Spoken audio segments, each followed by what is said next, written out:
All appearance and disappearance presupposes a change against some changeless background.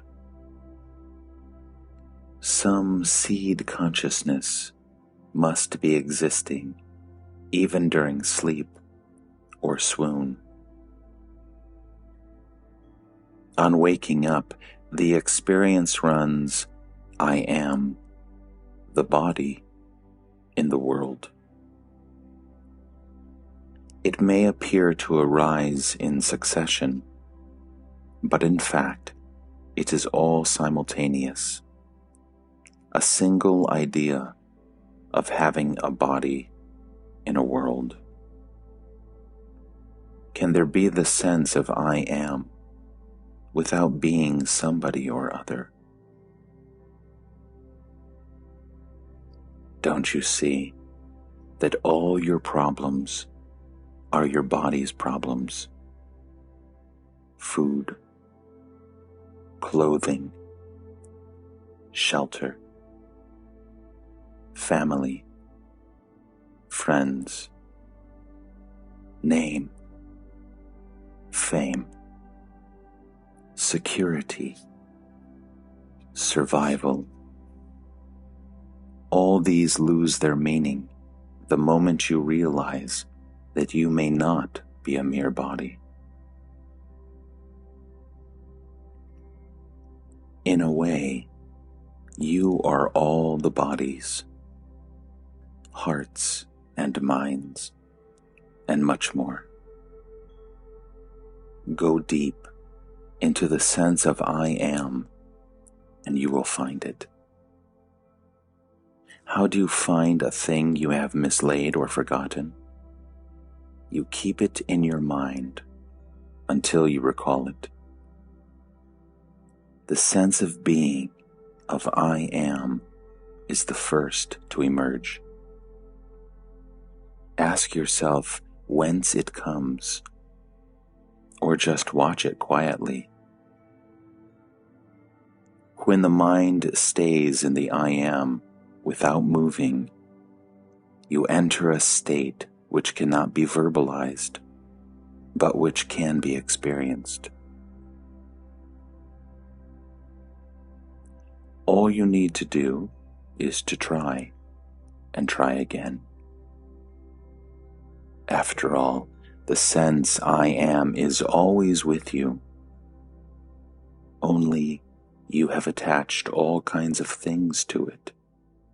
Body, feelings, thoughts, ideas, possessions, and so on. All these self-identifications are misleading. Because of them, you take yourself to be what you are not.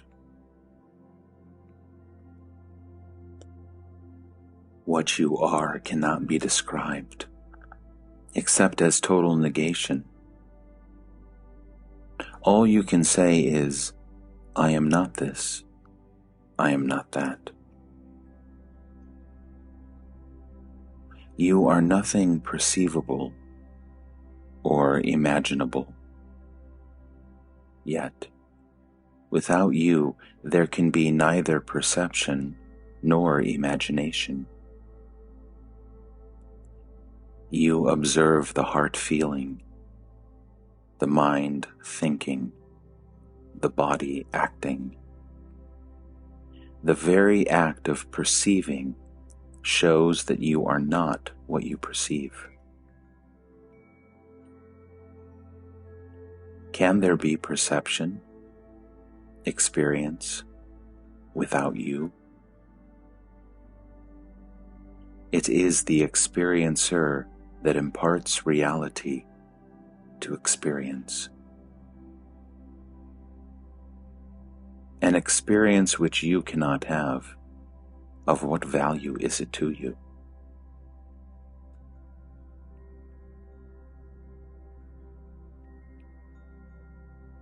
In every experience, there arises the experiencer of it. Memory creates the illusion of continuity. Identity and continuity are not the same. Just as each flower has its own color, but all colors are caused by the same light, so do many experiencers appear in the undivided and indivisible awareness, each separate in memory, identical in essence. This essence is the root, the foundation, the timeless and spaceless possibility of all experience.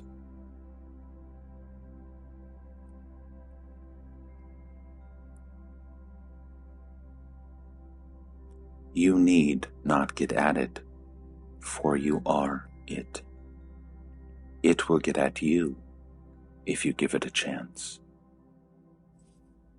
Let go of your attachment to the unreal, and the real will swiftly and smoothly step into its own. Stop imagining yourself being or doing this or that, and the realization that you are the source and heart of all will dawn upon you. With this realization will come great love, which is not choice or predilection nor attachment, but a power which makes all things love-worthy and lovable.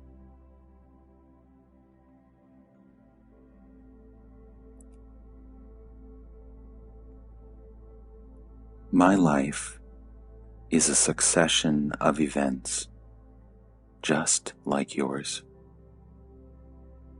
Only I am detached and see the passing show as a passing show, while you stick to things and move along with them.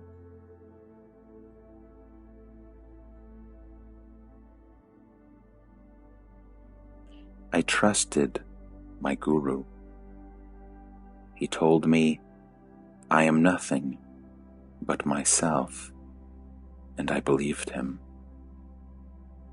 Trusting him, I behaved accordingly and ceased caring for what was not me nor mine. Things happen without cause and reason.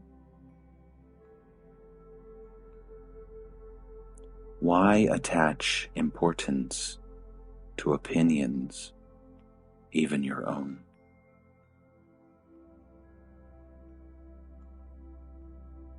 Everything is a miracle. As to my mind, there is no such thing.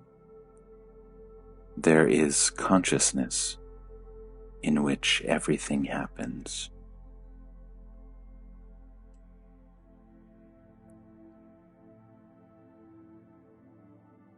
Your mind is all with things, people, and ideas, never with yourself. Bring yourself into focus.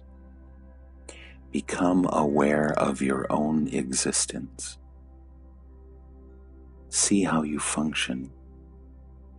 Watch the motives and the results of your actions. Study the prison you have built around yourself by inadvertence. By knowing what you are not, you come to know yourself. The only way back to yourself is through refusal and rejection. One thing is certain.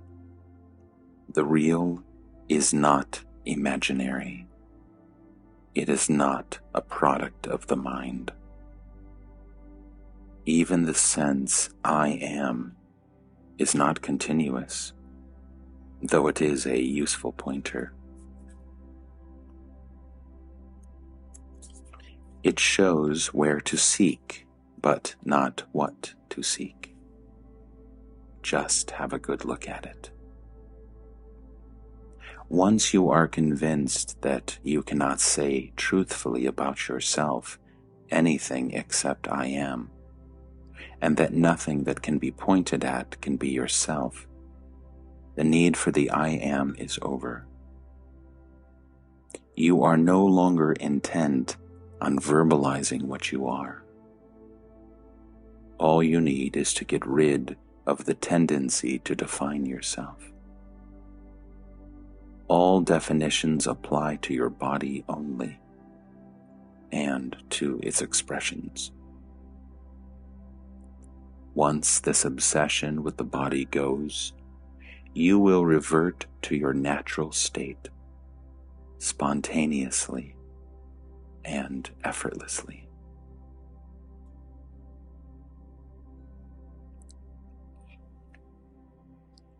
Between the banks of pain and pleasure, the river of life flows.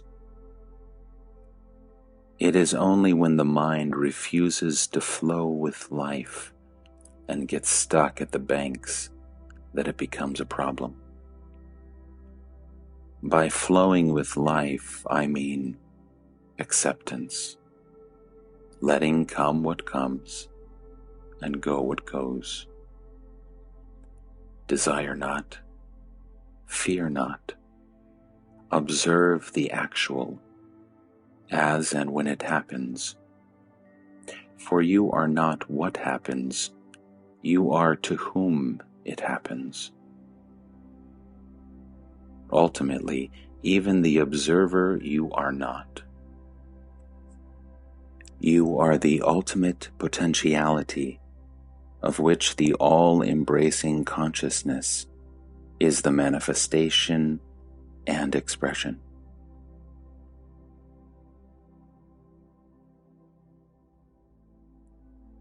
There is something exceptional, unique about the present event, which the previous or the coming do not have. There is a livingness about it, an actuality. It stands out as if illumined. There is the stamp of reality on the actual, which the past and future do not have.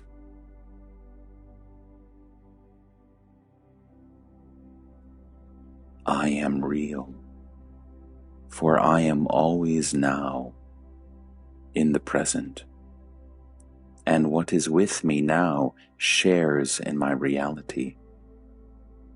The past is in memory, the future in imagination.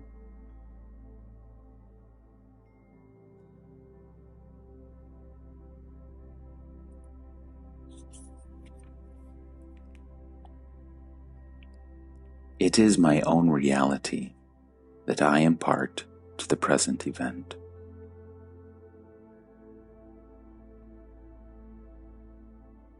We consider memories only when they come into the present.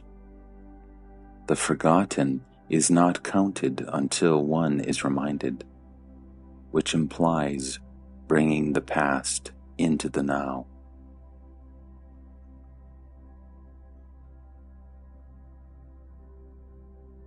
Desire is the memory of pleasure, and fear is the memory of pain.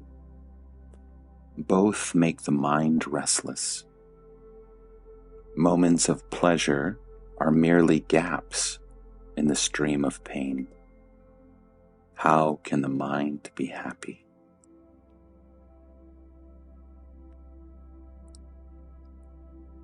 The universe is complete, and where there is completeness, where nothing lacks, what can give pain?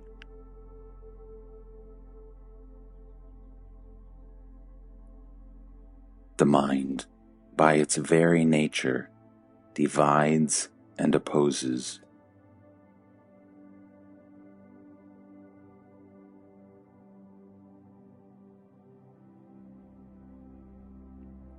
But there is another mind. In going beyond the limiting, dividing, and opposing mind, in ending the mental process as we know it, when this comes to an end, that mind is born.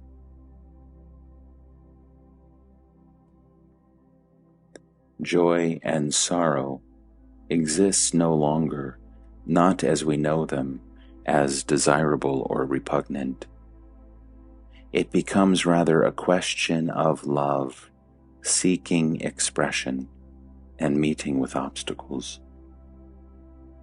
The inclusive mind is love in action, battling against circumstances, initially frustrated, ultimately victorious. The mind creates the abyss, the heart crosses it.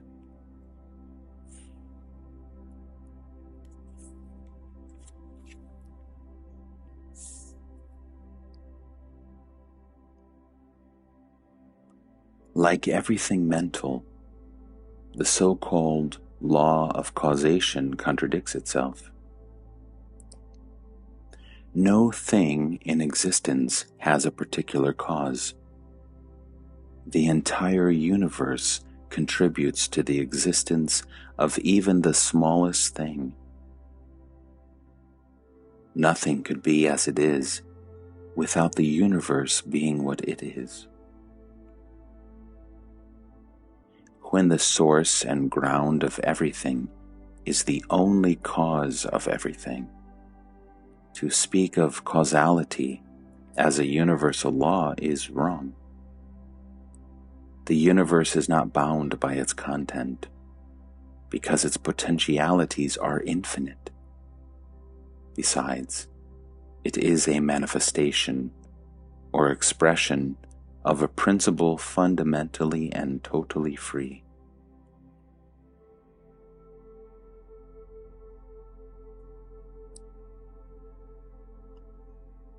There is a lot of activity going on because of ignorance.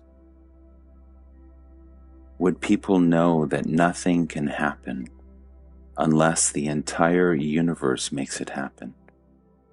They would but achieve much more with less expenditure of energy.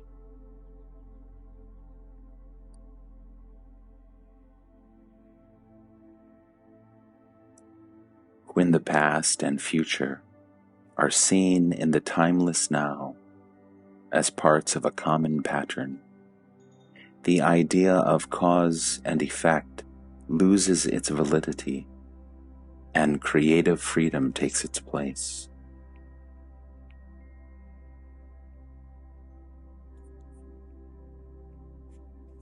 Your own mother was not needed to give you birth. You could have been born from some other woman. But you could not have been born without the sun and the earth. Even these could not have caused your birth without the most important factor, your own desire to be born.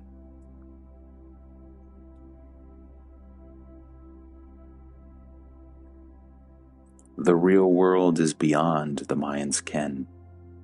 We see it through the net of our desires, divided into pleasure and pain, right and wrong, inner and outer. To see the universe as it is, you must step beyond the net. It is not hard to do so, for the net is full of holes. Look at the net and its many contradictions. You do and undo at every step. You want peace, love, happiness, and work hard to create pain, hatred, and war. You want longevity and overeat. You want friendship and exploit. See your net as made of such contradictions and remove them. Your very seeing them will make them go.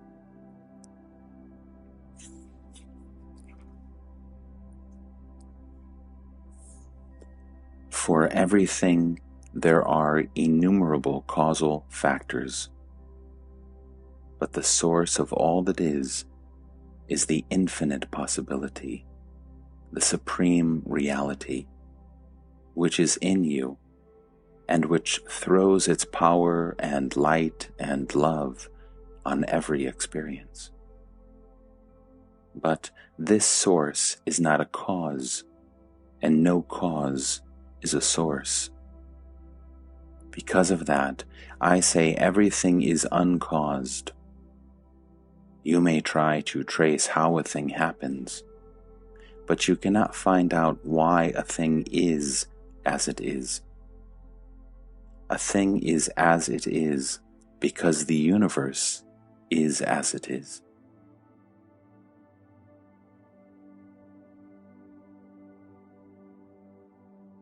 Is the witness consciousness permanent or not? It is not permanent.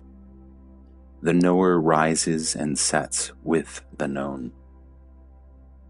That in which both the knower and the known arise and set is beyond time. The words permanent or eternal do not apply.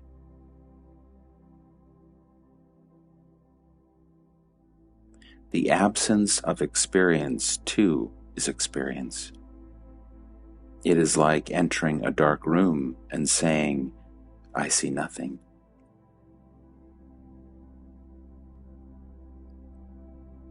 Just as the knower of the body appears at birth, so he disappears at death. And nothing remains? Life remains. Consciousness needs a vehicle and an instrument for its manifestation. When life produces another body, another knower comes into being.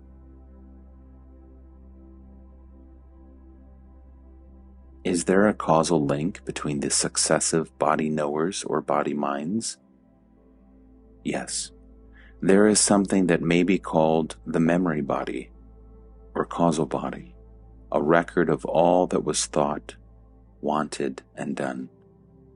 It is like a cloud of images held together. What is this sense of a separate existence?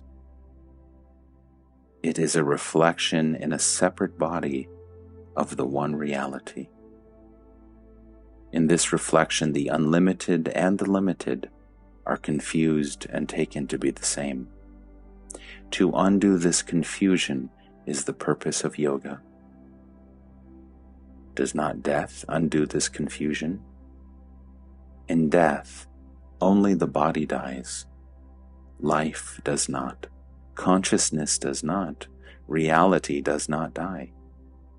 And the life is never so alive as after death. But does one get reborn? What was born must die. Only the unborn is deathless. Find what is it that never sleeps and never wakes, and whose pale reflection is our sense of I. How do you go about finding anything? By keeping your mind and heart on it. Interest there must be, and steady remembrance. To remember what needs to be remembered is the secret of success. You come to it through earnestness.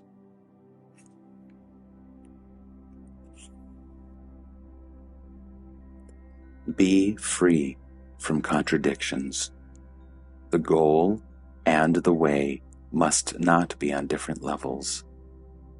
Life and light must not quarrel. Behavior must not betray belief. Call it honesty, integrity, wholeness. You must not go back, undo, uproot, abandon the conquered ground. Tenacity of purpose and honesty in pursuit will bring you to your goal. All will come as you go on. Take the first step. all blessings come from within. Turn within. I am, you know. Be with it all the time you can spare, until you revert to it spontaneously. There is no simpler and easier way.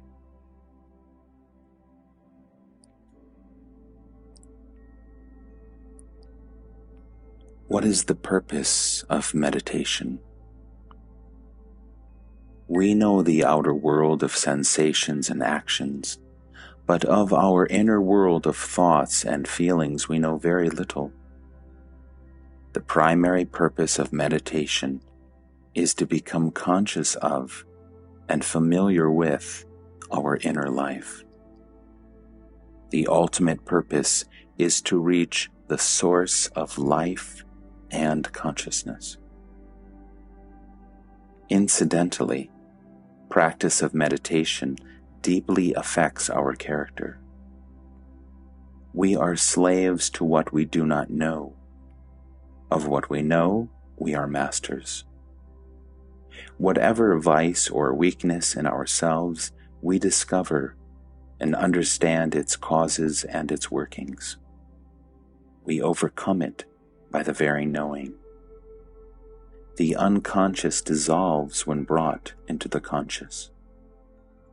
The dissolution of the unconscious releases energy. The mind feels adequate and becomes quiet. When the mind is quiet, we come to know ourselves as the pure witness. We withdraw from the experience and experiencer and stand apart in pure awareness, which is between and beyond the two. The personality, based on self-identification, on imagining oneself to be something, I am this, I am that, continues, but only as a part of the objective world. Its identification with the witness snaps.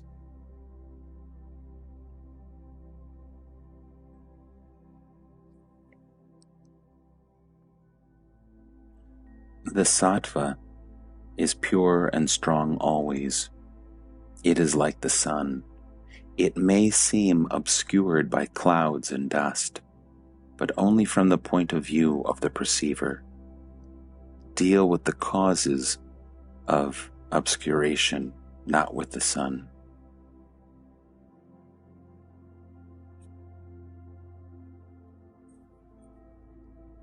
Whatever happens, I must be there to witness it. What begins and ends is mere appearance. The world can be said to appear, but not to be. The appearance may last very long on some scale of time, and be very short on another, but ultimately it comes to the same.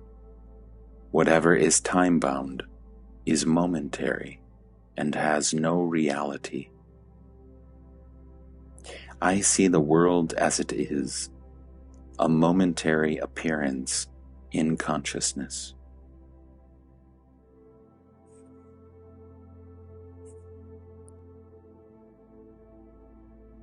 The supreme state is uncaused, independent, unrelated, undivided, uncomposed, unshakable, unquestionable, unreachable by effort. Every positive definition is from memory and therefore inapplicable. And yet my state is supremely actual and therefore possible, realizable, attainable. Past and future are in the mind only. I am now.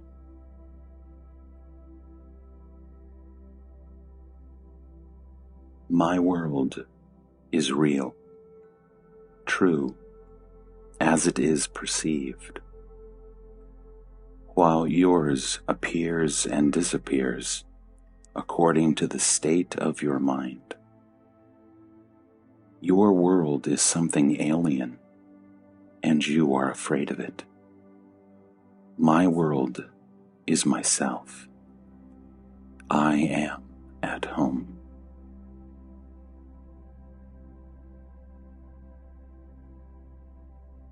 As long as the mind is there, your body and your world are there. Your world is mind-made, subjective, enclosed within the mind, fragmentary, temporary, personal, hanging on the thread of memory.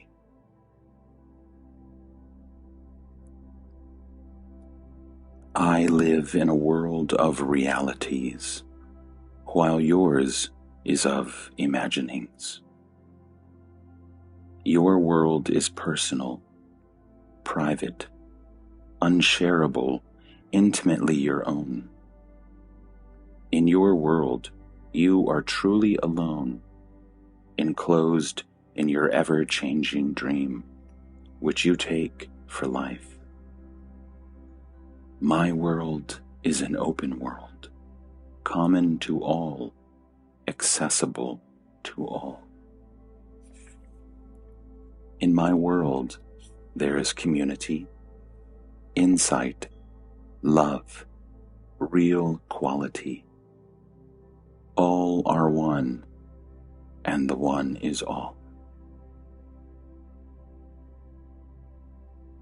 I appear to hear and see and talk and act, but to me it just happens, as to you digestion or perspiration happens. The body-mind machine looks after it, but leaves me out of it.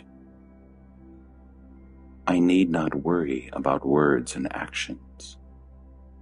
In my world, nothing ever goes wrong.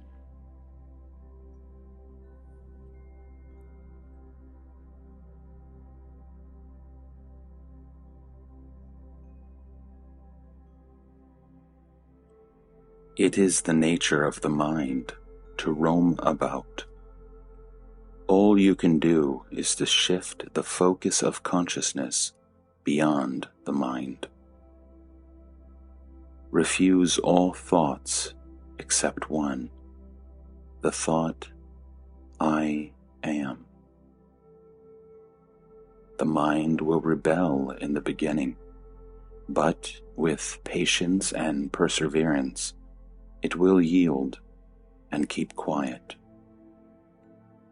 Once you are quiet, things will begin to happen spontaneously and quite naturally, without any interference on your part.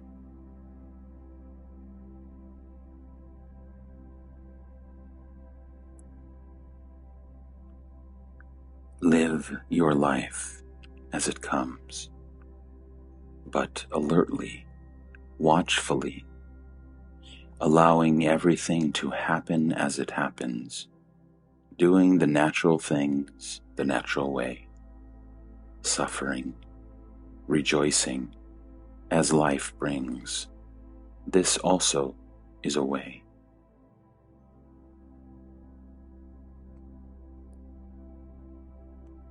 Pleasure and pain alternate inexorably.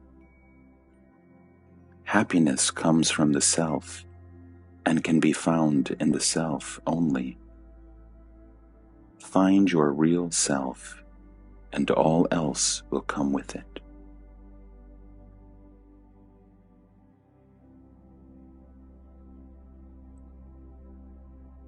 It is not your real being that is restless, but its reflection in the mind appears restless because the mind is restless.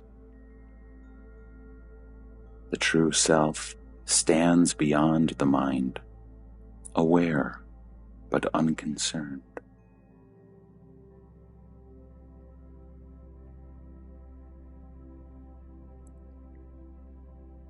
You are the self, here and now. Leave the mind alone. Stand aware and unconcerned, and you will realize that to stand alert but detached, watching events come and go, is an aspect of your real nature.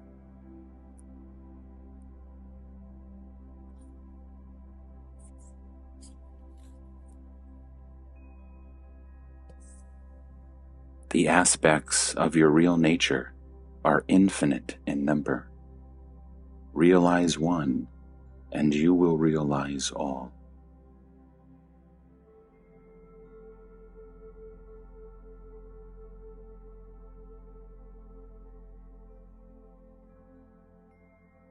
Want what you have, and care not for what you don't have.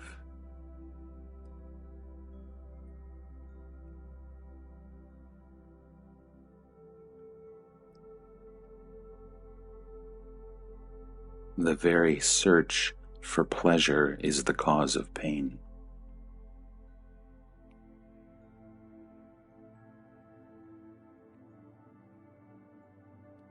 Your confusion is only in your mind. Be alert. Question. Observe. Investigate. Learn all you can about confusion, how it operates, what it does to you and others. By being clear about confusion, you become clear of confusion.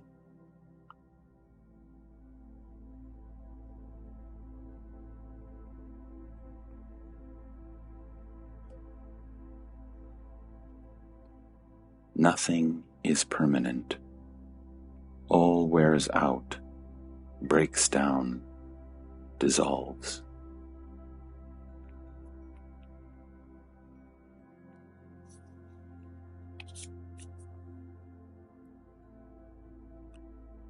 Notice how little you remember, even when fully awake. You cannot say that you were not conscious during sleep. You just don't remember. A gap in memory is not necessarily a gap in consciousness.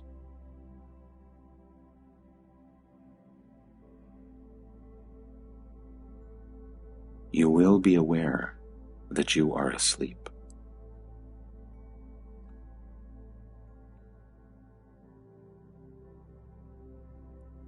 You want to eternalize the mind, which is not possible. You cannot eternalize a transient thing. Only the changeless is eternal.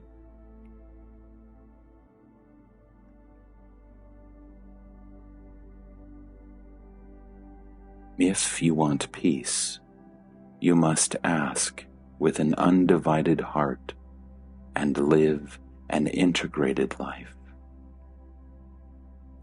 Detach yourself from all that makes your mind restless. Renounce all that disturbs its peace. If you want peace, deserve it.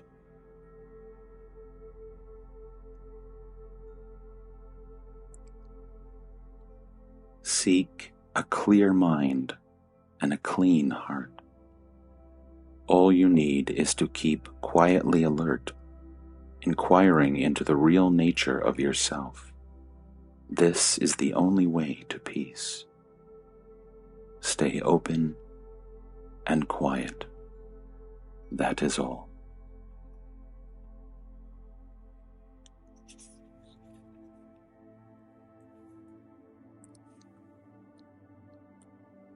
The world you can perceive is a very small world indeed, and it is entirely private. Take it to be a dream and be done with it. In fact, all you know is your own private world, however well you have furnished it with your imaginations and expectations.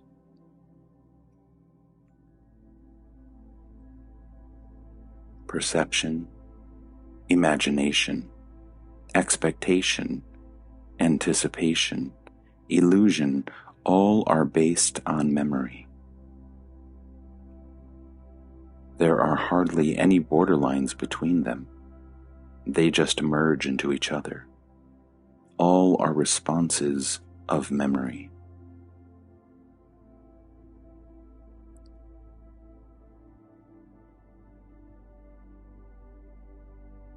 It is not so bad. You do remember a lot. Unconscious memory makes the world in which you live so familiar. But with you, it is all. With me, it is almost nothing. Knowing the world to be a part of myself, I pay it no more attention than you pay to the food you have eaten. I have eaten up the world, and I need not think of it anymore.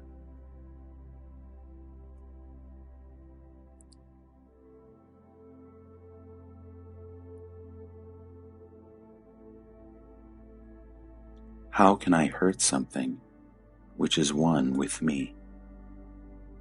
On the contrary, without thinking of the world, whatever I do will be of benefit to it. Just as the body sets itself right unconsciously, so am I ceaselessly active in setting the world right.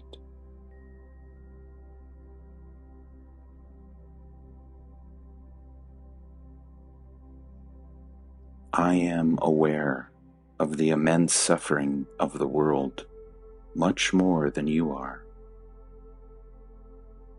I look at it through the eyes of God and find that all is well. All these sufferings are man-made, and it is within man's power to put an end to them. Karma is the law that works for righteousness. It is the healing hand of God.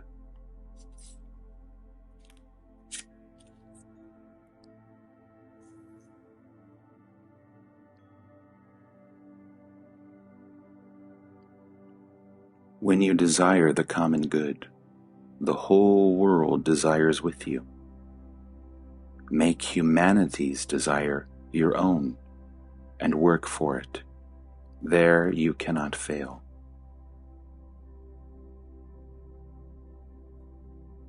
Desires that lead to sorrow are wrong, and those which lead to happiness are right.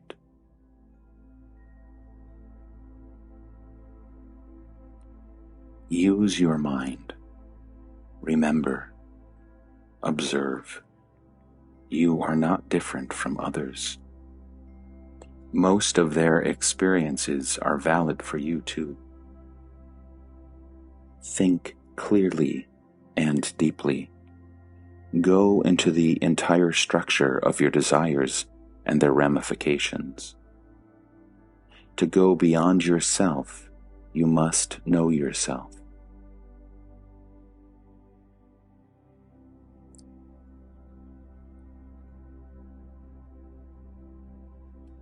What you already are.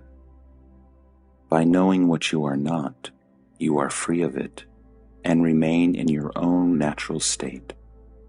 It all happens quite spontaneously and effortlessly.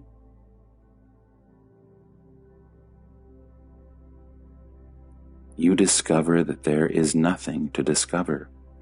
You are what you are, and that is all.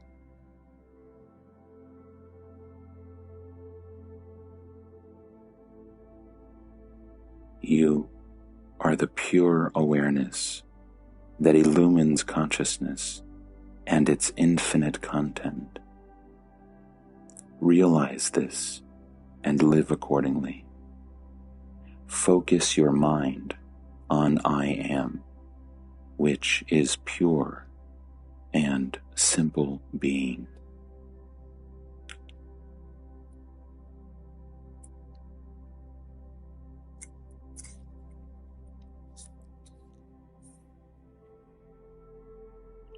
Purify yourself by a well-ordered and useful life. Watch over your thoughts, feelings, words, and actions. This will clear your vision.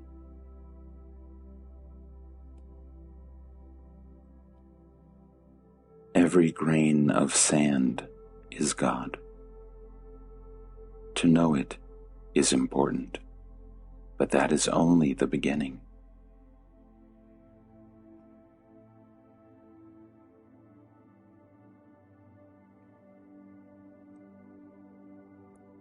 Discover all you are not: body, feelings, thoughts, ideas, time, space, being and not being, this or that. Nothing concrete or abstract you can point out to is you.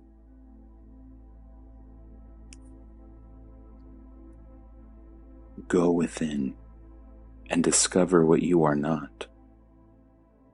Nothing else matters.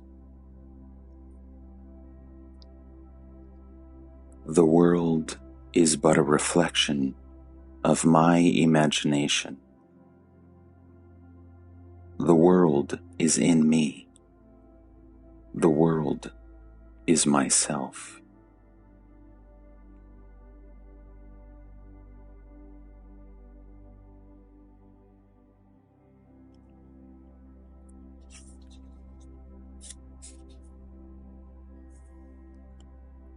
Awareness is primordial.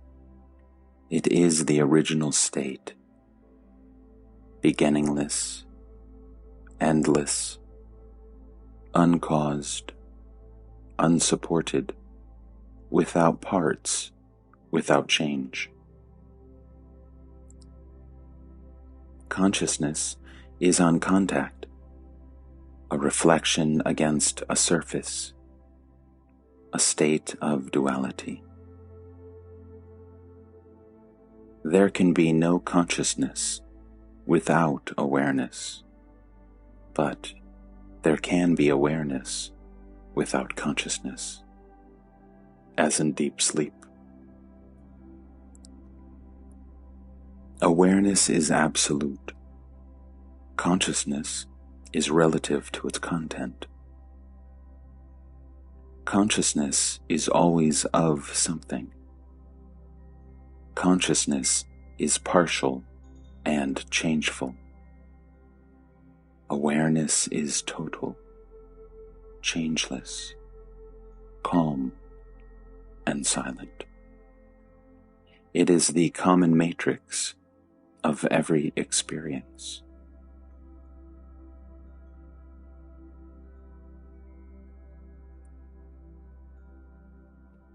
Interest in your stream of consciousness takes you to awareness.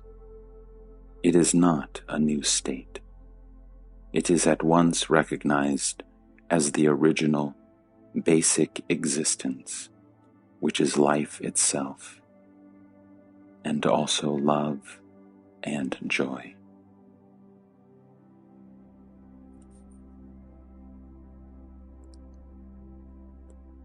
Instead of seeing things as imagined, learn to see them as they are. The thought, I am, is the polishing cloth. Use it.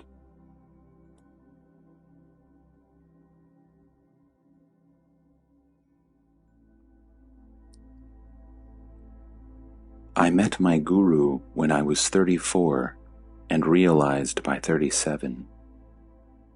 Pleasure and pain lost their sway over me. I was free from desire and fear. I found myself full, needing nothing.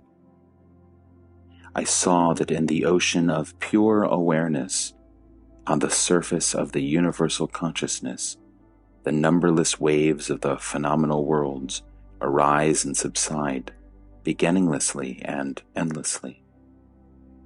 As consciousness, they are all me. As events, they are all mine. There is a mysterious power that looks after them. That power is awareness, self, life, God. Whatever name you give it, it is the foundation, the ultimate support of all that is, just like gold is the basis for all gold jewelry. And it is so intimately ours. Abstract the name and shape from the jewelry, and the gold becomes obvious. Be free of name and form, and of the desires and fears they create. Then what remains? The void remains. But the void is full to the brim. It is the eternal potential as consciousness is the eternal actual.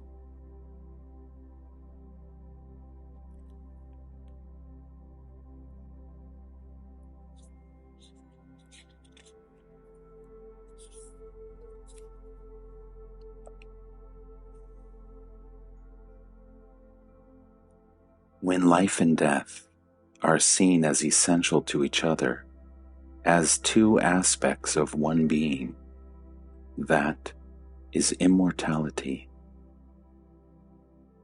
To see the end in the beginning, and the beginning in the end, is the intimation of eternity. Definitely, immortality is not continuity. Only the process of change continues. Nothing lasts.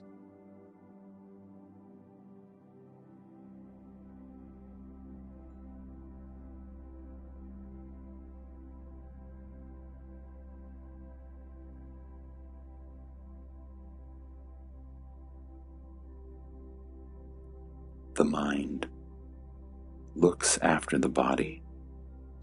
I need not interfere. What needs to be done is being done in the normal and natural way. You may not be quite conscious of your physiological functions, but when it comes to thoughts and feelings, desires and fears, you become acutely self-conscious. To me, these two are largely unconscious. I find myself talking to people or doing things quite correctly and appropriately, without being very much conscious of them. It looks as if I live my physical waking life automatically, reacting spontaneously and accurately.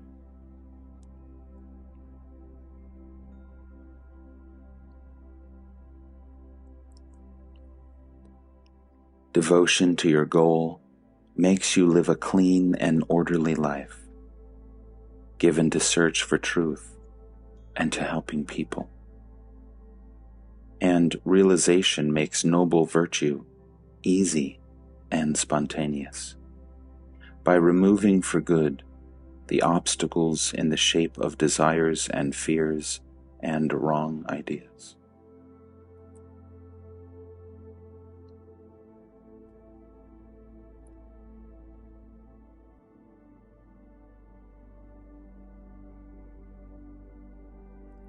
A tremendously complex work is going on all the time in your brain and body. Are you conscious of it? Not at all.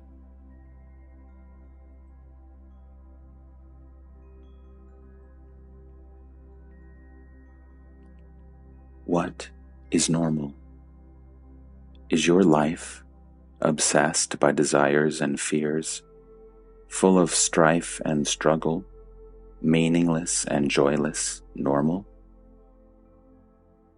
To be acutely conscious of your body, is it normal? A healthy body, a healthy mind live largely unperceived by their owner.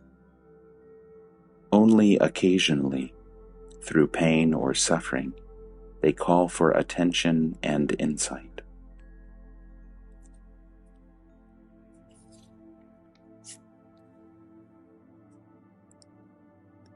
The entire purpose of a clean and well-ordered life is to liberate man from the thrall of chaos and the burden of sorrow.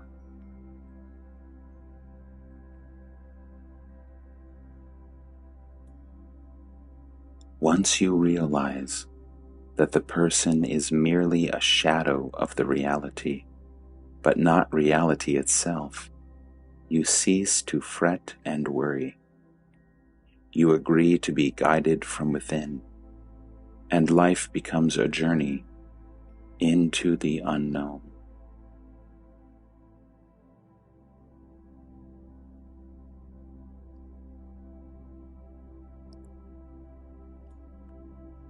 Your mind is focused in the world.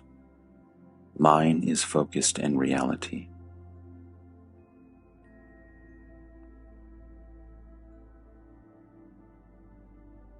The universe works by itself. That I know. What else do I need to know?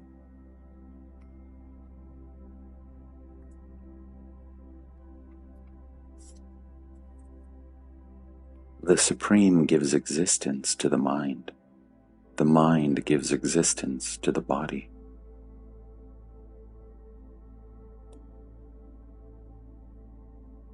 However long a life may be, it is but a moment and a dream.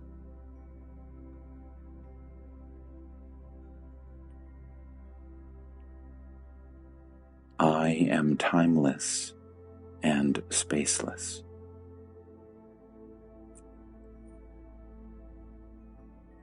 Nothing happens to me. Everything just happens.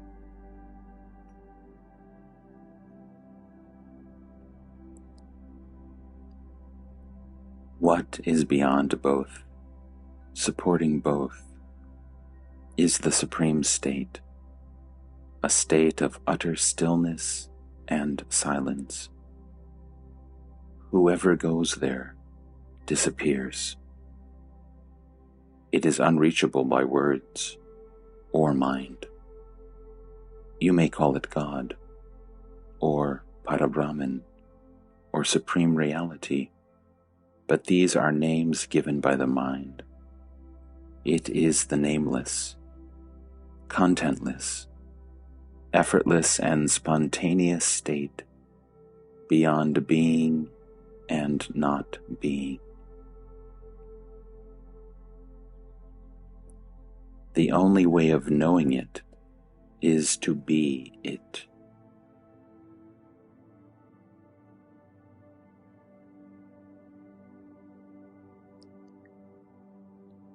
God is not running the world.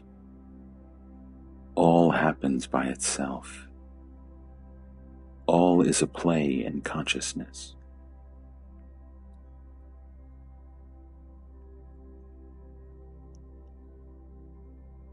It is what is, the timeless reality, unbelievably hard and solid.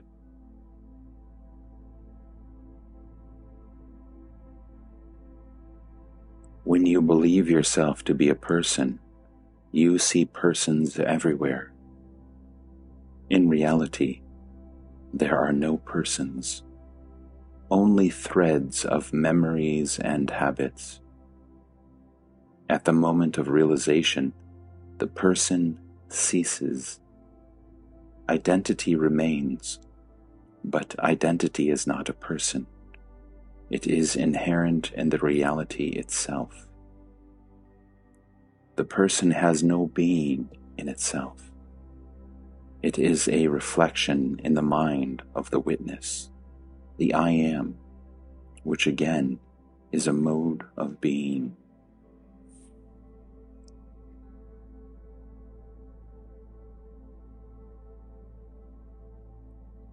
Energy comes first, for everything is a form of energy.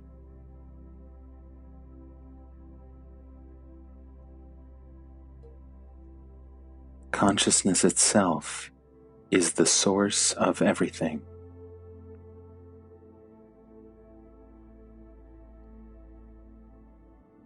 In reality, only the ultimate is.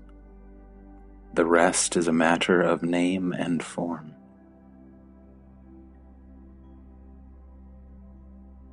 What is real is nameless and formless, pure energy of life and light of consciousness.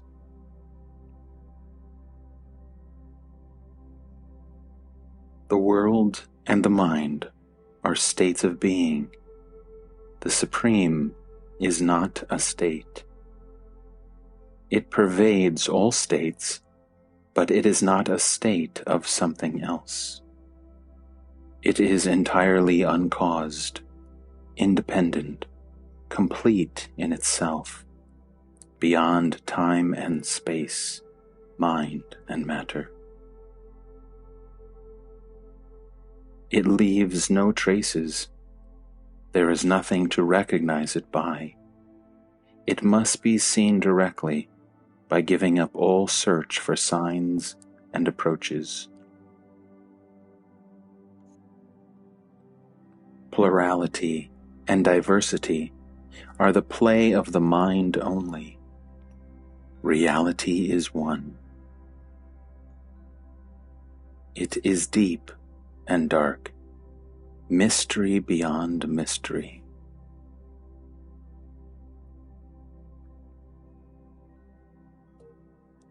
All states and conditions are of the mind.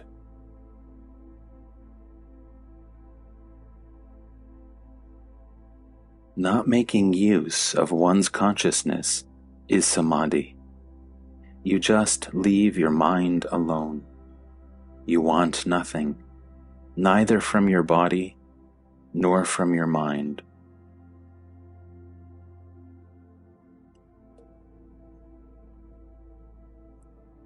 Everything is uncaused. The world has no cause.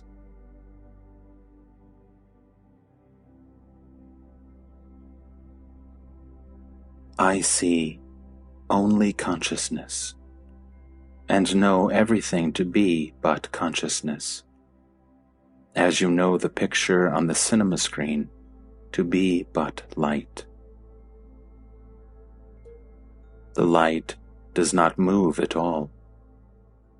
What moves is the film, which is the mind.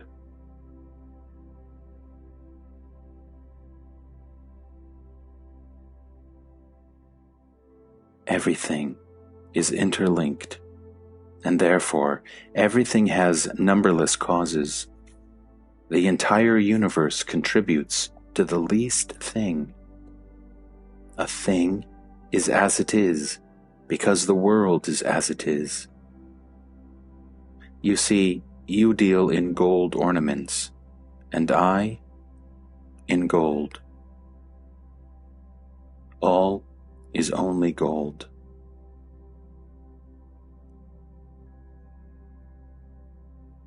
Why worry so much about causation? What do causes matter when things themselves are transient? Let come what comes, and let go what goes. Why catch hold of things and inquire about their causes? There is only light, and the light is all. Everything else is but a picture made of light. The picture is in the light, and the light is in the picture. Life and death, self and non-self. Abandon all these ideas. They are of no use to you.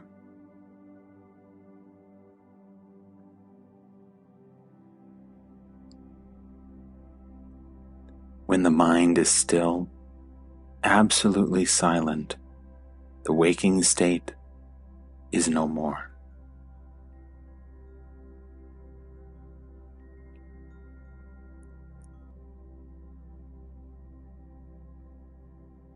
A world of which you are the only source and ground is fully within your power to change. What is created can always be dissolved and recreated. All will happen as you want it, provided you really want it.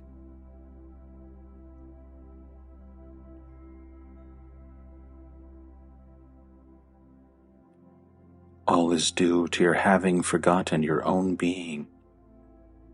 Having given reality to the picture on the screen, you love its people and suffer for them and seek to save them. It is just not so.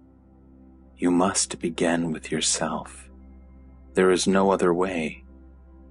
Work, of course. There is no harm in working.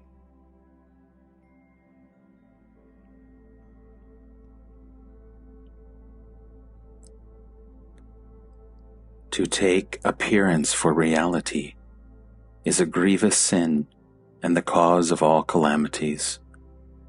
You are the all-pervading, eternal, and infinitely creative awareness consciousness.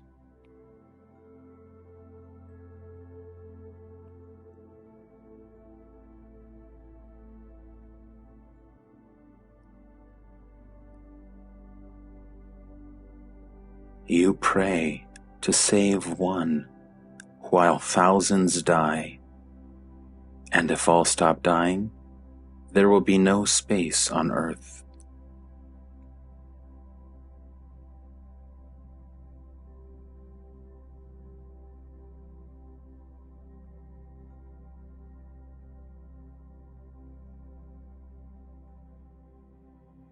All is God's doing, no doubt. What is it to me, since I want nothing? What can God give me or take away from me? What is mine, and was mine even when God was not. Of course, it is a very tiny little thing, a speck, the sense I am, the fact of being. This is my own place. Nobody gave it to me. The earth is mine. What grows on it is God's. I am is the root. God is the tree. Whom am I to worship, and what for? Am I the devotee or the object of devotion? I am neither. I am devotion itself.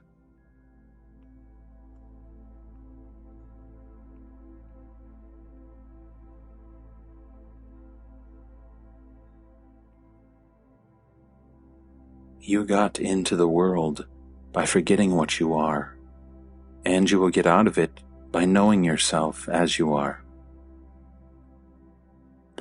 When you are free of the world, you can do something about it. As long as you are a prisoner of it, you are helpless to change it. On the contrary, whatever you do will aggravate the situation.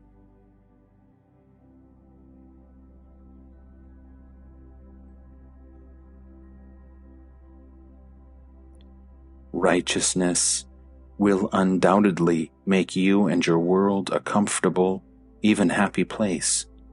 But what is the use? There is no reality in it. It cannot last. A man willing to die for truth will get it.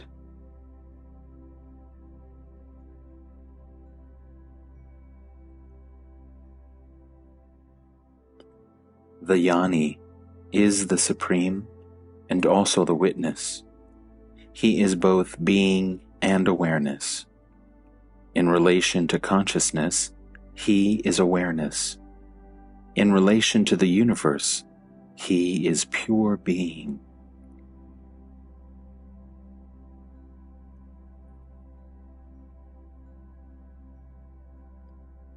The person is a very small thing. Actually, it is a composite. It cannot be said to exist by itself. Unperceived, it is just not there. It is but the shadow of the mind, the sum total of memories.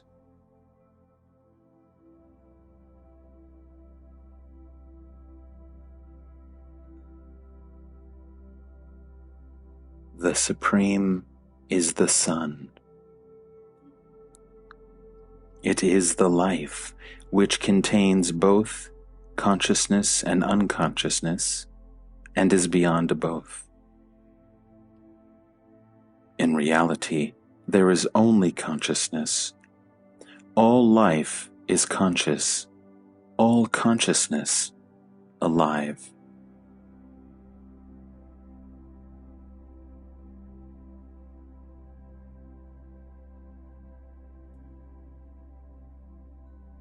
You would be wiser to deny the existence of what you imagine.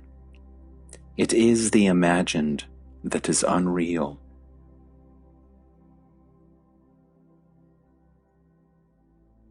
The unexpected and the unpredictable are real.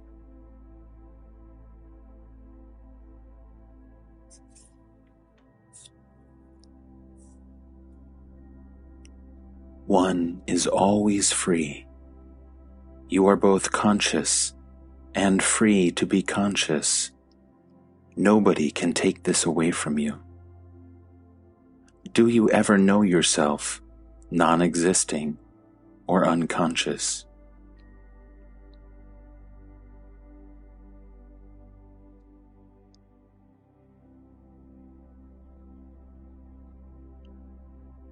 There is no how here. Just keep in mind the feeling I am. Merge in it till your mind and feeling become one.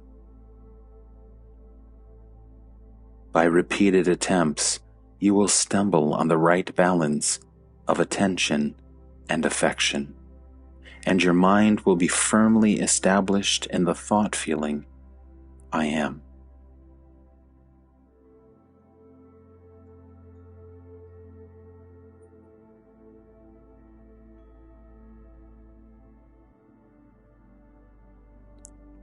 Correct your attitude to your body and leave it alone. Don't pamper, don't torture. Just keep it going, most of the time below the threshold of conscious attention.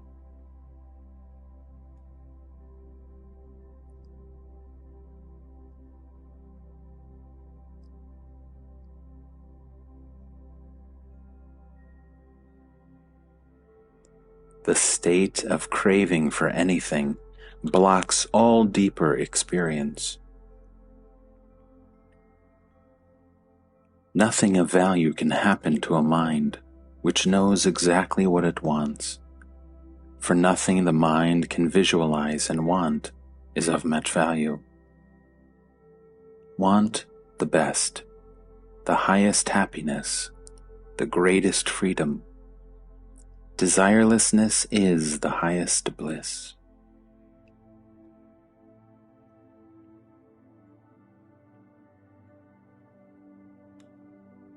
Your aims are small and low. They do not call for more. Only God's energy is infinite, because He wants nothing for Himself. Be like Him, and all your desires will be fulfilled. The higher your aims and vaster your desires, the more energy you will have for their fulfillment. Desire the good of all, and the universe will work with you.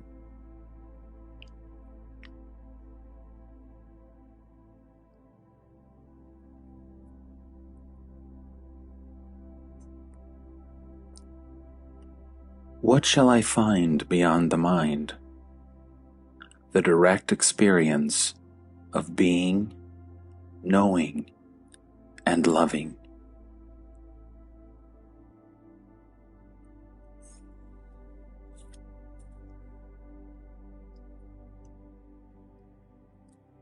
I trusted my guru. I did what he told me to do. He told me to concentrate on I am, and I did. He told me that I am beyond all perceivables and conceivables. I believed. I gave my heart and soul, my entire attention, and the whole of my spare time.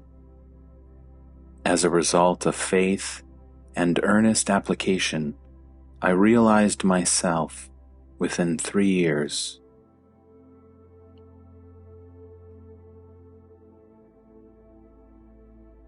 Establish yourself firmly in the awareness of I am. This is the beginning and also the end of all endeavor.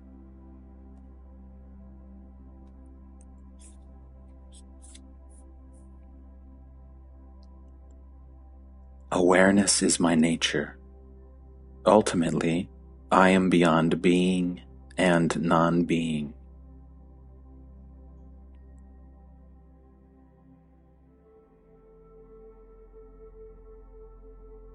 Meditation will help you to find your bonds, loosen them, untie them, and cast your moorings. When you are no longer attached to anything, you have done your share. The rest will be done for you. By the same power that brought you so far, that prompted your heart to desire truth and your mind to seek it. It is the same power that keeps you alive. You may call it life or the Absolute Supreme.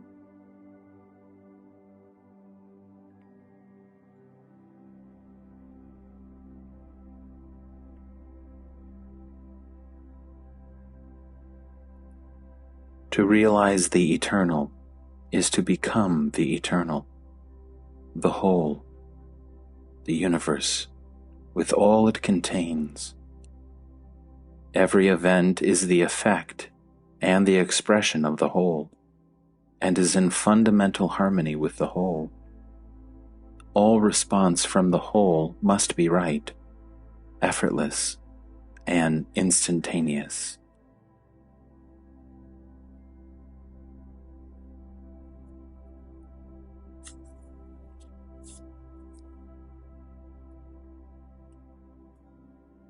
To be a person, you must be self-conscious.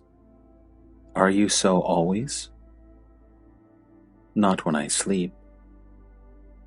During your waking hours, are you continually self-conscious? No. Are you a person during the gaps in self-consciousness? So, to be a person, you need memory. And without memory, what are you? Surely you can exist without memory.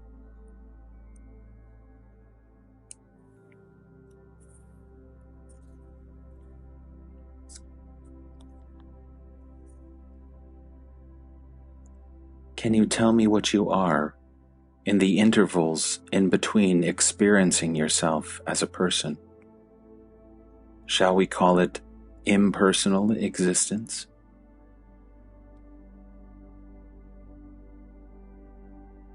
Do you remember every second of yesterday? Of course not. Were you then unconscious? Of course not. So you are conscious, and yet you do not remember. Yes. Maybe you were conscious in sleep, and just do not remember.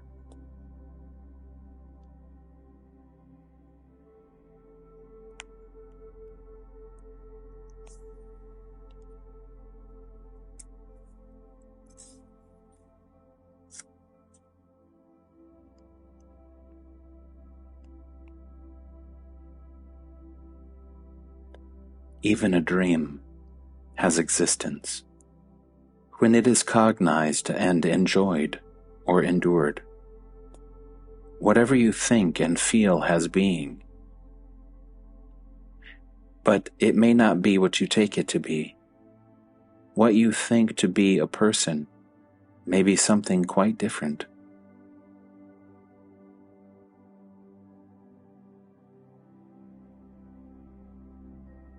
Your ideas about yourself change from day to day and from moment to moment. Your self-image is the most changeful thing you have. It is utterly vulnerable, at the mercy of a passerby, a bereavement, the loss of a job, an insult, and your image of yourself, which you call your person, changes deeply. To know what you are, you must first investigate and know what you are not.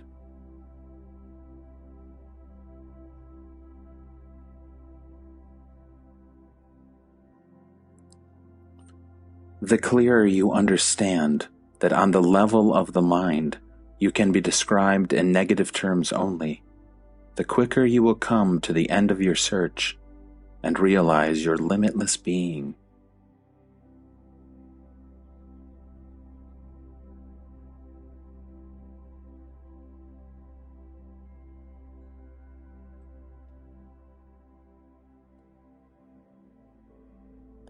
Consciousness. Consciousness itself is the greatest painter. The entire world is a picture. The painter is in the picture. I see a painter painting a picture. The picture I call the world. The painter I call God. I am neither. I do not create, nor am I created. I contain all. Nothing contains me.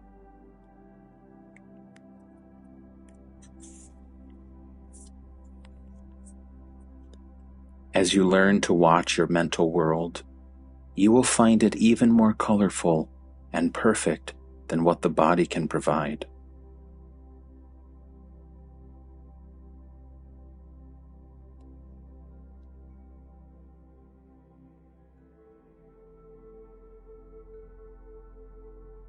Remember that language is an instrument of the mind. It is made by the mind, for the mind.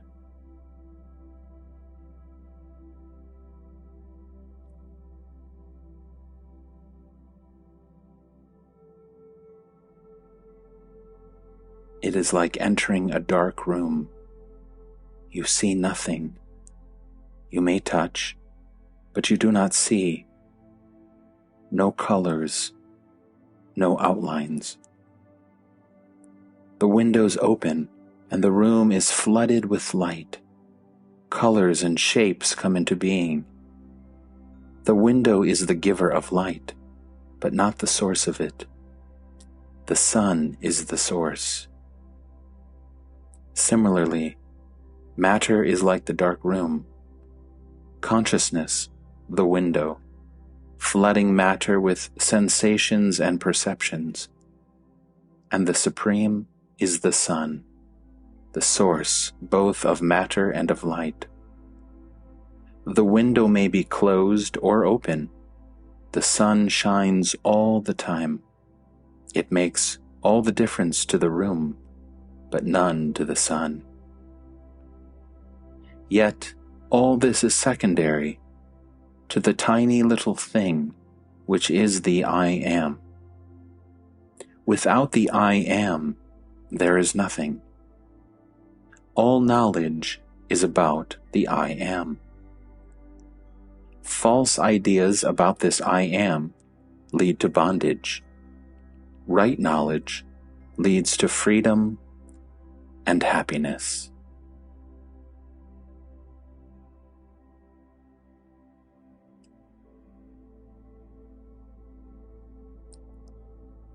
To exist means to be something, a thing, a feeling, a thought, an idea. All existence is particular. Only being is universal, in the sense that every being is compatible with every other being. Existences clash. Being, never. Existence means becoming, change, birth and death and birth again, while in being there is silent peace.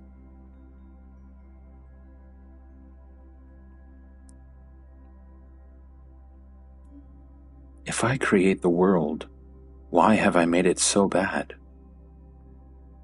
Everyone lives in his own world. Not all the worlds are equally good or bad. What determines the difference? The mind that projects the world colors it its own way. When you meet a man, he is a stranger. When you marry him, he becomes your own self. When you quarrel, he becomes your enemy. It is your mind's attitude that determines what he is to you.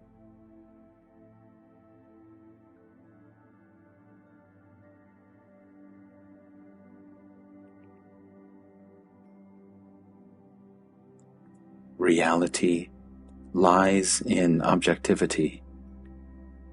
Everything is subjective, but the real is objective. It does not depend on memories and expectations, desires and fears, likes and dislikes. All is seen as it is.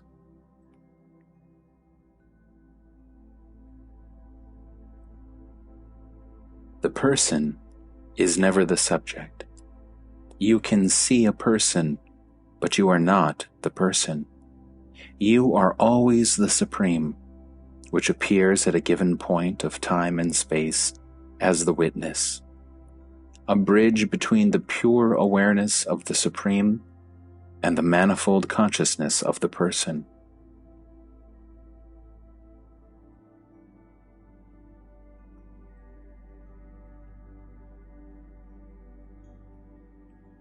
Once you realize that whatever appears before you cannot be yourself and cannot say I am, you are free of all your persons and their demands. The sense I am is your own. You cannot part with it, but you can impart it to anything, as in saying, I am young, I am rich, and so on. But such self-identifications are patently false and the cause of bondage.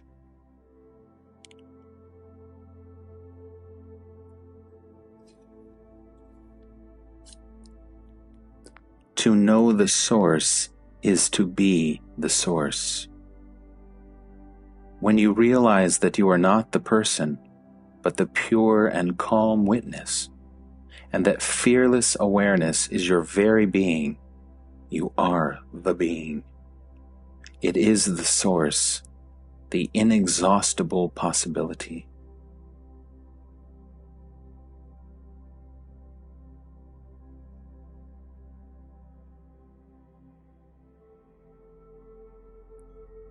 The Supreme makes everything possible. That is all. Everything is its own cause.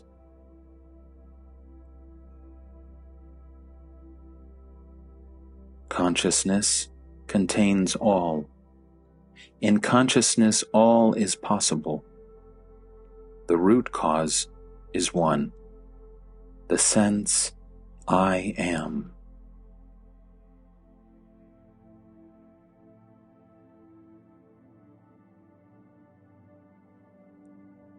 The Supreme is the easiest to reach, for it is your very being. It is enough to stop thinking and desiring anything but the Supreme.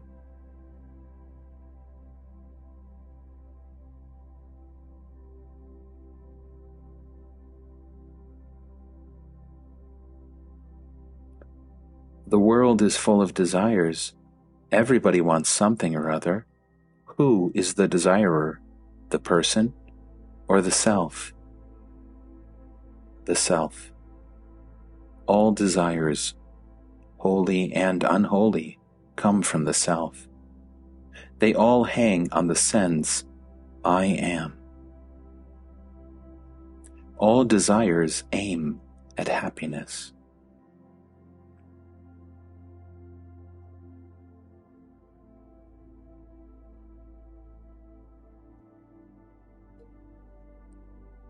Only desires motivated by love, goodwill, and compassion are beneficial to both the subject and object and can be fully satisfied.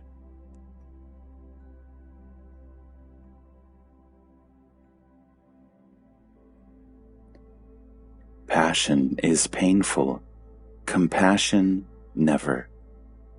The entire universe strives to fulfill a desire born of compassion.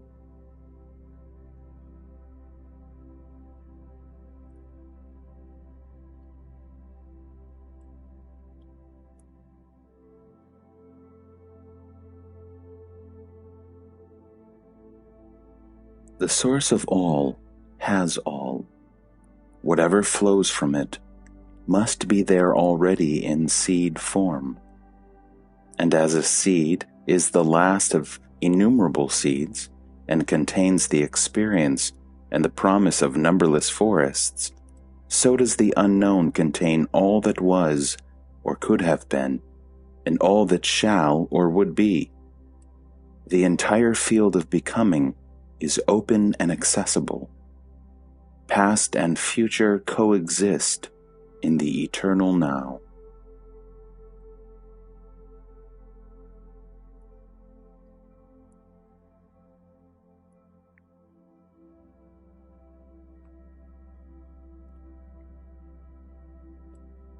I am fully conscious, but since no desire or fear enters my mind, there is perfect silence.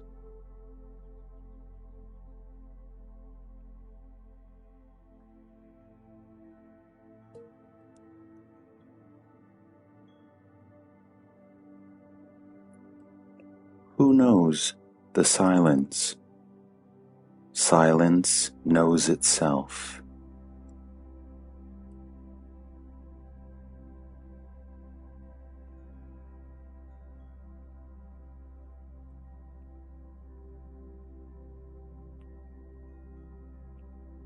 Freedom from desire means this: the compulsion to satisfy is absent.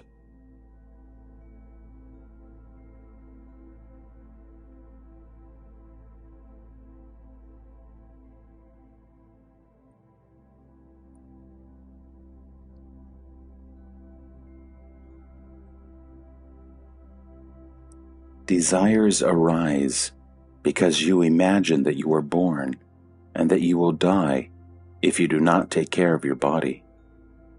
Desire for embodied existence is the root cause of trouble.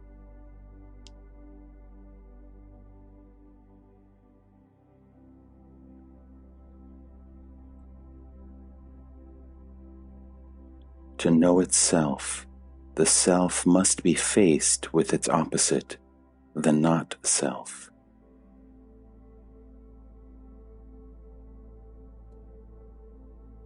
Desire leads to experience. Experience leads to discrimination, detachment, self-knowledge, liberation. And what is liberation after all? To know that you are beyond birth and death.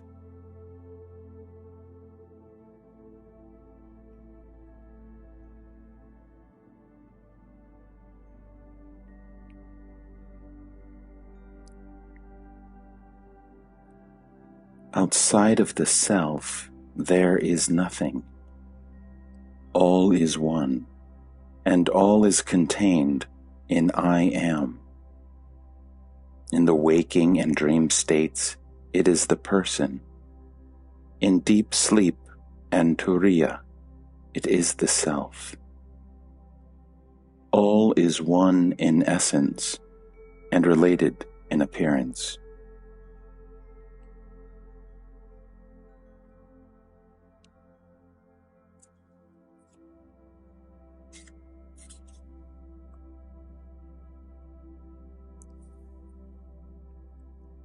Truth is simple and open to all.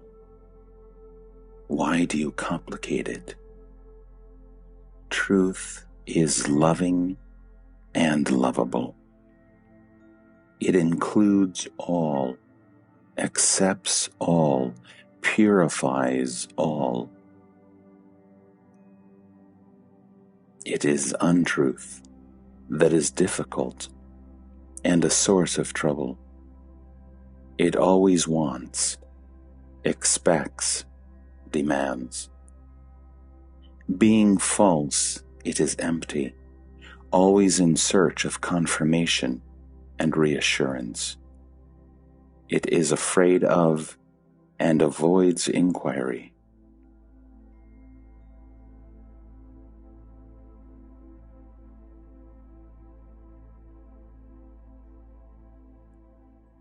Pursue any desire, it will always give you trouble.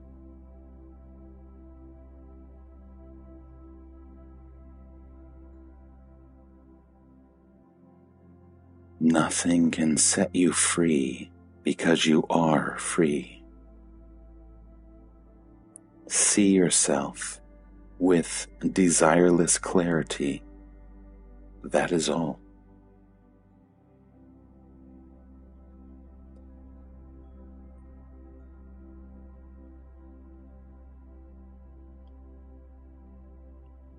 How can time help you? Time is a succession of moments. Each moment appears out of nothing and disappears into nothing, never to reappear. How can you build on something so fleeting?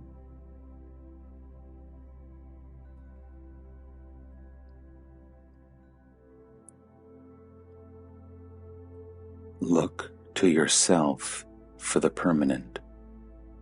Dive deep within and find what is real in you.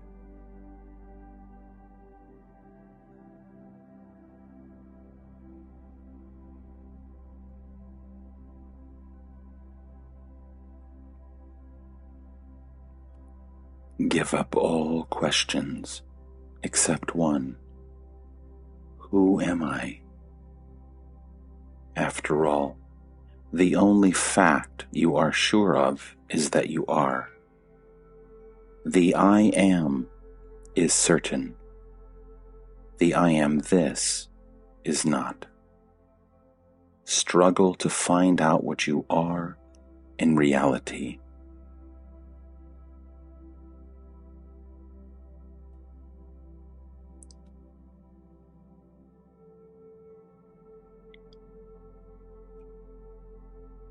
I am itself is God. The seeking itself is God. The consciousness in you and the consciousness in me, apparently two, really one, seek unity, and that is love.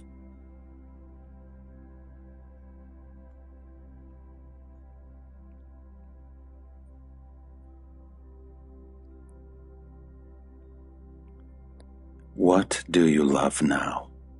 The I am. Give your heart and mind to it. Think of nothing else. This, when effortless and natural, is the highest state. In it, love itself is the lover and the beloved.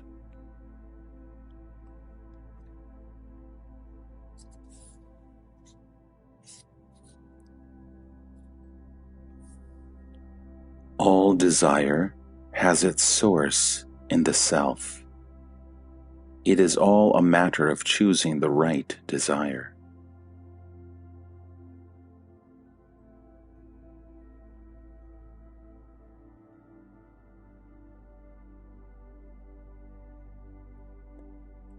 Only what liberates you from desire and fear and wrong ideas is good.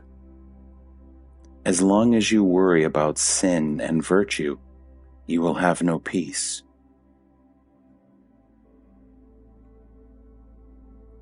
Sin and virtue refer to a person only. Without a sinful or virtuous person, what is sin or virtue? At the level of the absolute, there are no persons. The ocean of pure awareness is neither virtuous nor sinful. Sin and virtue are invariably relative.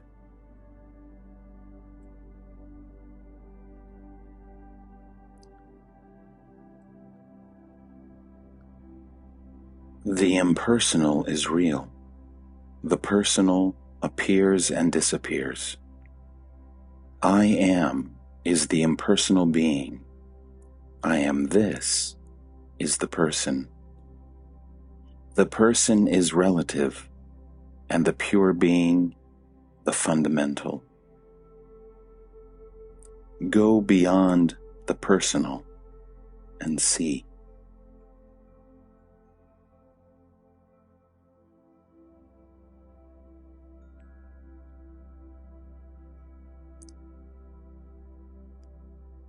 I do not ask you to stop being. That you cannot. I ask you only to stop imagining that you were born, have parents, are a body, will die, and so on. Just try. Make a beginning. It is not as hard as you think.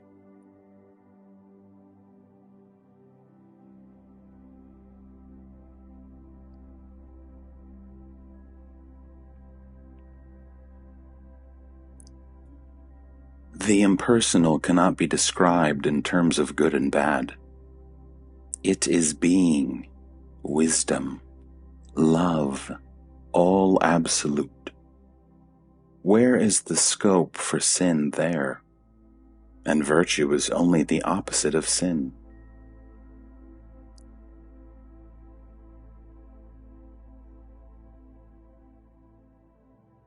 What you are really is your virtue. But the opposite of sin, which you call virtue, is only obedience, born out of fear.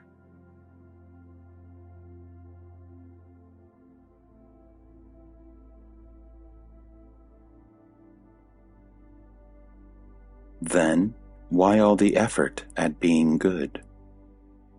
It keeps you on the move. You go on and on till you find God. Then God takes you into Himself and makes you as He is.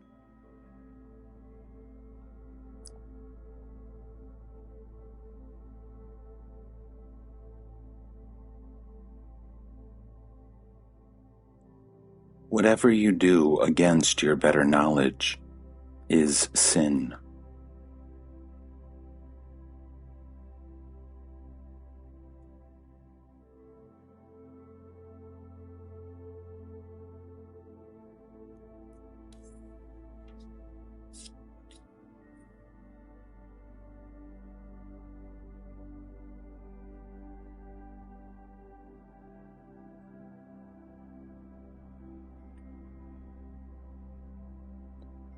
To the spirit, there is no second. When the psyche is perfect, duality is no longer seen.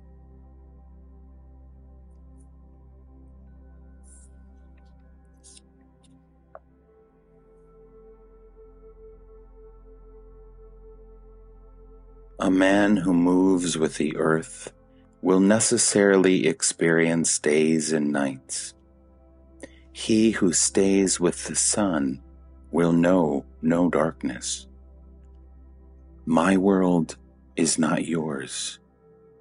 As I see it, you all are on a stage performing. There is no reality about your comings and goings, and your problems are so unreal.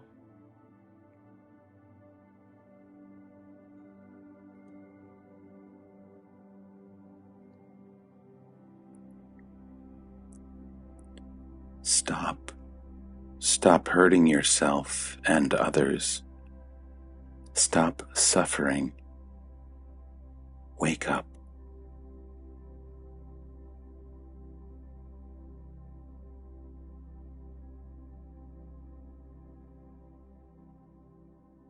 When you begin to question your dream, awakening will not be far away.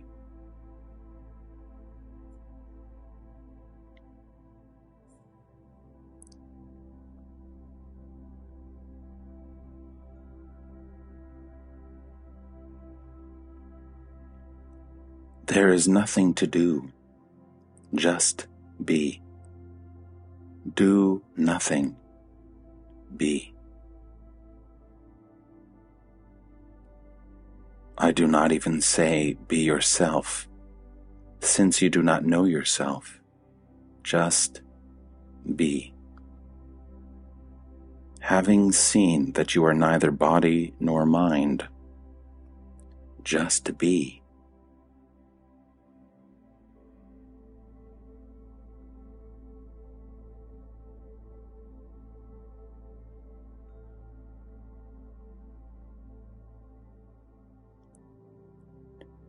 Unconscious sadhana, spiritual practice, is most effective because it is spontaneous and steady.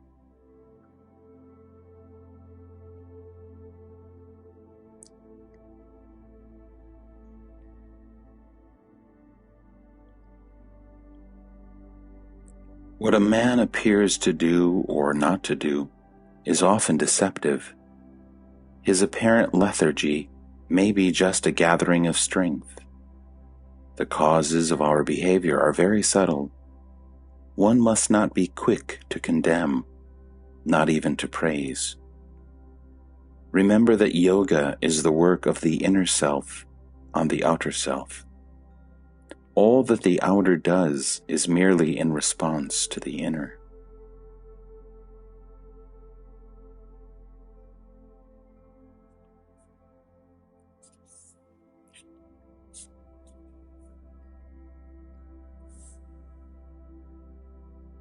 The inner is the source of inspiration. The outer is moved by memory.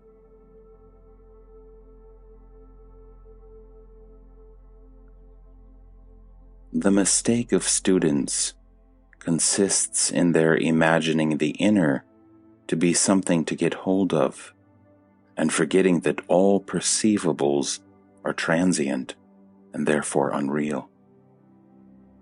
Only that which makes perception possible, call it life or Brahman or what you like, is real.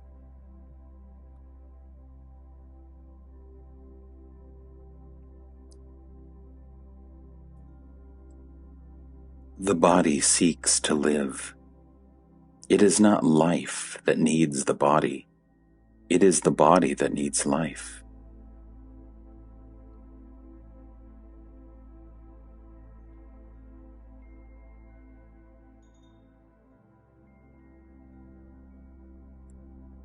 Life is love, and love is life. What keeps the body together but love? What is desire but love of the self? What is fear but the urge to protect? And what is knowledge but the love of truth? The means and forms may be wrong, but the motive behind is always love. Love of the me and the mine.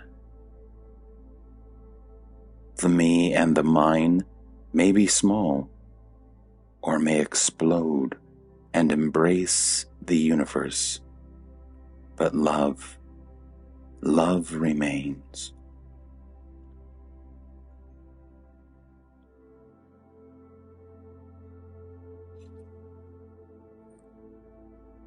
Steady faith is stronger than destiny. Destiny is the result of causes mostly accidental, and is therefore loosely woven.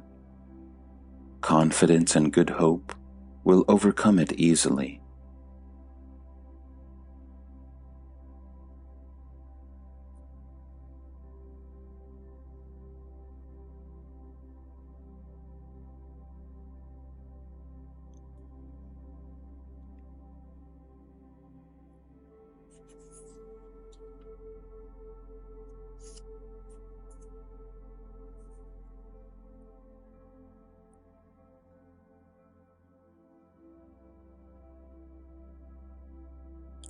The Guru, the Jnani, thinks, feels, and acts integrally and in unity with all that lives.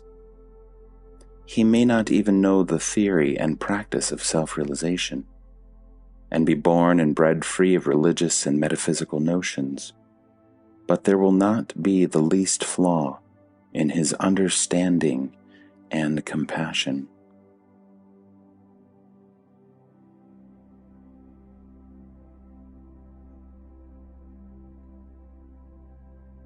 The Jnani does not identify himself with name and shape. He uses memory, but memory cannot use him.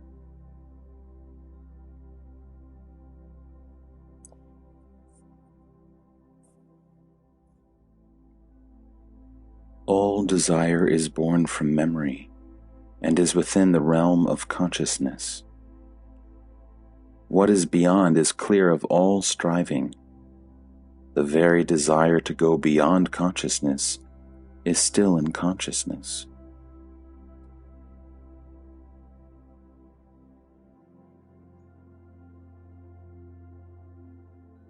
Even pure awareness is a form of consciousness.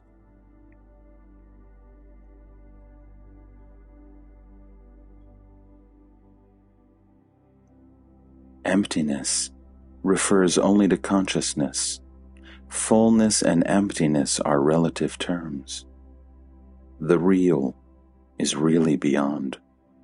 Beyond not in relation to consciousness, but beyond all relations of whatever kind. The difficulty comes with the word state. The real is not a state of something else. It is not a state of mind or consciousness or psyche, nor is it something that has a beginning and an end, being and not being. All opposites are contained in it, but it is not in the play of opposites. You must not take it to be the end of a transition. It is itself, after the consciousness as such is no more. Then words, I am man, or I am God, have no meaning. Only in silence and in darkness can it be heard and seen.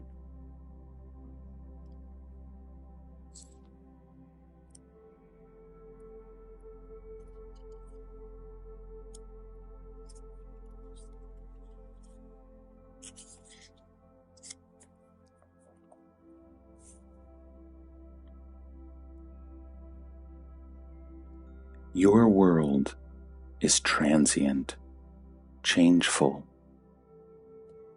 My world is perfect, changeless.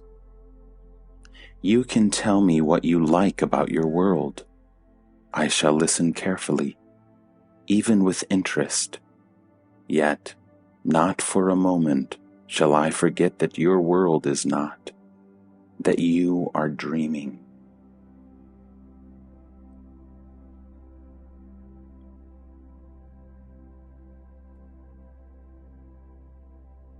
My world has no characteristics by which it can be identified.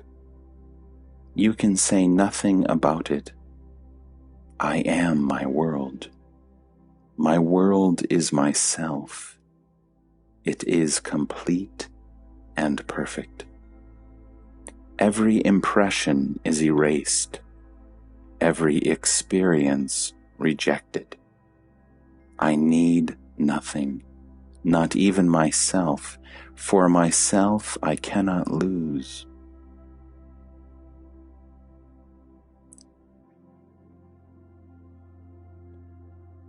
My world is single and very simple. In my world, nothing happens.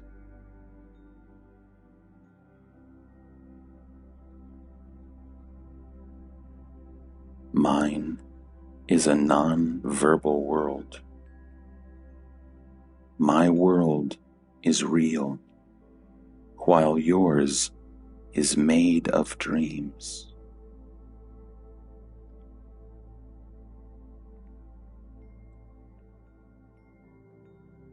Talk is in your world. In mine, there is eternal silence. My silence sings. My emptiness is full. I lack nothing. You cannot know my world until you are there.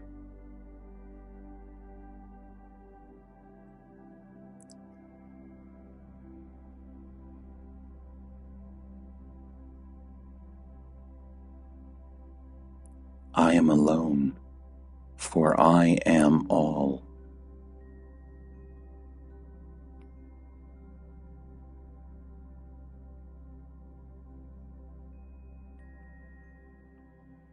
You should consider more closely your own world. Examine it critically, and suddenly, one day you will find yourself in mine. What do we gain by it? You gain nothing. You leave behind what is not your own, and find what you have never lost, your own being.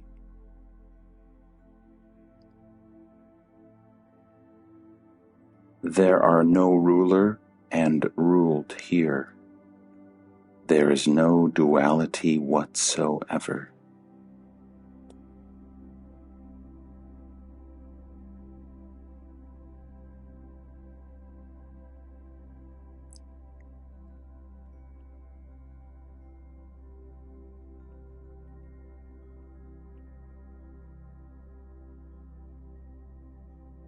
Still, you have a name and shape, display consciousness and activity. In your world, I appear so. In mine, I have being only, nothing else. You people are rich with your ideas of possession, of quantity and quality. I am completely without ideas.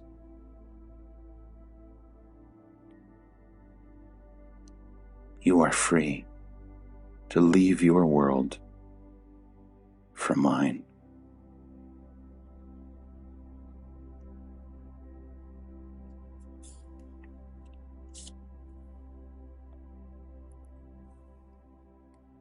How? See your world as it is, not as you imagine it to be. Discrimination will lead to detachment. Detachment will ensure right action. Right action will build the inner bridge to your real being. Action is a proof of earnestness. Do what you are told, diligently and faithfully, and all obstacles will dissolve.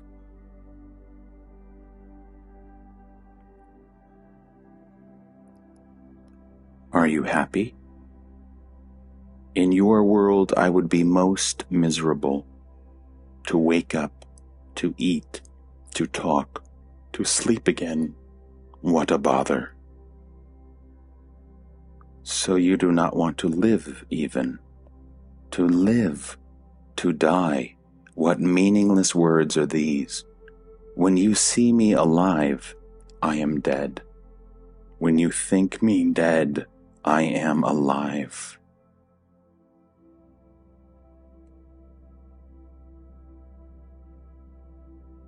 All the sorrows of our world are as nothing to you. I am quite conscious of your troubles. Then what are you doing about them? There is nothing I need do. They come and they go.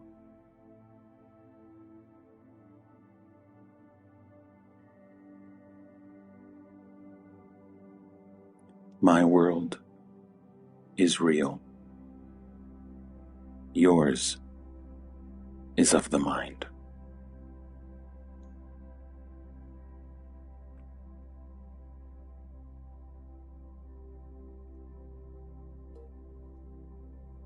Investigate your world. Apply your mind to it. Examine it critically. Scrutinize every idea about it. That will do.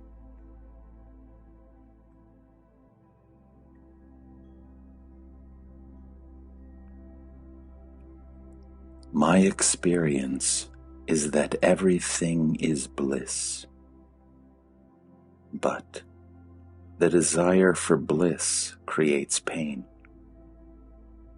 Thus, bliss becomes the seed of pain. The entire universe of pain is born of desire. Give up the desire for pleasure, and you will not even know what pain is.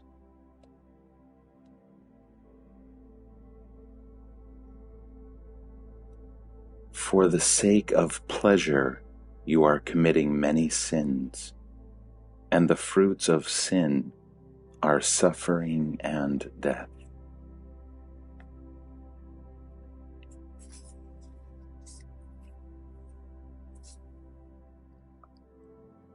If the world is false, then God's plan and God are also false.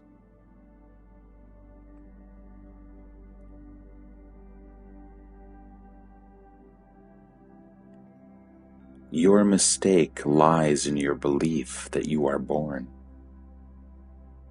You were never born, nor will you ever die.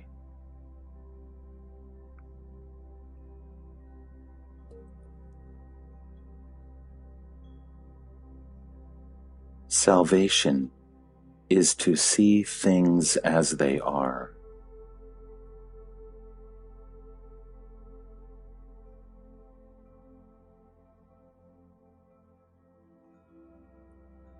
My guru said, "Deny existence to everything except yourself."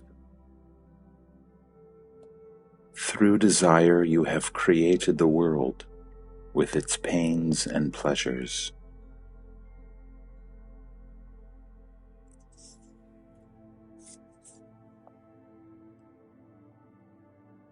Pain is the background of pleasure.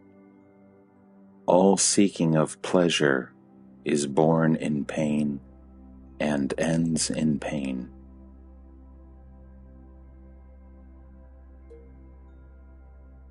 It is the mind that is dull or restless, not you. Look, all kinds of things happen in this room. Do I cause them to happen? They just happen. So it is with you. The role of destiny unfolds itself and actualizes the inevitable. You cannot change the course of events, but you can change your attitude. And what really matters is the attitude and not the bare event.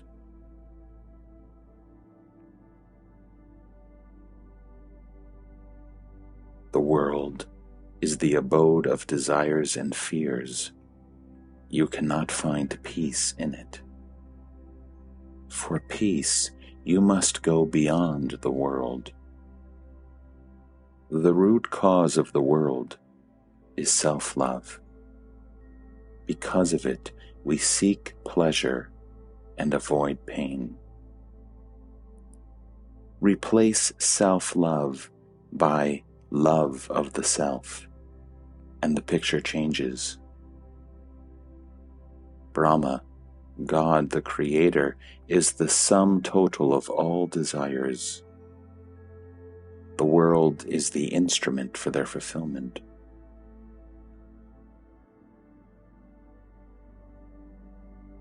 souls take whatever pleasure they desire and pay for them in tears. Time squares all accounts. The law of balance reigns supreme.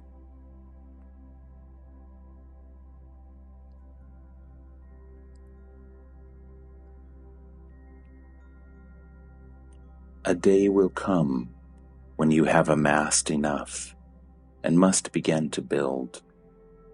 Then, sorting out and discarding are absolutely necessary. Everything must be scrutinized, and the unnecessary ruthlessly destroyed. Believe me, there cannot be too much destruction, for in reality nothing is of value. Be passionately dispassionate. That is all.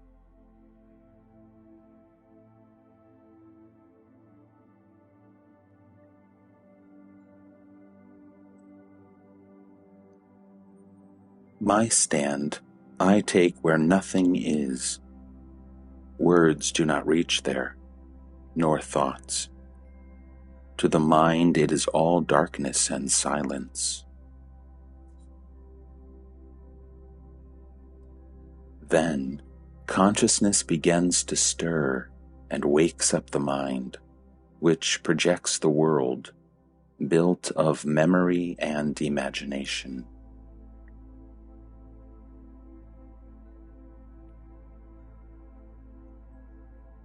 Once the world comes into being, all you say may be so. It is in the nature of the mind to imagine goals, to strive towards them, to seek out means and ways, to display vision, energy, and courage. These are divine attributes, and I do not deny them. But I take my stand where no difference exists, where things are not, nor the mind that creates them.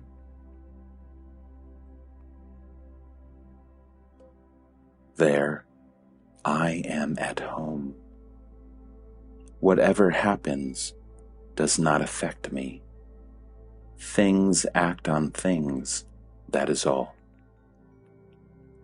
Free from memory and expectation, I am fresh, innocent, wholehearted.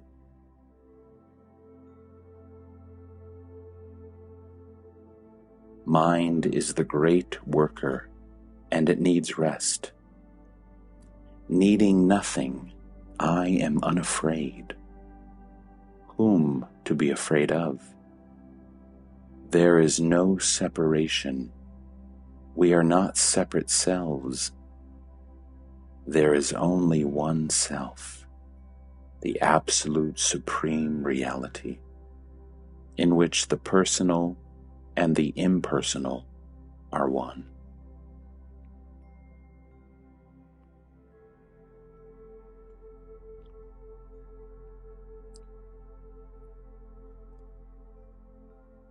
Even a small desire can start a long line of action. What about a strong desire? Desire can produce a universe.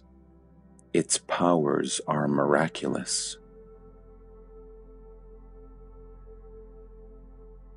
Just as a small matchstick can set a huge forest on fire, so does a desire light the fires of manifestation.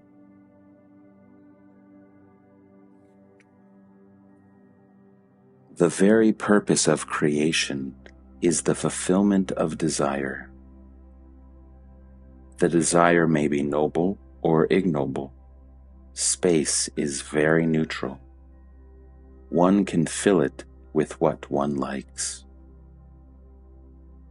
You must be very careful as to what you desire.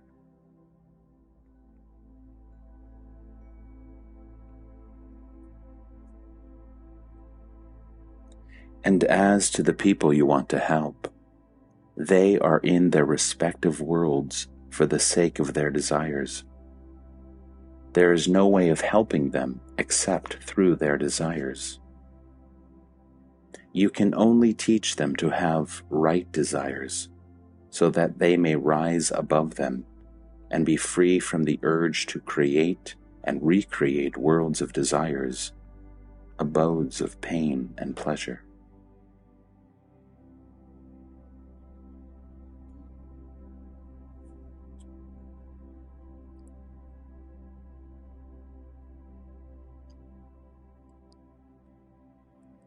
Just as a sleeping man forgets all and wakes up for another day, or he dies and emerges into another life, so do the worlds of desire and fear dissolve and disappear. But the universal witness, the absolute supreme self, never sleeps and never dies.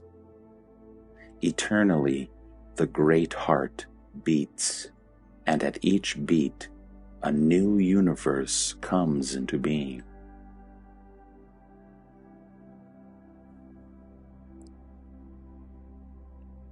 He is beyond all that the mind conceives. He is beyond being and not being. He is the yes and no to everything, beyond and within, creating and destroying, unimaginably real.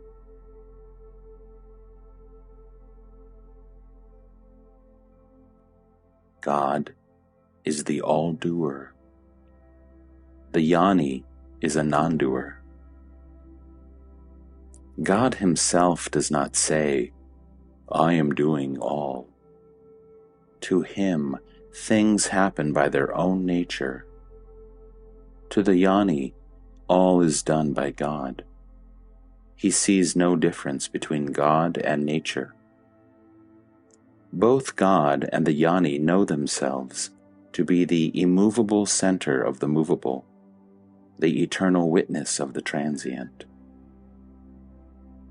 The center is a point of void, and the witness a point of pure awareness. They know themselves to be as nothing. Therefore, nothing can resist them.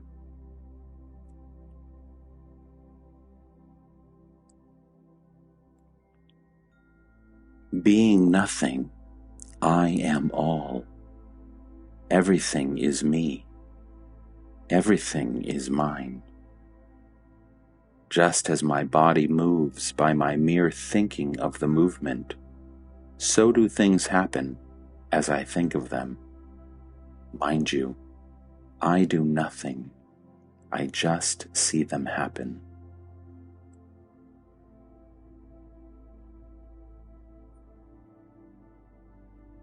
I accept and am accepted. I am all, and all is me. Being the world, I am not afraid of the world. Being all, what am I to be afraid of? Water is not afraid of water, nor fire of fire. Also, I am not afraid because I am nothing that can experience fear or can be in danger. I have no shape nor name. It is attachment to a name and shape that breeds fear. I am not attached. I am nothing, and nothing is afraid of no thing. On the contrary, everything is afraid of the nothing, for when a thing touches nothing, it becomes nothing. It is like a bottomless well. Whatever falls into it disappears.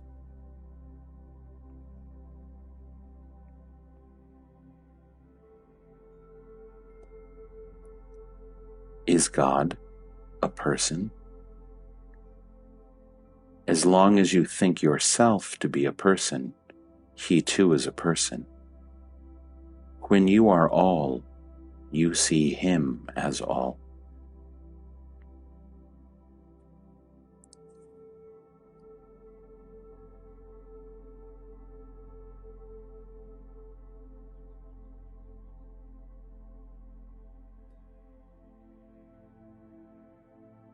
Can I change facts by changing attitude? The attitude is the fact. Take anger. I may be furious, pacing up and down the room. At the same time, I know what I am, a center of wisdom and love, an atom of pure existence. All subsides, and the mind merges into silence.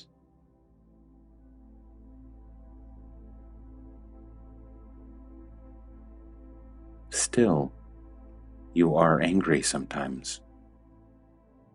With whom am I to be angry? And for what? Anger came and dissolved on my remembering myself. It is all a play of gunas, qualities of cosmic matter. When I identify myself with them, I am their slave. When I stand apart, I am their master.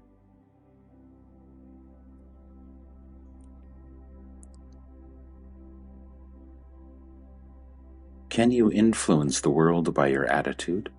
By separating yourself from the world, you lose all hope of helping it. How can it be? All is myself. Can't I help myself? I do not identify myself with anybody in particular, for I am all, both the particular and the universal. Can you then help me, the particular person? But I do help you always from within. Myself and yourself are one. I know it, but you do not. That is all the difference, and it cannot last.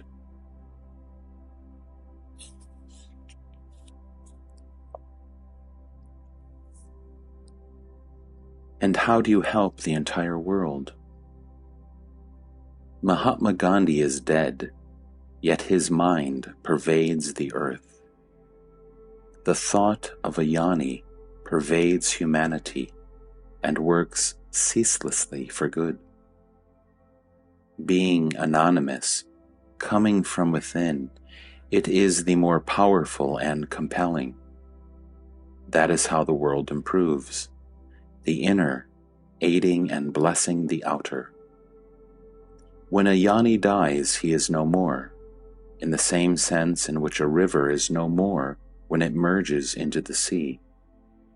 The name, the shape are no more, but the water remains and becomes one with the ocean. When a Jnani joins the universal mind, all his goodness and wisdom become the heritage of humanity and uplift every human being.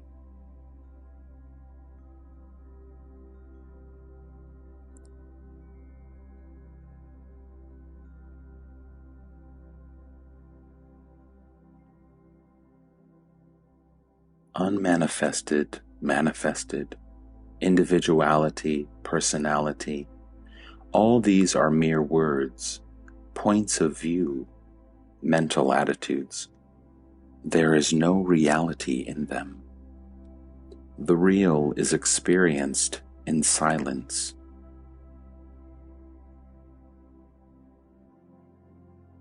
You cling to personality, but you are conscious of being a person only when you are in trouble.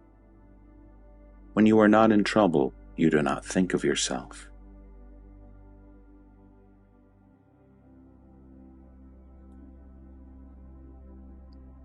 You did not tell me the uses of the unmanifested. Surely, you must sleep in order to wake up. You must die in order to live. You must melt down to shape anew. You must destroy to build, annihilate before creation. The Supreme is the universal solvent. It corrodes every container. It burns through every obstacle. Without the absolute denial of everything, the tyranny of things would be absolute. The Supreme is the great harmonizer, the guarantee of the ultimate and perfect balance of life in freedom. It dissolves you and thus reasserts your true being.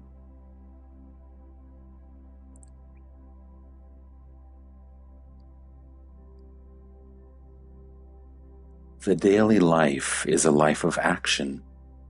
Whether you like it or not, you must function. Whatever you do for your own sake accumulates and becomes explosive. One day it goes off and plays havoc with you and your world. When you deceive yourself that you work for the good of all, it makes matters worse. For you should not be guided by your own ideas of what is good for others. A man who claims to know what is good for others is dangerous.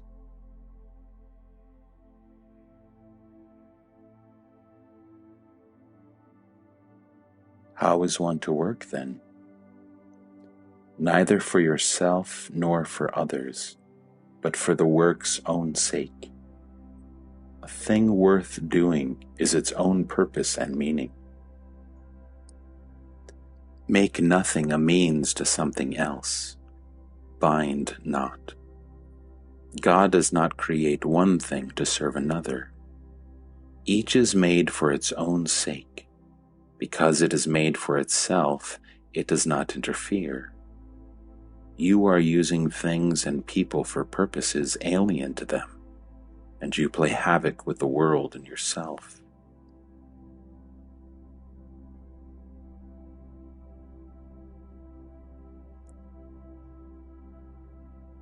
You are always the Supreme, but your attention is fixed on things, physical or mental. When your attention is off a thing and not yet fixed on another, in the interval, you are pure being.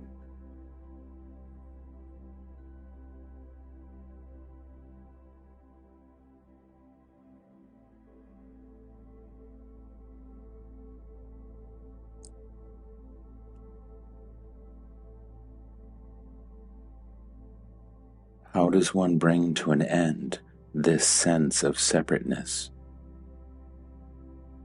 By focusing the mind on the I am, on the sense of being.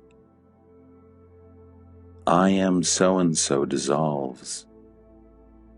I am a witness only remains, and that too submerges in I am all. Then the all becomes the one, and the one yourself, not to be separate from me.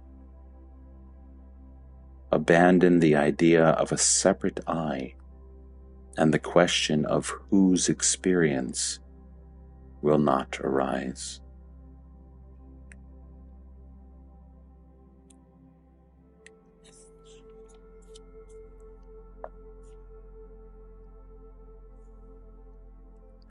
You speak of my experience as different from your experience because you believe we are separate, but we are not. On a deeper level, my experience is your experience.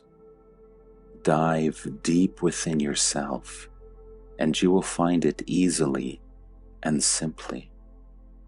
Go in the direction of I am.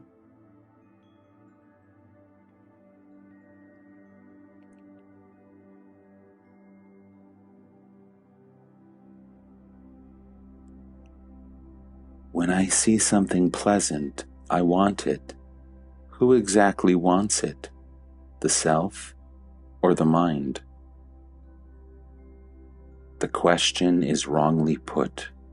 There is no who.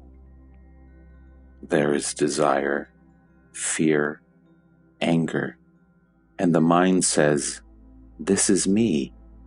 This is mine." There is no thing which could be called me or mine. Desire is a state of the mind, perceived and named by the mind. Without the mind perceiving and naming, where is desire?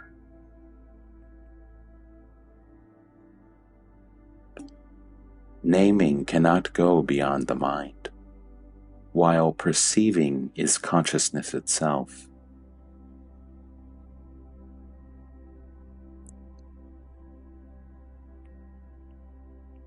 When somebody dies, what exactly happens? Nothing happens. Something becomes nothing. Nothing was. Nothing remains.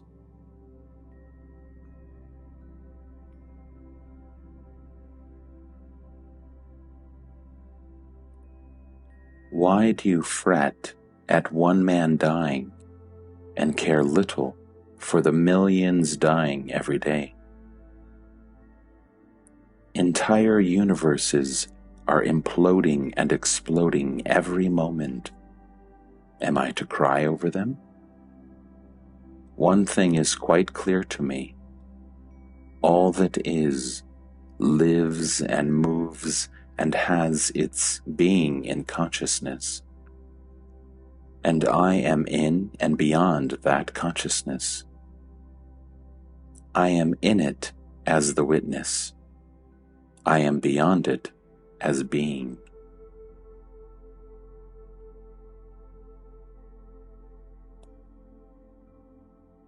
Surely you care when your child is ill, don't you? I don't get flustered. I just do the needful. I do not worry about the future. A right response to every situation is in my nature. I do not stop to think what to do. I act and move on.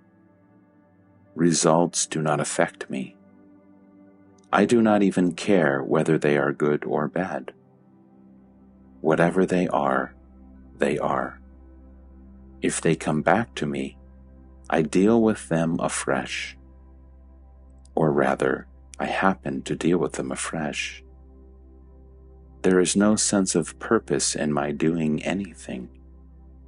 Things happen as they happen, not because I make them happen, but it is because I am that they happen. In reality, nothing ever happens. When the mind is restless, it makes Shiva dance. Like the restless waters of the lake make the moon dance. It is all appearance, due to wrong ideas.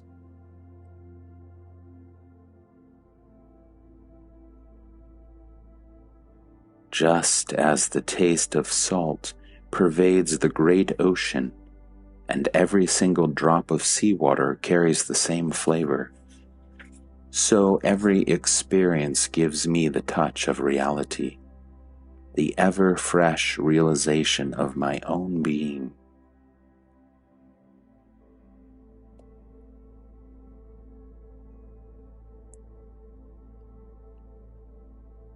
Do I exist in your world as you exist in mine? Of course.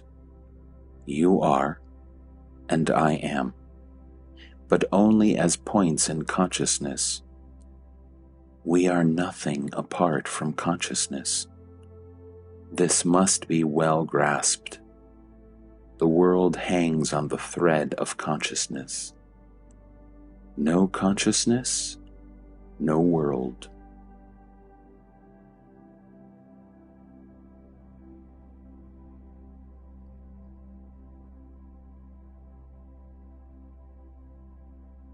There are many points in consciousness. Are there as many worlds? Take dream for an example. In a hospital, there may be many patients, all sleeping, all dreaming, each dreaming his own private, personal dream, unrelated, unaffected, having one single factor in common: illness. Similarly, we have divorced ourselves in our imagination from the real world of common experience and enclosed ourselves in a cloud of personal desires and fears, images and thoughts, ideas and concepts. All the dreams are superimposed over a common world. To some extent, they shape and influence each other. The basic unity operates in spite of all. At the root of it all lies self-forgetfulness, not knowing who I am. Cling to one thing that matters. Hold on to I am and let go all else. This is sadhana, spiritual practice. In realization, there is nothing to hold on to and nothing to forget. Everything is known, nothing is remembered.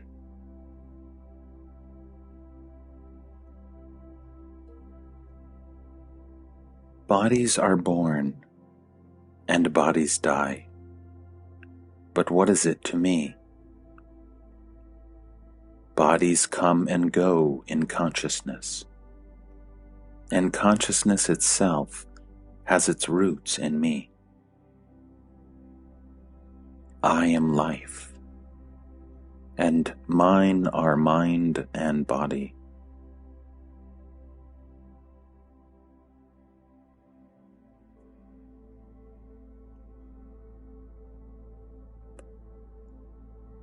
Reality can neither be proved nor disproved. Within the mind, you cannot. Beyond the mind, you need not. In the real, the question, what is real, does not arise. The manifested and unmanifested are not different.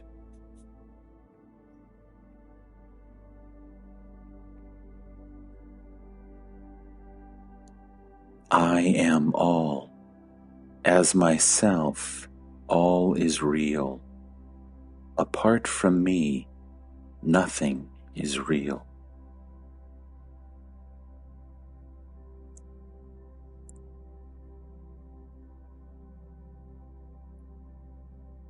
The world has no existence apart from you. At every moment, it is but a reflection of yourself. You create it, you destroy it.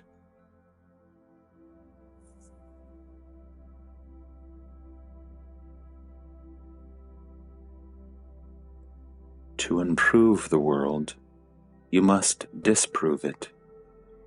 One must die to live. There is no rebirth except through death.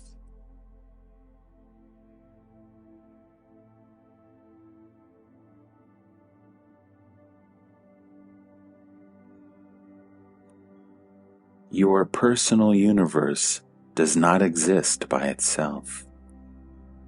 It is merely a limited and distorted view of the real. It is not the universe that needs improving, but your way of looking.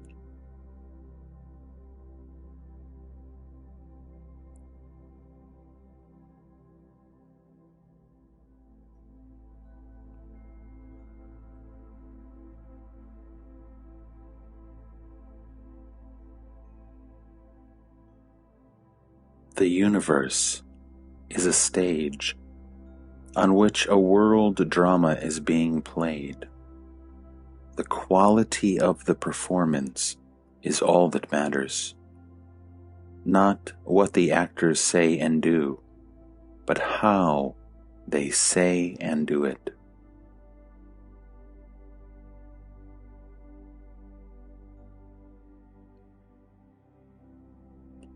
You take it too seriously. What is wrong with play? You have a purpose only as long as you are not complete. Till then, completeness, perfection is the purpose. But when you are complete in yourself, fully integrated within and without, then you enjoy the universe. You do not labor at it.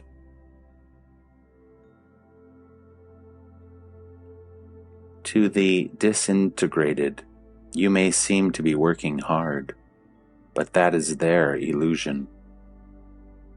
Athletes seem to make tremendous efforts, yet their sole motive is to play and display.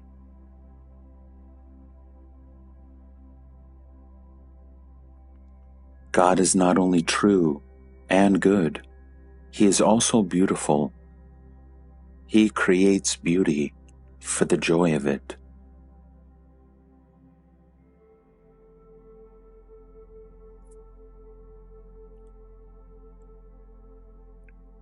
Why do you introduce purpose? Purpose implies movement, change, a sense of imperfection. God does not aim at beauty. Whatever He does is beautiful. Would you say that a flower is trying to be beautiful? It is beautiful by its very nature. Similarly, God is perfection itself, not an effort at perfection.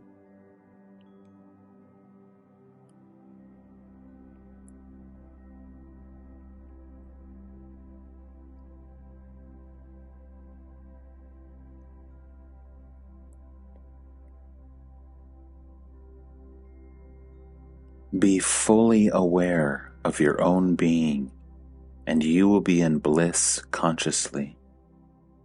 Because you take your mind off yourself and make it dwell on what you are not, you lose your sense of well-being, of being well.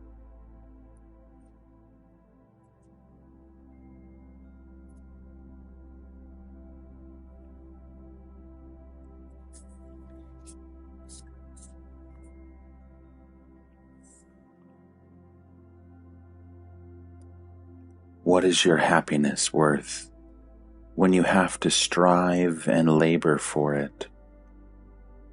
True happiness is spontaneous and effortless.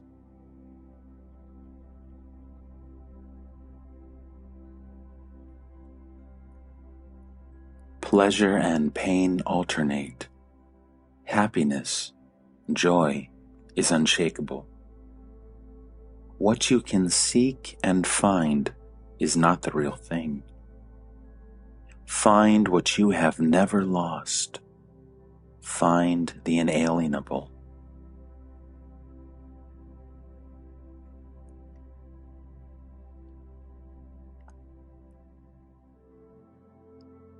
Give up all questions except one. Who am I? After all, the only fact you are sure of is that you are. The I am is certain. The I am this is not.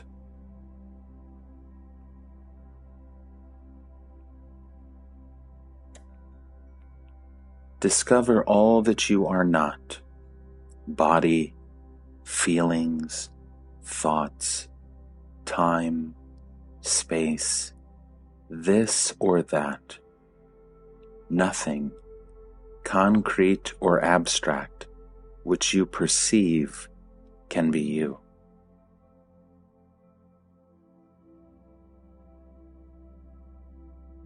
Have firm conviction that you are pure consciousness.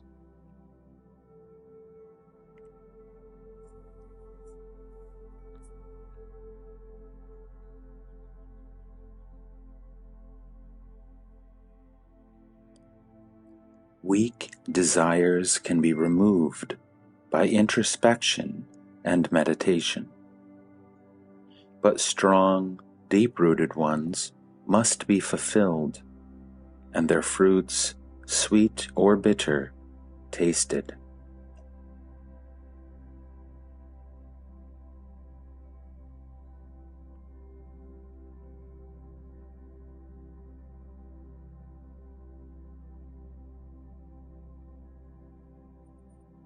On the human scale of values, deliberate effort is considered praiseworthy. In reality, both the yogi and bogi follow their own nature according to circumstances and opportunities. The yogi's life is governed by a single desire: to find the truth. The bogi serves many masters, but the bogi becomes a yogi, and the yogi may get a rounding up in a bout of boga. The final result is the same.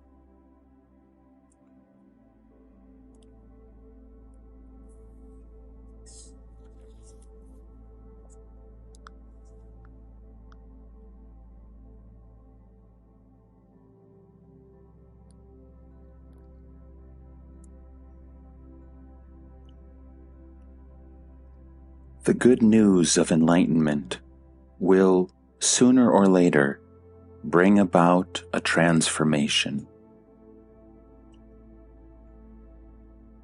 Yes, first hearing, then remembering, pondering, and so on.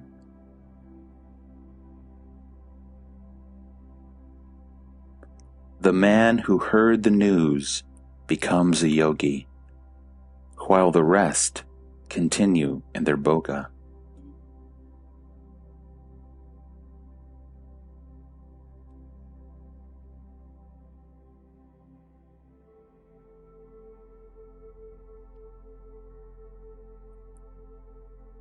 Before the world was, consciousness was. In consciousness, it comes into being. In consciousness, it lasts, and into pure consciousness, it dissolves. At the root of everything is the feeling I am. The state of mind, there is a world, is secondary. For to be, I do not need the world. The world needs me.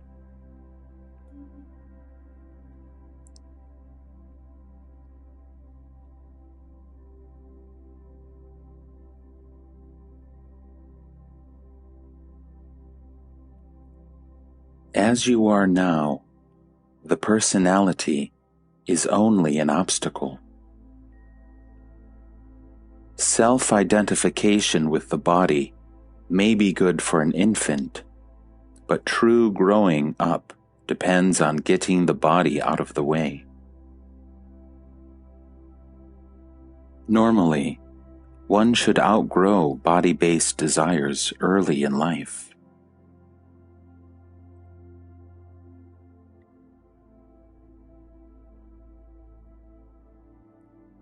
As long as you do not see that it is mere habit, built on memory, prompted by desire, you will think yourself to be a person, living, feeling, thinking, active, passive, pleased or pained.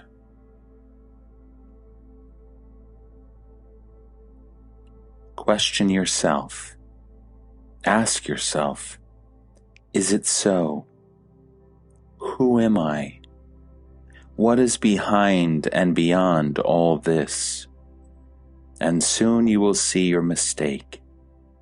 And It is in the very nature of a mistake to cease to be when seen.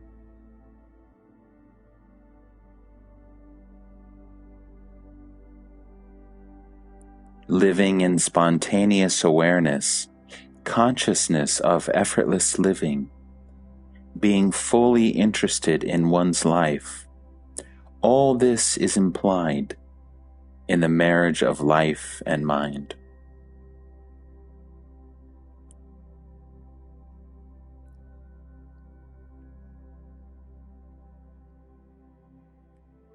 Humility and silence are essential for a sadhaka, however advanced.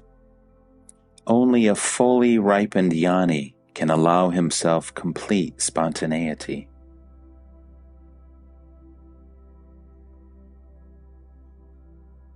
The inner fruit must ripen. Until then, the discipline, the living in awareness, must go on.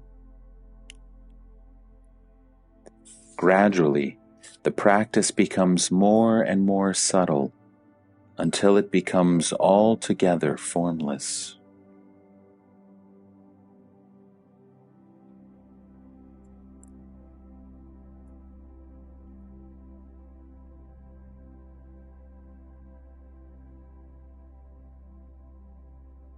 The world itself is contact, the totality of all contacts actualized in consciousness.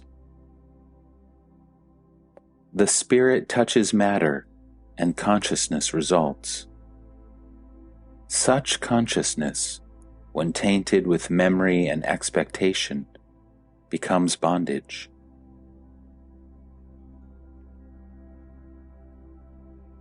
Pure experience does not bind. Experience caught between desire and fear is impure and creates karma.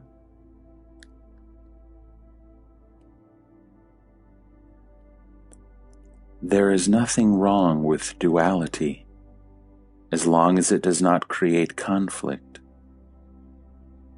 Multiplicity and variety without strife is joy. In pure consciousness, there is light. For warmth, contact is needed. Above the unity of being is the union of love. Love is the meaning and purpose of duality.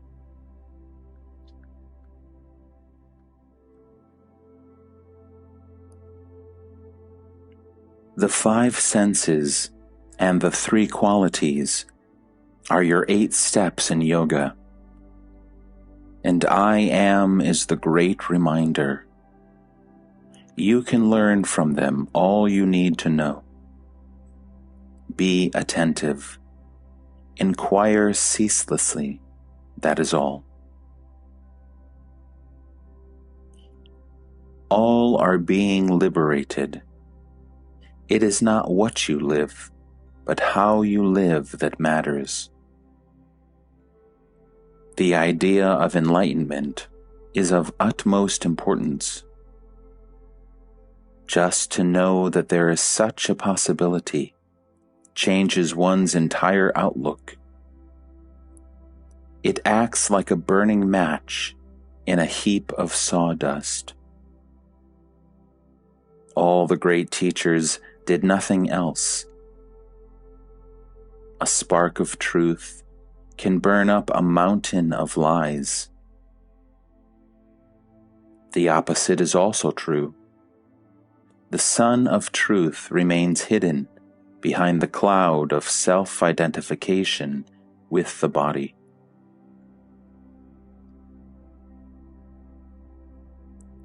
The very hearing of enlightenment is a promise of enlightenment.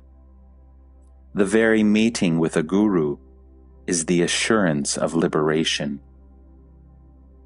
Perfection is life-giving and creative.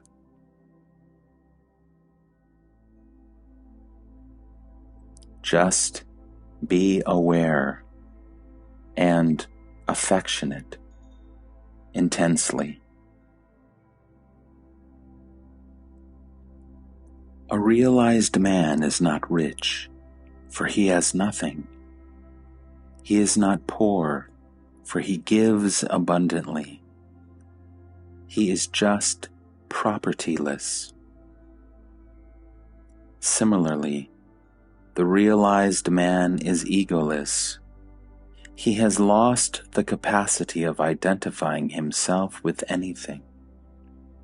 He is without location, placeless, beyond space and time, beyond the world. Beyond words and thoughts is he.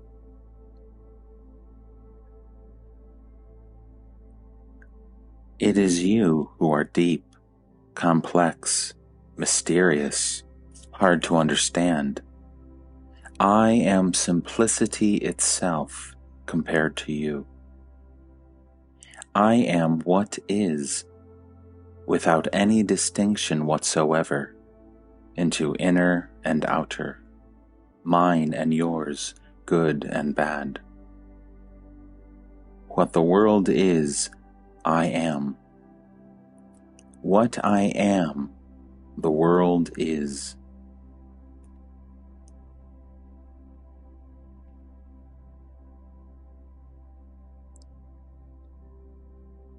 How does it happen that each man creates his own world? When a number of people are asleep, each dreams his own dream. Only on awakening, the question of many different dreams arises and dissolves when they are all seen as dreams, as something imagined.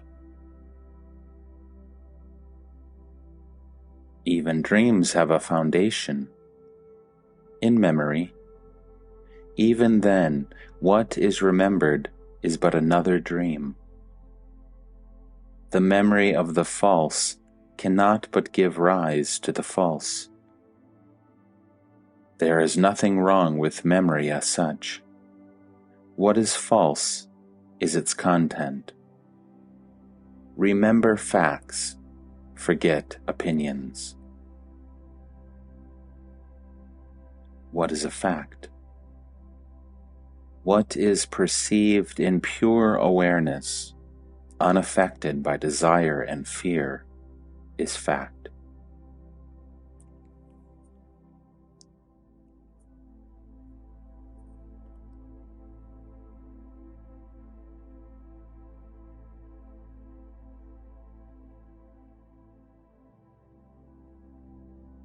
To sit in judgment and allot marks is ridiculous.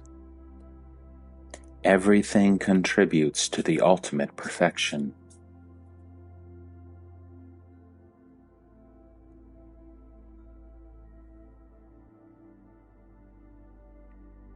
Let each act according to his nature.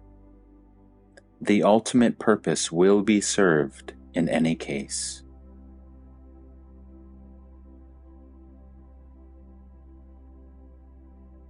One and all are the same to me. The same consciousness appears as being and as bliss. Chit in movement is Ananda. Chit motionless is being.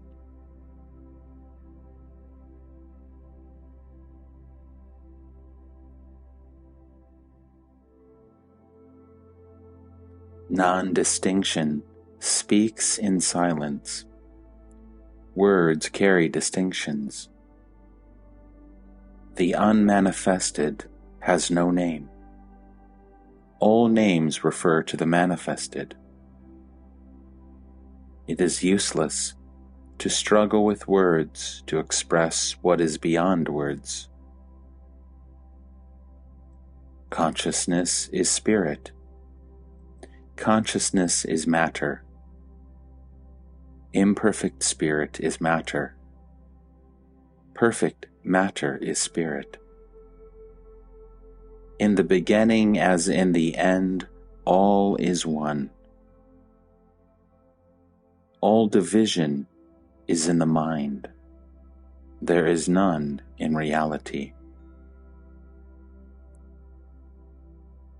Movement and rest are states of mind, and cannot be without their opposites. By itself, nothing moves, nothing rests. It is a grievous mistake to attribute absolute existence to mental constructs. Nothing exists by itself. Beyond the mind, there is no such thing as experience. Experience is a dual state. You cannot talk of reality as an experience.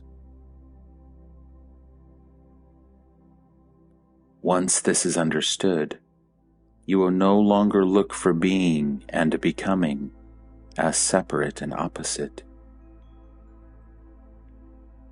In reality, they are one and inseparable, like roots and branches of the same tree. Both can exist only in the light of consciousness, which again arises in the wake of the sense I am. This is the primary fact. If you miss it, you miss all.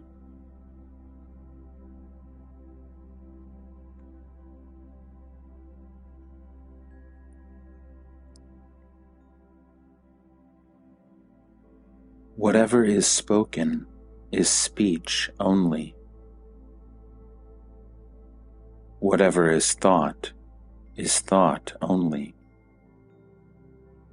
The real meaning is unexplainable, though experienceable. The Mahavakya is true, but your ideas are false. For all ideas are false.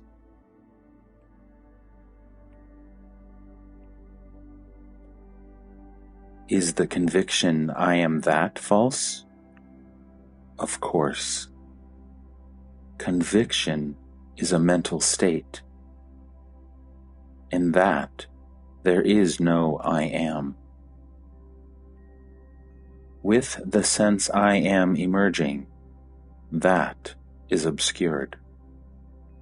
As with the sun rising, the stars are wiped out. But, as with the sun comes light, so with the sense of self comes bliss. The cause of bliss is sought in the not I, and thus the bondage begins.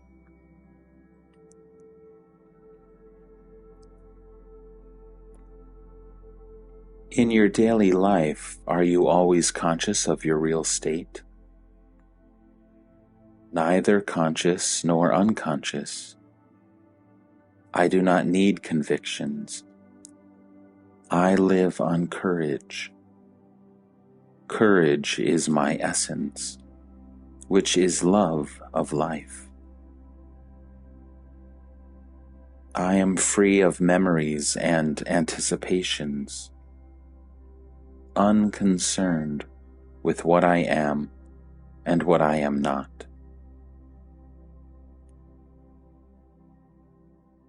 I am not addicted to self-descriptions.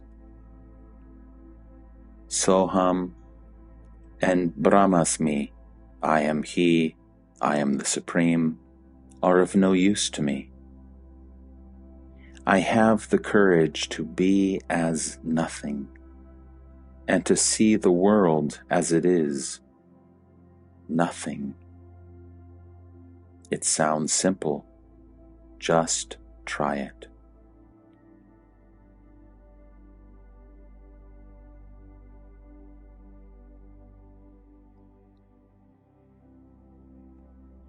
Anxiety and hope are born of imagination. I am free of both. I am simple being, and I need nothing to rest on.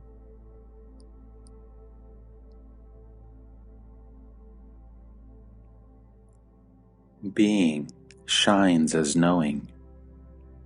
Knowing is warm in love. It is all one. You imagine separations and trouble yourself with questions. Don't concern yourself overmuch with formulations. Pure being cannot be described.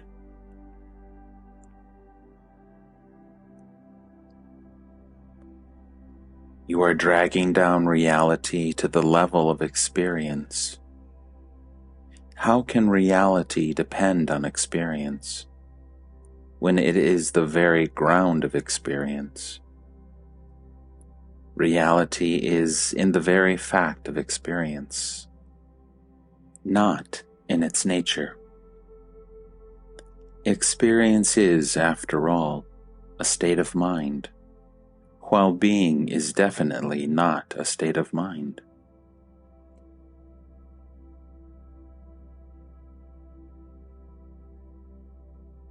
The separation is an appearance, just as the dream is not apart from the dreamer, so is knowing not apart from being. The dream is the dreamer, the knowledge is the knower. The distinction is merely verbal. The undisturbed state of being is bliss. The disturbed state is what appears as the world. In non-duality there is bliss. In duality, experience. What comes and goes is experience with its duality of pain and pleasure. Bliss is not to be known. One is always bliss, but never blissful. Bliss is not an attribute. There are no others to help. A rich man, when he hands over his entire fortune to his family, has not a coin left to give a beggar. So is the wise man, stripped of all his powers and possessions. Nothing, literally nothing, can be said about him. He cannot help anybody, for he is everybody. He is the poor and also his poverty, the thief and also his thievery. How can he be said to help when he is not apart? Who thinks of himself as separate from the world, let him help the world. The only thing that can help is to wake up from the dream.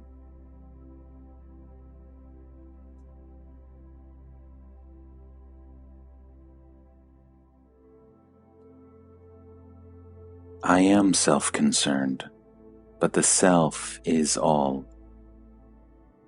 In practice, it takes the shape of goodwill, unfailing and universal. You may call it love, all-pervading, all-redeeming. Such love is supremely active, without the sense of doing.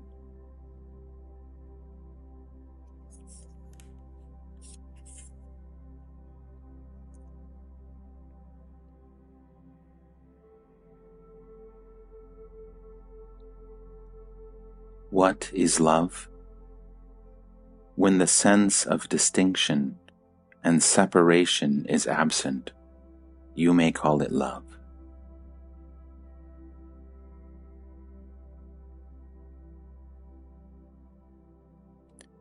Why so much stress on love between man and woman?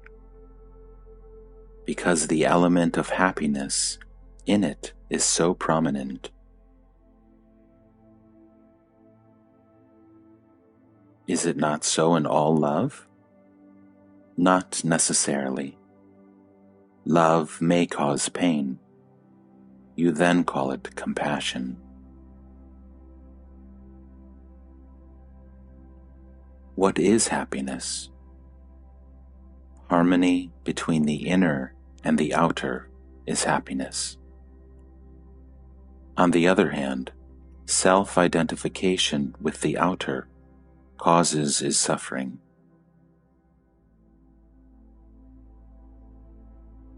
How does self-identification happen?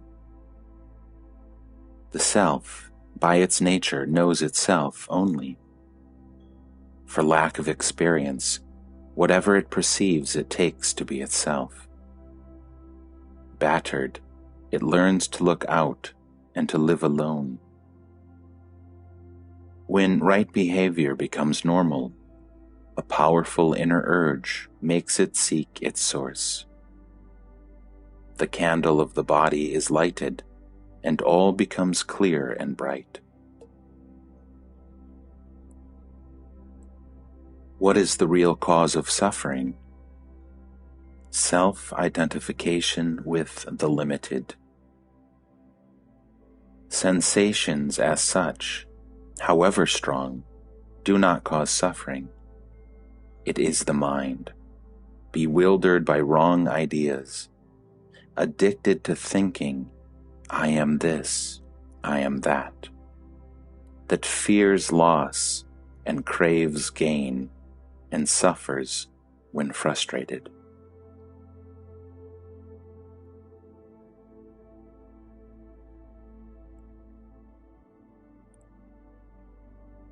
Noble friendship, satsang, is the supreme remedy for all ills, physical and mental.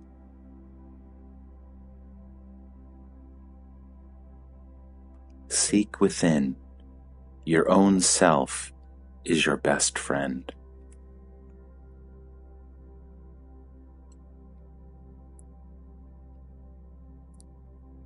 Why is life so full of contradictions? It serves to break down mental pride. We must realize how poor and powerless we are. As long as we delude ourselves by what we imagine ourselves to be, to know, to have, to do, we are in a sad plight indeed.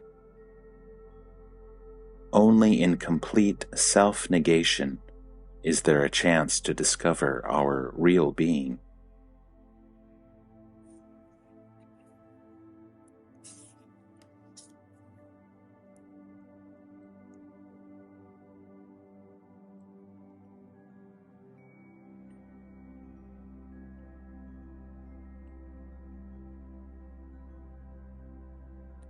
You must be serious, intent, truly interested to examine yourself. You must be full of goodwill for yourself.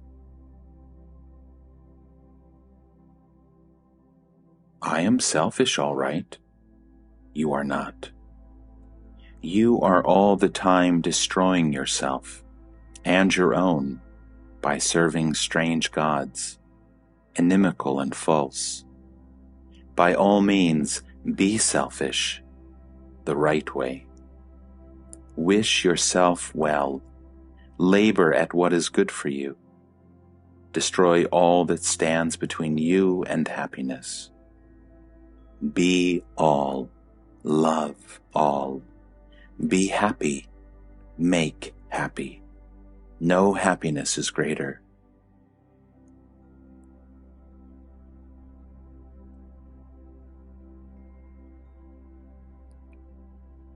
Why is there so much suffering in love?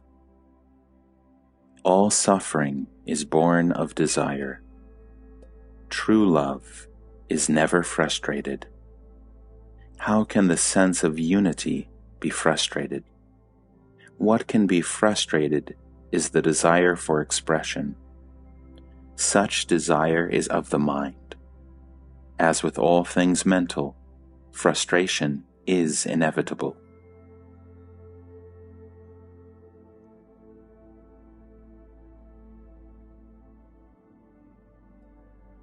What is the place of sex in love? Love is a state of being. Sex is energy. Love is wise. Sex is blind. Once the true nature of love and sex is understood, there will be no conflict or confusion.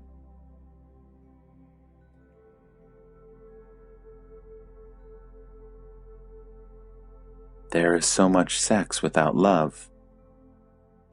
Without love, all is evil. Life itself without love is evil.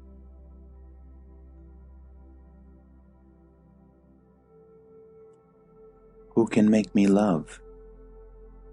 You are love itself, when you are not afraid.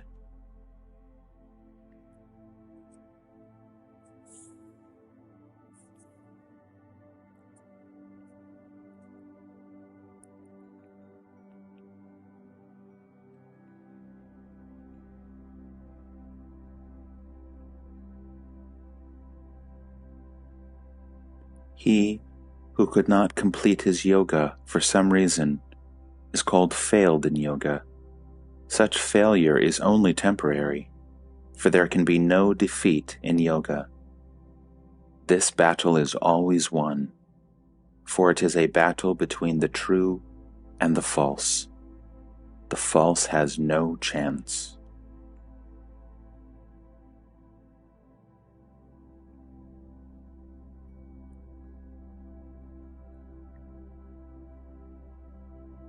There is no question of failure, neither in the short run nor in the long. It is like traveling a long and arduous road in an unknown country.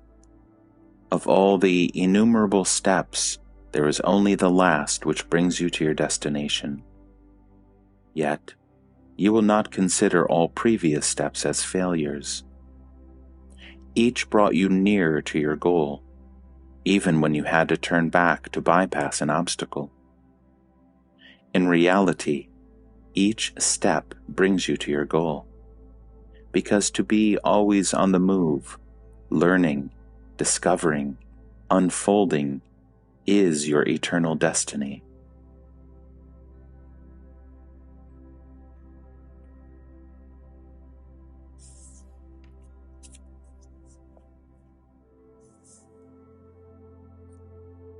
Living is life's only purpose. The self does not identify itself with success or failure. The very idea of becoming this or that is unthinkable. The self understands that success and failure are relative and related, that they are the very warp and weft of life. Learn from both and go beyond. If you have not learned, repeat.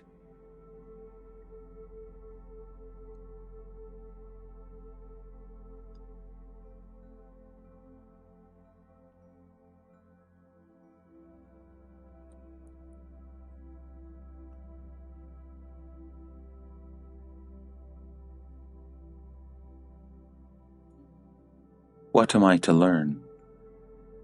To live without self-concern. For this, you must know your own true being as indomitable, fearless, ever victorious. Once you know with absolute certainty that nothing can trouble you but your own imagination, you come to disregard your desires and fears, concepts and ideas, and live by truth alone.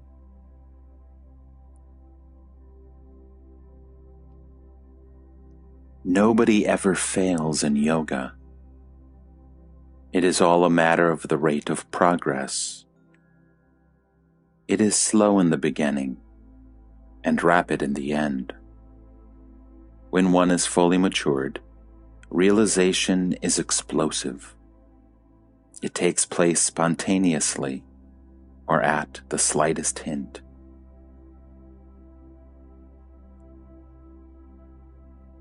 The quick is not better than the slow. Slow ripening and rapid flowering alternate. Both are natural and right. Yet, all this is so in the mind only. As I see it, there is really nothing of the kind.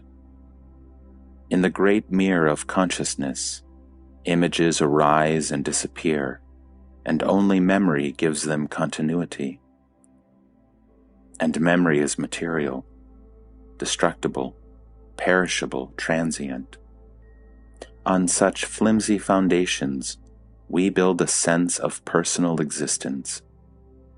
Vague, intermittent, dreamlike, this vague persuasion, I am so-and-so, obscures the changeless state of pure awareness and makes us believe that we are born to suffer and to die.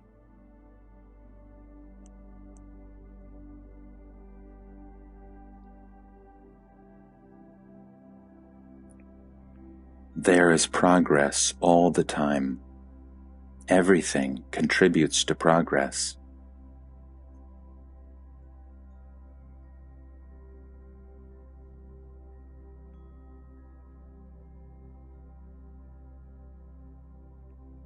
In reality, nothing ever happened. The sun is always there.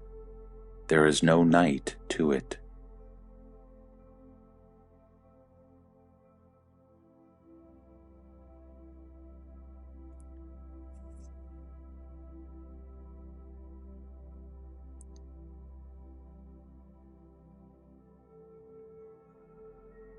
Even effort is a part of the process.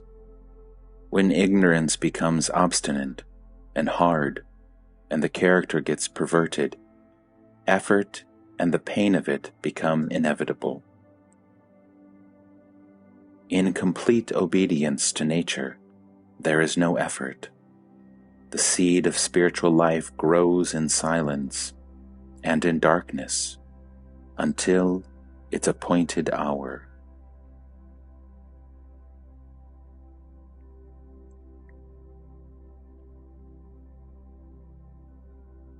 Consciousness and unconsciousness, while in the body, depend on the condition of the brain.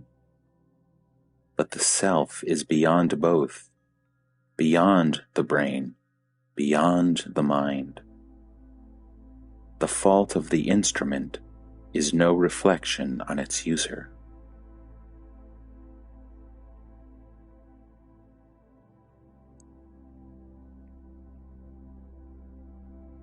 Why should a liberated man necessarily follow conventions? The moment he becomes predictable, he cannot be free. His freedom lies in his being free to fulfill the need of the moment, to obey the necessity of the situation, freedom to do what one must. What is right is real freedom.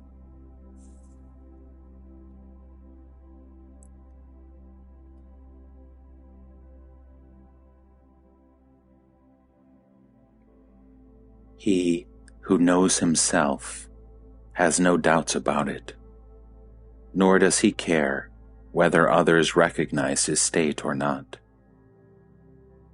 Rare is the realized man who discloses his realization, and fortunate are those who have met him, for he does it for their abiding welfare.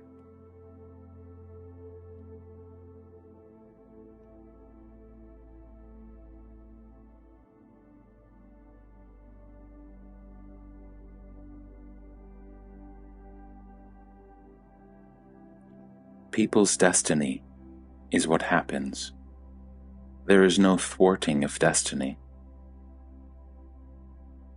Do you mean to say everybody's life is totally determined at his birth? What a strange idea! Were it so, the power that determines would see to it that nobody should suffer.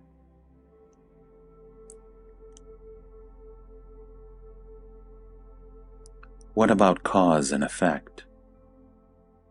Each moment contains the whole of the past and creates the whole of the future. But past and future exist in the mind only. Time is in the mind. Space is in the mind. The law of cause and effect is also a way of thinking.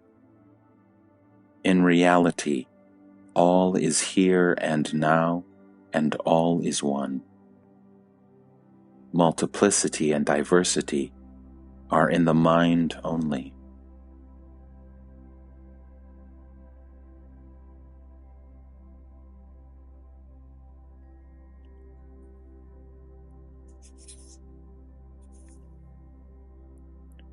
I flow with life, faithfully and irresistibly.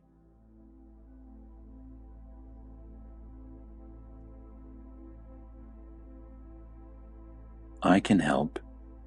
You too can help. Everybody can help. But the suffering is all the time recreated. Man alone can destroy in himself the roots of pain. Others can only help with the pain, but not with its cause, which is the abysmal stupidity of mankind.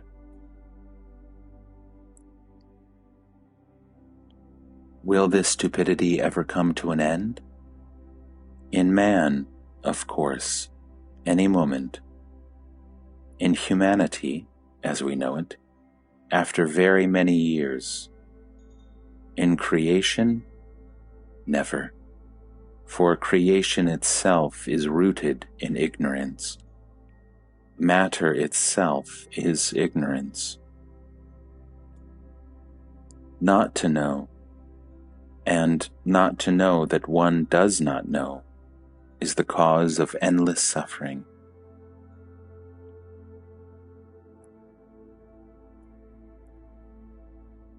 We are told of the great avatars, the saviors of the world. Did they save? They have come and gone, and the world plods on. Of course, they did a lot and opened new dimensions in the human mind. But to talk of saving the world is an exaggeration.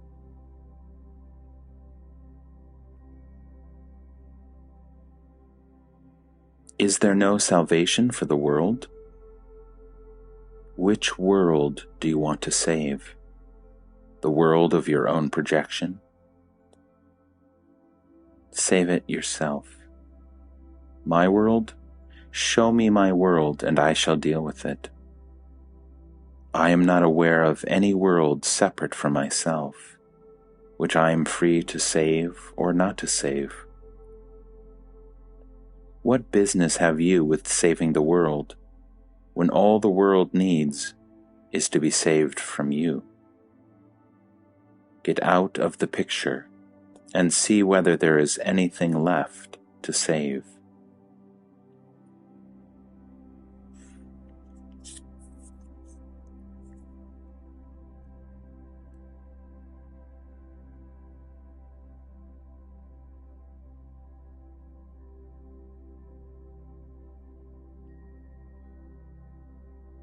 Must people suffer? As long as they are as they are, there is no escape from suffering. Remove the sense of separateness, and there will be no conflict.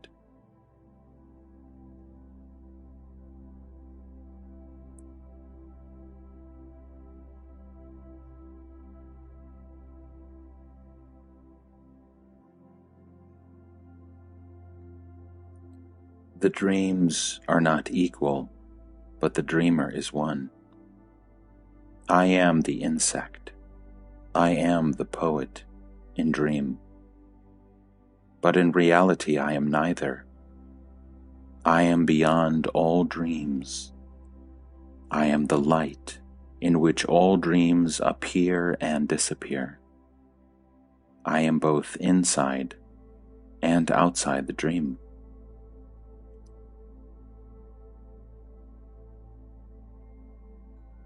Just as a man suffering a headache knows the ache and also knows that he is not the ache, so do I know the dream, myself dreaming and myself not dreaming, all at the same time. I am what I am before, during, and after the dream. But what I see and dream, I am not.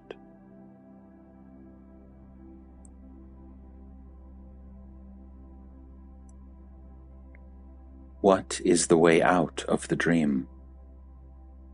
There is no need of a way out. Don't you see that a way out is also part of the dream? All you have to do is to see the dream as a dream.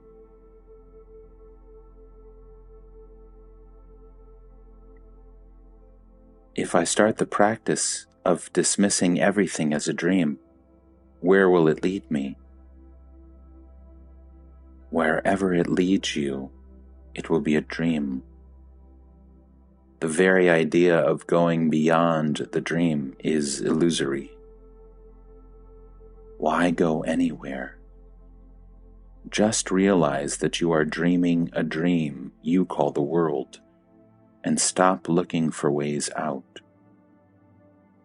The dream is not your problem. Your problem is that you like one part of the dream and not another. Love all of it, or none of it, and stop complaining. When you have seen the dream as a dream, you have done all that needs be done.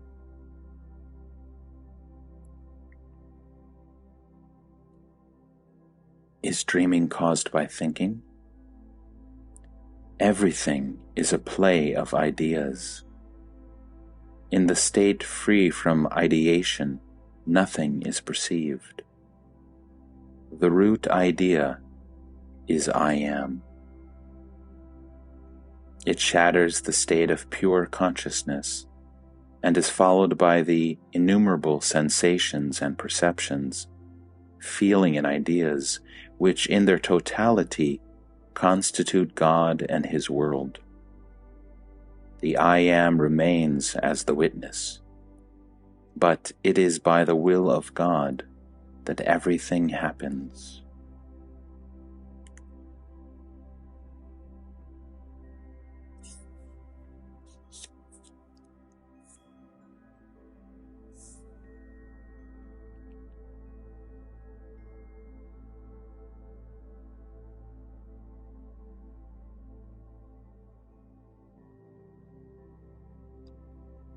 Theories are neither right nor wrong. They are attempts at explaining the inexplicable. It is not the theory that matters, but the way it is being tested. It is the testing of the theory that makes it fruitful. Experiment with any theory you like. If you are truly earnest and honest, the attainment of reality will be yours.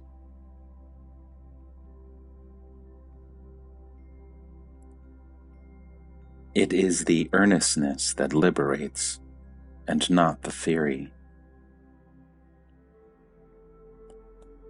Your sincerity will guide you. Devotion to the goal of freedom and perfection will make you abandon all theories and systems and live by wisdom, intelligence, and active love.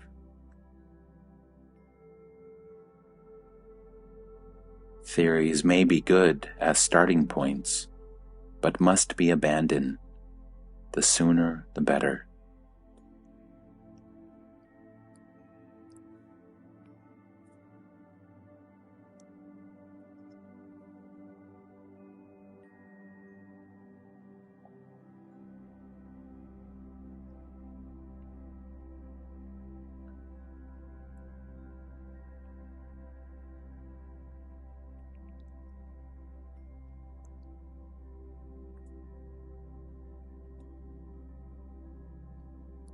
Whatever name you give it, will or steady purpose or one-pointedness of the mind, you come back to earnestness, sincerity, honesty.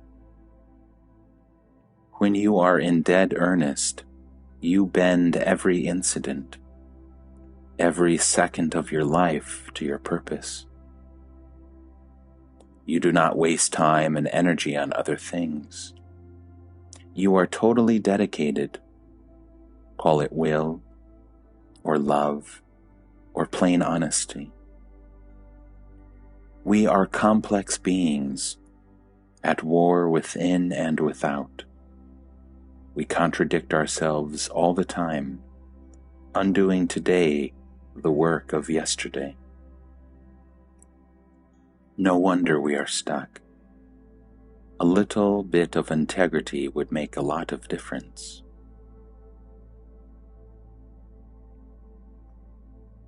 What is more powerful, desire or destiny? Desire shapes destiny. You are free now. What is it that you want to desire? Desire it.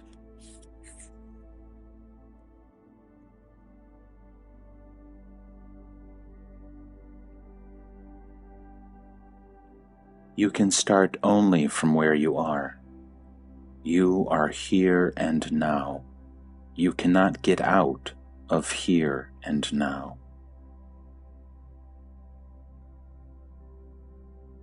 What can I do here and now? You can be aware of your being here and now.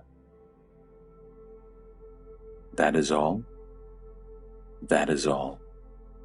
There is nothing more to it.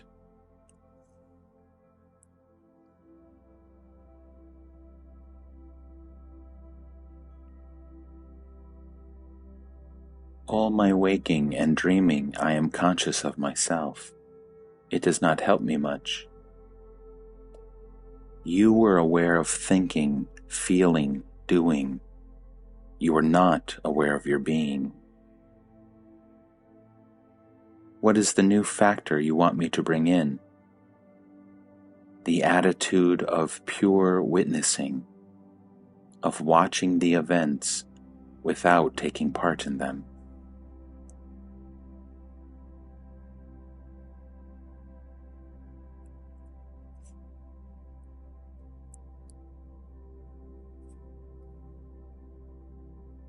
There is no chaos in the world, except the chaos which your mind creates. It is self-created in the sense that at its very center is the false idea of oneself as a thing different and separate from other things. In reality, you are not a thing, nor separate. You are the infinite potentiality, the inexhaustible possibility. Because you are, all can be. The universe is but a partial manifestation of your limitless capacity to become.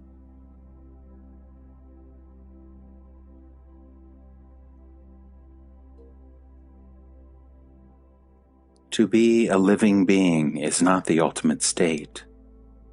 There is something beyond, much more wonderful, which is neither being nor non-being, neither living nor not living.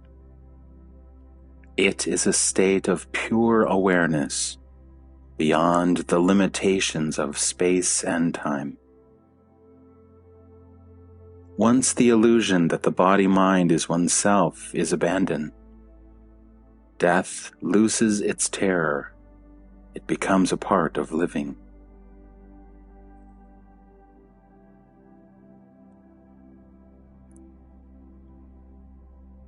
Your true nature is beyond description. It cannot be known with mind, yet it exists. Your true state is ever existent.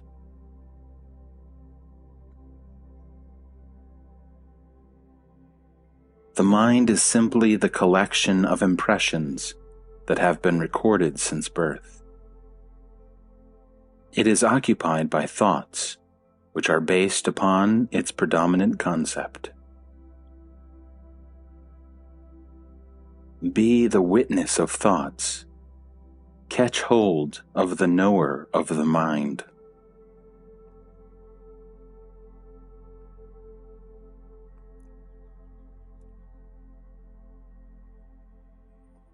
I am experiencing pleasure and pain in consciousness, but I am neither consciousness nor its content.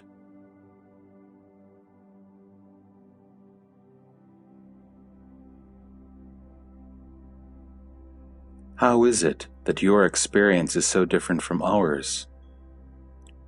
My actual experience is not different. It is my evaluation and attitude that differ. I see the same world as you do, but not in the same way. There is nothing mysterious about it. Everybody sees the world through the idea he has of himself. As you think yourself to be, so you think the world to be.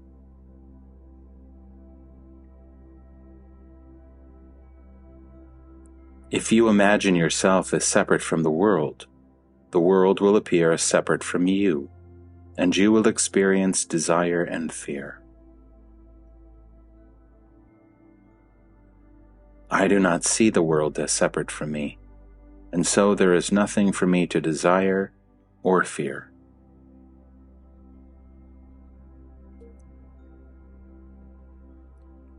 There is absolutely no difference between me and others, except in my knowing myself as I am. I am all. I know it, for certain, and you do not.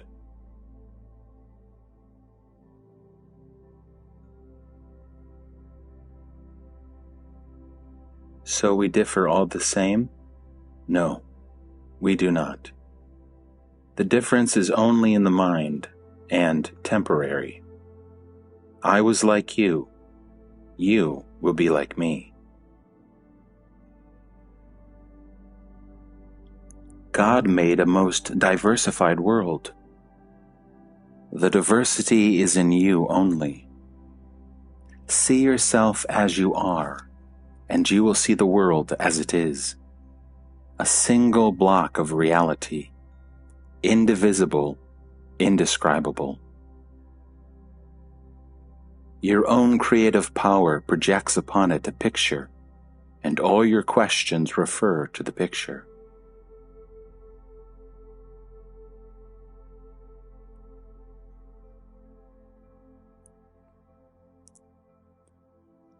Gods and their universes come and go.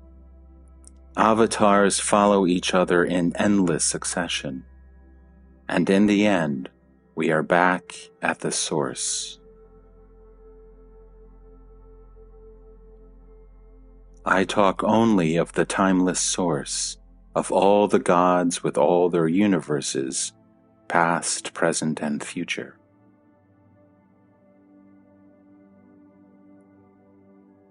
Do you know them all? Do you remember them? When a few boys stage a play for fun, what is there to see and to remember?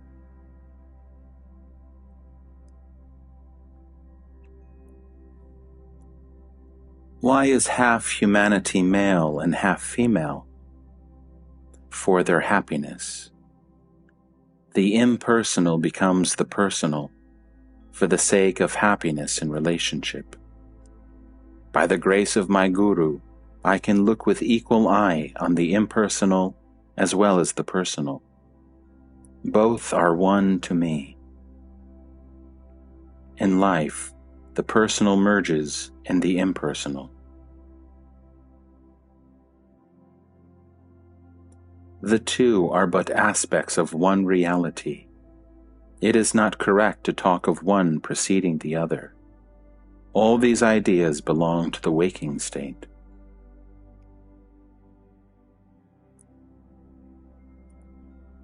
What brings in the waking state? At the root of all creation lies desire. Desire and imagination foster and reinforce each other. The fourth state, turiya, is a state of pure witnessing, detached awareness, passionless and wordless. It is like space, unaffected by whatever it contains.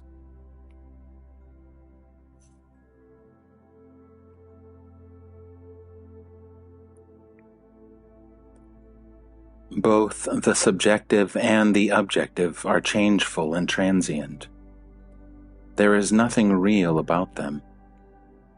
Find the permanent in the fleeting, the one constant factor in every experience.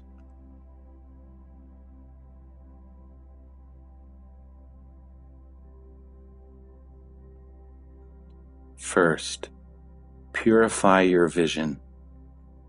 Learn to see instead of staring. Also, you must be eager to see. You need both clarity and earnestness for self-knowledge. You need maturity of heart and mind, which comes through earnest application in daily life of whatever little you have understood.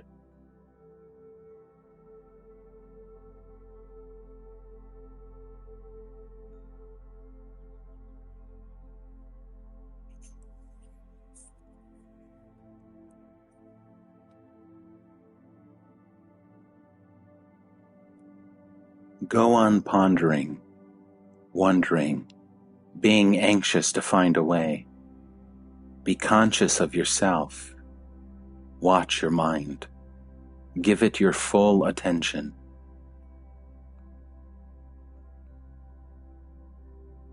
Don't look for quick results. There may be none within your noticing. Unknown to you, your psyche will undergo a change.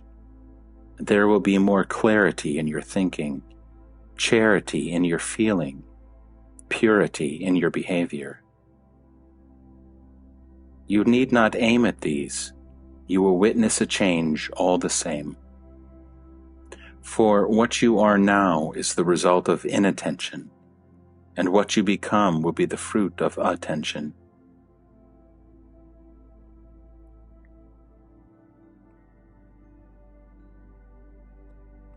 Attention, alertness, awareness, clarity, liveliness, vitality are all manifestations of integrity, oneness with your true nature.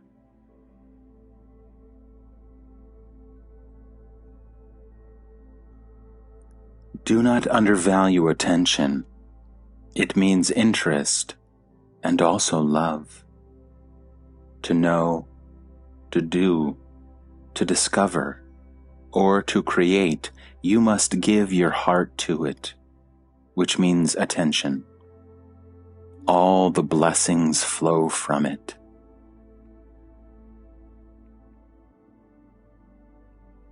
Give your undivided attention to the most important in your life, yourself. Of your personal universe, you are the center. Without knowing the center, what else can you know?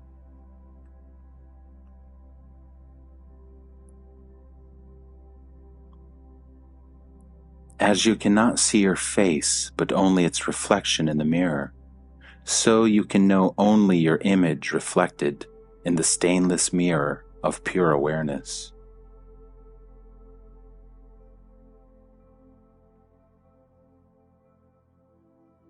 How am I to get such a stainless mirror? Obviously by removing stains. See the stains and remove them. The ancient teaching is fully valid.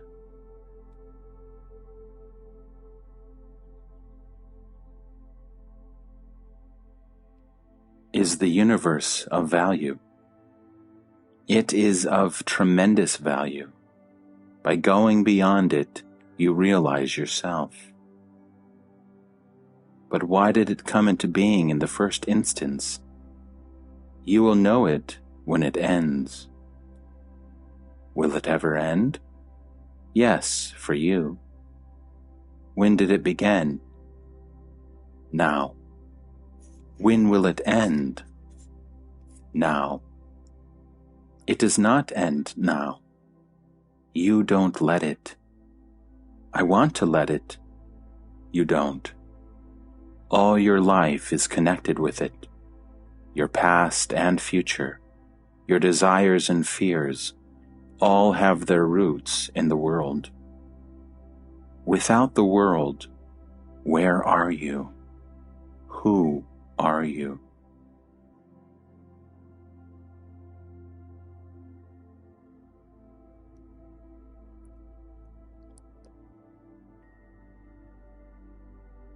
Each man suffers alone and dies alone. Numbers are irrelevant. There is as much death when 1,000,000 die as when one perishes.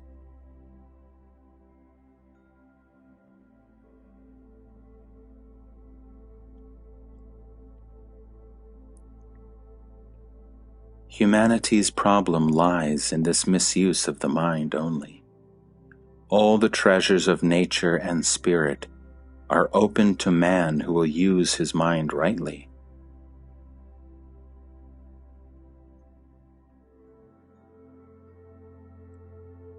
Fear and greed cause the misuse of the mind.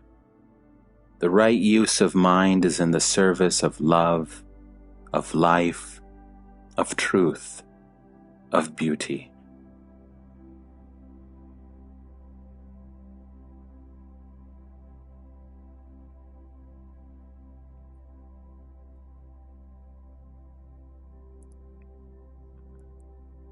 You can spend an eternity looking elsewhere for truth and love, intelligence and goodwill, imploring God and man all in vain. You must begin in yourself, with yourself. This is the inexorable law.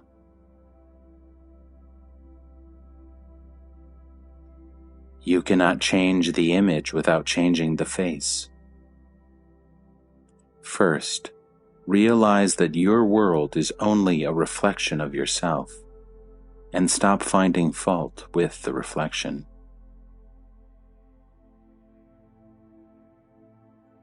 Tend to yourself. Set yourself right, mentally and emotionally. The physical will follow automatically. You talk so much of reforms, economic, social, political. Leave alone the reforms and mind the reformer. What kind of world can a man create who is stupid, greedy, heartless?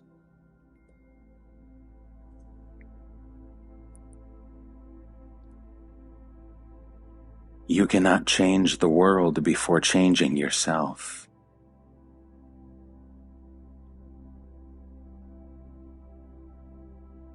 It is neither necessary nor possible to change others.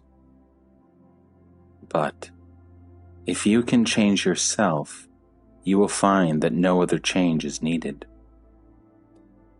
To change the picture, you merely change the film. You do not attack the cinema screen.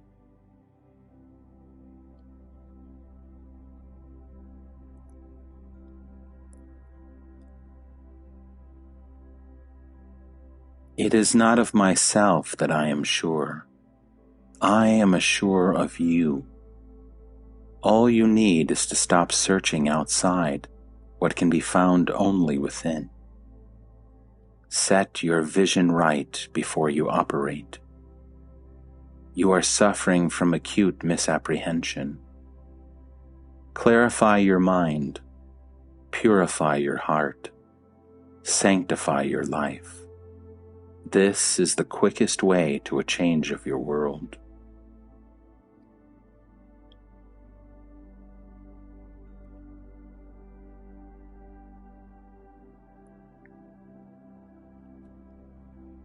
Surely there is a factual world common to all. The world of things, of energy and matter.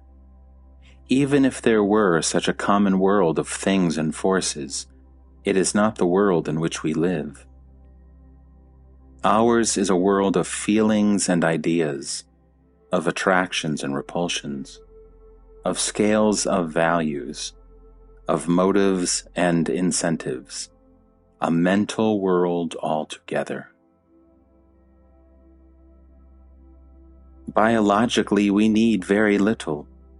Our problems are of a different order. Problems created by desires and fears and wrong ideas can be solved only on the level of the mind. You must conquer your mind, and for this, you must go beyond it.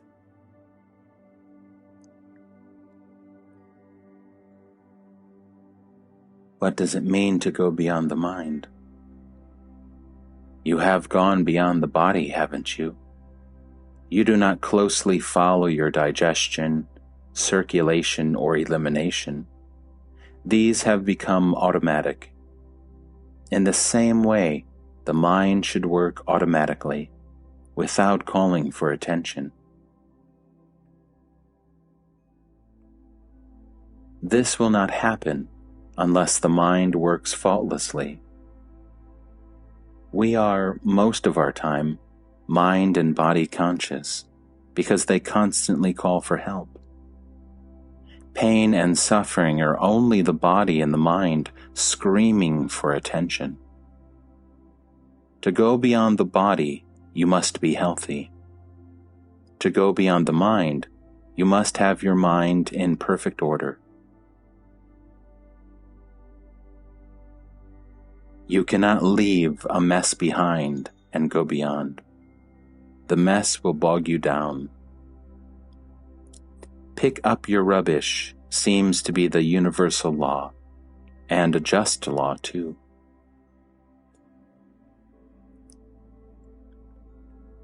Am I permitted to ask you, how did you go beyond the mind? By the grace of my Guru. What shape did his grace take? He told me what is true.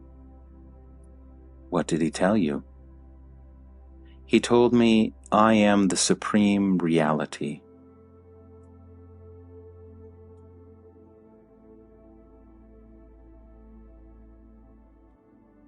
It was quite a lot to remember the Guru and his words. My advice to you is even less difficult than this. Just remember, I am is enough to heal your mind and take you beyond. Just have some trust. I don't mislead you. Why should I? Do I want anything from you? I wish you well. Such is my nature. Why should I mislead you?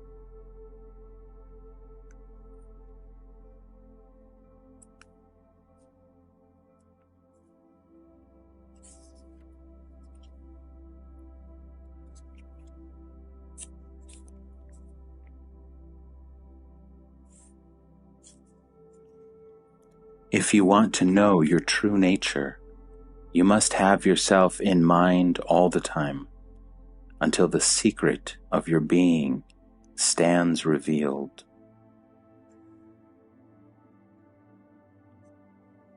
Why should self-remembrance bring one to self-realization? Because they are but two aspects of the same state. Self-remembrance is in the mind. Self-realization is beyond the mind. The image in the mirror is of the face beyond the mirror.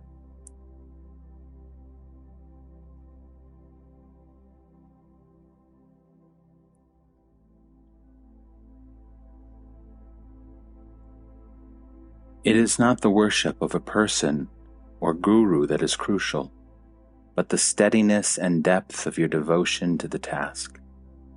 Life itself is the Supreme Guru. Be attentive to its lessons and obedient to its commands.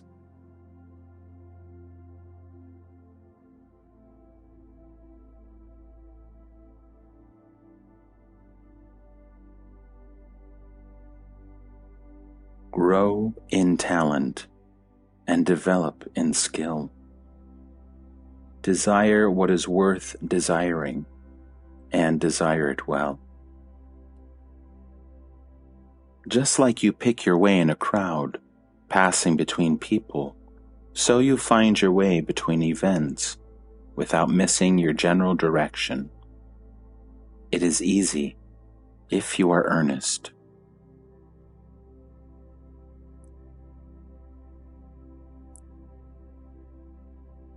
There are no needs, desires only. To eat, to drink, to shelter one's body, to live. The desire to live is the one fundamental desire. All else depends on it. We live because we must. We live because we crave sensory existence. A thing so universal cannot be wrong. Not wrong, of course. In its own place and time, nothing is wrong. But when you are concerned with truth, with reality, you must question everything, your very life. By asserting the necessity of sensory and intellectual experience, you narrow down your inquiry to search for comfort.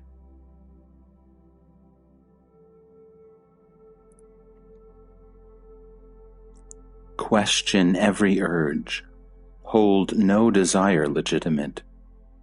Empty of possession, physical and mental, free of all self-concern. Be open for discovery.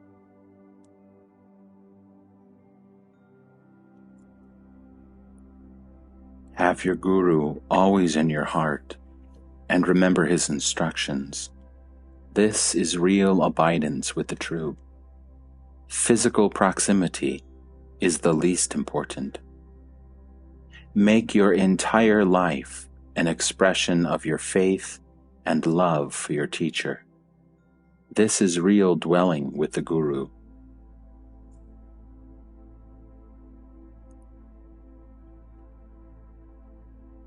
Does a jnani die? He is beyond life and death. What we take to be inevitable, to be born and to die, appears to him but a way of expressing movement in the immovable, change in the changeless, end in the endless. To the jnani it is obvious that nothing is born and nothing dies. Nothing lasts and nothing changes. All is as it is, timelessly.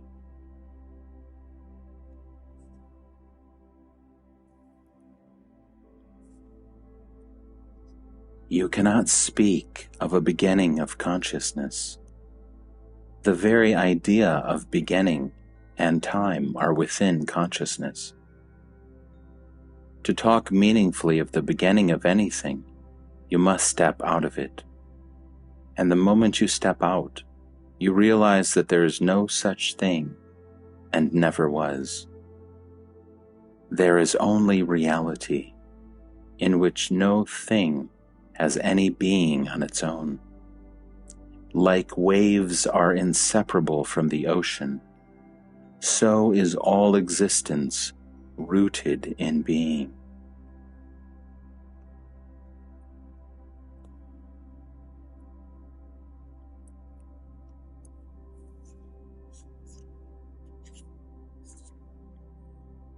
Is the mind real? It is but a collection of states, each of them transitory. How can a succession of transitory states be considered real?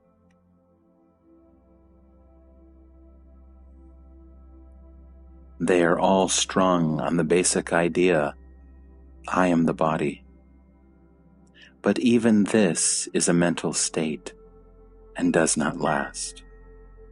It comes and goes like all the other states.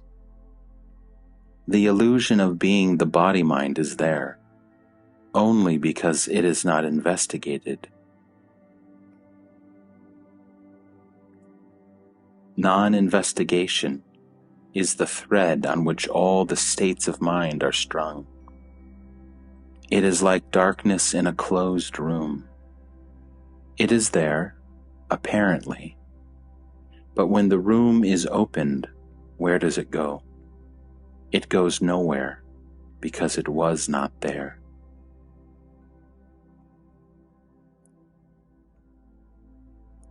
All states of mind, all names and forms of existence are rooted in non-inquiry, non-investigation, in imagination. It is right to say I am, but to say I am this, I am that, is a sign of not inquiring, not examining, of mental weakness or lethargy.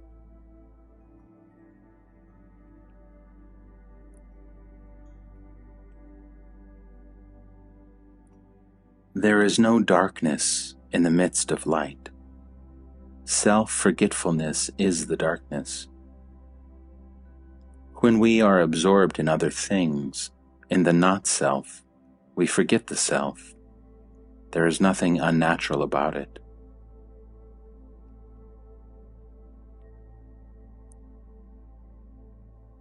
The question, who am I, has no answer. No experience can answer it, for the self is beyond experience. It has no answer in consciousness, and therefore helps to go beyond consciousness. Here and now I am. Stop there. This is real. Don't turn a fact into a question. There lies your mistake. You are neither knowing nor not knowing, neither mind nor matter. Don't attempt to describe yourself in terms of mind and matter.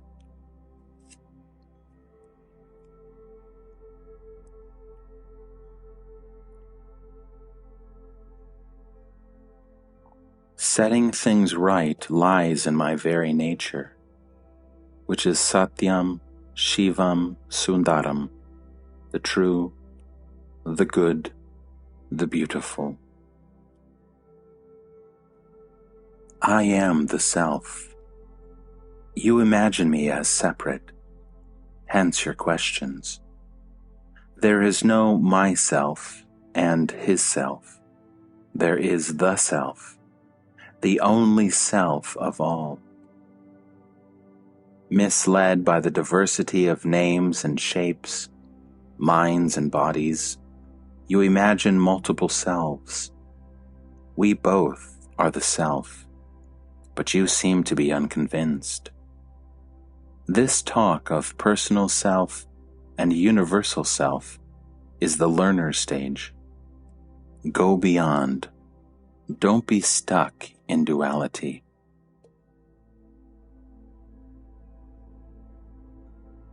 Let us come back to the man in need of help. He comes to you. If he comes, he is sure to get help. Because he was destined to get help, he came. There is nothing fanciful about it. I cannot help some and refuse others. All who come are helped, for such is the law.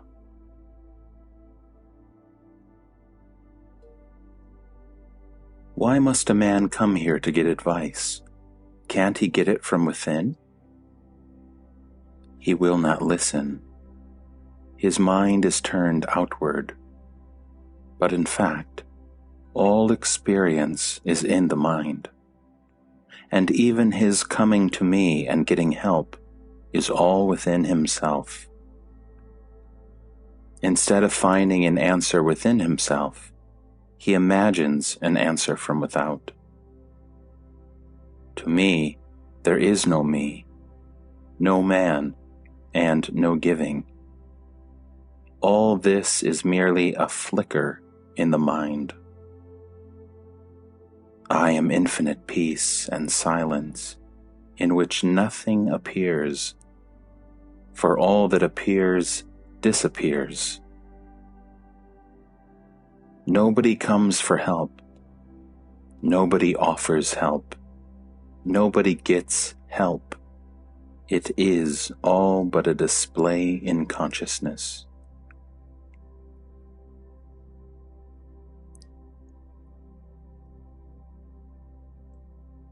Do you mean to say that you have the power to do everything rightly? There is no power as separate from me. It is inherent in my very nature. Call it creativity. Out of a lump of gold you can make many ornaments. Each will remain gold. Similarly, in whatever role I may appear and whatever function I may perform, I remain what I am, the I am, immovable, unshakable, independent.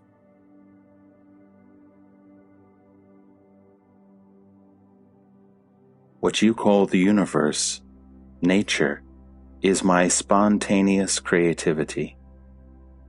Whatever happens, happens, but such is my nature that all ends in joy.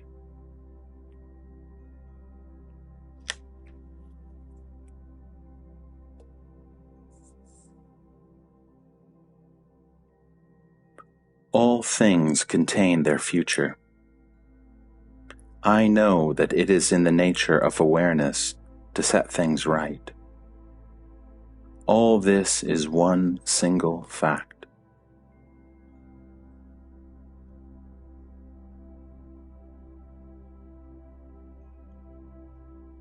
I am normal. I am sane. I see things as they are, and therefore I am not afraid of them.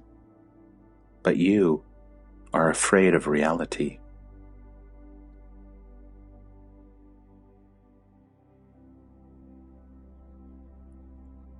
The Jnani has died before his death. He saw that there was nothing to be afraid of. The moment you know your real being, you are afraid of nothing. Death gives freedom and power.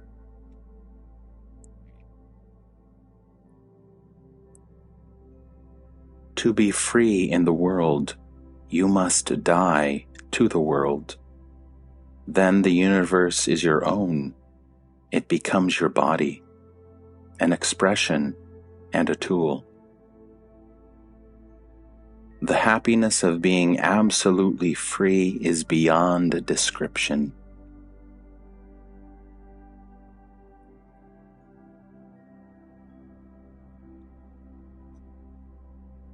On the other hand, he who is afraid of freedom cannot die.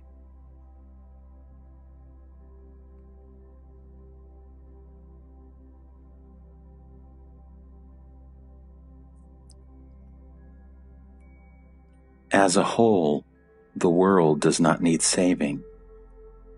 Man makes mistakes and creates sorrow. When it enters the field of awareness, the consciousness of a Jnani, it is set right. Such is his nature.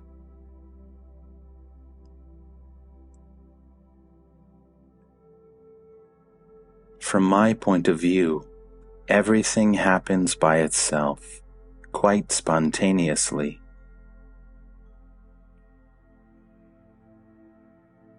But man imagines that he works for an incentive towards a goal. he has always a reward in mind and strives for it.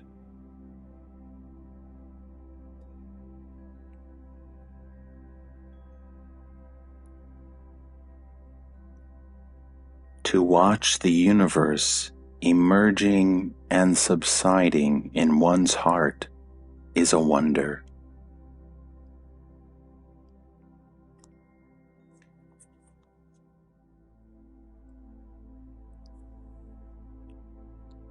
When effort is needed, effort will appear. When effortlessness becomes essential, it will assert itself. You need not push life about. Just flow with it and give yourself completely to the task of the present moment, which is the dying now to the now. For living is dying.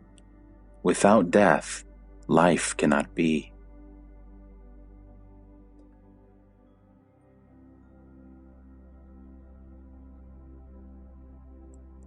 Get hold of the main thing, that the world and the self are one and perfect. Only your attitude is faulty and needs readjustment. This process or readjustment is what you call sadhana, spiritual practice. You come to it by putting an end to indolence and using all your energy to clear the way for clarity and charity.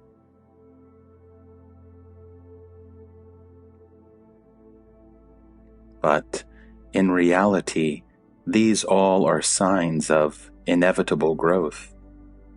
Don't be afraid. Don't resist.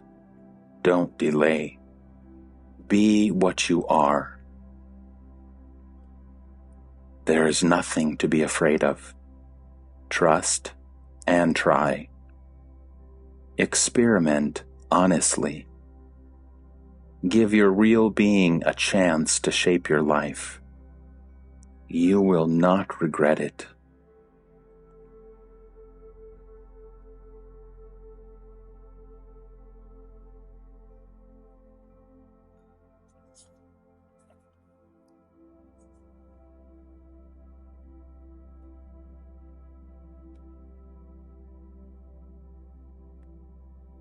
The self does not need to be put to rest. It is peace itself, not at peace. Only the mind is restless. All it knows is restlessness, with its many modes and grades. The pleasant are considered superior, and the painful are discounted. What we call progress is merely a changeover from the unpleasant to the pleasant. But changes by themselves cannot bring us to the changeless. For whatever has a beginning must have an end.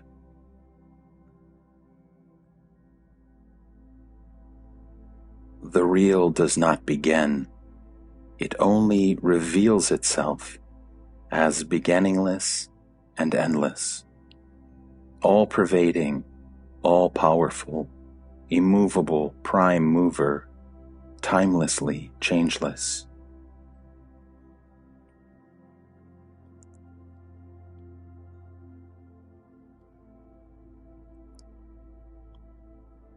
The personality is but a product of imagination. The self is the victim of this imagination. It is the taking yourself to be what you are not that binds you. The person cannot be said to exist in its own right. It is the self that believes there is a person and is conscious of being it. Beyond the self lies the unmanifested, the causeless cause of everything.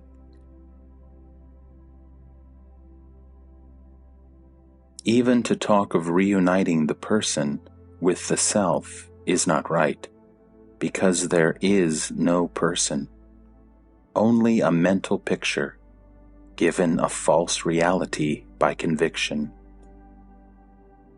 Nothing was divided, and there is nothing to unite.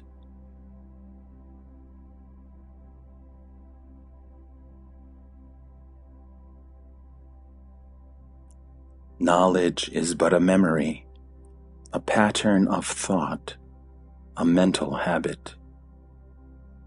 All these are motivated by pleasure and pain. It is because you are goaded by pleasure and pain that you are in search of knowledge. Being oneself is completely beyond all motivation.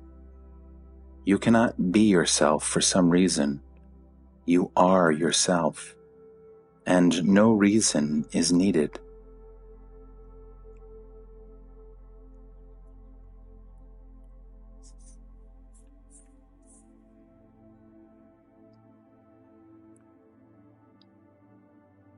In life, nothing can be had without overcoming obstacles.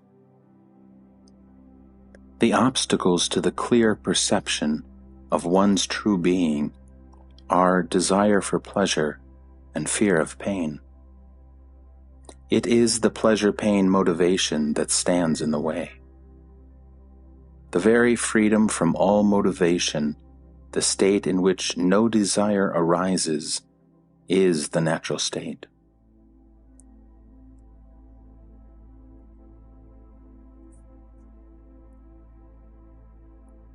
Such giving up of desires doesn't need time. If you leave it to time, millions of years will be needed. Giving up desire after desire is a lengthy process, with the end never in sight. Leave alone your desires and fears. Give your entire attention to the subject, to him who is behind the experience of desire and fear. Ask, who desires? Let each desire bring you back to yourself.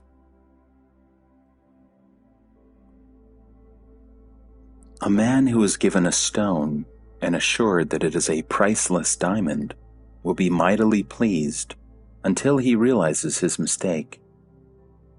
In the same way, pleasures lose their tang and pains their barb when the self is known. Both are seen as they are, conditioned responses, mere reactions, plain attractions and repulsions, based on memories or preconceptions. Usually pleasure and pain are experienced when expected. It is all a matter of acquired habits and convictions.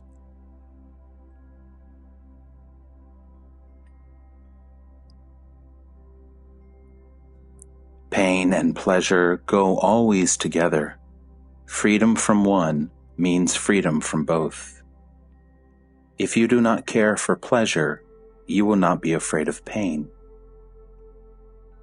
But there is happiness which is neither, which is completely beyond.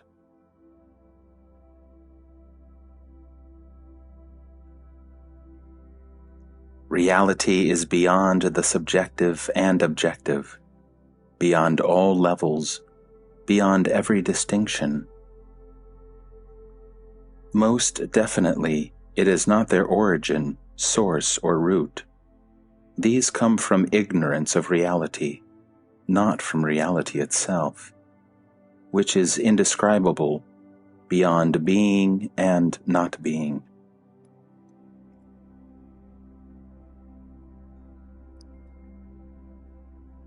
The desire to find the self will be surely fulfilled, provided you want nothing else.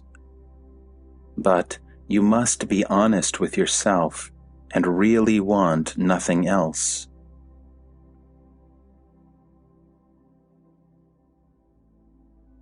If, in the meantime, you want many other things and are engaged in their pursuit, your main purpose may be delayed until you grow wiser and cease being torn between contradictory urges.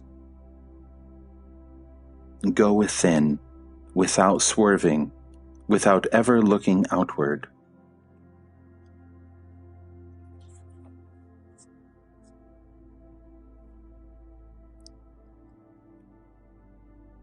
Whatever work you have undertaken, complete it. Do not take up new tasks unless it is called for by a concrete situation of suffering and relief from suffering. Find yourself first, and endless blessings will follow.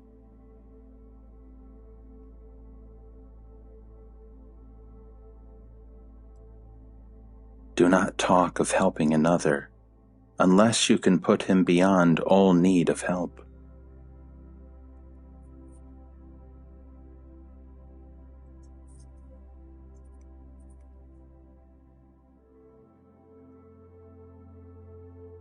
You can only cease to be as you seem to be now. There is nothing cruel in what I say. To wake up a man from a nightmare is compassion. You came here because you are in pain, and all I say is, wake up, know yourself, be yourself. The end of pain lies not in pleasure. When you realize that you are beyond both pain and pleasure, aloof and unassailable, then the pursuit of happiness ceases, and the resultant sorrow too. For pain aims at pleasure, and pleasure ends in pain, relentlessly.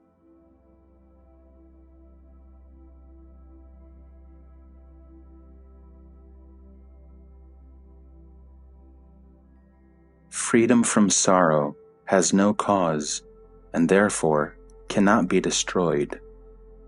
Realize that freedom.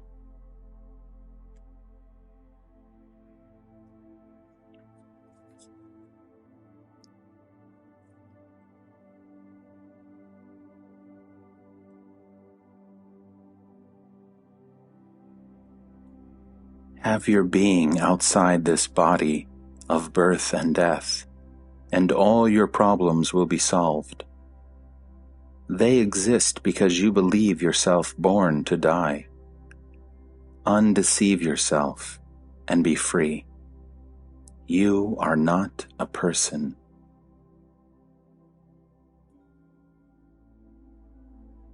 There are no conditions to fulfill.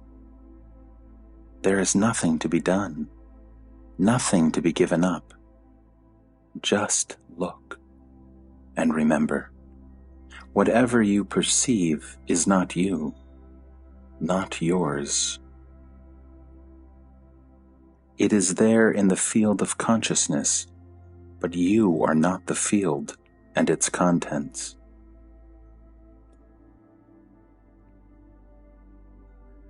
Simply look at whatever happens and know that you are beyond it.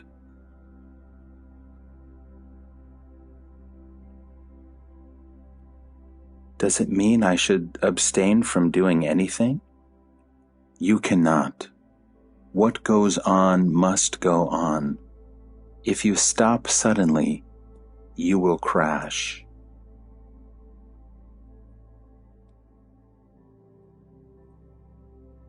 Is it a matter of the known and the knower becoming one? Both are ideas in the mind, and words that express them. There is no self in them. The self is neither between nor beyond. To look for it on the mental level is futile. Stop searching and see it is here and now. It is that I am you know so well. All you need to do is to cease taking yourself to be within the field of consciousness. Unless you have already considered these matters carefully, listening to me once will not do. Forget your past experiences and achievements. Stand naked exposed to the winds and rains of life, and you will have a chance.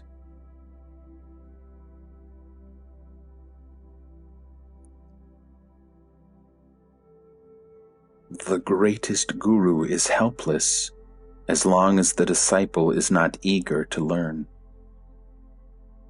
Eagerness and earnestness are all important. Confidence will come with experience. Be devoted to your goal, and devotion to Him who can guide you will follow.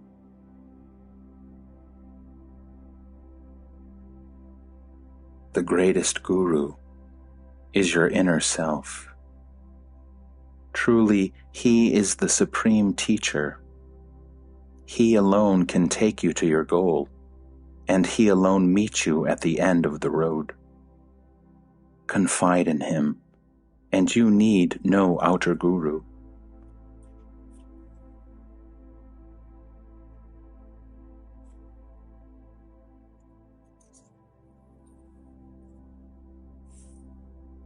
Do not waste energy and time on regrets.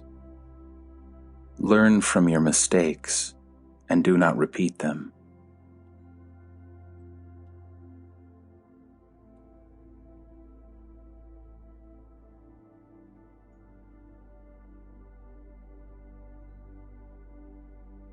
In this violent world, how can one keep away from violence of some kind or another?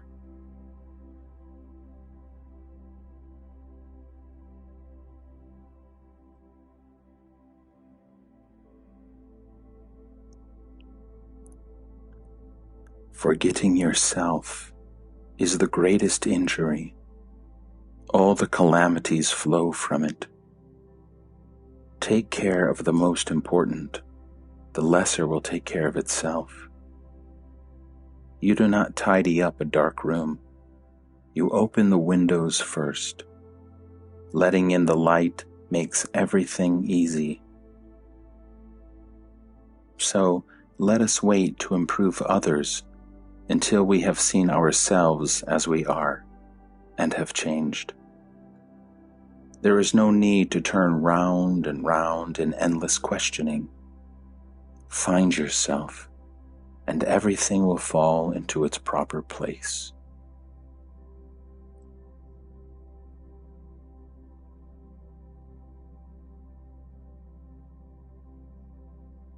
In reality, the two are one, just like breathing in and out are one.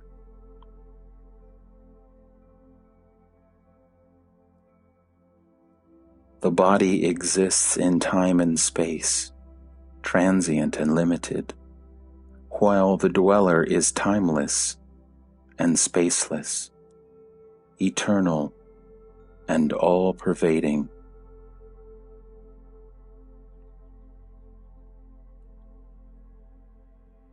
There is a universal power which is in control and is responsible.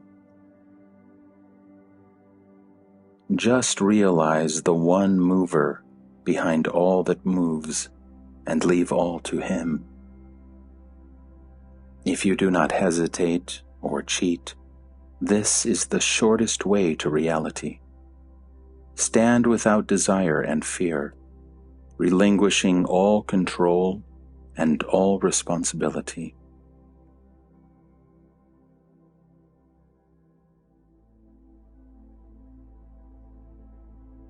What is wrong in letting go the illusion of personal control and personal responsibility?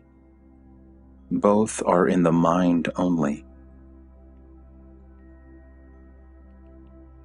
Of course, as long as you imagine yourself to be in control, you should also imagine yourself to be responsible.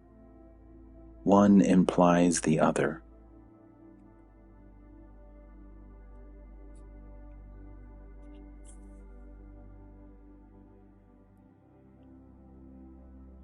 All life on earth depends on the sun. Yet, you cannot blame the sun for all that happens, though it is the ultimate cause. Light causes the color of the flower, but it neither controls nor is responsible for it directly. It makes it possible, that is all.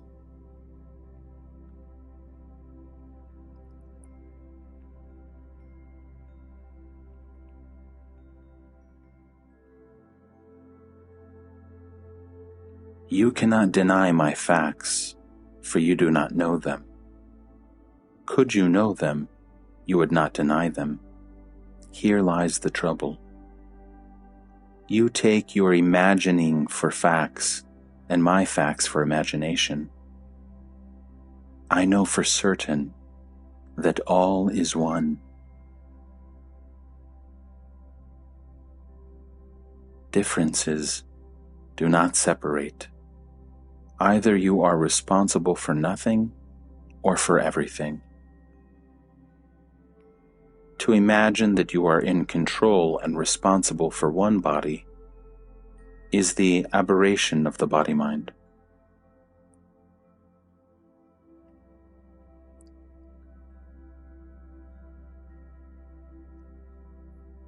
Of what use is your arguing for or against God when you just do not know who is God and what you are talking about? The God born of fear and hope, shaped by desire and imagination, cannot be the power that is, the mind and heart of the universe.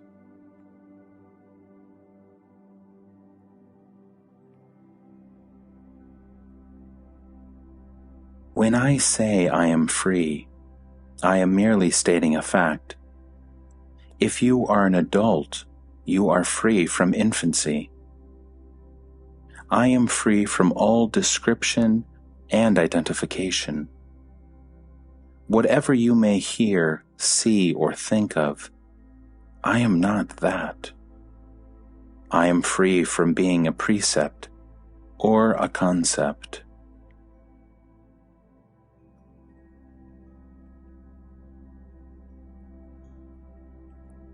I repeat, I was not, am not, shall not be a body.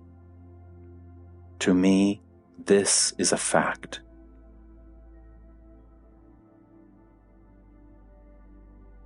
I too was under the illusion of having been born, but my guru made me see that birth and death are mere ideas. Birth is merely the idea, I have a body, and death, I have lost my body. Now, when I know I am not a body, the body may be there or may not. What difference does it make? The body-mind is like a room. It is there, but I need not live in it all the time.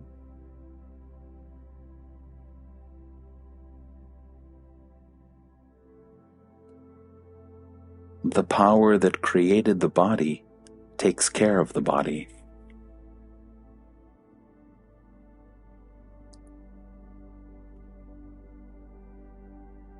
There are two levels to consider, the physical of facts and mental of ideas. I am beyond both.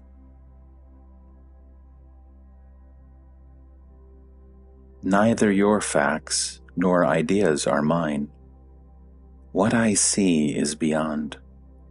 Cross over to my side and see with me.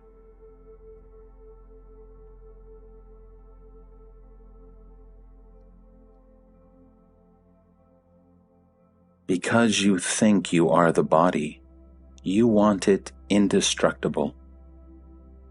You can extend its life considerably by appropriate practices, but for what ultimate good?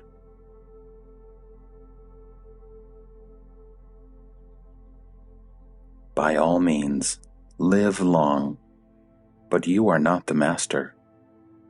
Can you decide the days of your birth and death? We are not speaking the same language. Yours is make-believe talk. All hangs on suppositions and assumptions. You speak with assurance about things you are not sure of.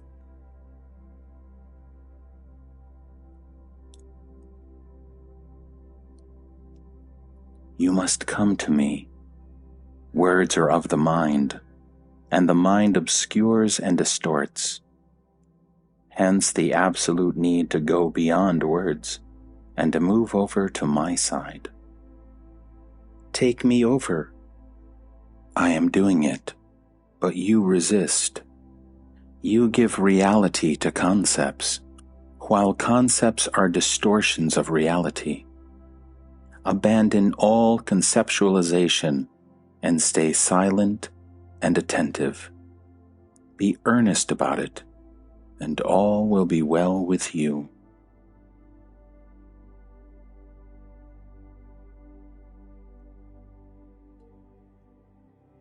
Be content with what you are sure of, and the only thing you can be sure of is I am. Stay with it, and reject everything else. This is yoga.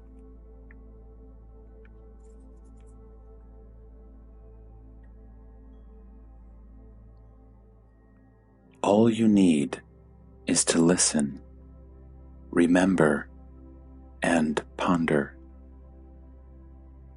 It is like taking food. All you can do is to bite off, chew, and swallow. All else is unconscious and automatic.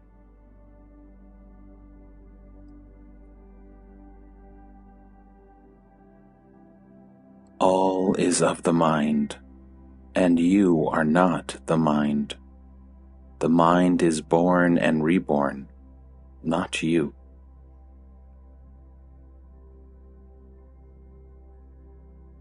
The mind creates the world and all the wonderful variety of it.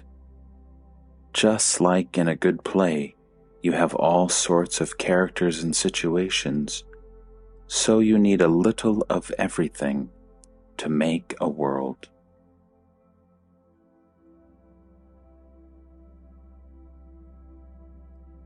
Don't identify yourself with the world, and you will not suffer.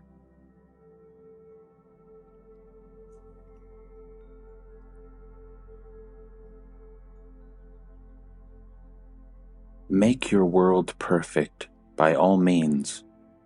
If you believe in God, work with Him. If you do not, become one. Either see the world as a play or work at it with all your might, or both.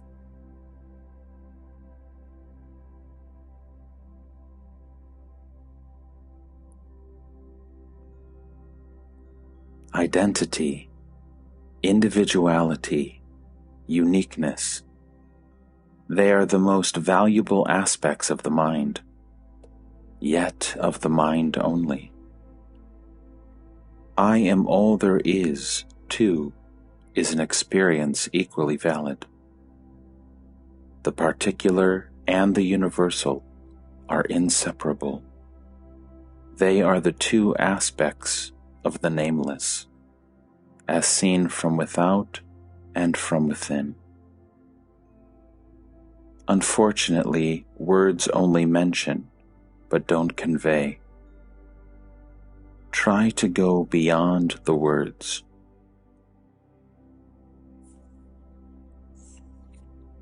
What dies with death? The idea, I am this body, dies. The witness does not.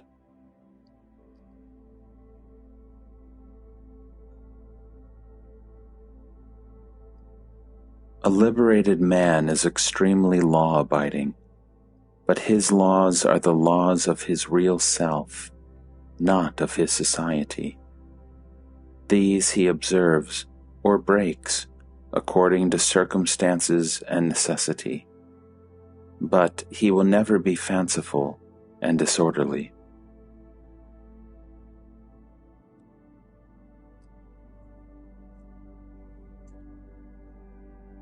If you look into living process closely, you will find cruelty everywhere, for life feeds on life. This is a fact, but it does not make you feel guilty about being alive. You began a life of cruelty by giving your mother endless trouble. To the last day of your life, you will compete for food, clothing, shelter, holding on to your body, fighting for its needs, wanting it to be secure in a world of insecurity and death.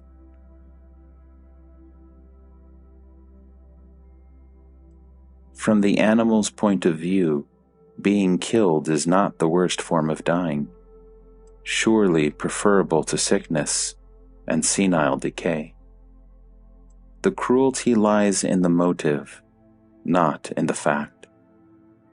Killing hurts the killer, not the killed.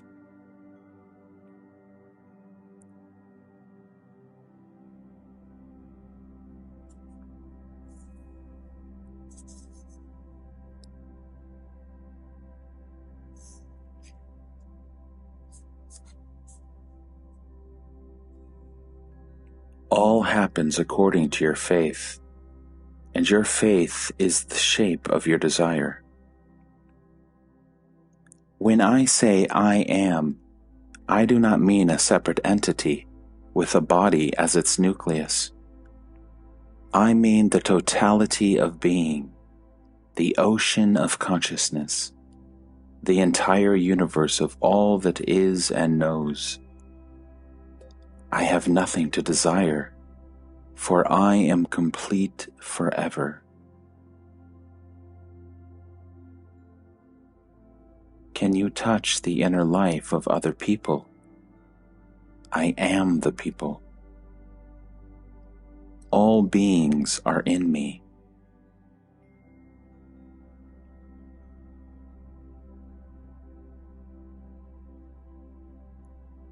The real cannot be described. It must be experienced.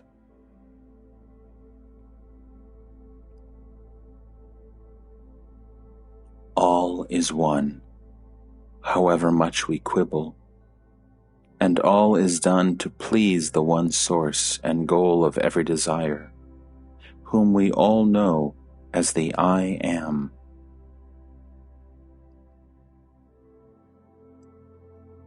What is the root of pain? Ignorance of yourself. What is the root of desire? The urge to find yourself. All creation toils for itself and will not rest until it returns to it. It can return whenever you want it. By all means, help the world.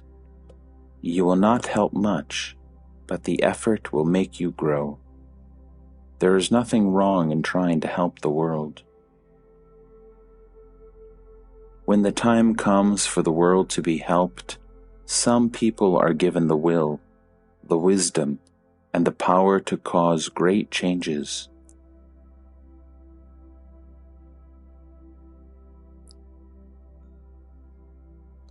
The sense I am is the manifestation of a deeper cause, which you may call self, God, reality, or by any other name.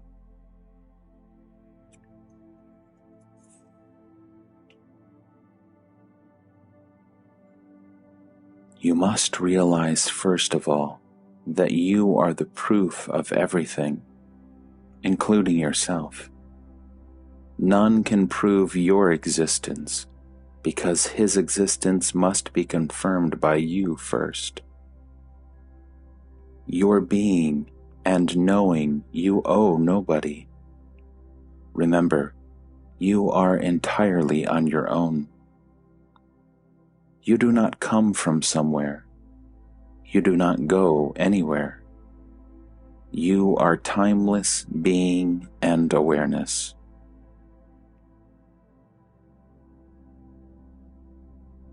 Give up the idea of being what you think yourself to be, and there will be no gap. By imagining yourself as separate, you have created the gap. You need not cross it, just don't create it. All is you and yours. There is nobody else. This is a fact.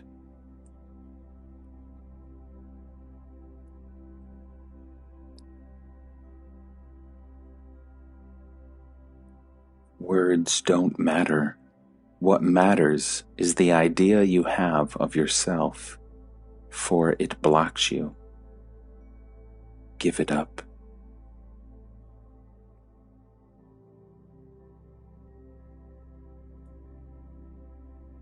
You must not be compelled to think the same thoughts again and again. Move on.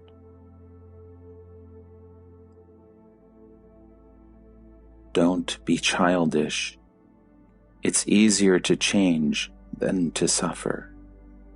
Grow out of your childishness, that is all.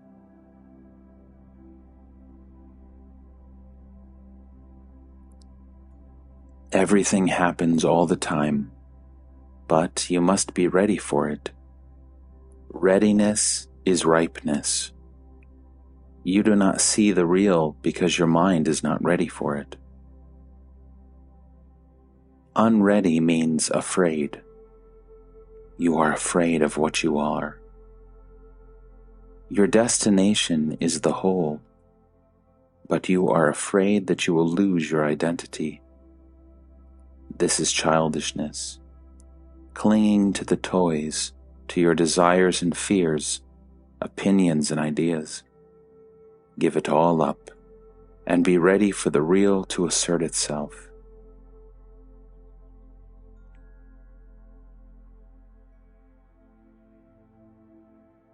You are moving into the future all the time, whether you like it or not.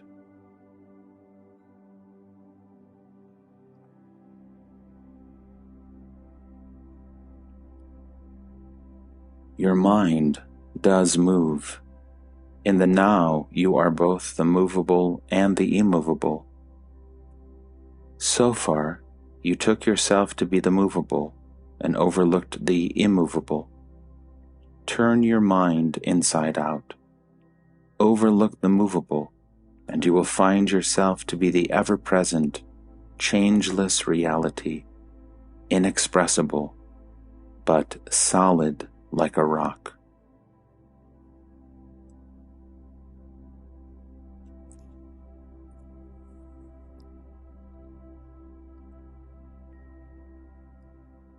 Pain is transient.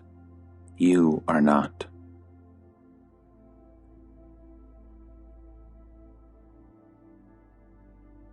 You are conscious. Hold on to it. In the abeyance of the mind, even the sense I am dissolves. There is no I am without the mind.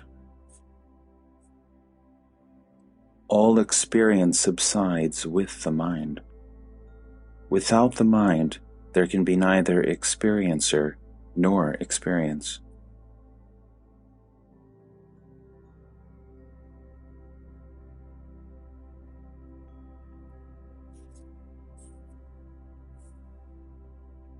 All consciousness is limited and therefore painful. At the root of consciousness lies desire, the urge to experience.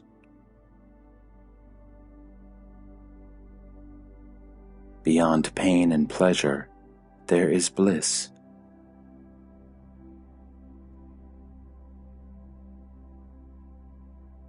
Body means burden.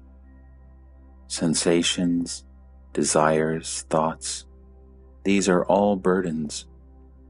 All consciousness is of conflict.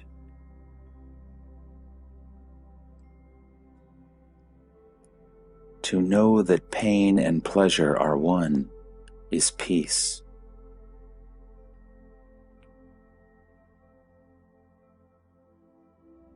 As long as there is consciousness, there must be pleasure and pain.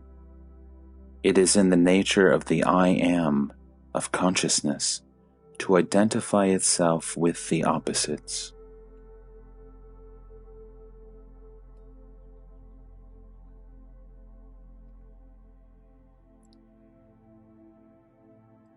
Pain and pleasure are both bliss. Here I am, sitting in front of you and telling you, from my own immediate and unchanging experience, pain and pleasure are the crests and valleys of the waves in the ocean of bliss. Deep down, there is utter fullness. Is your experience constant? It is timeless and changeless.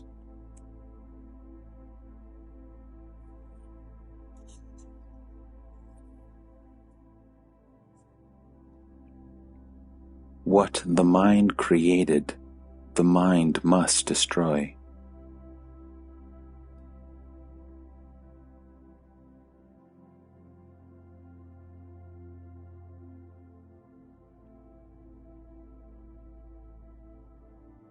Listen, remember, ponder, visualize, experience. Also, apply it in your daily life. Have patience with me, and above all, have patience with yourself, for you are your only obstacle. The way leads through yourself, beyond yourself. As long as you believe only the particular to be real, conscious and happy, and reject the non-dual reality as something imagined, an abstract concept, you will find me doling out concepts and abstractions. But once you have touched the real within your own being, you will find me describing what for you is the nearest and dearest.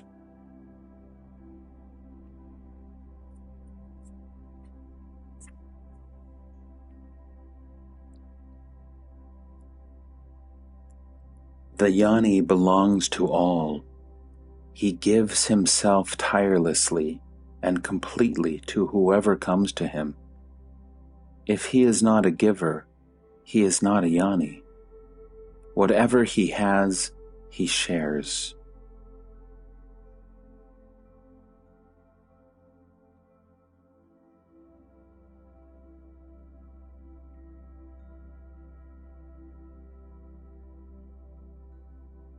My teaching is simple. Trust me for a while and do what I tell you.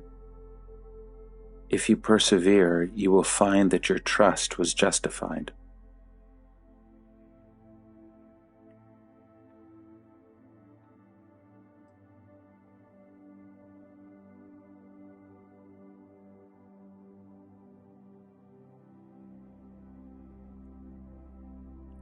You seem to want instant insight, forgetting that the instant is always preceded by a long preparation.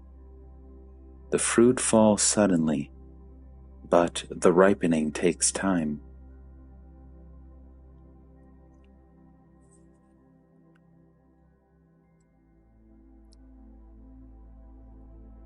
I claim nothing as my own. When the I is not, where is the mine? I am all yours. Eat me and drink me. But while you repeat verbally, give, give, you do nothing to take what is offered. I am showing you a short and easy way to being able to see what I see. But you cling to your old habits of thought, feeling, and action, and put all the blame on me. I have nothing which you do not have. Self-knowledge is not a piece of property to be offered and accepted. It is a new dimension altogether, where there is nothing to give or take.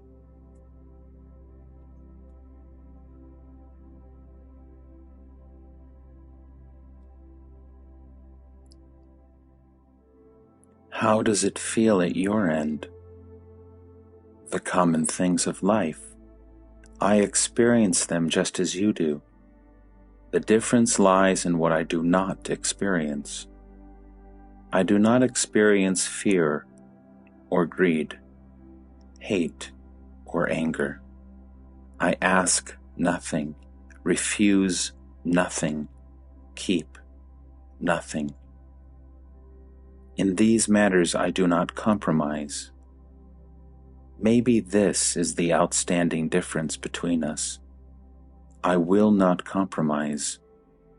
I am true to myself, while you are afraid of reality.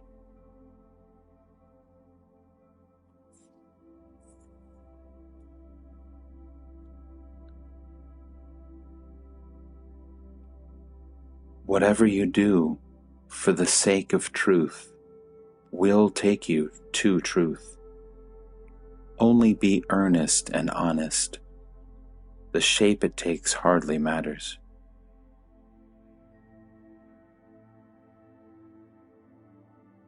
Spiritual practice is will asserted and reasserted.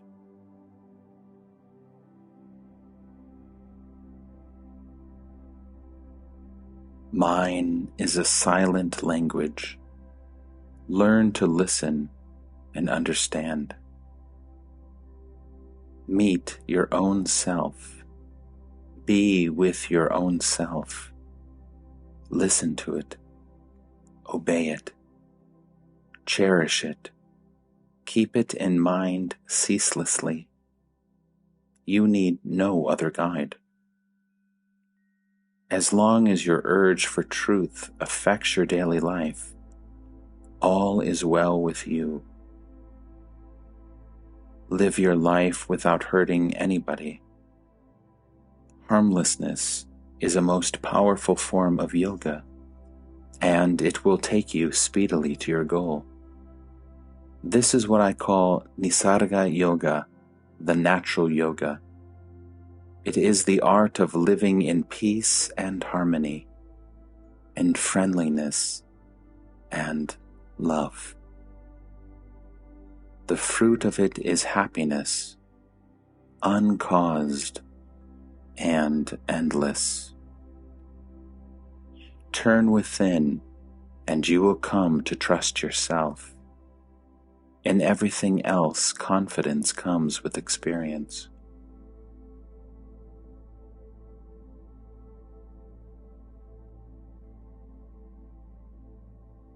It is the mind that creates illusion, and it is the mind that gets free of it.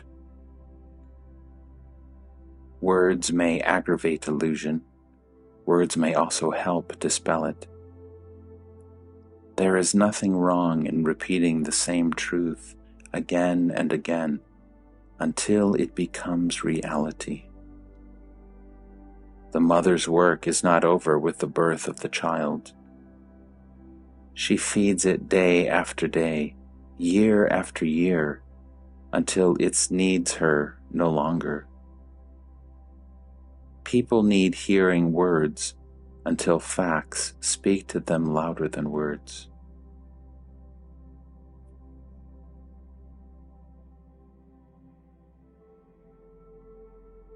Just like the one sun is reflected in a billion dewdrops, so is the timeless endlessly repeated.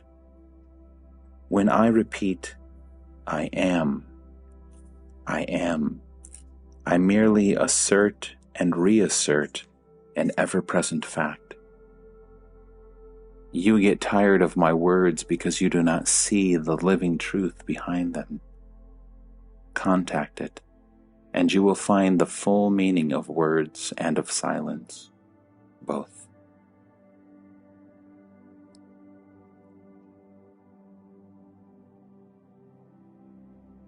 By itself, nothing has existence. Everything needs its own absence. To be is to be distinguishable, to be here and not there, to be now and not then, to be thus and not otherwise. Like water is shaped by the container, so is everything determined by conditions. As water remains water regardless of the vessels, as light remains itself regardless of the colors it brings out, so does the real remain real, regardless of conditions in which it is reflected.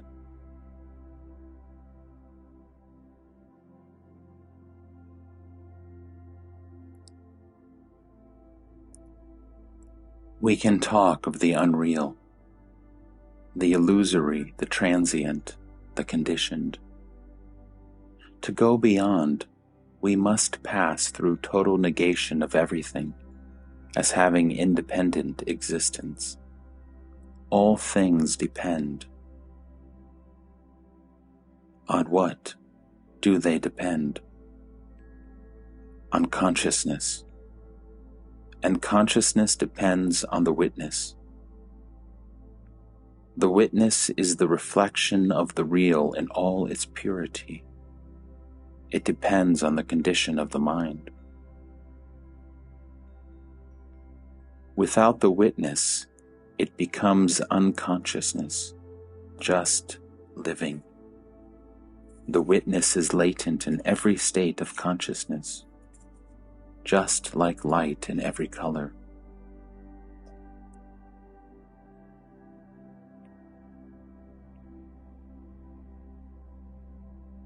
The ordinary man is afraid to die because he is afraid of change. The jnani is not afraid because his mind is dead already. He does not think, I live. He knows there is life. There is no change in it and no death. Death appears to be a change in time and space. Where there is neither time nor space, how can there be death? The jnani is already dead to name and shape. He has nowhere to go, nothing to do, nothing to become.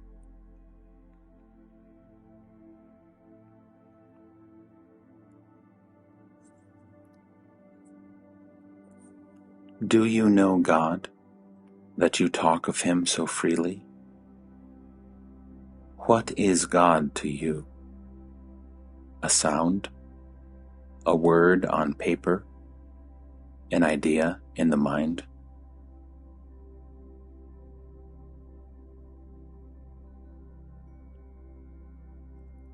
You do not know your own powers. You never investigated. Begin with yourself now. To me, you are your own God.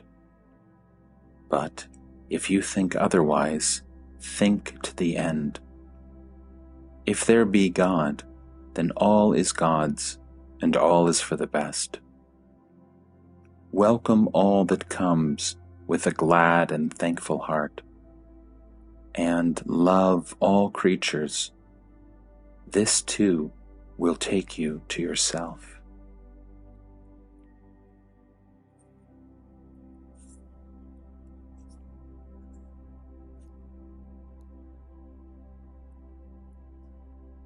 The world is but a show, glittering and empty. It is, and yet is not. It is there as long as I want to see it and take part in it. When I cease caring, it dissolves. It has no cause and serves no purpose. It just happens when we are absent-minded. It appears exactly as it looks, but there is no depth in it, nor meaning. Only the onlooker is real. Call him self or Atma. To the self, the world is but a colorful show, which he enjoys as long as it lasts, and forgets when it is over. Whatever happens on the stage makes him shudder in terror or roll with laughter. Yet all the time he is aware that it is but a show. Without desire or fear, he enjoys it as it happens.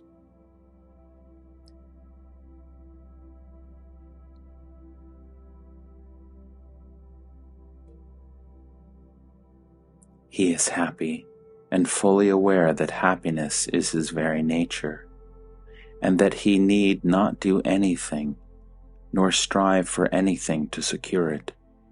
It follows him, more real than the body, nearer than the mind itself. You imagine that without cause there can be no happiness.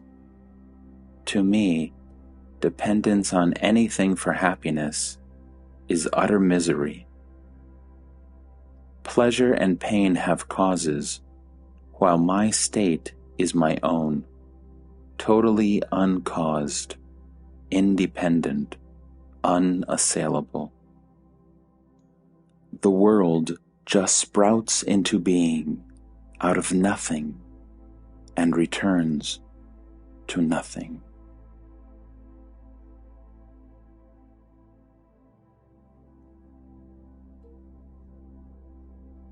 As long as you are outside my state, you will have creators, preservers, and destroyers. But once with me, you will know the self only and see yourself in all.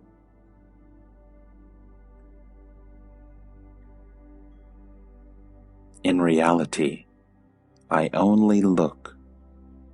Whatever is done on the stage. Joy and sorrow, life and death. They are all real to the man in bondage.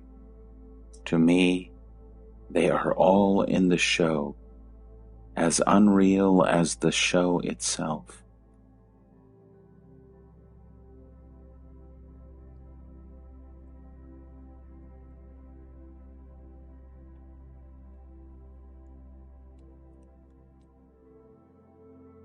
At the root of my being is pure awareness, a speck of intense light.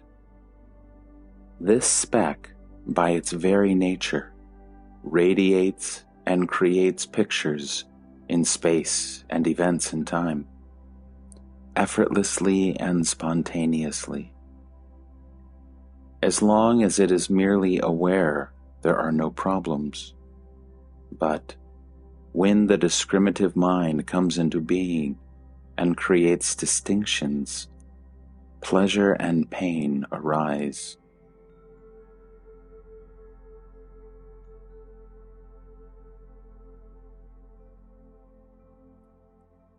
Life creates everything, but the Supreme is beyond all.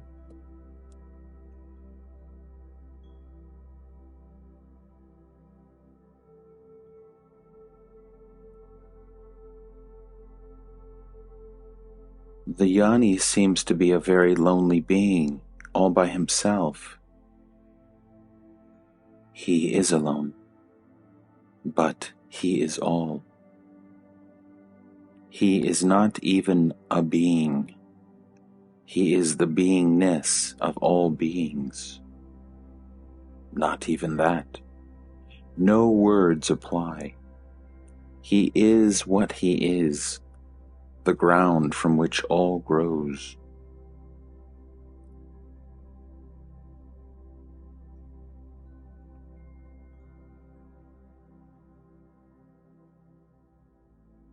Everybody dies as he lives. I am not afraid of death, because I am not afraid of life. I live a happy life and shall die a happy death. Misery is to be born, not to die. All depends how you look at it.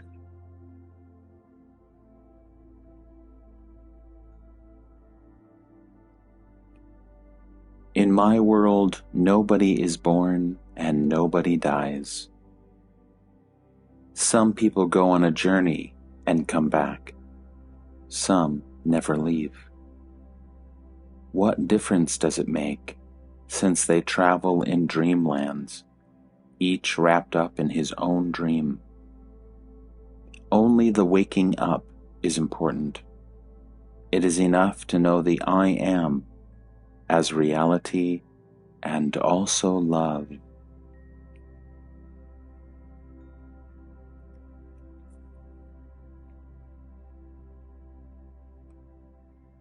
The gospel of self-realization, once heard, will never be forgotten.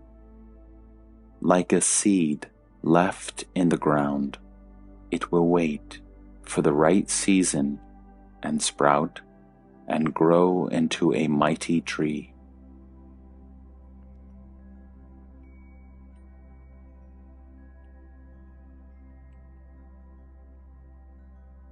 Does not a Jnani feel sorrow when his child dies?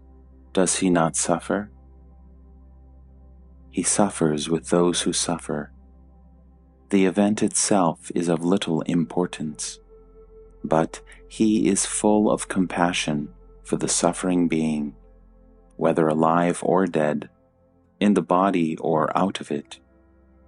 After all, love and compassion are his very nature. He is one with all that lives, and love is that oneness in action.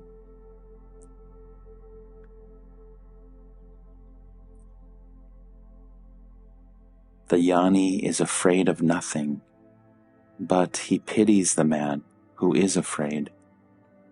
After all, to be born, to live, and to die is natural. To be afraid is not.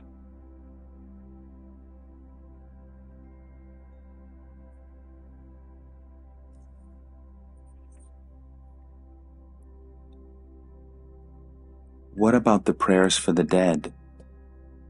By all means, pray for the dead. It pleases them very much. They are flattered.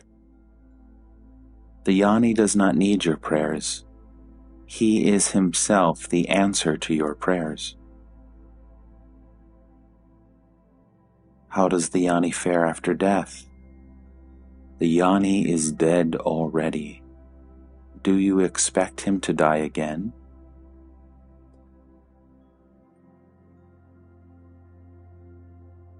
There are no important events for a Jnani, except when somebody reaches the highest goal.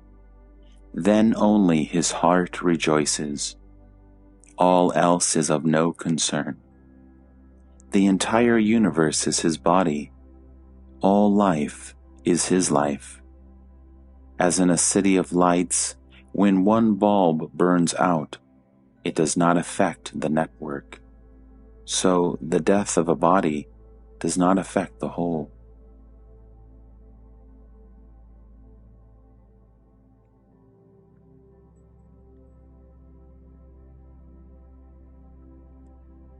Anything you do for the sake of enlightenment takes you near.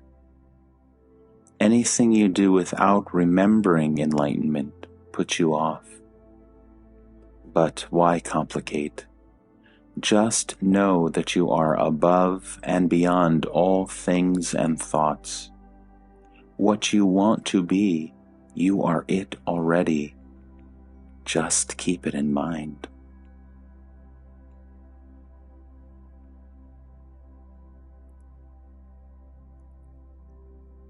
Keep in mind what I tell you. Desire nothing, for you lack nothing. The very seeking prevents you from finding.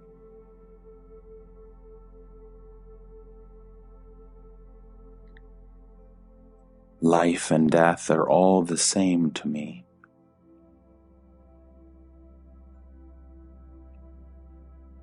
Compassion and love are my very core. Void of all predilections, I am free to love.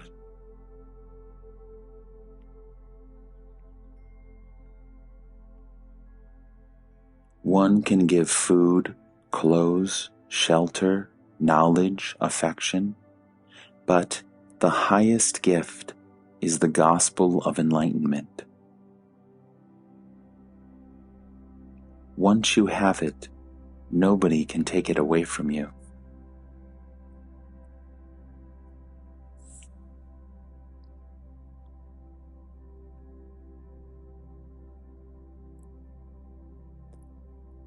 The Supreme Reality manifests itself in innumerable ways. Infinite in number are its names and shapes. All arise, all merge in the same ocean. The source of all is one.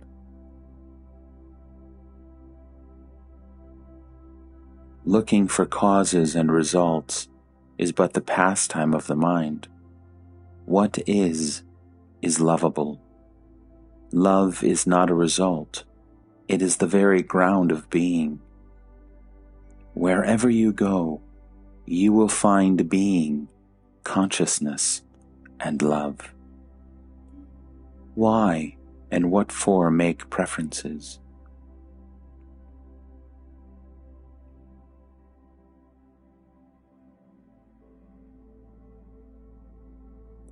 All happens as it happens. Calamities, whether natural or man-made, happen, and there is no need to feel horrified. In every event, the entire universe is reflected. The ultimate cause is untraceable. The very idea of causation is only a way of thinking and speaking. We cannot imagine uncaused emergence.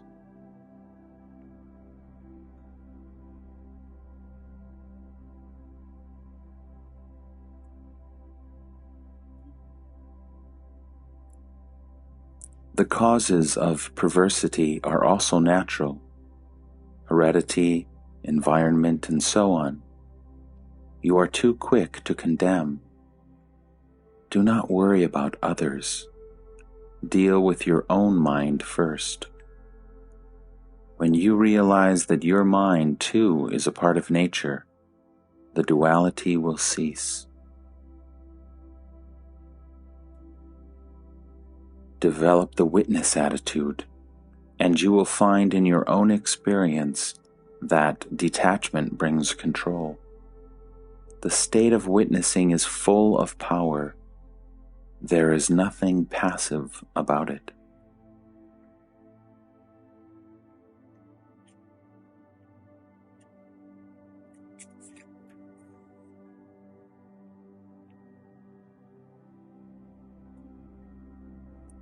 The new is the total denial of the old.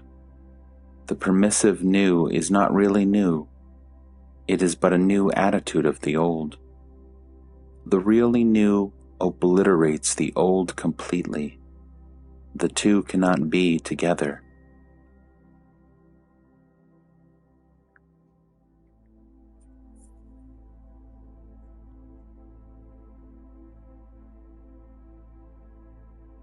There is but one self. It is always now. What you call the other self, old or new, is but a modality, another aspect of the one self. The self is single. You are that self, and you have ideas of what you have been or will be. But an idea is not the self.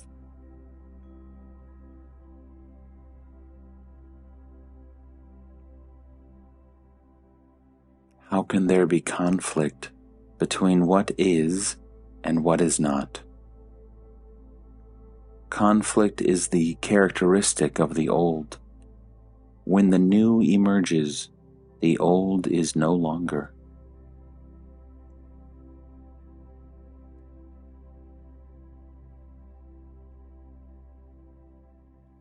Anything that implies a continuity, a sequence, a passing from stage to stage cannot be real. There is no progress in reality. It is final, perfect, unrelated.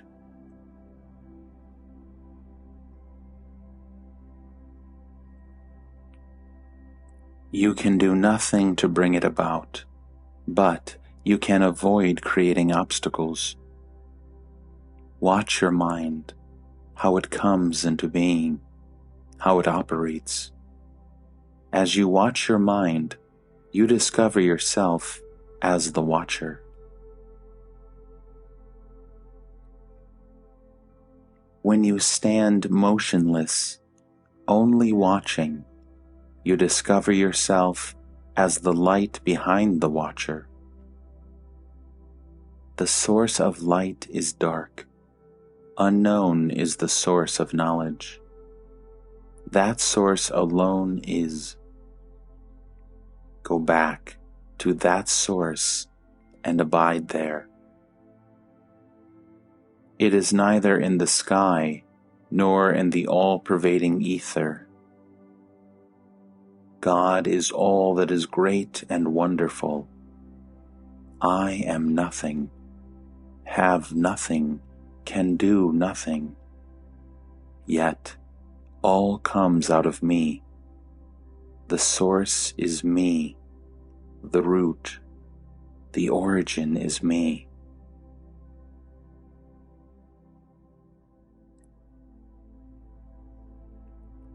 When reality explodes in you, you may call it experience of God, or rather, it is God experiencing you. God knows you when you know yourself. Reality is not the result of a process.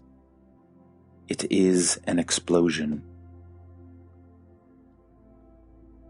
It is definitely beyond the mind, but all you can do is to know your mind well.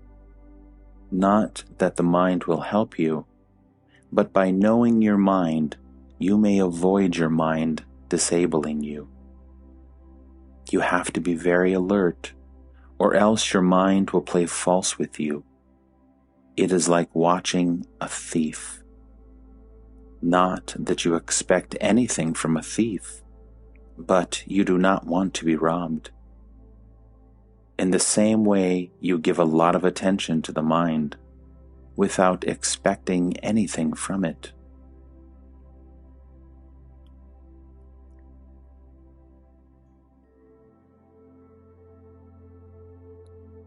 Treating everything as a dream liberates.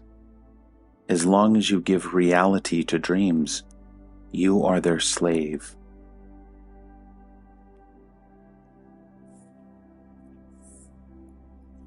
By imagining that you are born as so-and-so, you become a slave to the so-and-so. The essence of slavery is to imagine yourself to be a process, to have past and future, to have history. In fact, we have no history. We are not a process.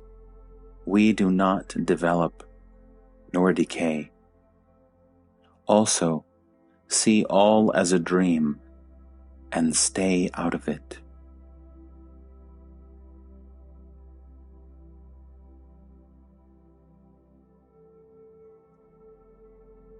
I am calling you back to yourself. All I ask you is to look at yourself, towards yourself, into yourself.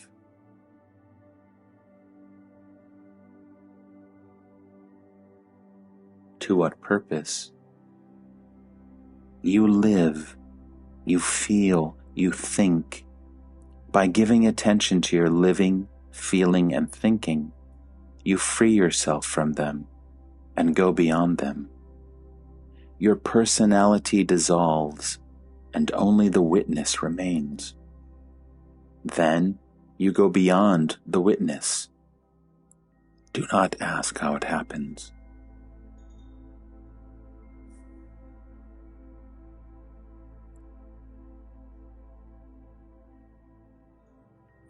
Consciousness does not shine by itself.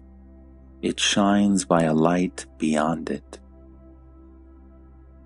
Having seen the dreamlike quality of consciousness, look for the light in which it appears, which gives it being.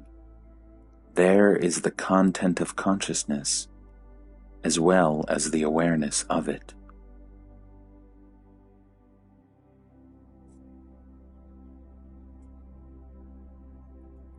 Experience is of change. It comes and goes. Reality is not an event. It cannot be experienced. It is not perceivable in the same way as an event is perceivable. If you wait for an event to take place, for the coming of reality, you will wait forever, for reality never comes, nor goes. It is to be perceived, not expected. It is not to be prepared for and anticipated, but the very longing and search for reality is the movement, operation, action of reality. All you can do is to grasp the central point, that reality is not an event and does not happen, and whatever happens, whatever comes and goes, is not reality.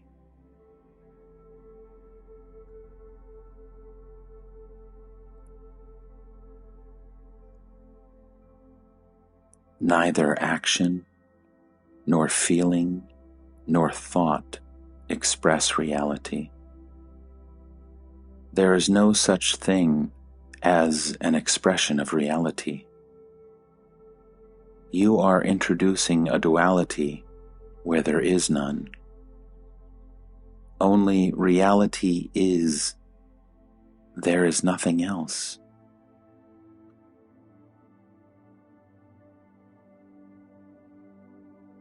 All happens as it needs, yet nothing happens.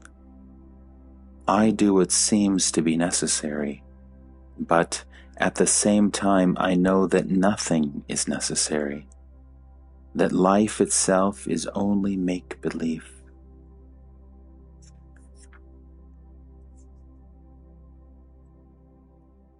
Nothing is done by me. Everything just happens. I do not expect. I do not plan. I just watch events happening, knowing them to be unreal. They just happen. To me, nothing ever happens. There is something changeless, motionless, immovable, rock-like, unassailable, a solid mass of pure being, consciousness bliss. I am never out of it. Nothing can take me out of it. No torture, no calamity.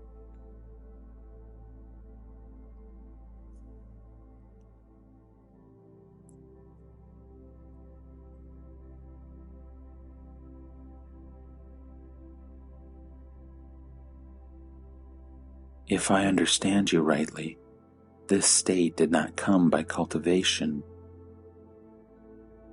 There was no coming. It was so, always. There was discovery, and it was sudden. Just as at birth you discover the world suddenly, as suddenly I discovered my real being.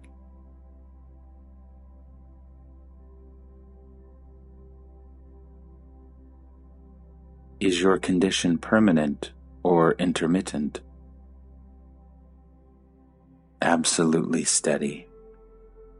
Whatever I may do, it stays like a rock, motionless.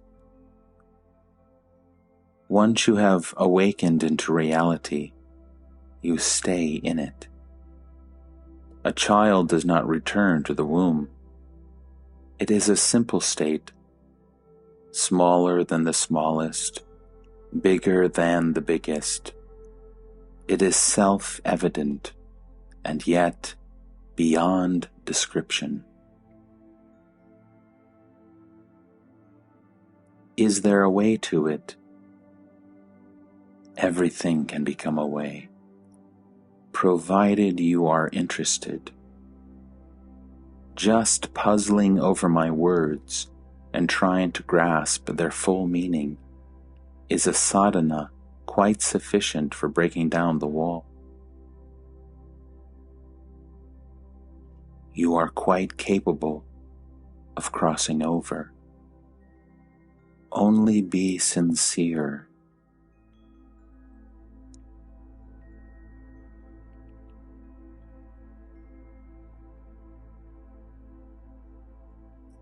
By what is the jnani recognized? There are no distinctive marks of a jnana.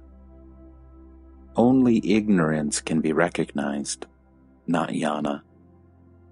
Nor does a jnani claim to be something special.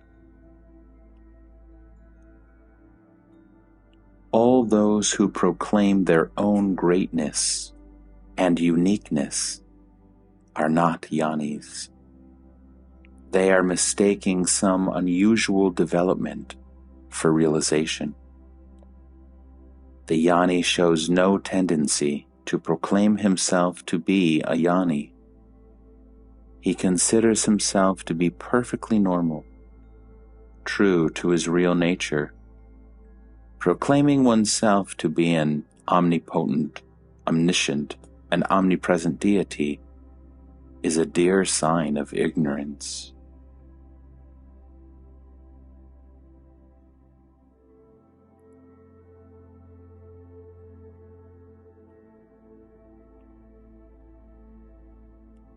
The words of a jnani have the power of dispelling ignorance and darkness in the mind.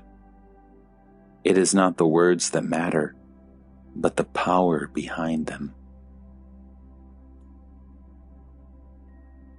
What is that power? The power of conviction, based on personal realization, on one's own direct experience.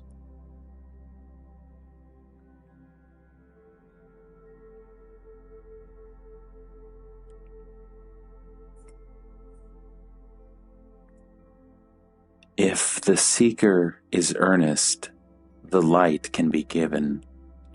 The light is for all and always there, but the seekers are few, and among those few, those who are ready are very rare. Ripeness of heart and mind is indispensable.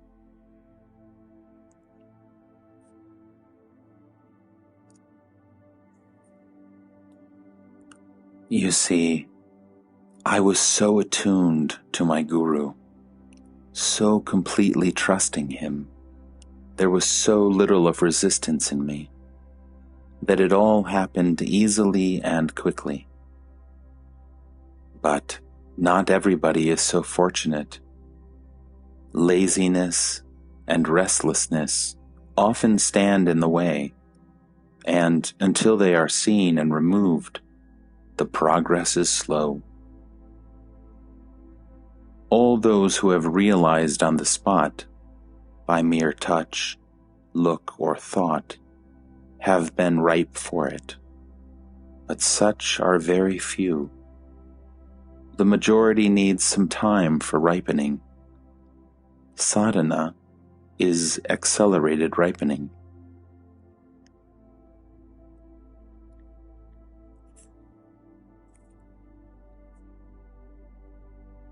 Integrity will take you to reality.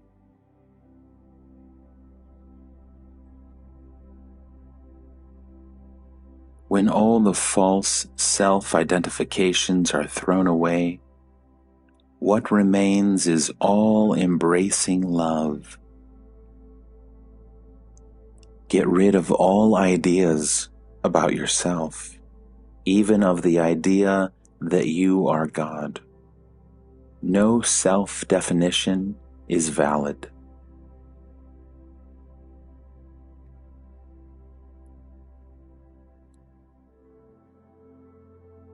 When you demand nothing of the world, nor of God, when you want nothing, seek nothing, expect nothing, then the Supreme State will come to you uninvited and unexpected. Stay open and quiet, that is all. What you seek is so near you that there is no place for a way. Don't concern yourself with others. Take care of yourself. Remember that you are.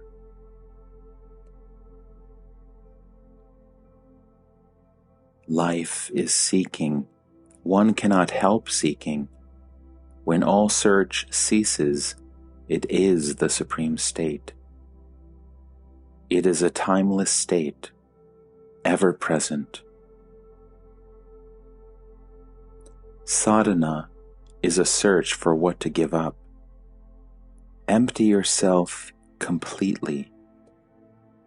Self-remembrance, awareness of I am, ripens him powerfully and speedily. Give up all ideas about yourself and simply be.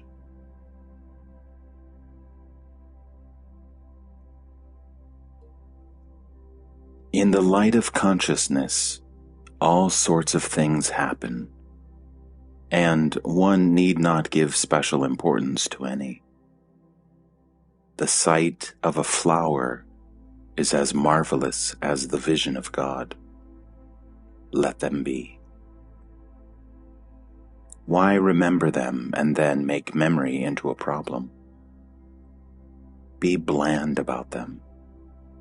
Do not divide them into high and low, inner and outer, lasting and transient. Go beyond. Go back to the source. Go to the self that is the same whatever happens. Your weakness is due to your conviction that you were born into the world. In reality, the world is ever recreated in you and by you. See everything as emanating from the light, which is the source of your own being. You will find that in that light, there is love and infinite energy.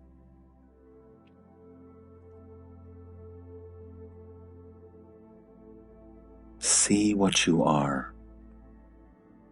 Don't ask others. Don't let others tell you about yourself. Look within and see. All the teacher can tell you is only this: there is no need for going from one to another. The same water is in all the wells. You just draw from the nearest. In my case, the water is within me, and I am the water.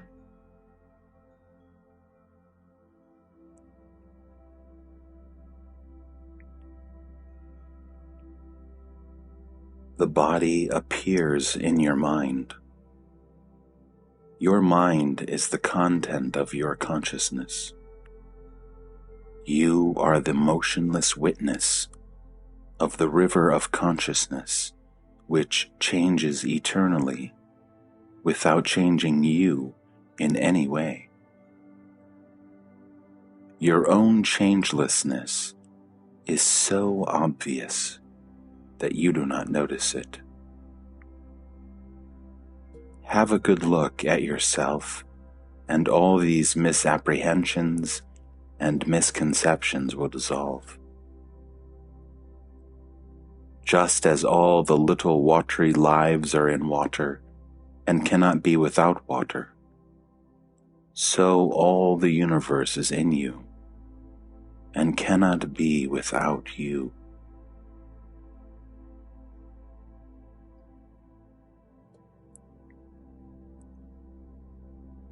God is only an idea in your mind.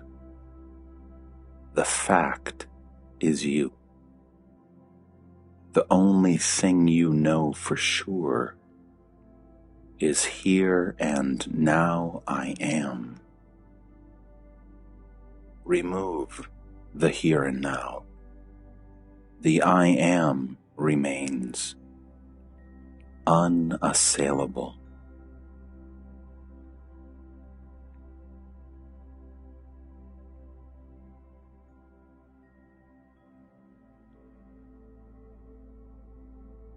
Examine the motion of change, and you will see. What can change while you do not change can be said to be independent of you. But what is changeless must be one with whatever else is changeless. For duality implies interaction, and interaction means change. In other words, the absolutely material and the absolutely spiritual, the totally objective and the totally subjective are identical, both in substance and essence.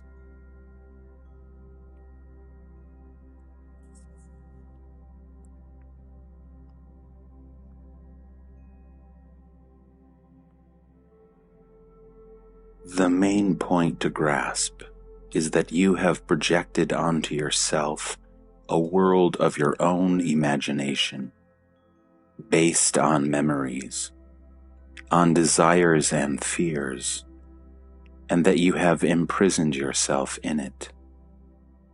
Break the spell and be free.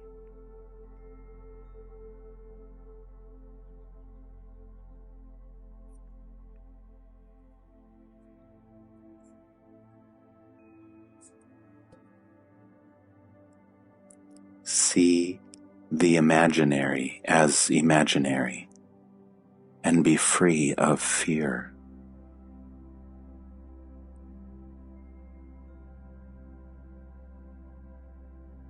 When you look at anything, it is the ultimate you see, but you imagine that you see a cloud or a tree. Learn to look without imagination, to listen without distortion. That is all. Stop attributing names and shapes to the essentially nameless and formless.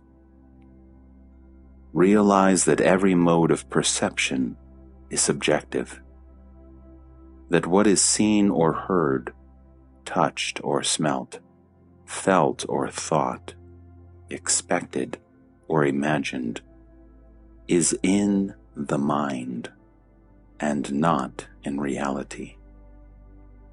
And you will experience peace and freedom from fear. Even the sense of I am is composed of the pure light and the sense of being. The I is there even without the am. So is the pure light there whether you say I or not. Become aware of that light, and you will never lose it. The beingness in being, the awareness in consciousness, the interest in every experience, that is not describable, yet perfectly accessible, for there is nothing else.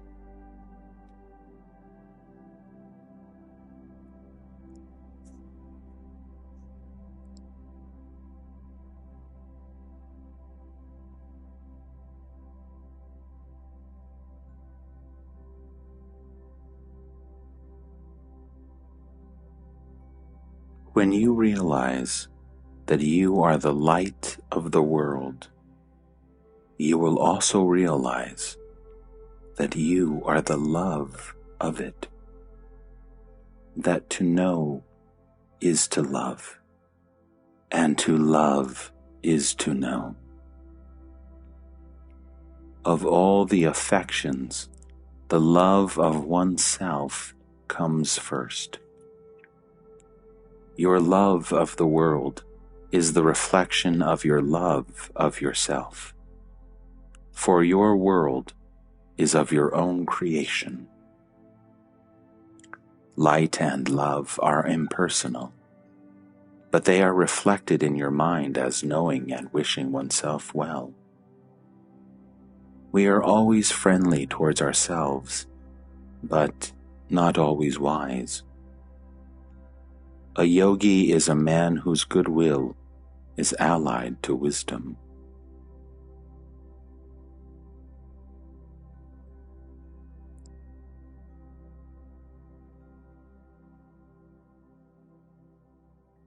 First words, then silence. One must be ripe for silence. Unselfish work leads to silence. For when you work selflessly, you don't need to ask for help. You just do what needs be done, leaving success and failure to the unknown. For everything is caused by innumerable factors, of which your personal endeavor is but one. Yet, such is the magic of man's mind and heart that the most improbable happens when human will and love pull together.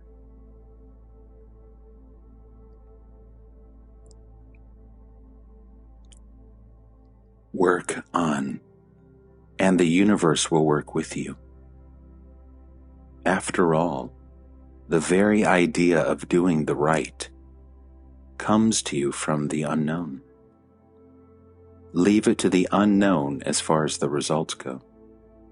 Just go through the necessary movements. You are merely one of the links in the long chain of causation. Fundamentally, all happens in the mind only. When you work for something wholeheartedly and steadily, it happens, for it is the function of the mind to make things happen. In reality, nothing is lacking and nothing is needed. All work is on the surface only. In the depths, there is perfect peace. All your problems arise because you have defined and therefore limited yourself. When you do not think yourself to be this or that, all conflict ceases.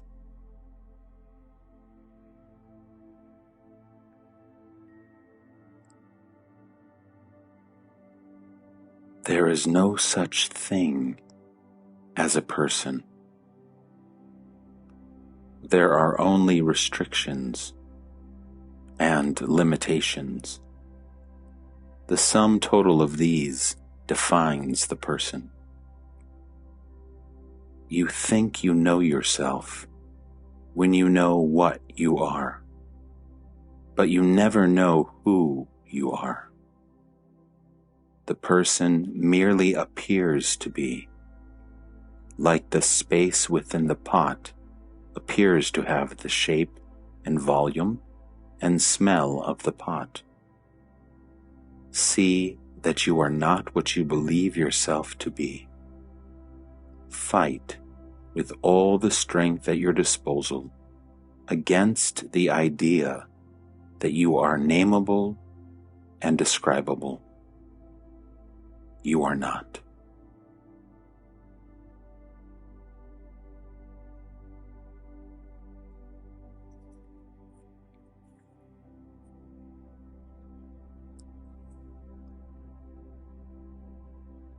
What do you know about yourself? You can only be what you are in reality. You can only appear to be what you are not. You have never moved away from perfection. All idea of self-improvement is conventional and verbal. As the sun knows not darkness, so does the self know not the non-self. It is the mind which by knowing the other becomes the other. Yet the mind is nothing else but the self. It is the self that becomes the other, the not self, and yet remains the self.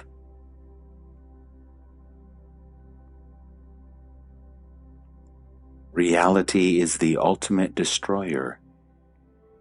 All separation, every kind of estrangement and alienation is false.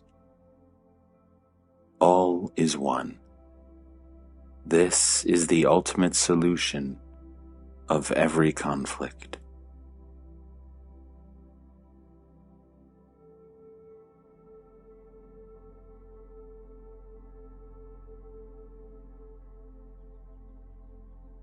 As long as we imagine ourselves to be separate personalities, one quite apart from another, we cannot grasp reality, which is essentially impersonal. First, we must know ourselves as witnesses only, dimensionless and timeless centers of observation, and then realize that immense ocean of pure awareness.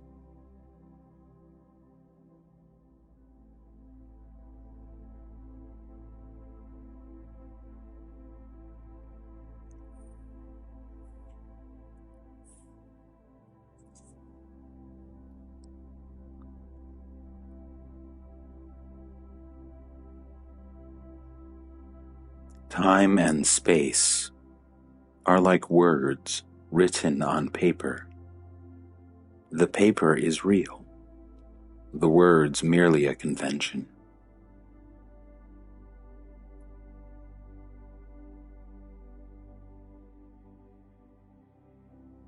The mind creates time and space and takes its own creations for reality. All is here and now, but we do not see it. Truly, all is in me and by me. There is nothing else. The very idea of else is a disaster and a calamity.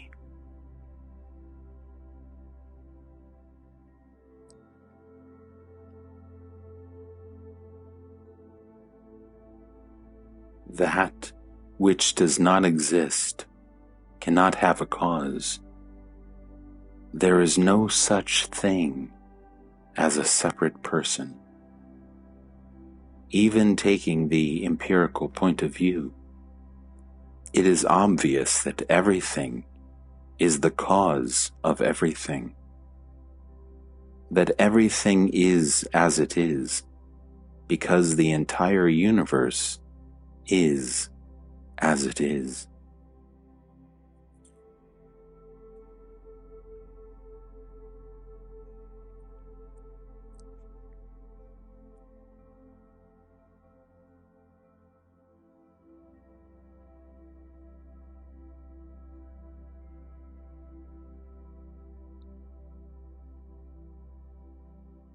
Self-limitation is the very essence of personality. But you are universal. You need not and you cannot become what you are already. Only cease imagining yourself to be the particular. What comes and goes has no being. It owes its very appearance to reality. You know that there is a world, but does the world know you? Realize that you are the eternal source and accept all as your own. Such acceptance is true love.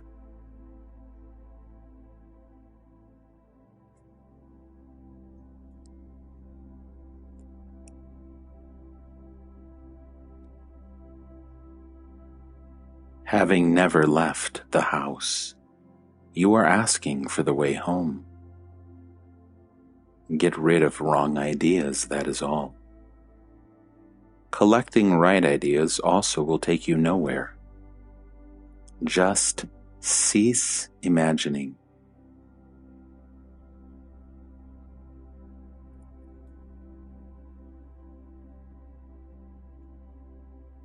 Reality is neither subjective nor objective, neither mind nor matter, neither time nor space.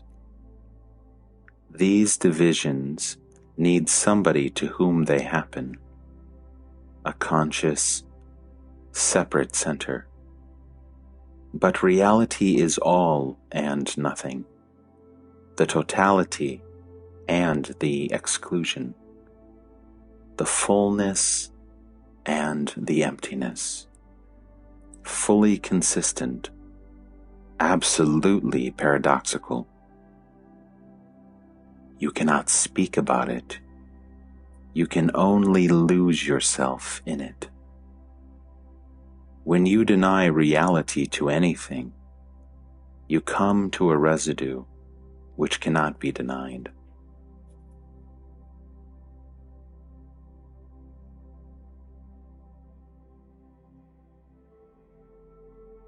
Even the idea of God as the Creator is false. Do I owe my being to any other being? Because I am, all is.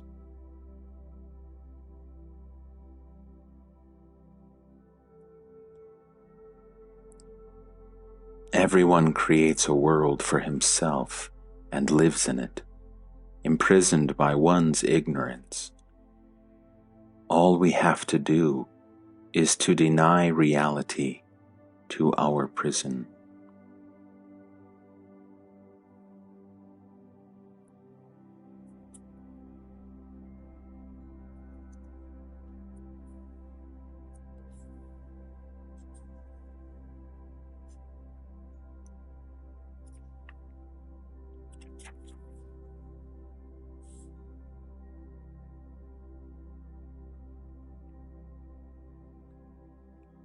You yourself are the proof. You have not, nor can you have any other proof. You are yourself. You know yourself. You love yourself. Whatever the mind does, it does for the love of its own self. The very nature of the self is love. It is loved, loving, and lovable. It is the self that makes the body and the mind so interesting, so very dear. The very attention given to them comes from the self.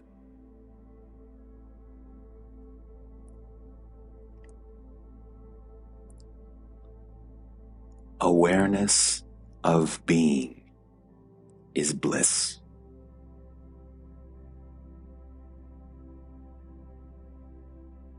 To know that you are neither body nor mind, watch yourself steadily and live unaffected by your body and mind, completely aloof, as if you were dead It means you have no vested interests, either in the body or in the mind.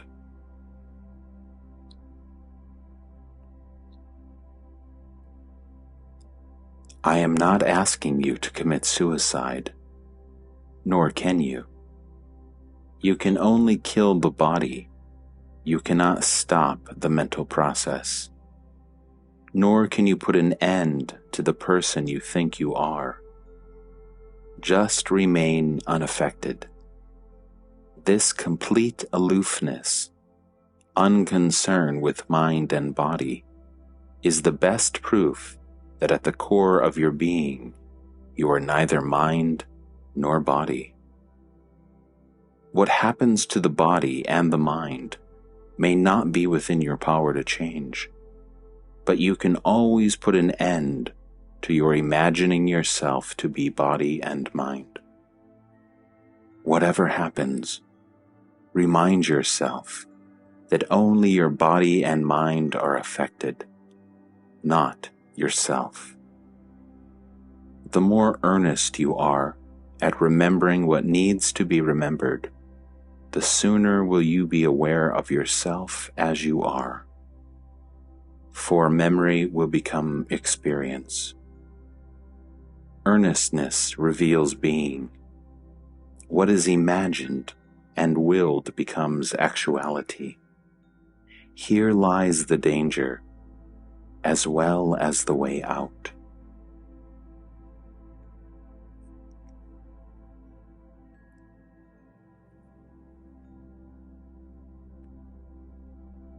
Increase and widen your desires till nothing but reality can fulfill them. It is not desire that is wrong, but its narrowness and smallness. Desire is devotion. By all means be devoted to the real, the infinite, the eternal heart of being. Transform desire into love. All you want is to be happy. All your desires, whatever they may be, are expressions of your longing for happiness. Basically, you wish yourself well. By all means, love yourself wisely. What is wrong is to love yourself stupidly so as to make yourself suffer. Love yourself wisely. Both indulgence and austerity have the same purpose in view, to make you happy. Indulgence is the stupid way. Austerity is the wise way.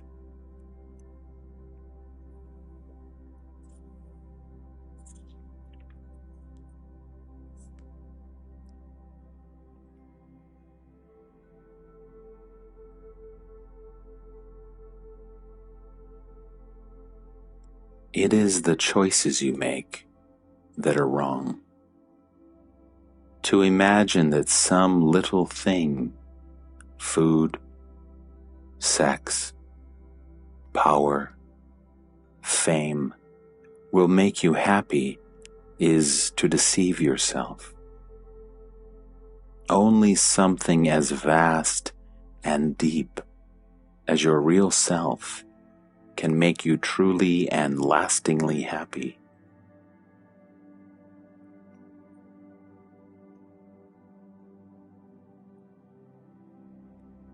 You are not the body, and dragging the body from place to place will take you nowhere. Your mind is free to roam the three worlds. Make full use of it. You are not in the body. The body is in you. The mind is in you. They happen to you. They are there because you find them interesting. Your very nature has the infinite capacity to enjoy. It is full of zest and affection. It does not know evil nor ugliness. It hopes. It trusts. It loves.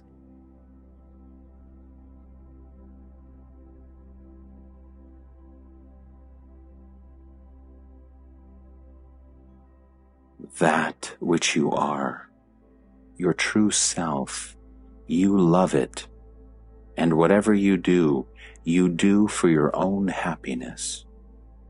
To find it, to know, to cherish it is your basic urge. Since time immemorial, you loved yourself, but never wisely. Use your body and mind wisely, in the service of the self. That is all. Be true to your own self.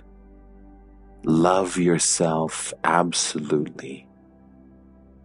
Do not pretend that you love others as yourself, unless you have realized them as one with yourself.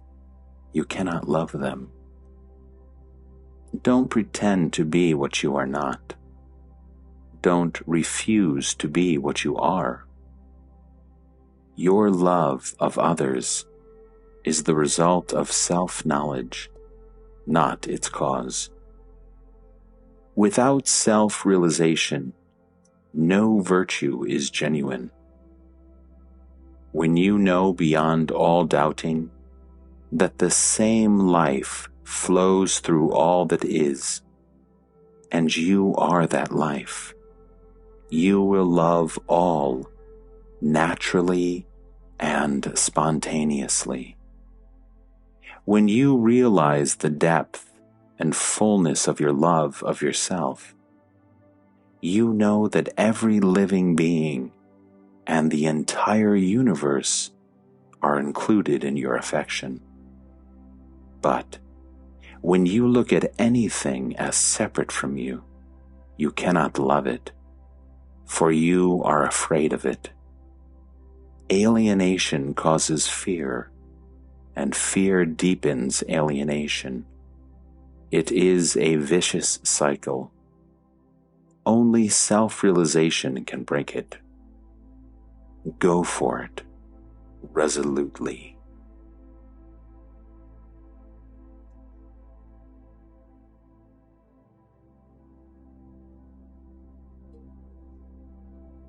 What is done under pressure of society and circumstances does not matter much, for it is mostly mechanical, mere reacting to impacts.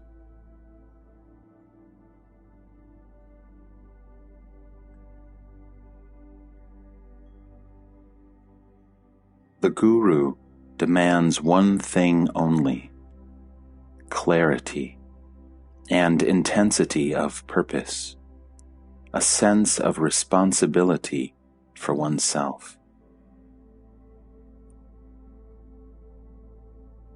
The very reality of the world must be questioned.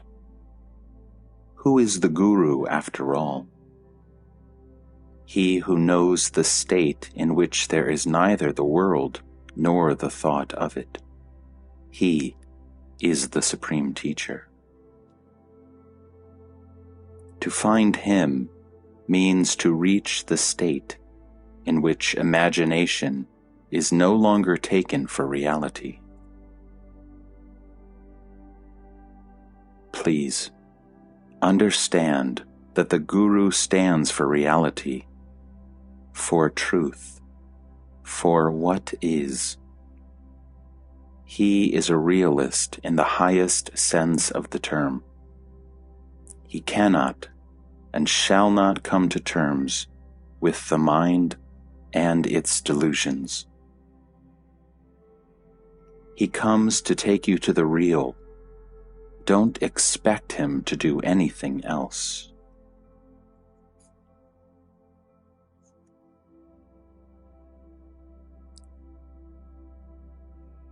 To him, your questions about obedience and discipline do not make sense.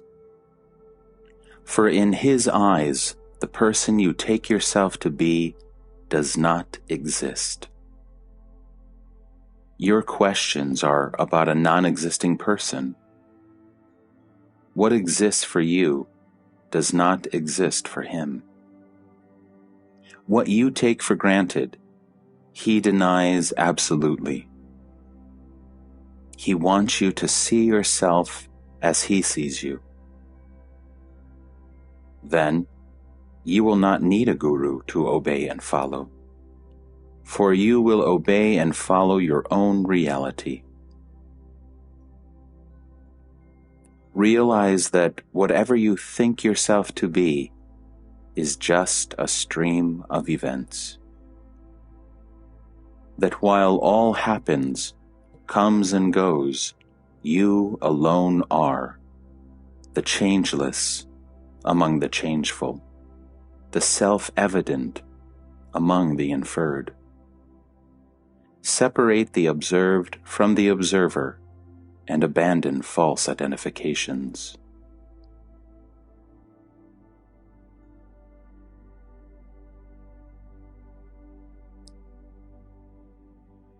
Do your work. When you have a moment free, look within. If you are earnest, you will use your leisure fully. That is enough.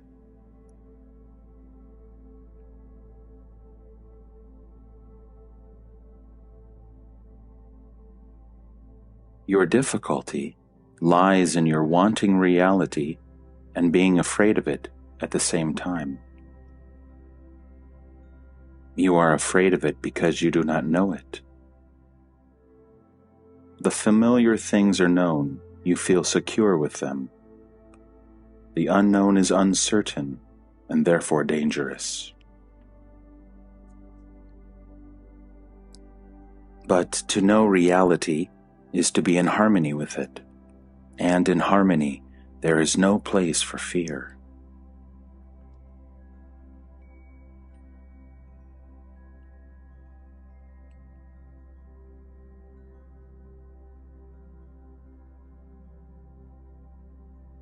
In deep silence, the self contemplates the body. It is like the white paper on which nothing is written yet. Be like that infant. Instead of trying to be this or that, be happy to be. You will be a fully awakened witness of the field of consciousness.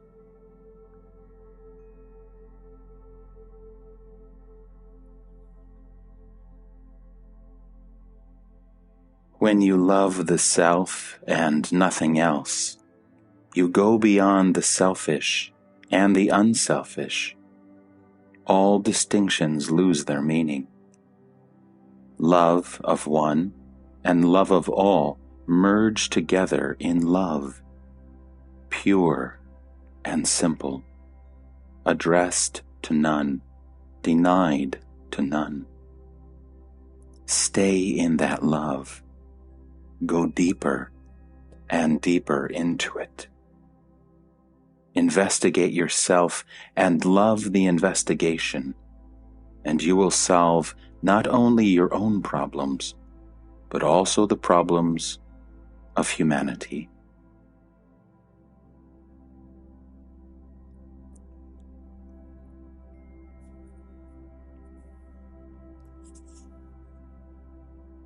The main thing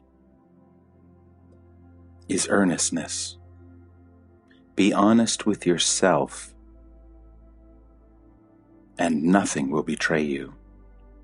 Virtues and powers are mere tokens for children to play with. They are useful in the world, but do not take you out of it. To go beyond, you need alert immobility, quiet attention.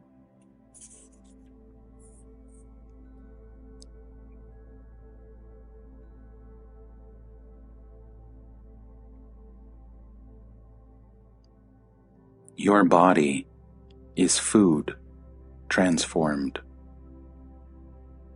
As your food, gross and subtle, so will be your health.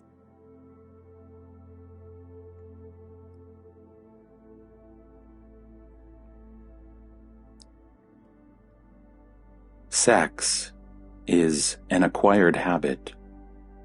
Go beyond. As long as your focus is on the body, you will remain in the clutches of food and sex, fear and death. Find yourself and be free.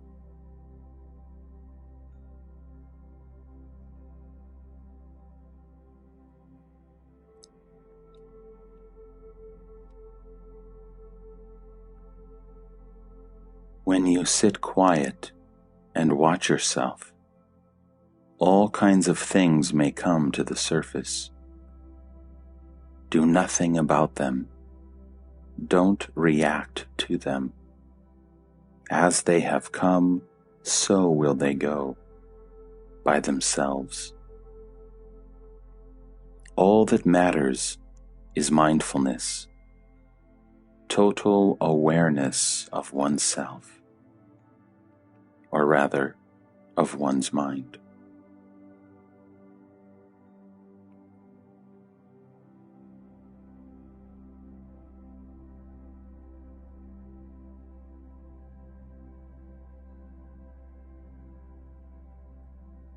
The observer is beyond observation.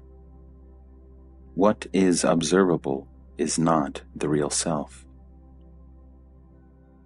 You can observe the observation, but not the observer. You know you are the ultimate observer by direct insight, not by a logical process based on observation. You are what you are, but you know what you are not. The self is known as being. The not self is known as transient. But in reality, all is in the mind. The observed, observation, and observer are mental constructs. The self alone is. To divide and particularize is the mind's very nature. There is no harm in dividing, but separation goes against fact. Things and people are different, but they are not separate. Nature is one. Reality is one. There are opposites, but no opposition.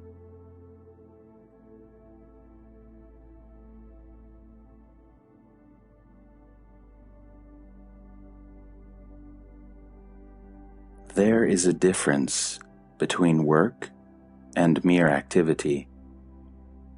All nature works. Work is nature. Nature is work.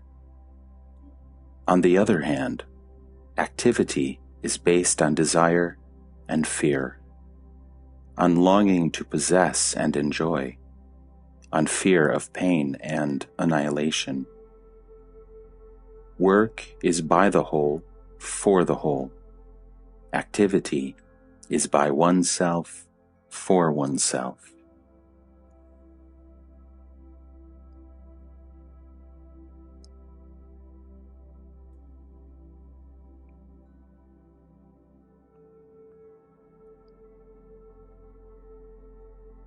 Do what you feel like doing. Don't bully yourself. Violence will make you hard and rigid. Do not fight with what you take to be obstacles on your way. Just be interested in them. Watch them. Observe.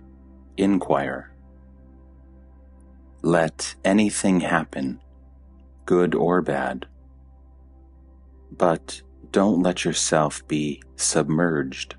by what happens.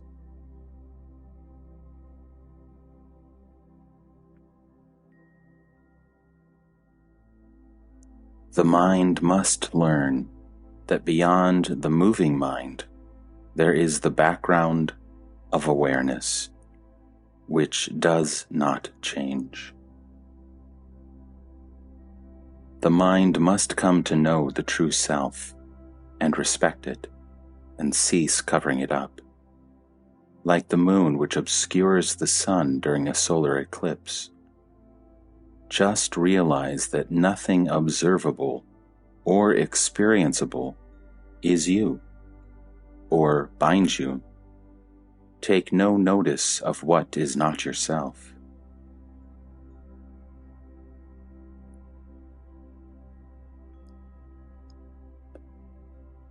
To be aware is to be awake. Unaware means asleep. You are aware anyhow. You need not try to be.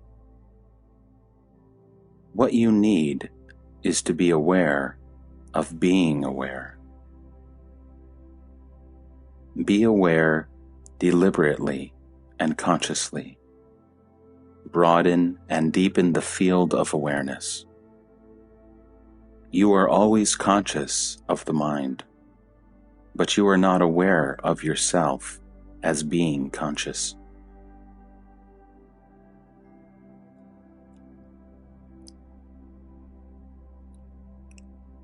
Look at it this way. The mind produces thoughts ceaselessly, even when you do not look at them. When you know what is going on in your mind, you call it consciousness. This is your waking state. Your consciousness shifts from sensation to sensation, from perception to perception, from idea to idea in endless succession. Then comes awareness, the direct insight into the whole of consciousness, the totality of the mind. The mind is like a river, flowing ceaselessly in the bed of the body. You identify yourself for a moment with some particular ripple and call it my thought. All you are conscious of is your mind. Awareness is the cognizance of consciousness as a whole.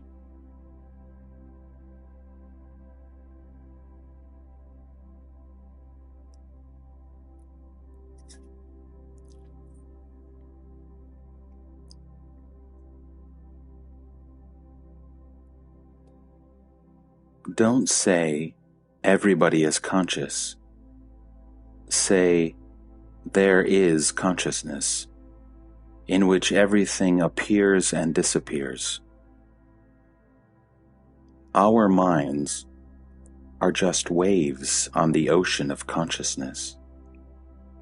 As waves, they come and go. As ocean, they are infinite and eternal. Know yourself as the ocean of being, the womb of all existence. These are all metaphors, of course. The reality is beyond description. You can know it only by being it.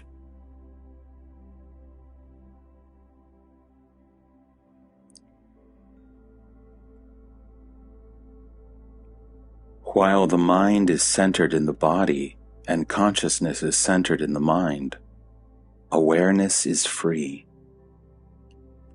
The body has its urges and mind its pains and pleasures. Awareness is unattached and unshaken. It is lucid, silent, peaceful, alert, and unafraid, without desire and fear. Meditate on it as your true being and try to be it in your daily life, and you shall realize it in its fullness.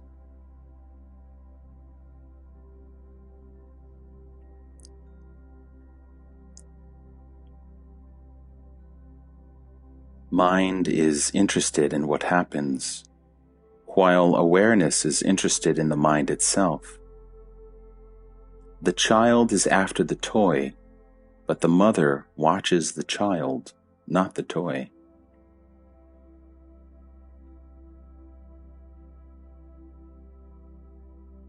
By looking tirelessly, I became quite empty, and with that emptiness, all came back to me, except the mind.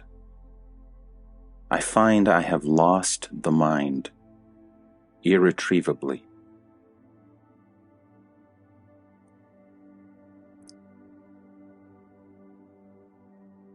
I am neither conscious nor unconscious. I am beyond the mind and its various states and conditions. Distinctions are created by the mind and apply to the mind only. I am pure consciousness itself, unbroken awareness of all that is. I am in a more real state than yours. I am undistracted by the distinctions and separations which constitute a person. As long as the body lasts, it has its needs like any other, but my mental process has come to an end.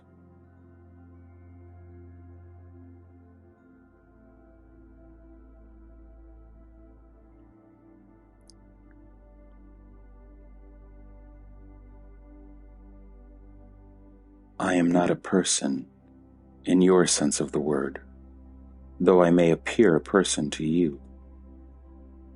I am that infinite ocean of consciousness in which all happens. I am also beyond all existence and cognition, pure bliss of being. There is nothing I feel separate from. Hence, I am all. No thing is me, so I am nothing.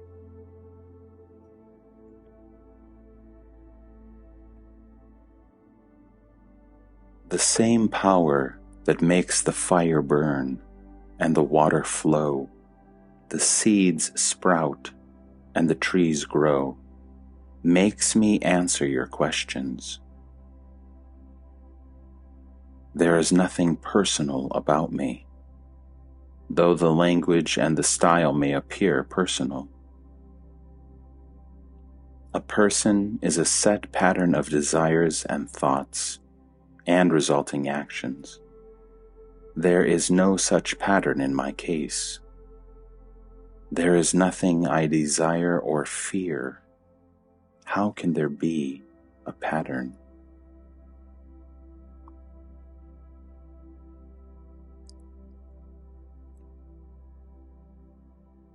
Life will escape, the body will die, but it will not affect me in the least.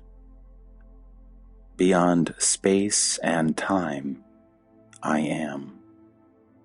Uncaused, uncausing, yet the very matrix of existence.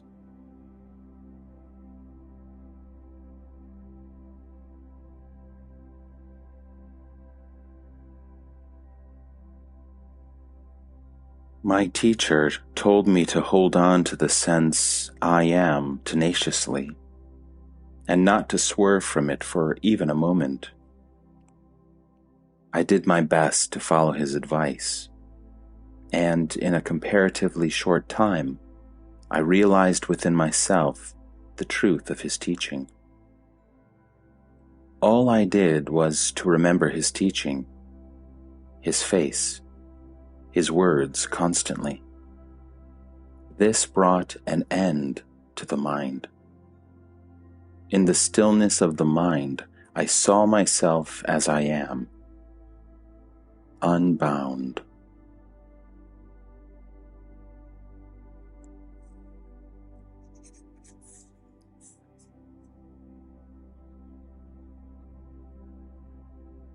The search for reality is itself the movement of reality. In a way, all search is for the real bliss, or the bliss of the real.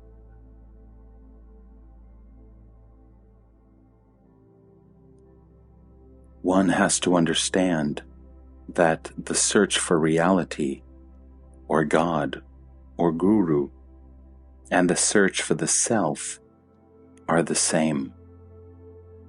When one is found, all are found. When I am and God is become in your mind indistinguishable, then something will happen, and you will know without a trace of doubt that God is because you are, and you are because God is. The two are one.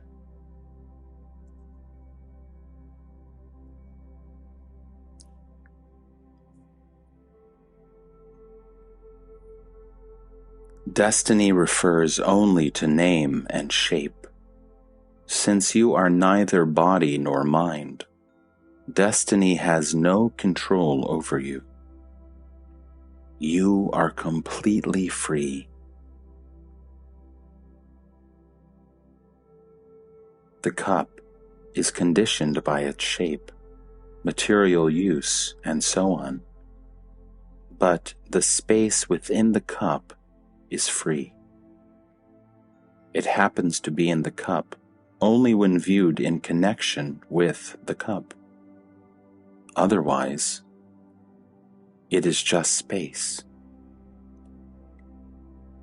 As long as there is a body, you appear to be embodied. Without the body, you are not disembodied. You just are.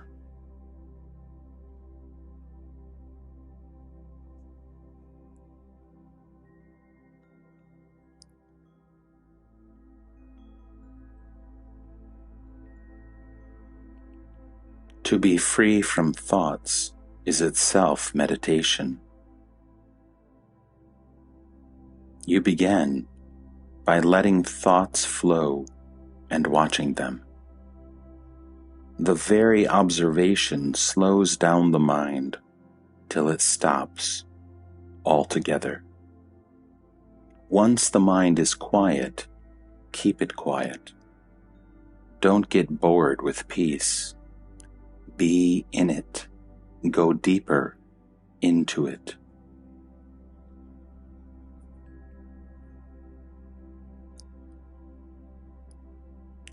Watch your thoughts and watch yourself watching the thoughts.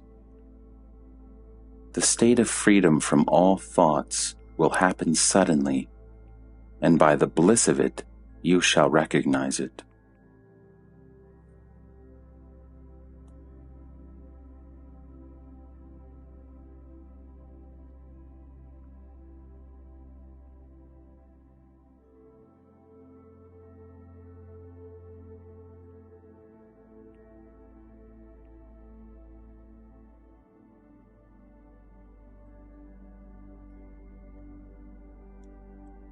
All illness begins in the mind.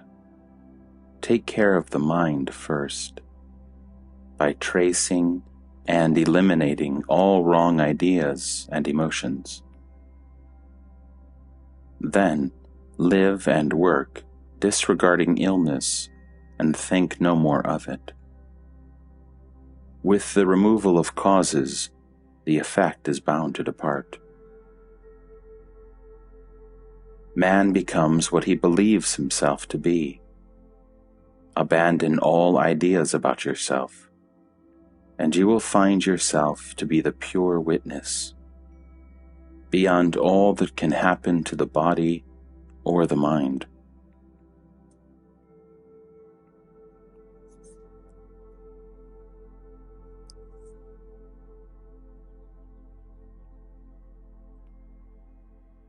People come to you for advice. How do you know what to answer? As I hear the question, so do I hear the answer.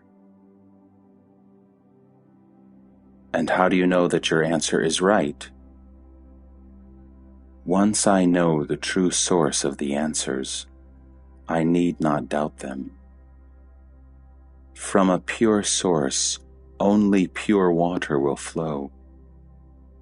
I am not concerned with people's desires and fears. I am in tune with facts, not with opinions. Man takes his name and shape to be himself, while I take nothing to be myself. Were I to think myself to be a body known by its name, I would not have been able to answer your questions. Were I to take you to be a mere body, there would be no benefit to you from my answers. No true teacher indulges in opinions. He sees things as they are and shows them as they are. If you take people to be what they think themselves to be, you will only hurt them, as they hurt themselves so grievously all the time. But if you see them as they are in reality, it will do them enormous good. If they ask you what to do, what practices to adopt, which way of life to follow, answer, do nothing, just be. In being, all happens naturally.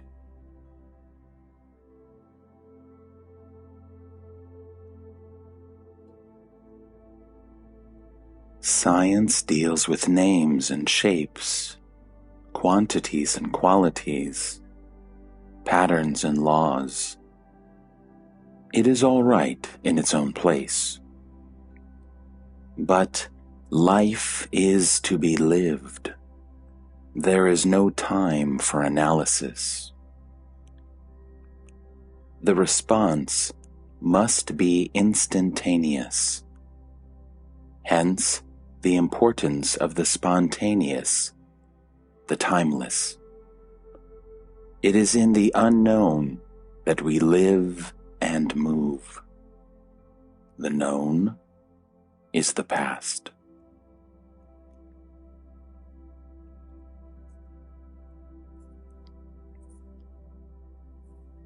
Reality is good and beautiful. We create the chaos.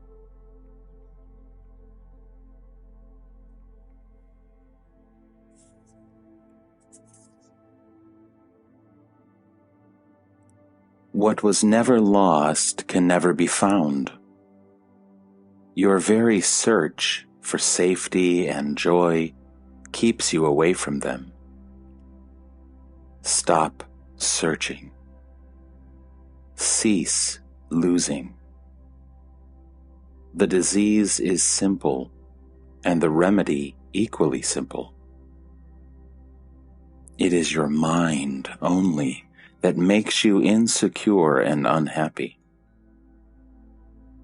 Anticipation makes you insecure, memory unhappy. Stop misusing your mind, and all will be well with you. You need not set it right. It will set itself right as soon as you give up all concern with the past and the future and live entirely in the now.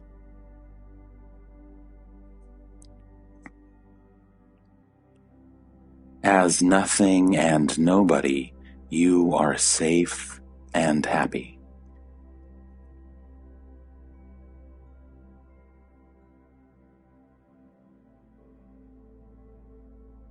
Only in the mind of man there is chaos. The mind does not grasp the whole. Its focus is very narrow.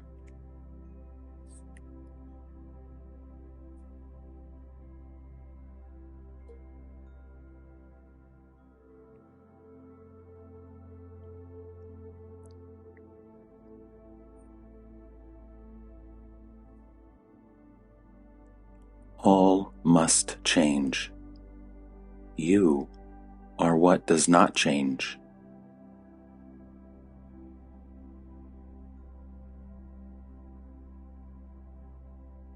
When the I am myself goes, the I am all comes.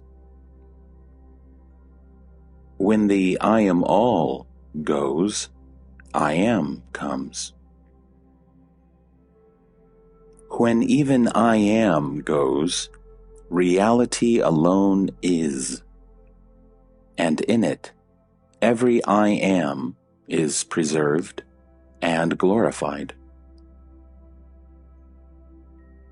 Diversity without separateness is the ultimate that the mind can touch. Beyond that, all activity ceases, because in it all goals are reached and all purposes fulfilled.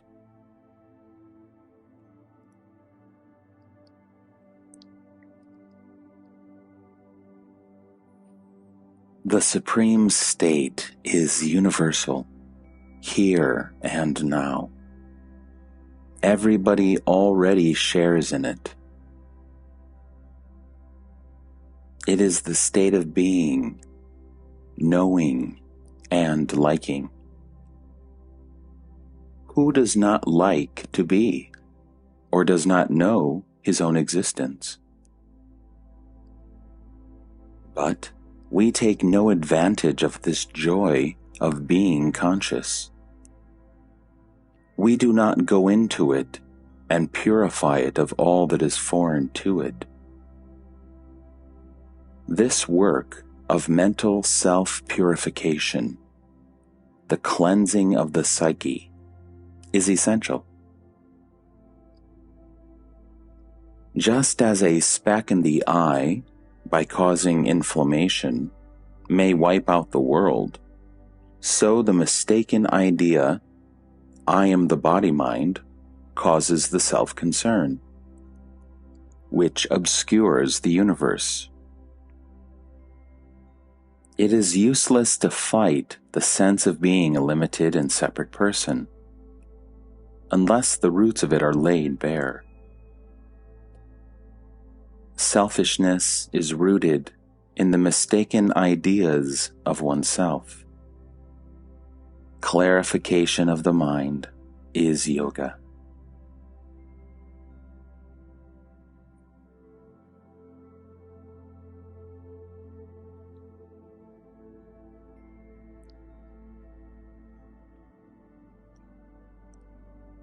The personal needs a base, a body to identify oneself with, just as a color needs a surface to appear on.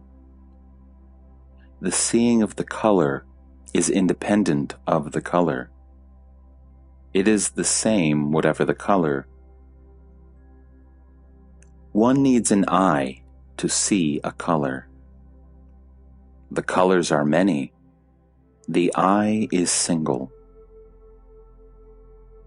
The impersonal is like the light in the color and also in the eye, yet simple, single, indivisible, and unperceivable, except in its manifestations. Not unknowable, but unperceivable, unobjectival, inseparable.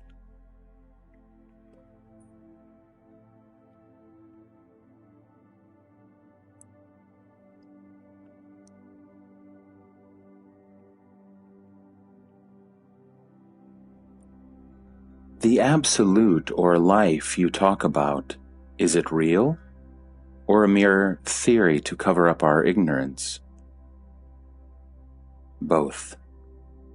To the mind, a theory, in itself, is a reality. It is reality in its spontaneous and total rejection of the false.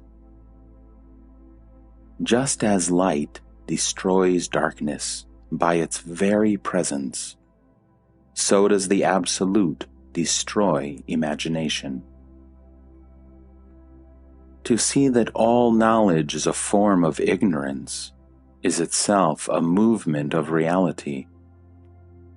The witness is not a person. The person comes into being when there is a basis for it, an organism, a body. In it, the Absolute is reflected as awareness. Pure awareness becomes self-awareness. When there is a self, self-awareness is the witness. When there is no self to witness, there is no witnessing either. It is all very simple. It is the presence of the person that complicates. See that there is no such thing as a permanently separate person, and all becomes clear. Awareness, mind, matter, they are one reality in its two aspects as immovable and movable, and the three attributes of inertia, energy, and harmony.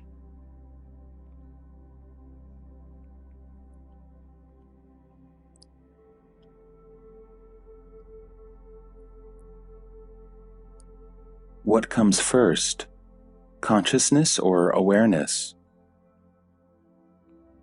Awareness becomes consciousness when it has an object. The object changes all the time. In consciousness there is movement. Awareness by itself is motionless and timeless, here and now. In pure consciousness, nothing ever happens.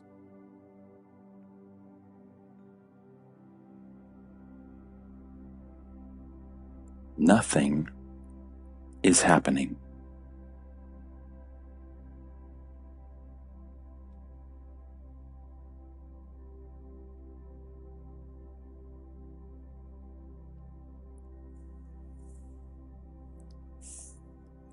Imagine a big building collapsing. Some rooms are in ruins, some are intact. But can you speak of the space as ruined or intact? It is only the structure that suffered, and the people who happened to live in it. Nothing happened to space itself.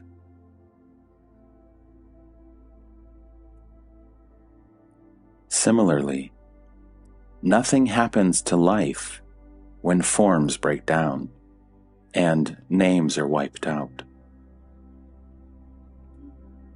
The goldsmith melts down old ornaments to make new. Sometimes a good piece goes with the bad. He takes it in his stride, for he knows that no gold is lost.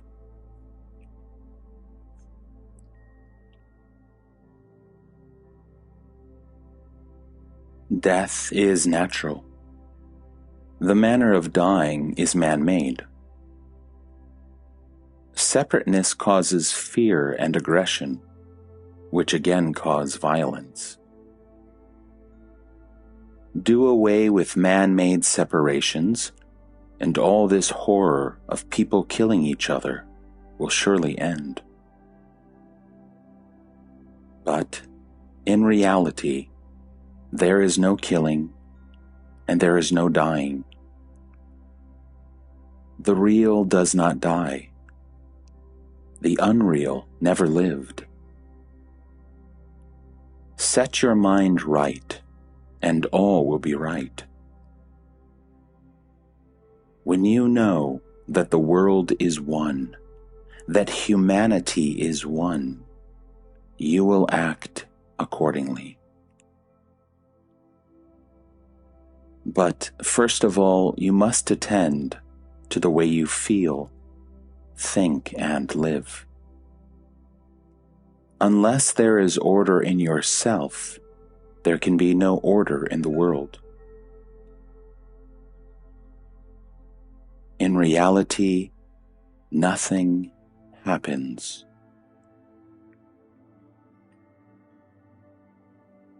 Onto the screen of the mind, destiny forever projects its pictures, memories of former projections, and thus illusion constantly renews itself. The pictures come and go, light intercepted by ignorance. See the light and disregard the picture.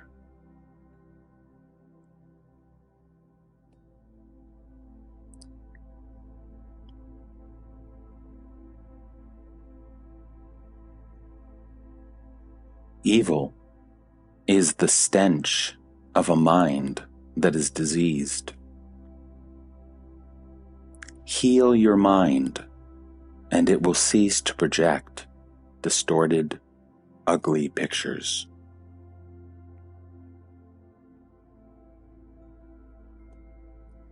Reality cannot be momentary. It is timeless.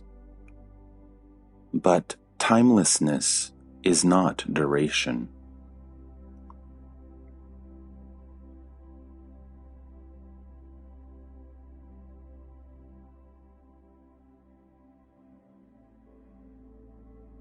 As long as you pay attention to ideas, your own or of others, you will be in trouble. But if you disregard all teachings, all books, anything put into words, and dive deeply within yourself, and find yourself, this alone will solve all your problems and leave you in full mastery of every situation, because you will not be dominated by your ideas about the situation. Take an example. You are in the company of an attractive woman. You get ideas about her, and this creates a sexual situation. A problem is created, and you start looking for books on continence or enjoyment. Were you a baby, both of you could be naked and together without any problem arising. Just stop thinking you are bodies, and the problems of love and sex will lose their meaning. With all sense of limitation gone, fear, pain, and the search for pleasure all cease. Only awareness remains.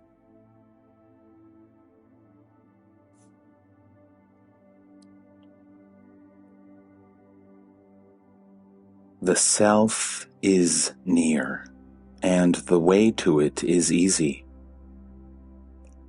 All you need do is do nothing. Your sadhana, spiritual practice, is to be. The doing happens. Just be watchful. Where is the difficulty in remembering that you are? You are all the time.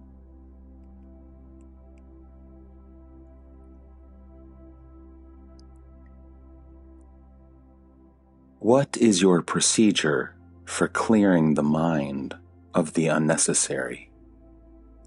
What are your means, your tools for the purification of the mind?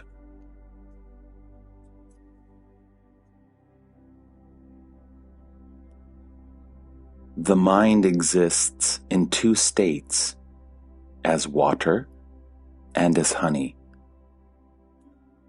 The water vibrates at the least disturbance. while the honey, however disturbed, returns quickly to immobility.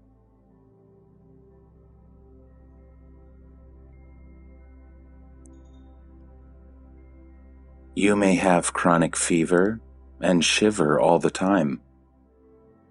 It is desires and fears that make the mind restless. Free from all negative emotions, it is quiet.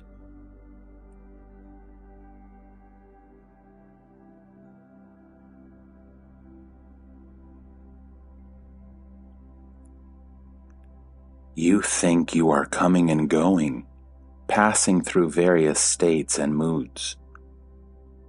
I see things as they are, momentary events presenting themselves to me in rapid succession, deriving their being from me, yet definitely neither me nor mine. Among phenomena, I am not one, nor subject to any.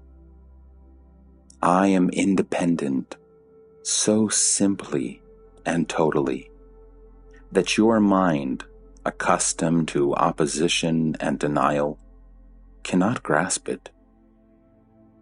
I mean literally what I say. I do not need to oppose or deny, because it is clear to me that I cannot be the opposite or denial of anything. I am just beyond, in a different dimension altogether.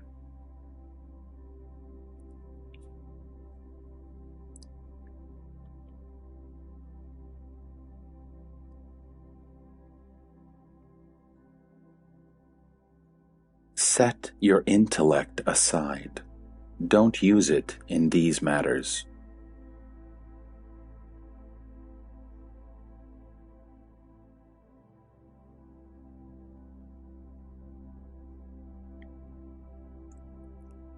Why do you talk of action? Are you acting ever? Some unknown power acts, and you imagine that you are acting. You are merely watching what happens, without being able to influence it in any way.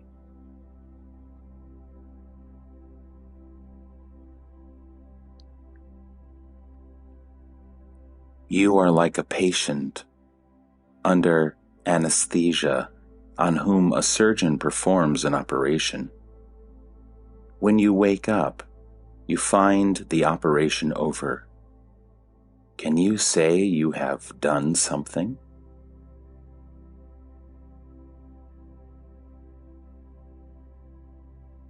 You have no choice, only the illusion of it.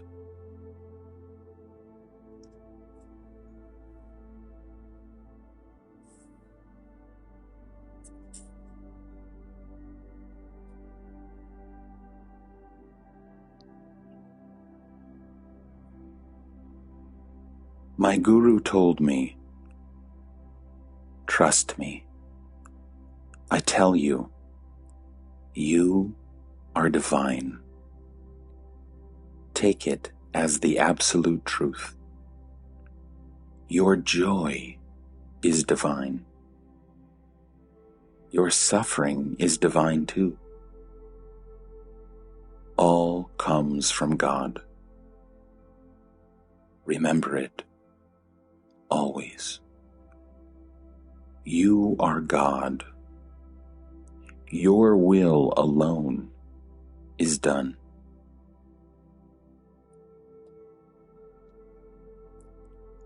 I did believe him, and soon realized how wonderfully true and accurate were his words. I did not condition my mind by thinking, I am God, I am wonderful, I am beyond.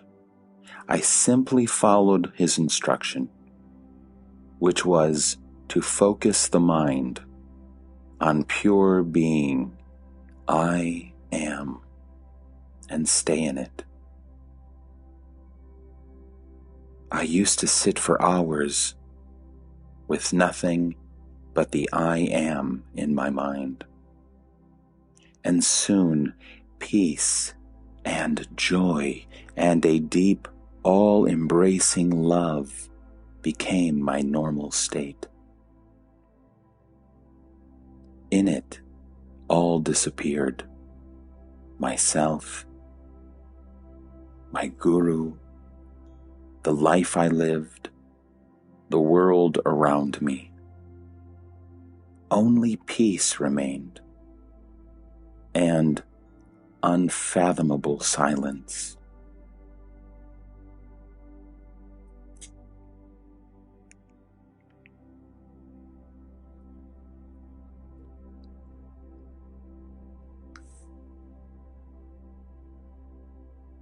Your expectation of something unique and dramatic, of some wonderful explosion, is merely hindering and delaying your self-realization. You are not to expect an explosion, for the explosion has already happened at the moment when you were born, when you realized yourself as being, knowing, feeling. There is only one mistake you are making. You take the inner for the outer, and the outer for the inner. What is in you, you take to be outside you, and what is outside, you take to be in you. The mind and feelings are external, but you take them to be intimate. You believe the world to be objective, while it is entirely a projection of your own psyche. That is the basic confusion, and no new explosion will set it right. You have to think yourself out of it. There is no other way.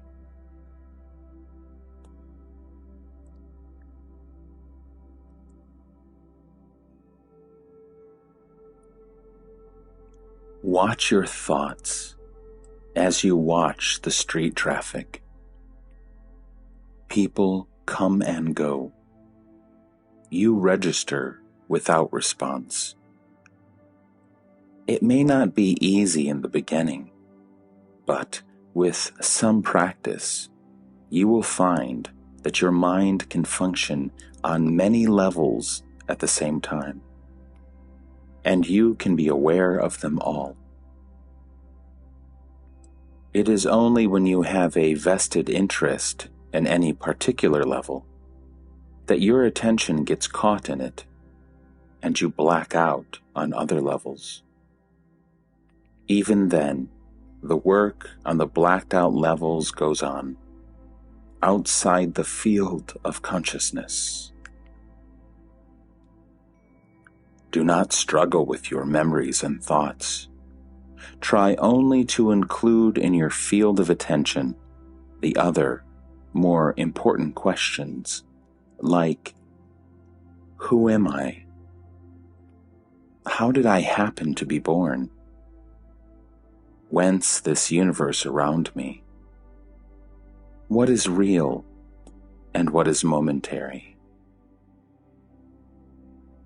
No memory will persist if you lose interest in it. It is the emotional link that perpetuates the bondage. You are always seeking pleasure, avoiding pain, always after happiness and peace.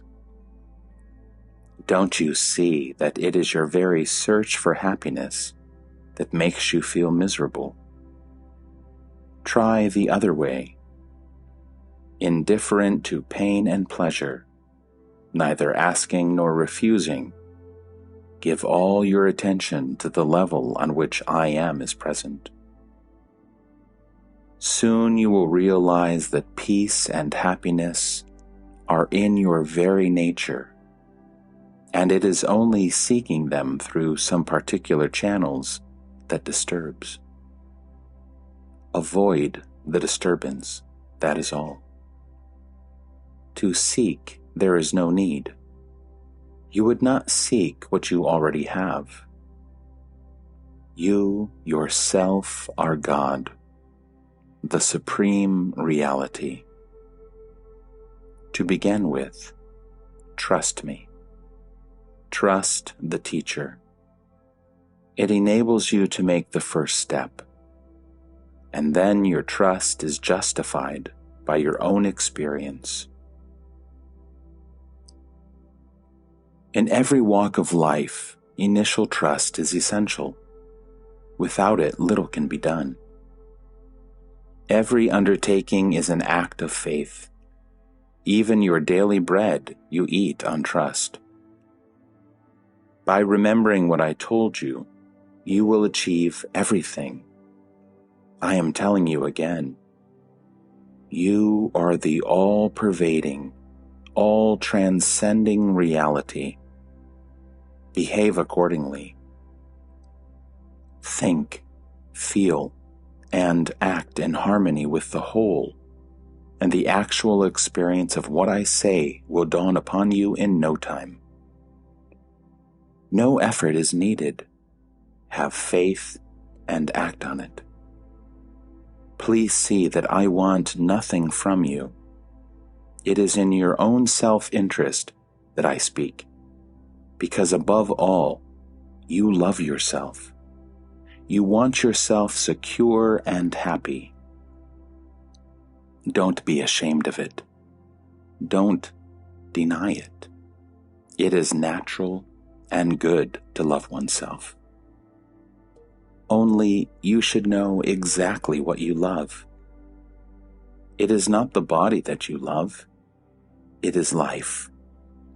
Perceiving, feeling, thinking, doing, loving, striving, creating. It is that life you love, which is you, which is all.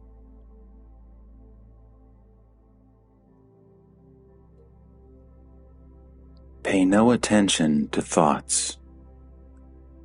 Don't fight them. Just do nothing about them. Let them be, whatever they are. Your fighting them gives them life.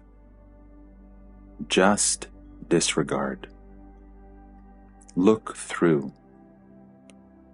Remember to remember, whatever happens, happens because I am. All remind you that you are. Take full advantage of the fact that to experience, you must be. You need not stop thinking. Just cease being interested. It is disinterestedness that liberates. Don't hold on. That is all. The world is made of rings. The hooks are all yours. Make straight your hooks, and nothing can hold you. Give up your addictions. There is nothing else to give up. Stop your routine of acquisitiveness, your habit of looking for results, and the freedom of the universe is yours. Be effortless.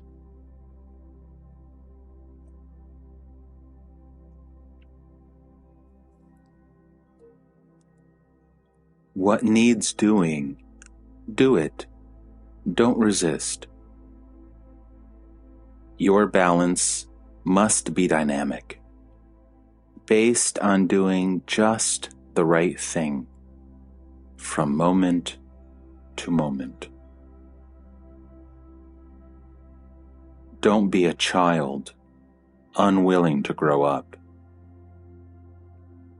Stereotyped gestures and postures will not help you.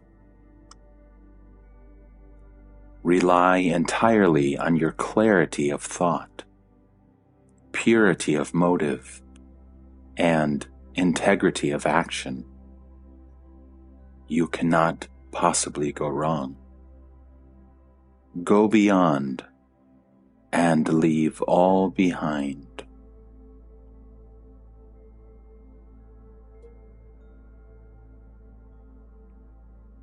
You want something like a round-the-clock ecstasy. Ecstasies come and go, necessarily, for the human brain cannot stand the tension for a long time. A prolonged ecstasy will burn out your brain, unless it is extremely pure and subtle. In nature, nothing is at standstill. Everything pulsates, appears, and disappears. Heart, breath, digestion, sleep and waking, birth and death. Everything comes and goes in waves. Rhythm, periodicity, harmonious alternation of extremes is the rule. No use rebelling against the very pattern of life. If you seek the immutable, go beyond experience. When I say, remember I am, all the time, I mean come back to it repeatedly. No particular thought can be mind's natural state. Only silence. Not the idea of silence, but silence itself. When the mind is in its natural state, it reverts to silence spontaneously after every experience. Or rather, every experience happens against the background of silence. Now, what you have learned here becomes the seed. You may forget it, apparently, but it will live, and in due season sprout, and grow, and bring forth flowers and fruits. All will happen by itself. You need not do anything.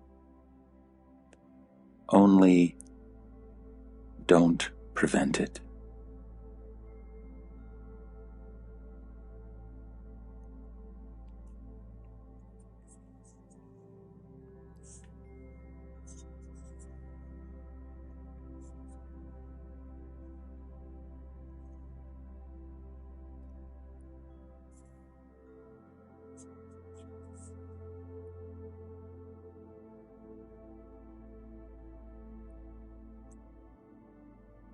What is love?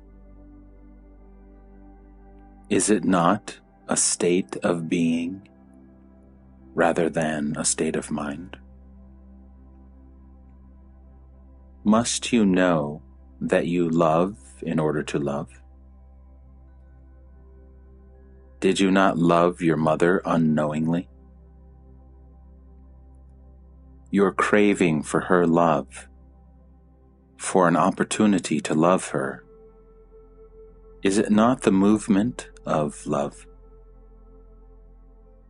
Is not love as much a part of you as consciousness of being? You sought the love of your mother because you loved her.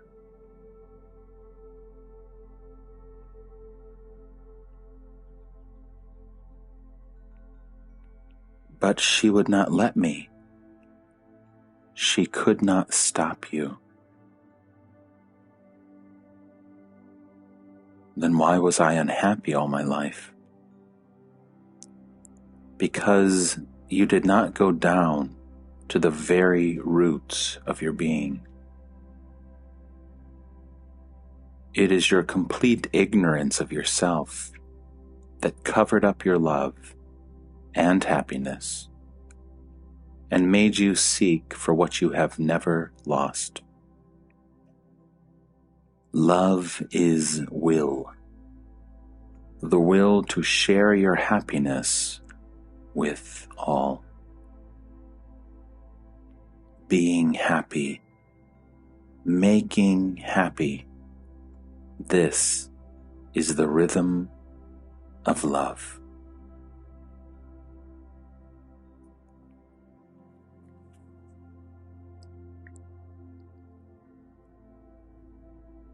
You began as a child, and you will end as a child. Whatever you have acquired in the meantime, you must lose and start at the beginning.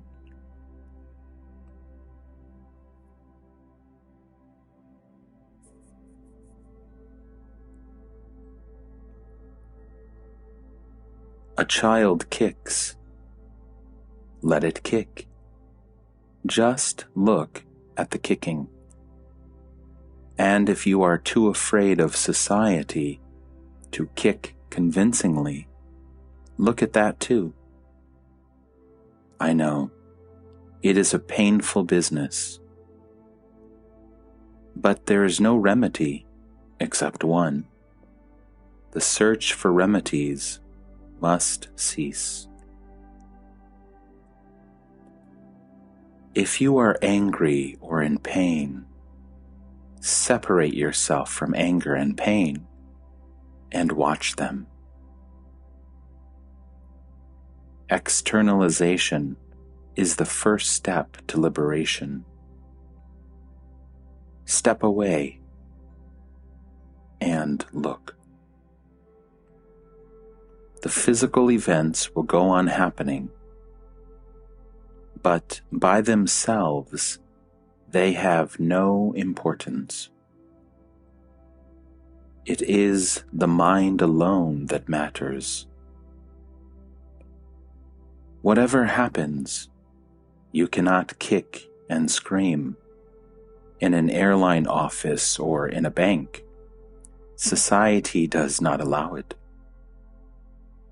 If you do not like their ways, or are not prepared to endure them, don't fly or carry money. Walk, and if you cannot walk, don't travel. If you deal with society, you must accept its ways, for its ways are your ways. Your needs and demands have created them. Your desires are so complex and contradictory. No wonder the society you create is also complex and contradictory.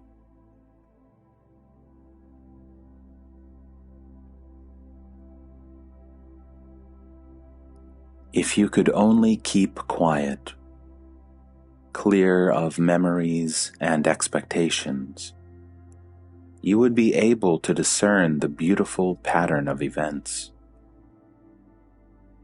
It is your restlessness that causes chaos.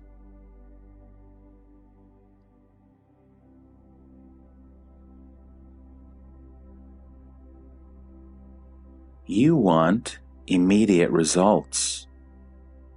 We do not dispense magic here.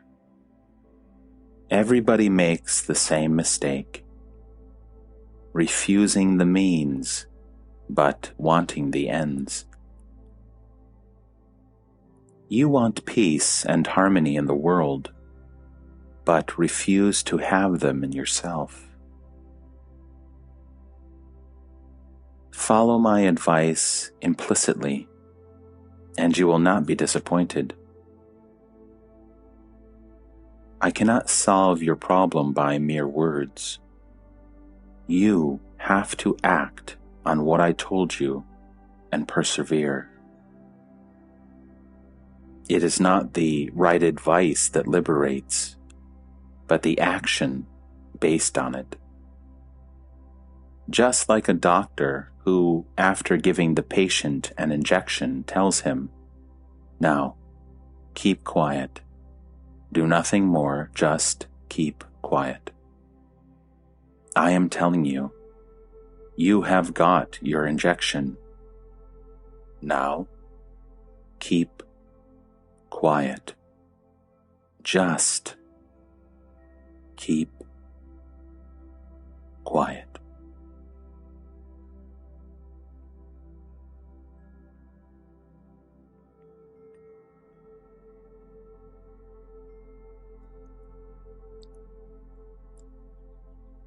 You have nothing else to do. My guru did the same. He would tell me something and then say, "Now, keep quiet."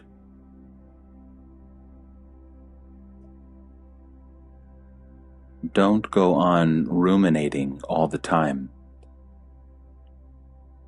Stop. Be silent.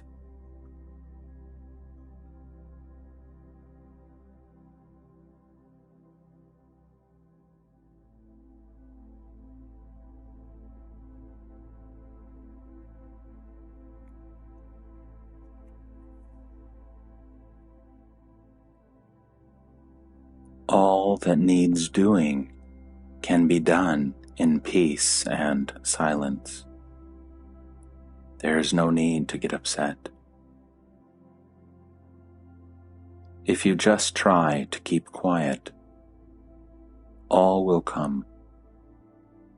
The work, the strength for work, the right motive. Must you know everything beforehand? Don't be anxious about your future. Be quiet now, and all will fall into place.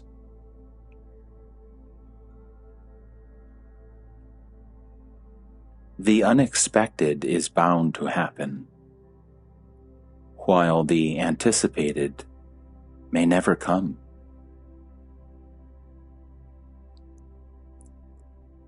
Don't tell me you cannot control your nature. You need not control it. Throw it overboard. Have no nature to fight or to submit to. No experience will hurt you, provided you don't make it into a habit. Of the entire universe, you are the subtle cause. All is because you are. Grasp this point firmly and deeply, and dwell on it repeatedly. To realize this as absolutely true is liberation.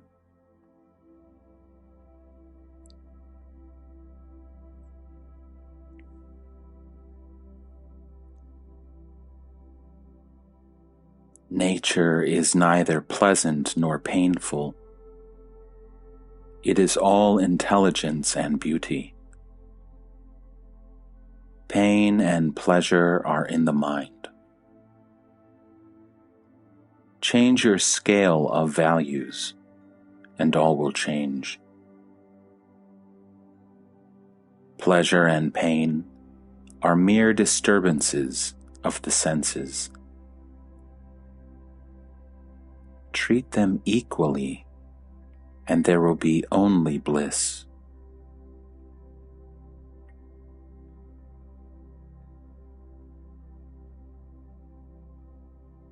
And the world is what you make it.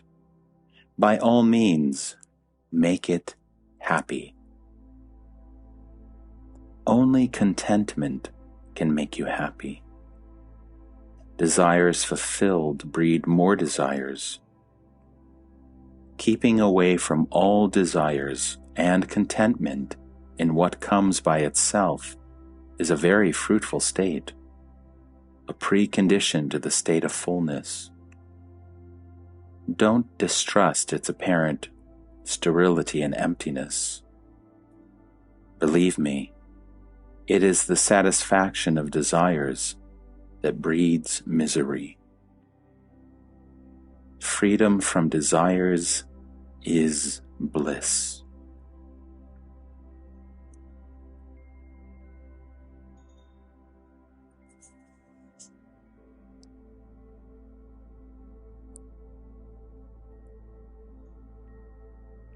Remember the instruction. Whatever you come across, go beyond.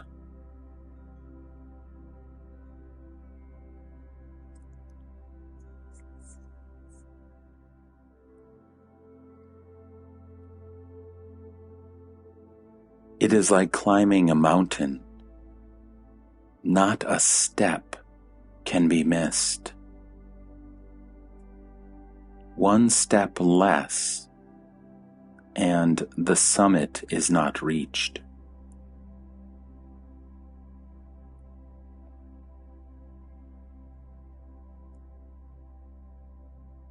The person is always the object. The witness is the subject. And their relation of mutual dependence is the reflection of their absolute identity. You imagine that they are distinct and separate states. They are not. They are the same consciousness, at rest and in movement. Each state conscious of the other.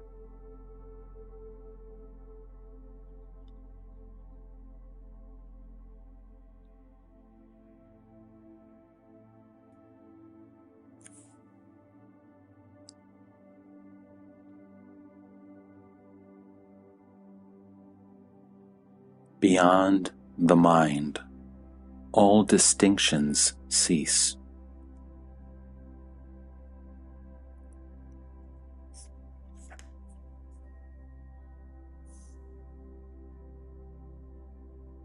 As body, you are in space.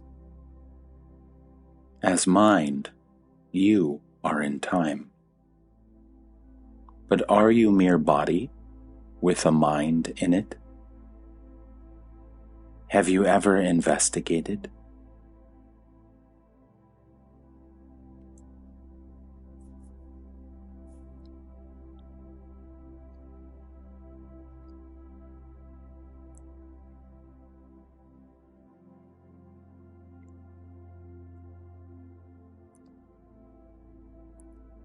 You see people suffer, and you seek the best way of helping them. The answer is obvious. First, put yourself beyond the need of help. Be sure your attitude is of pure goodwill, free of expectation of any kind. Those who seek mere happiness may end up in sublime indifference, while love will never rest. As to the method, there is only one. You must come to know yourself, both what you appear to be and what you are. Clarity and charity go together. Each needs and strengthens the other.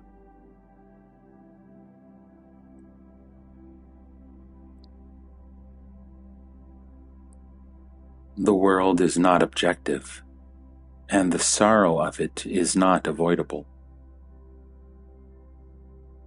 Compassion is but another word for the refusal to suffer for imaginary reasons.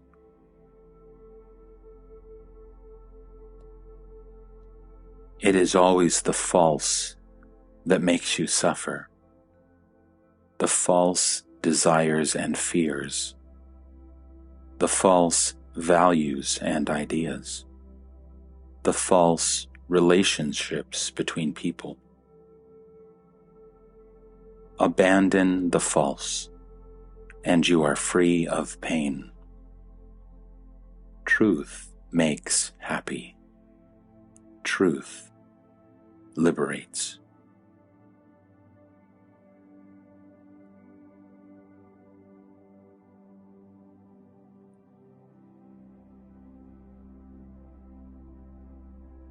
You are neither the body nor in the body.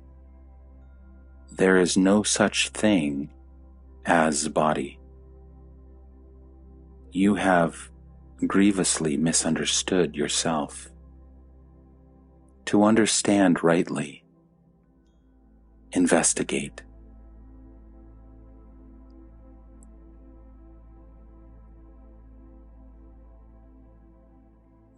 This is your misconception. Inquire. Investigate.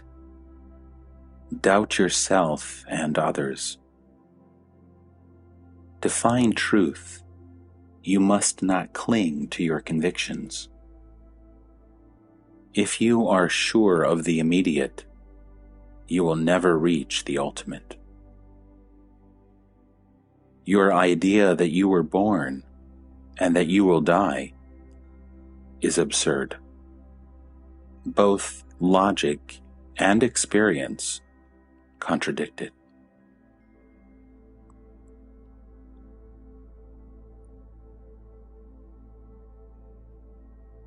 The entire universe contributes incessantly to your existence. Hence, the entire universe is your body. In that sense, I agree.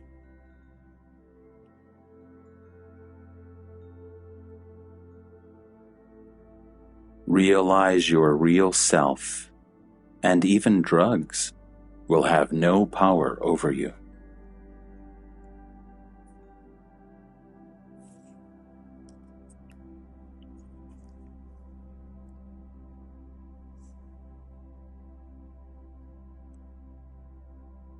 I make no claims of consistency.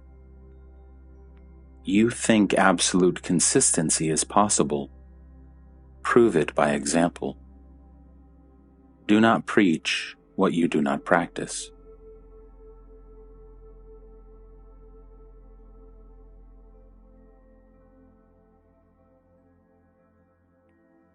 Without awareness, the body would not last a second.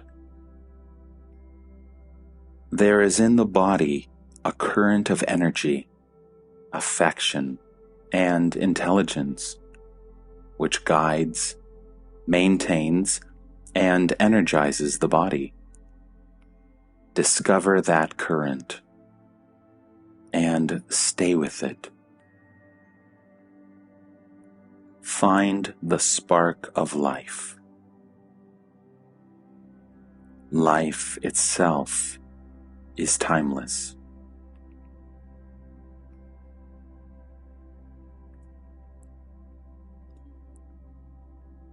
Behave as if what I say is true, and judge by what actually happens. I know what you are, and I am telling you. Trust me for a while.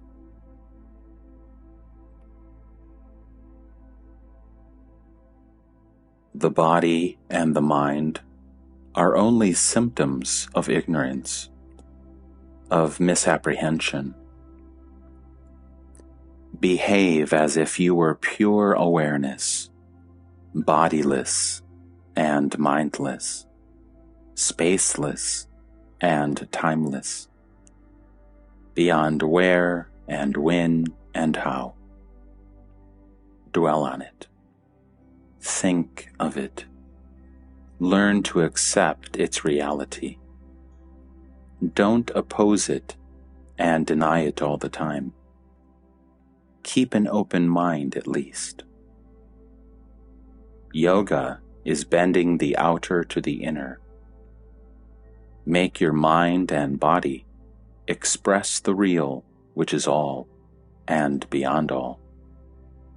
By doing, you succeed, not by arguing.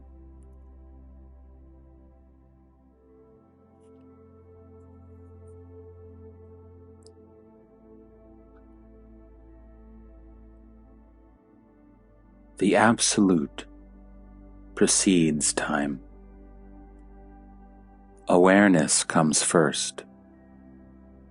A bundle of memories and mental habits attracts attention. Awareness gets focalized, and a person suddenly appears. Remove the light of awareness, go to sleep or swoon away, and the person disappears. The person flickers. Awareness contains all space and time. The Absolute is.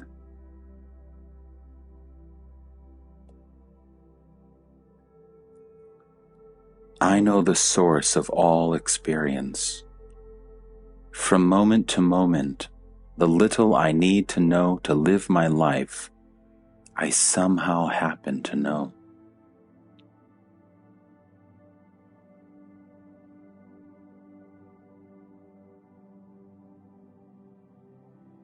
First, know your own mind, and you will find that the question of other minds does not arise at all, for there are no other people. You are the common factor, the only link between the minds.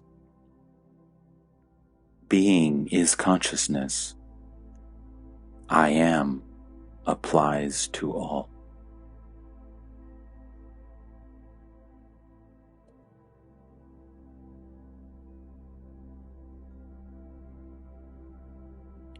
Don't you see that the supreme reality is what makes everything possible?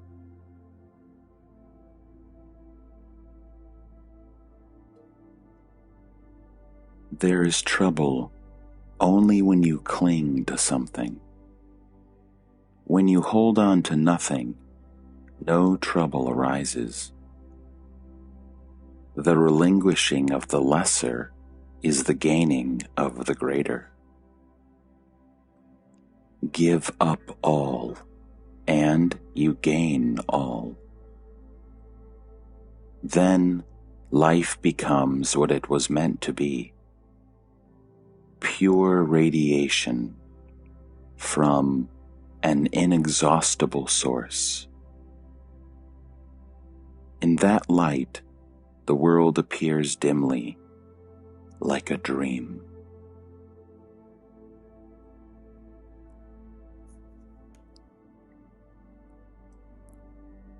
Let the dream unroll itself to its very end. You cannot help it, but you can look at the dream as a dream. Refuse it the stamp of reality.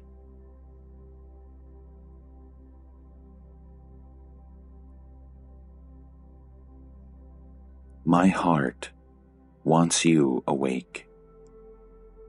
I see you suffer in your dream, and I know that you must wake up to end your woes. When you see your dream as dream, you wake up. But in your dream itself, I am not interested. Enough for me to know that you must wake up. You need not bring your dream to a definite conclusion, or make it noble, or happy, or beautiful. All you need is to realize that you are dreaming.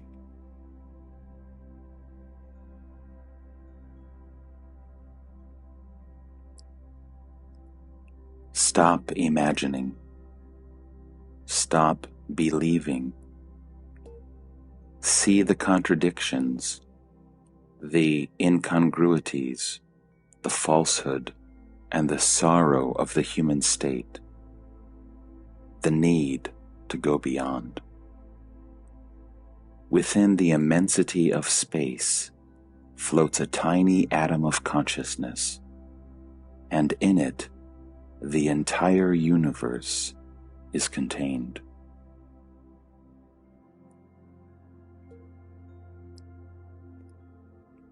In the dream, you love some and not others.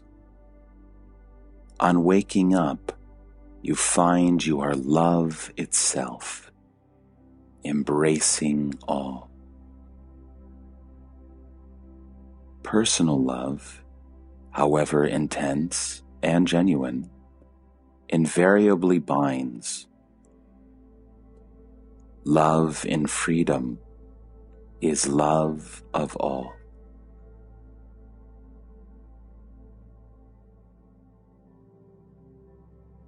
When you are love itself, you are beyond time and numbers.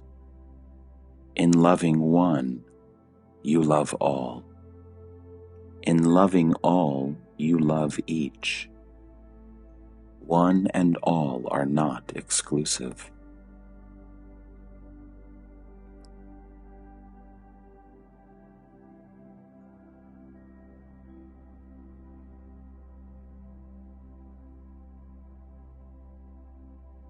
I am beyond all names and shapes. You are too much concerned with past and future. It is all due to your longing to continue, to protect yourself against extinction. And as you want to continue, you want others to keep you company. Hence your concern with their survival. But what you call survival is but the survival of a dream. Death is preferable to it. There is a chance of waking up.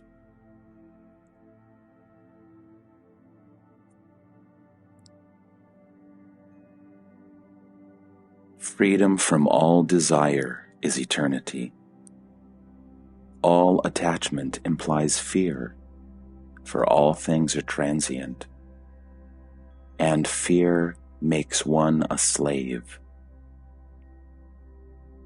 This freedom from attachment does not come with practice. It is natural.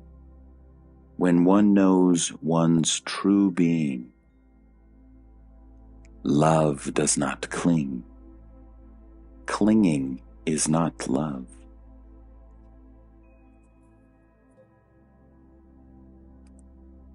There is nothing to gain. Abandon all imaginings and know yourself as you are.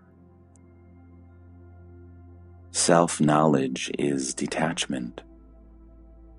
All craving is due to a sense of insufficiency. When you know that you lack nothing, that all there is you and yours, desire ceases.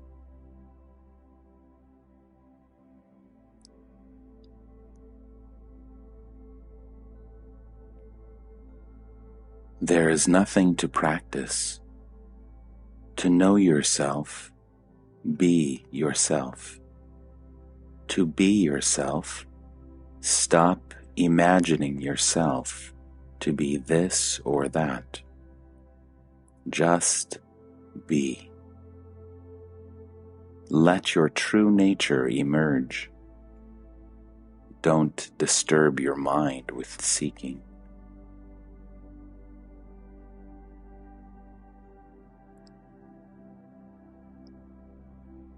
What have you to wait for when it is already here and now? You have only to look and see. Look at yourself, at your own being. You know that you are, and you like it. Abandon all imagining, that is all. Do not rely on time. Time is death. Who waits, dies. Life is now, only. Do not talk to me about past and future. They exist only in your mind.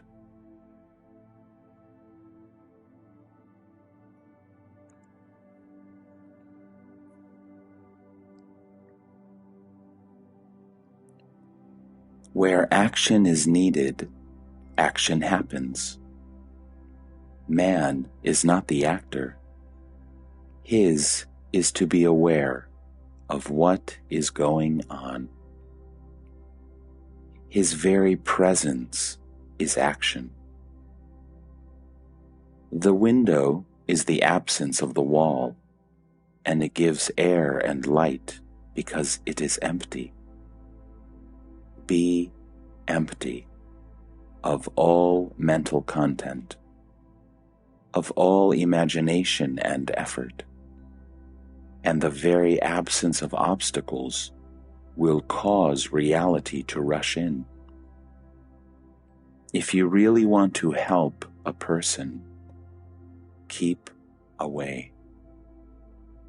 If you are emotionally committed to helping, you will fail to help. You may be very busy and be very pleased with your charitable nature, but not much will be done. A man is really helped when he is no longer in need of help. All else is just futility. By all means, do. But what you can do is limited. The self alone is unlimited. Give limitlessly of yourself. All else you can give in small measures only. You alone are immeasurable. To help is your very nature. Even when you eat and drink, you help your body. For yourself, you need nothing. You are pure giving, beginningless, endless, inexhaustible. When you see sorrow and suffering, be with it. Do not rush into activity. Neither learning nor action can really help. Be with sorrow and lay bare its roots. Helping to understand is real help. Your body is short of time, not you. Time and space are in the mind only. You are not bound. Just understand yourself. That itself is eternity. When an ordinary man dies, what happens to him? According to his belief, it happens. As life before death is but imagination, so is life after.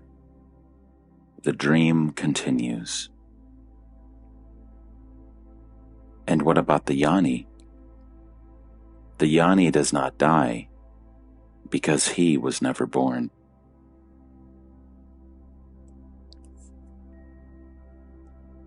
Until I met my guru, I knew so many things. Now I know nothing. For all knowledge is in dream only, and not valid. I know myself, and I find no life nor death in me. Only pure being, not being this or that, but just being.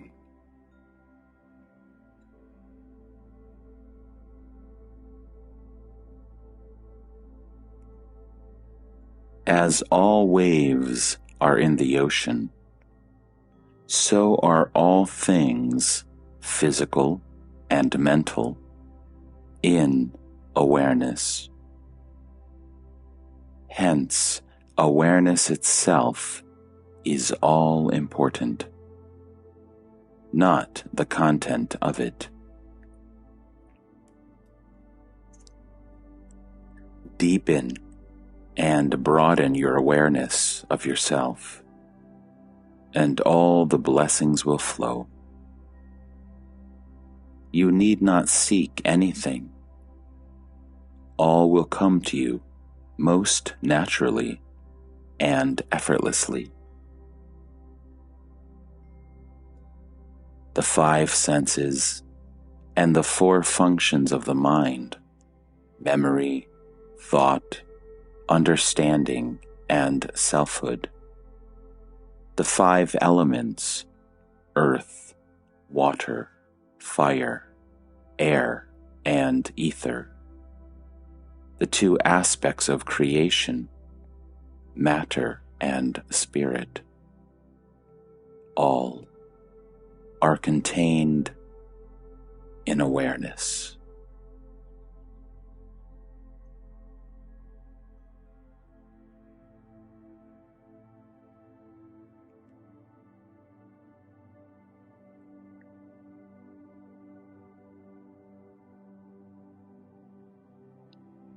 Reincarnation implies a reincarnating self. There is no such thing.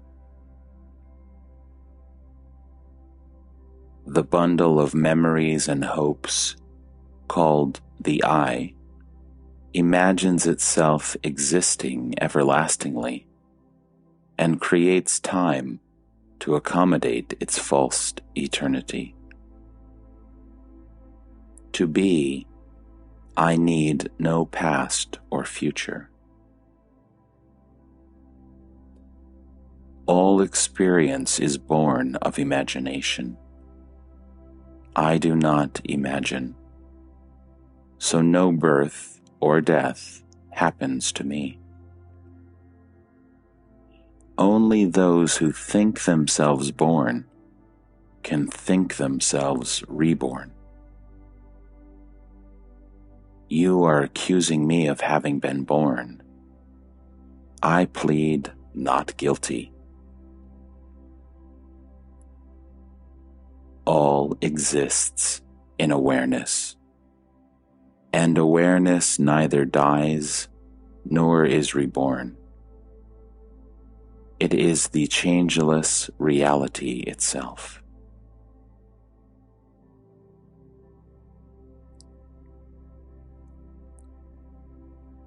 All the universe of experience is born with the body and dies with the body. It has its beginning and end in awareness. But awareness knows no beginning nor end. If you think it out carefully and brood over it for a long time, you will come to see the light of awareness in all its clarity, and the world will fade out of your vision.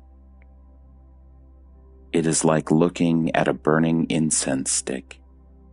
You see the stick and the smoke first.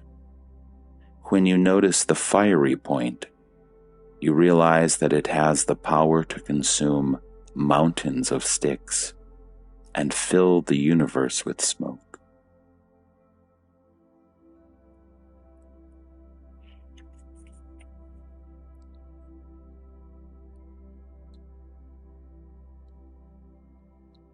Awareness takes the place of consciousness. In consciousness, there is the I, who is conscious, while awareness is undivided. Awareness is aware of itself. The I am is a thought, while awareness is not a thought. There is no I am aware in awareness. Consciousness is an attribute, while awareness is not. One can be aware of being conscious, but not conscious of awareness. God is the totality of consciousness, but awareness is beyond all being as well as not being.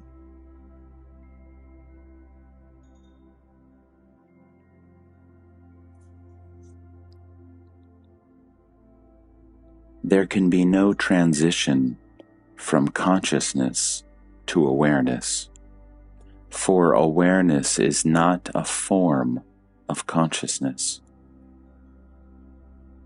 Consciousness can only become more subtle and refined, and that is what happens after death.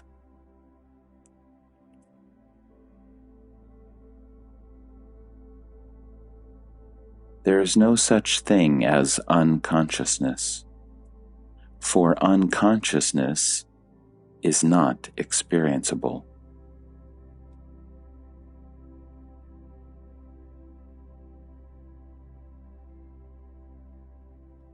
We live in one world, only I see it as it is, while you don't. You see yourself in the world, while I see the world in myself. To you, you get born and die, while to me, the world appears and disappears. Our world is real, but your view of it is not. There is no wall between us, except the one built by you. There is nothing wrong with the senses. It is your imagination that misleads you.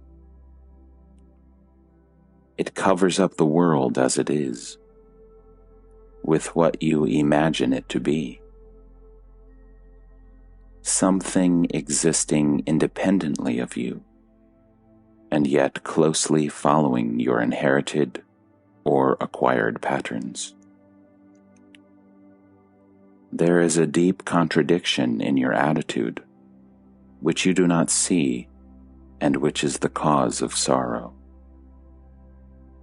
You cling to the idea that you were born into a world of pain and sorrow.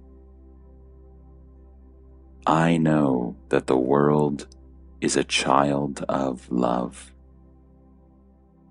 having its beginning, growth, and fulfillment in love.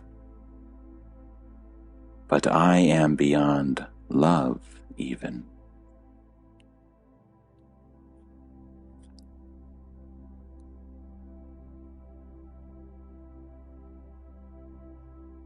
You are the immensity and infinity of consciousness.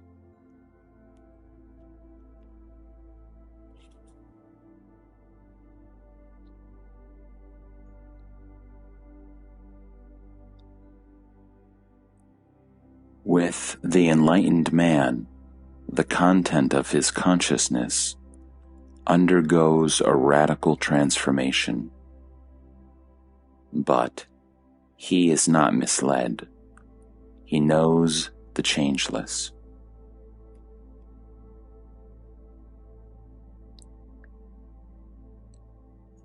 The paper is not the writing, yet it carries the writing. The ink is not the message, nor is the reader's mind the message, but they all make the message possible.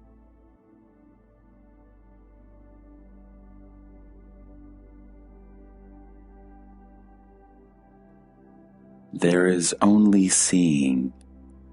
Both the seer and the seen are contained in it.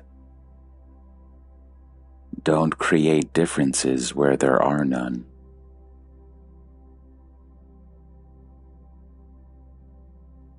Before you were born, you expected to live according to a plan which you yourself had laid down.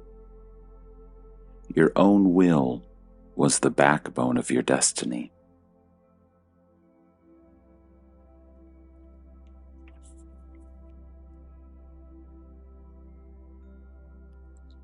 I am like a cinema screen, clear and empty.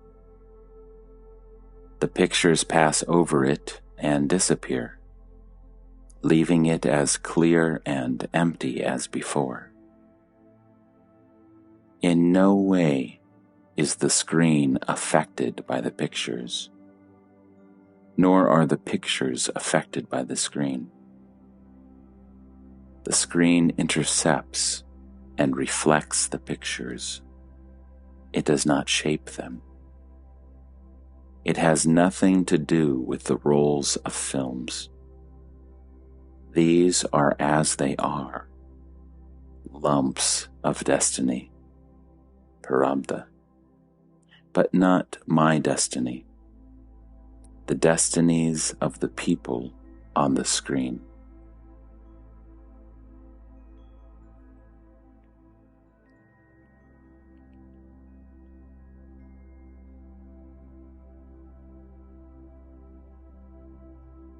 To myself, I am neither perceivable nor conceivable. There is nothing I can point out and say, "This I am." You identify yourself with everything so easily. I find it impossible. The feeling I am not this or that, nor is anything mine, is so strong in me that as soon as a thing or a thought appears, there comes at once the sense, "This I am not."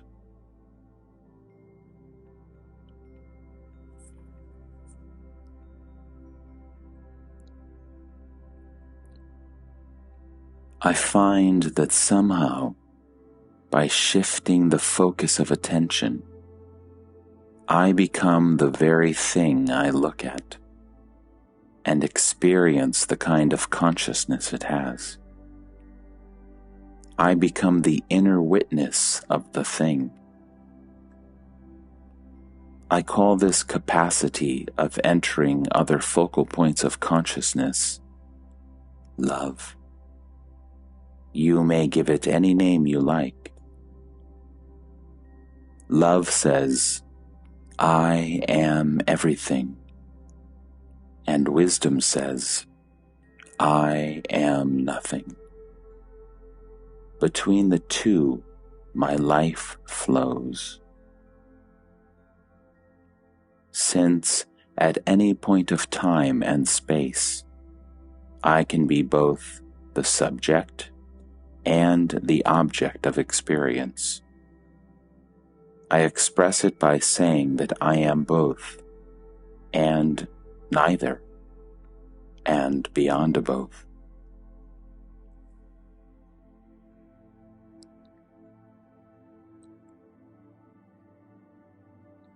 What makes you say these things? You ask, and the answer comes. I watch myself. I watch the answer and see no contradiction. It is clear to me that I am telling you the truth. It is all very simple. Only you must trust me, that I mean what I say, that I am quite serious. As I told you already, my guru showed me my true nature and the true nature of the world. Having realized that I am one with, and yet beyond the world, I became free from all desire and fear. I did not reason out that I should be free. I found myself free, unexpectedly, without the least effort. This freedom from desire and fear has remained with me since then. Another thing I noticed was that I do not need to make an effort. The deed follows the thought, without delay and friction. I have also found that thoughts become self-fulfilling. Things would fall in place smoothly and rightly. The main change was in the mind. It became motionless and silent, responding quickly, but not perpetuating the response. Spontaneity became a way of life. The real became natural, and the natural became real. And above all, infinite affection, love, dark and quiet, radiating in all directions, embracing all, making all interesting and beautiful, significant and auspicious.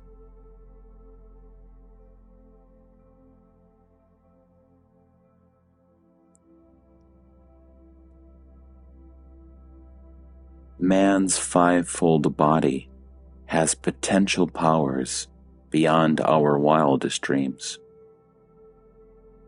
Not only is the entire universe reflected in man, but also the power to control the universe is waiting to be used by him. The wise man is not anxious to use such powers, except when the situation calls for them. He finds the abilities and skills of the human personality quite adequate for the business of daily living.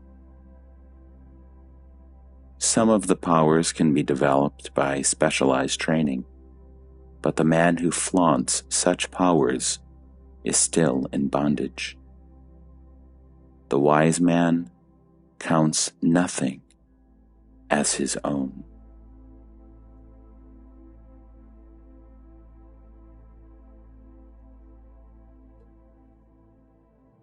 Pain is physical. Suffering is mental. Beyond the mind, there is no suffering.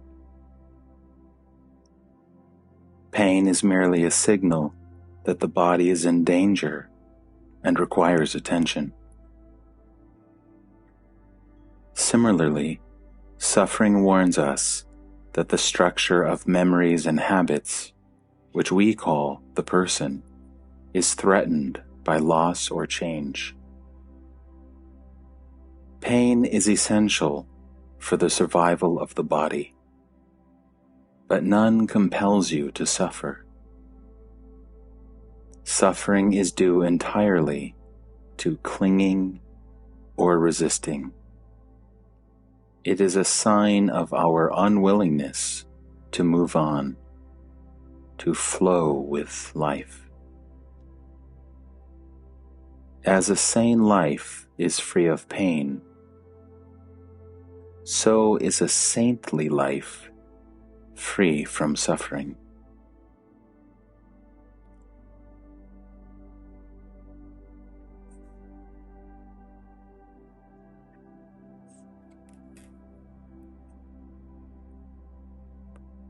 The urge to find oneself is a sign that you are getting ready. The impulse always comes from within, Unless your time has come, you will have neither the desire nor the strength to go for self-inquiry wholeheartedly.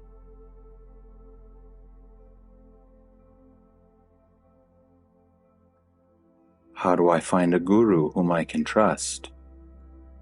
Your own heart will tell you. There is no difficulty in finding a guru, because the guru is in search of you. The guru is always ready. You are not ready. You have to be ready to learn, or you may meet your guru and waste your chance by sheer inattentiveness and obstinacy. Take my example. There was nothing in me of much promise, but when I met my guru, I listened, trusted, and obeyed.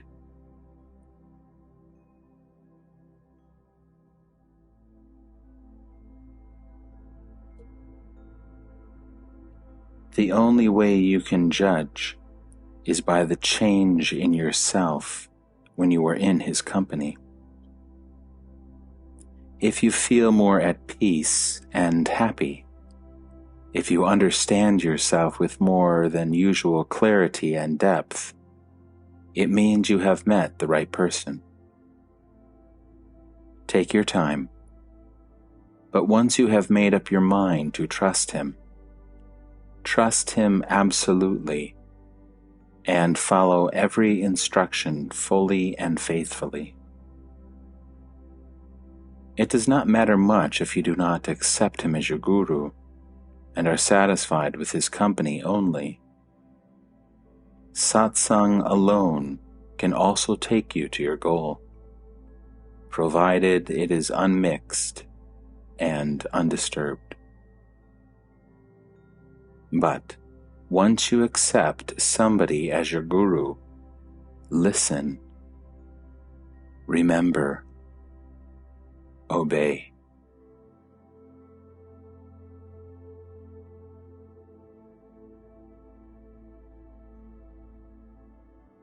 What is the motive? Why does the guru take so much trouble? Sorrow and the ending of sorrow. He sees people suffering in their dreams, and he wants them to wake up. Love is intolerant of pain and suffering. The patience of a guru has no limits, and therefore it cannot be defeated. The guru never fails.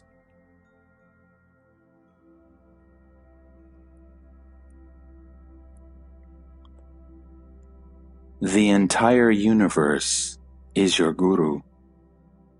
You learn from everything if you are alert and intelligent. Were your mind clear and your heart clean, you would learn from every passerby. It is because you are indolent or restless that your inner self manifests as the outer guru and makes you trust him and obey. Is a guru inevitable? It is like asking, is a mother inevitable? To rise in consciousness from one dimension to another, you need help. The help may not always be in the shape of a human person.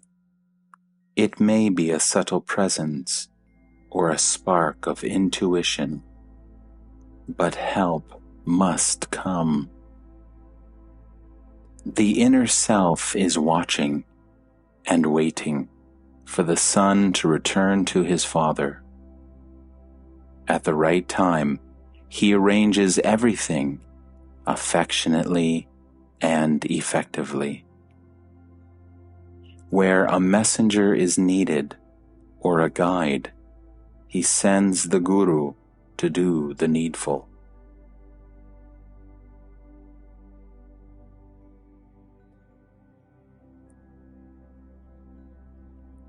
You have brought in duality where there is none. There is the body and there is the self. Between them is the mind, in which the self is reflected as I am. Because of the imperfections of the mind, its crudity and restlessness, lack of discernment and insight, it takes itself to be the body, not the self. All that is needed is to purify the mind so that it can realize its identity with the self. When the mind merges in the self, the body presents no problems. It remains what it is, an instrument of cognition and action, the tool and the expression of the creative fire within. The ultimate value of the body is that it serves to discover the cosmic body, which is the universe in its entirety. As you realize yourself in manifestation, you keep on discovering that you are ever more than what you have imagined.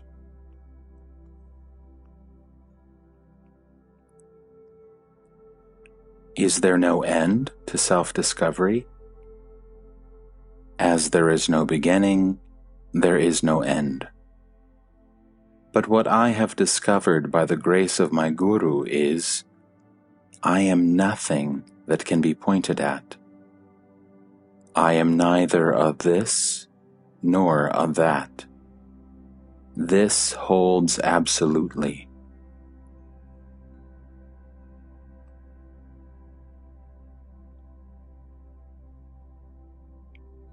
What is lower and what is higher? Look at it in terms of awareness. Wider and deeper consciousness is higher.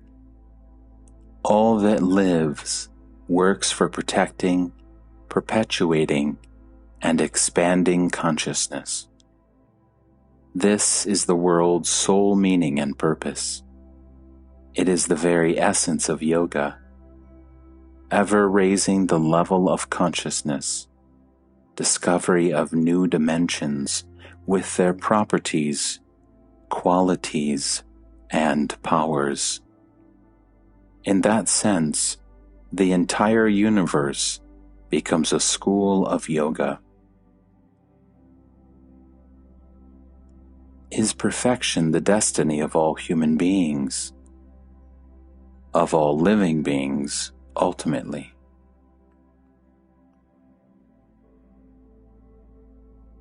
Once a living being has heard and understood that deliverance is within his reach, he will never forget, for it is the first message from within.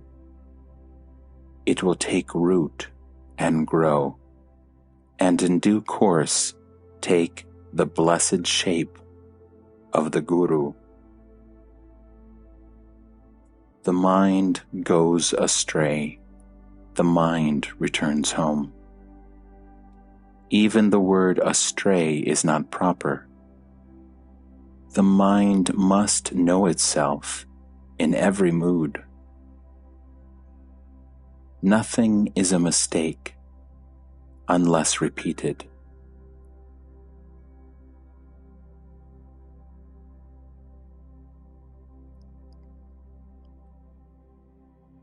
Keep the I am in the focus of awareness.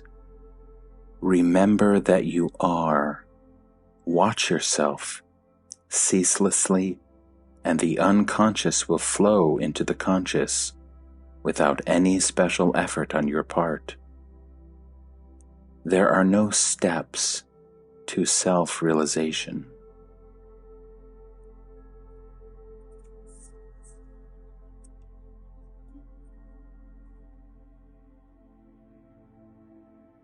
Pain is not acceptable. Why not? Did you ever try?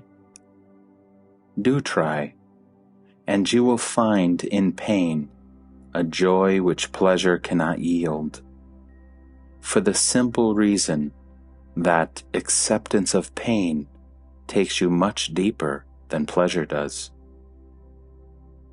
The personal self, by its very nature, is constantly pursuing pleasure and avoiding pain. The ending of this pattern is the ending of the self. The ending of the self with its desires and fears enables you to return to your real nature, the source of all happiness and peace. The perennial desire for pleasure is the reflection of the timeless harmony within. It is an observable fact that one becomes self-conscious only when caught in the conflict between pleasure and pain, which demands choice and decision. It is this clash between desire and fear that causes anger, which is the great destroyer of sanity in life.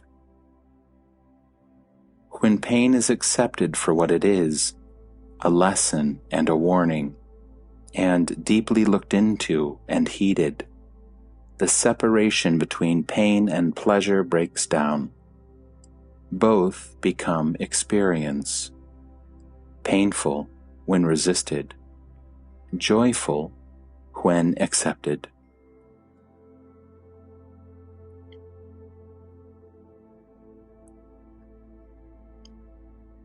Accept both as they come.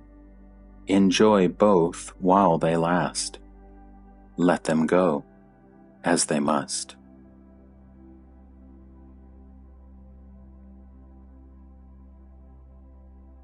The bliss is in the awareness of it, in not shrinking or in any way turning away from it.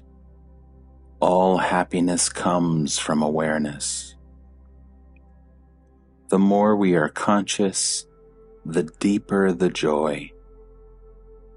Acceptance of pain, non-resistance, courage, and endurance. These open deep and perennial sources of real happiness, true bliss.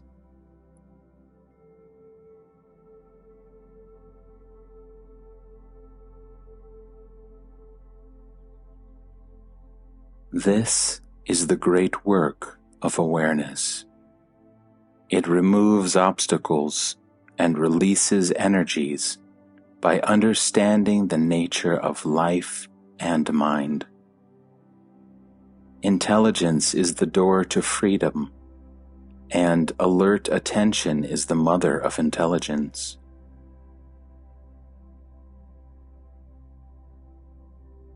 Everything has a beginning and an end, and so does pleasure.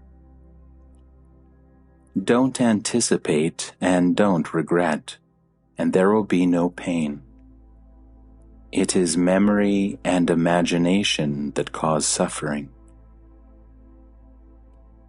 Of course, pain after pleasure may be due to the misuse of the body or the mind. The body knows its measure, but the mind does not. Its appetites are numberless and limitless. Watch your mind with great diligence, for there lies your bondage, and also the key to freedom.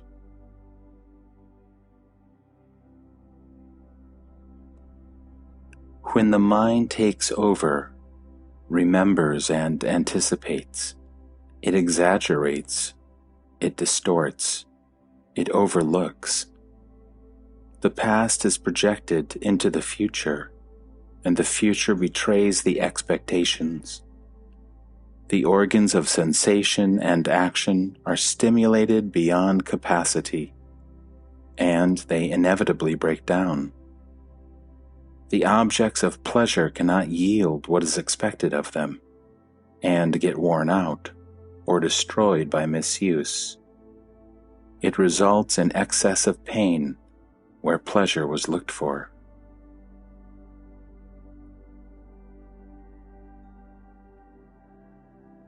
Naturally, selfishness is always destructive.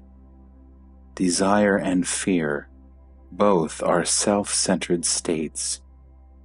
Between desire and fear, anger arises. With anger, hatred.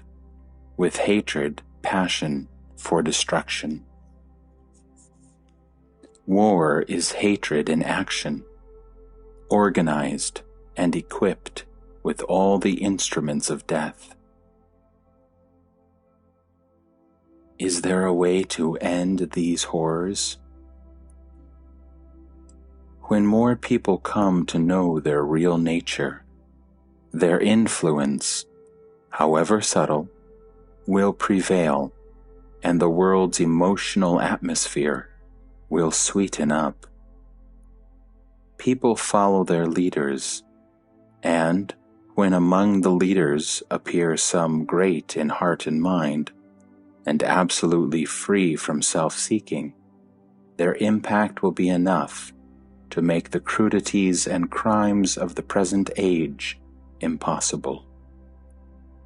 A new golden age may come and last for a time, and succumb to its own perfection. For ebb begins when the tide is at its highest.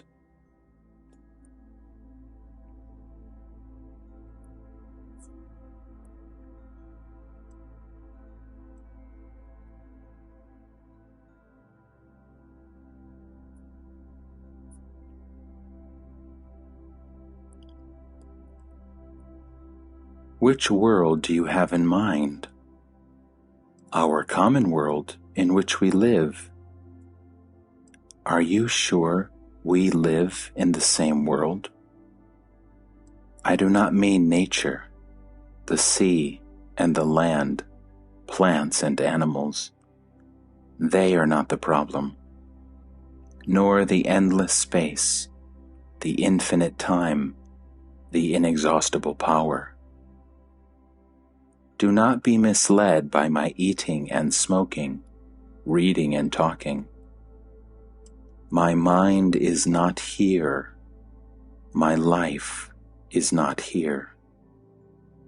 Your world of desires and their fulfillment, of fears and their escapes, is definitely not my world. I do not even perceive it, except through what you tell me about it. It is your private dream world, and my only reaction to it is to ask you to stop dreaming.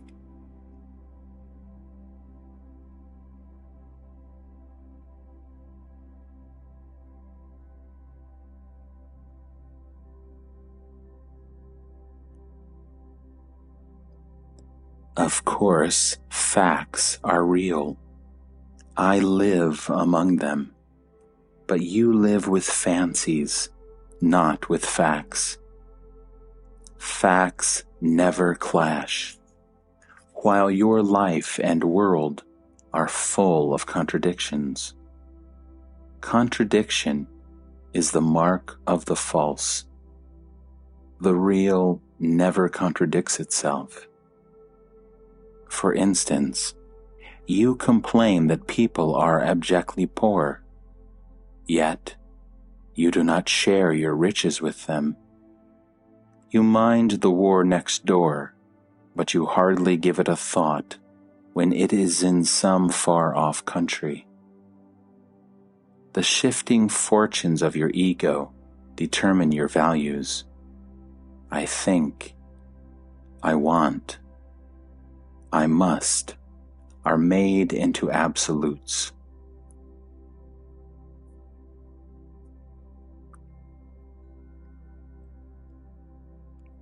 Insanity is universal.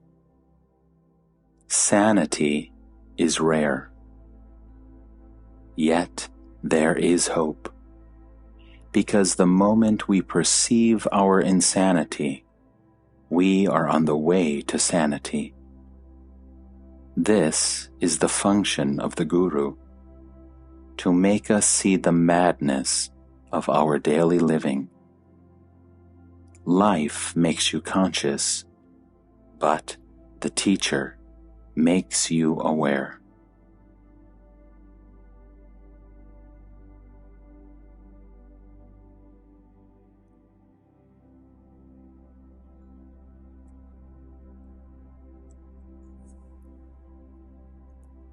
Man is stupid, selfish, and cruel. Man is also wise, affectionate, and kind. Why does not goodness prevail? It does, in my real world. In my world, even what you call evil is the servant of the good, and therefore necessary. It is like boils and fevers that clear the body of impurities.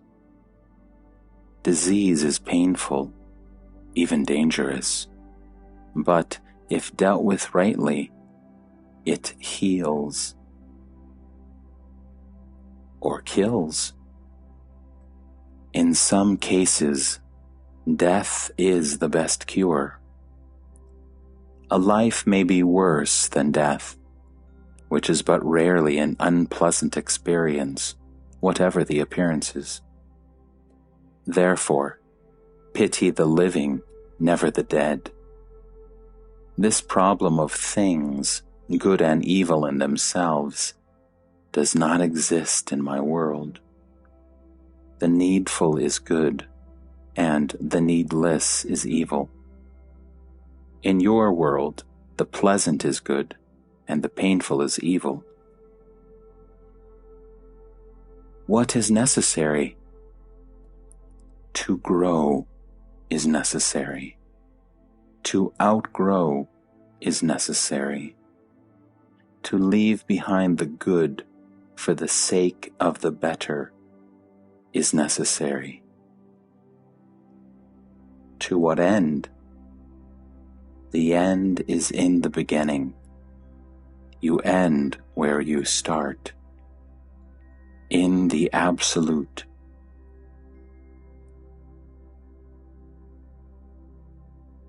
Why all this trouble, then, to come back to where I started? Whose trouble? Which trouble? Do you pity the seed that is to grow and multiply till it becomes a mighty forest? Do you kill an infant to save him from the bother of living? What is wrong with life, ever more life?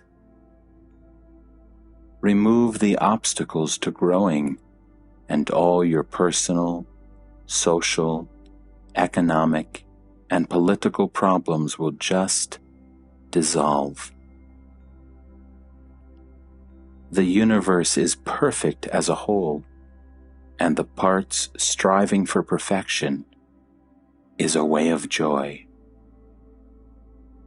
Willingly sacrifice the imperfect to the perfect, and there will be no more talk about good and evil.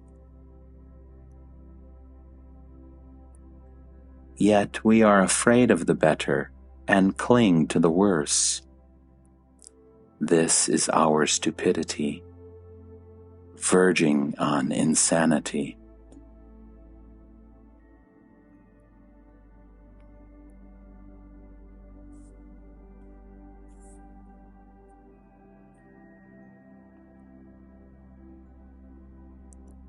A jnani may meet with difficulties, but they do not make him suffer.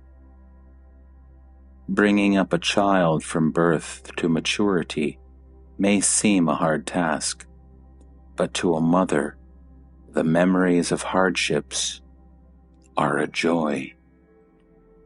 There is nothing wrong with the world. What is wrong is the way you look at it. It is your own imagination that misleads you. Without imagination, there is no world.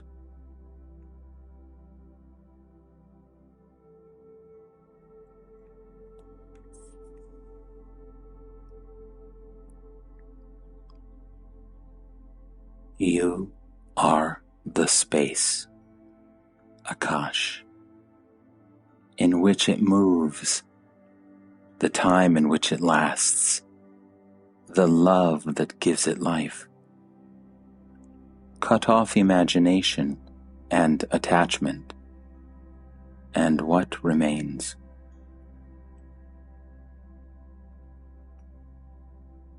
In my world, love is the only law. I do not ask for love. I give it.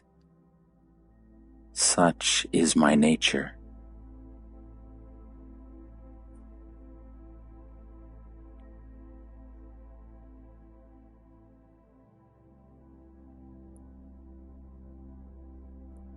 Some repetitive routine is inevitable. Even animals and plants have their timetables. Everything moves according to its nature. Where is the need of a policeman? Every action creates a reaction, which balances and neutralizes the action. Everything happens, but there is a continuous canceling out. And in the end, it is as if nothing happened.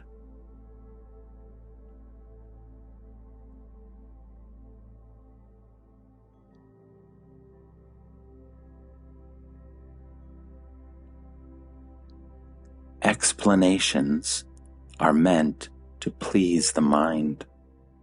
They need not be true. Reality is indefinable and indescribable. The objective universe has structure, is orderly and beautiful. Nobody can deny it. But structure and pattern imply constraint and compulsion. My world is absolutely free. Everything in it is self-determined. Therefore, I keep on saying that all happens by itself. There is order in my world too, but it is not imposed from outside. It comes spontaneously and immediately because of its timelessness. Perfection is not in the future. It is now.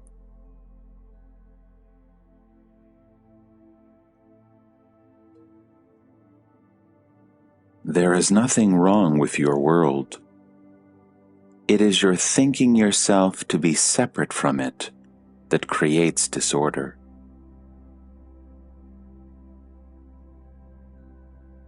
The moment you allow your imagination to spin, it at once spins out a universe.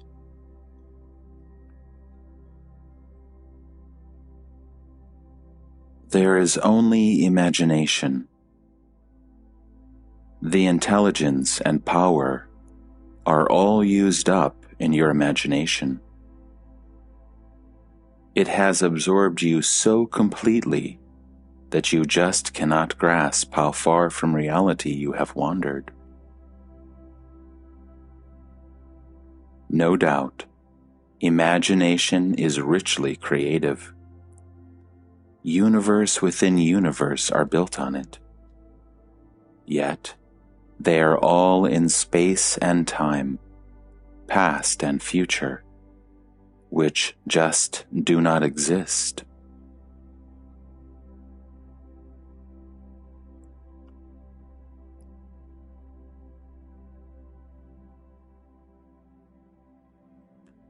If you are in the right state, whatever you see will put you into samadhi. After all, samadhi is nothing unusual. When the mind is intensely interested, it becomes one with the object of interest. The seer and the seen become one in seeing. The hearer and the heard become one in hearing. The lover and the loved become one in loving. Every experience can be the ground for samadhi.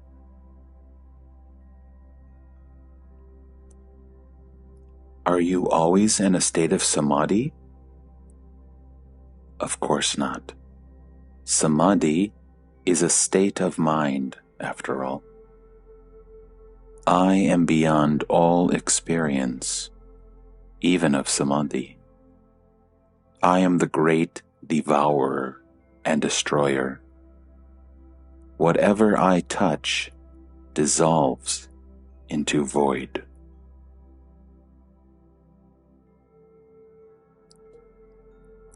I need samadhis for self-realization. You have all the self-realization you need, but you do not trust it. Have courage. Trust yourself. Go. Talk. Act. Give it a chance to prove itself. With some, realization comes imperceptibly, but somehow they need convincing. They have changed, but they do not notice it. Such non-spectacular eases are often the most reliable.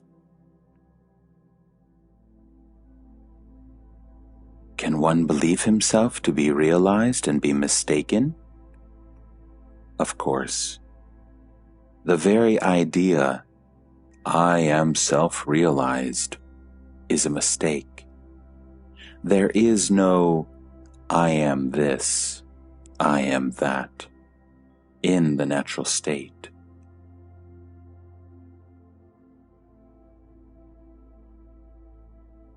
If you are earnest, you will find that in the end, you will get fed up with roaming and regret the waste of energy and time. To find yourself, you need not take a single step. Do not rush into activity. Neither learning nor action can really help. It is not what you do, but what you stop doing that matters. Do nothing. Just be. In being, all happens naturally.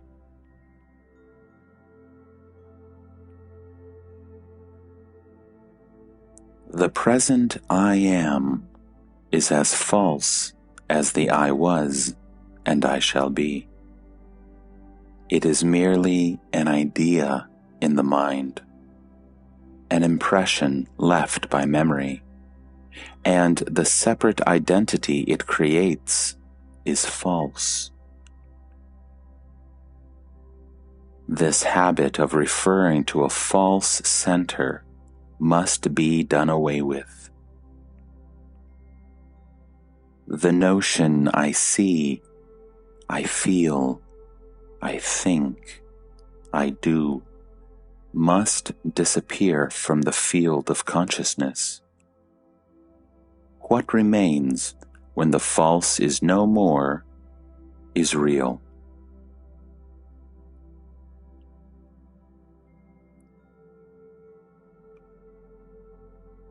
You need not chase the I am to kill it.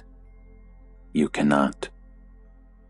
All you need is a sincere longing for reality. We call it Atma Bhakti, the love of the Supreme,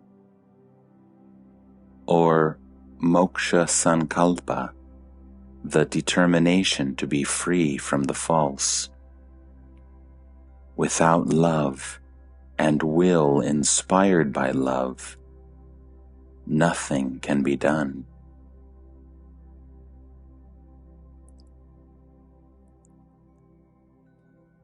Merely talking about reality without doing anything about it is self-defeating. There must be love in the relation between the person who says I am and the observer of that I am. As long as the observer, the inner self, the higher self, considers himself apart from the observed, the lower self despises it and condemns it. The situation is hopeless. It is only when the observer accepts the person as a projection or manifestation of himself and takes the self into the self. So to say the duality of I and this goes, and in the identity of the outer and the inner, the supreme reality manifests itself.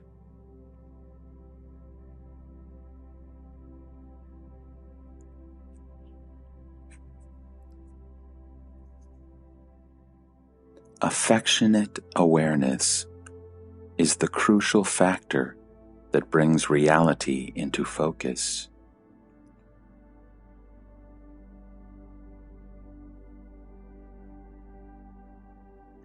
How can there be two selves in one body? The I am is one. There is no higher I am and lower I am. All kinds of states of mind are presented to awareness, and there is self-identification with them.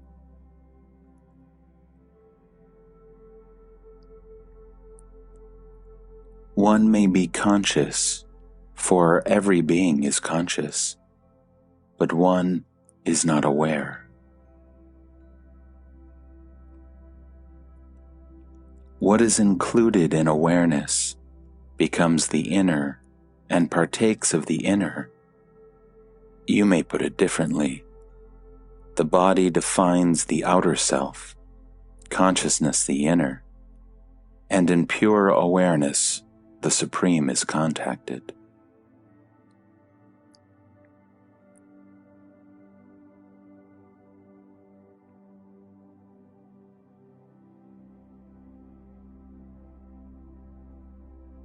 There is no I apart from the body, nor the world. The three appear and disappear together. At the root is the sense, I am. Go beyond it. The idea, I am not body, is merely an antidote to the idea, I am the body, which is false. What is that I am? Unless you know yourself, what else can you know?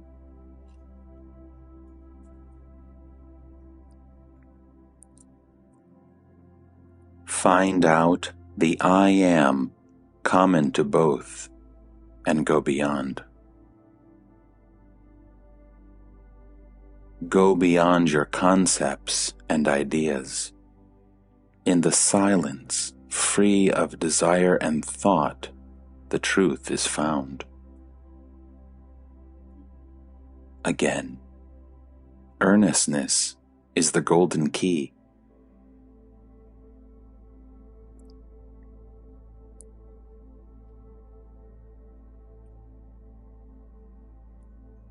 The void speaks. The void remains.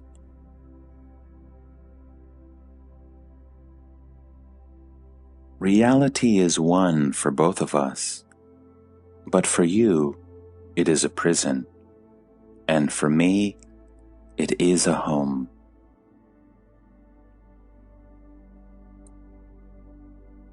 In the Supreme, the witness appears. The witness creates the person and thinks itself as separate from it. The witness sees that the person appears in consciousness, which again appears in the witness. This realization of the basic unit is the working of the Supreme.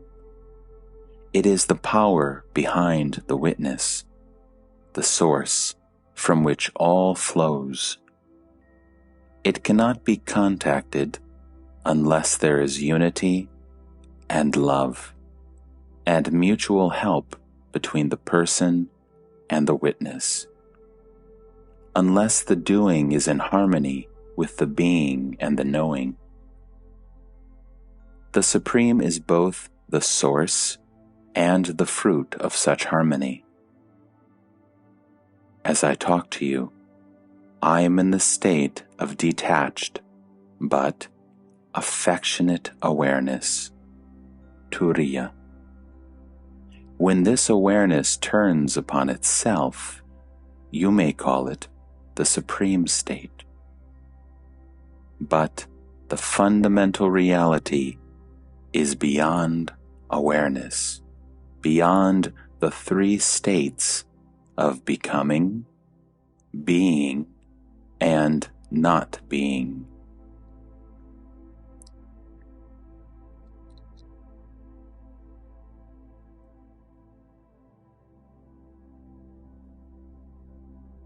It is your childishness you are returning to. You are not fully grown up. There are levels left undeveloped because unattended. Just give full attention to what in you is crude and primitive, unreasonable and unkind, altogether childish, and you will ripen. It is the maturity of heart and mind that is essential. It comes effortlessly when the main obstacle is removed: inattention, unawareness. In awareness, you grow.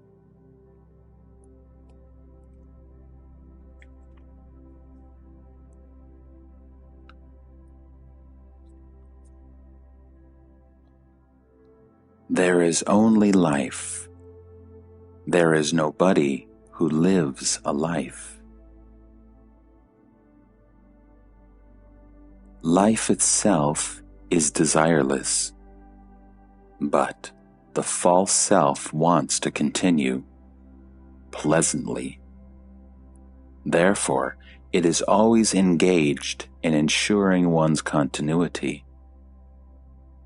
Life is unafraid and free. As long as you have the idea of influencing events, liberation is not for you.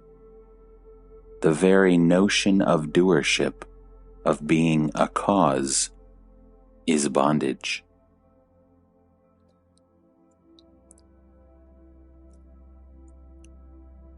Contemplate life as infinite, undivided, ever present, ever active, until you realize yourself as one with it. It is not even very difficult, for you will be returning only to your own natural condition. Once you realize that all comes from within, that the world in which you live has not been projected onto you, but by you, your fear comes to an end. Without this realization, you identify yourself with the externals, like the body, mind, society, nation, and humanity, even God or the Absolute. But these are all escapes from fear. It is only when you fully accept your responsibility for the little world in which you live and watch the process of its creation, preservation, and destruction that you may be free from your imaginary bondage.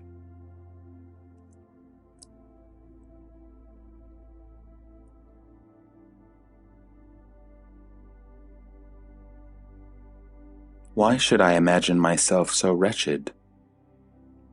You do it by habit only. Change your ways of feeling and thinking. Take stock of them and examine them closely. You are in bondage by inadvertence. Attention liberates. You are taking so many things for granted. Begin to question. The most obvious things are the most doubtful.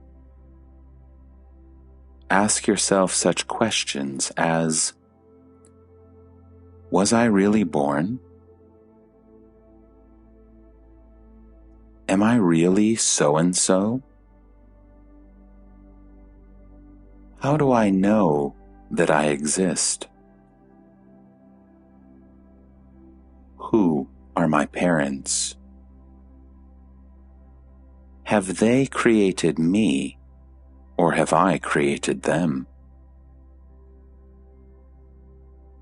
Must I believe all I am told about myself? Who am I, anyhow?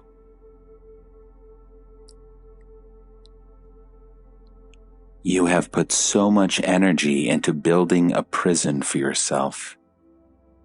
Now, spend as much on demolishing it. In fact, demolition is easy, for the false dissolves when it is discovered. All hangs on the idea, I am. Examine it very thoroughly. It lies at the root of every trouble. It is a sort of skin that separates you from the reality. The real is both within and without the skin. But the skin itself is not real. This I am idea was not born with you. You could have lived very well without it. It came later, due to your self-identification with the body. It created an illusion of separation where there was none. It made you a stranger in your own world and made the world alien and inimical. Without the sense of I am, life goes on. There are moments when we are without the sense of I am, at peace and happy. With the return of the I am, trouble starts.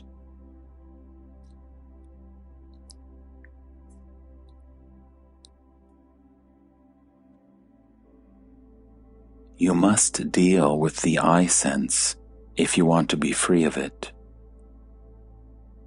Watch it in operation and at peace, how it starts and when it ceases, what it wants and how it gets it, till you see clearly and understand fully. After all the yogas, whatever their source and character, have only one aim: to save you from the calamity of separate existence, of being a meaningless dot in a vast and beautiful picture. You suffer because you have alienated yourself from reality, and now you seek an escape from this alienation.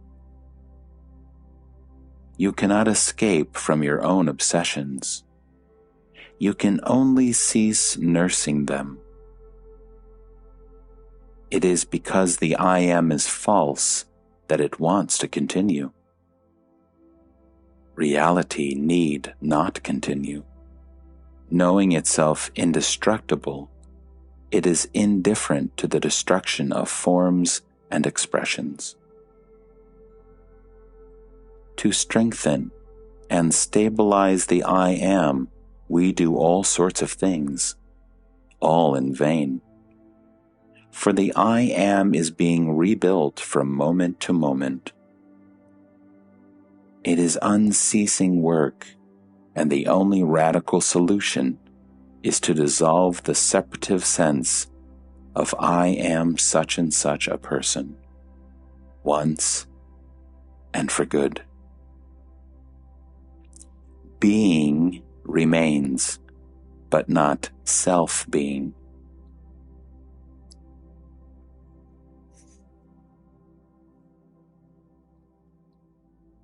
No ambition is spiritual. All ambitions are for the sake of the I am. If you want to make real progress, you must give up all idea of personal attainment. The ambitions of the so-called yogis are preposterous. A man's desire for a woman is innocence itself, compared to the lusting for an everlasting personal bliss. The mind is a cheat. The more pious it seems, the worse the betrayal.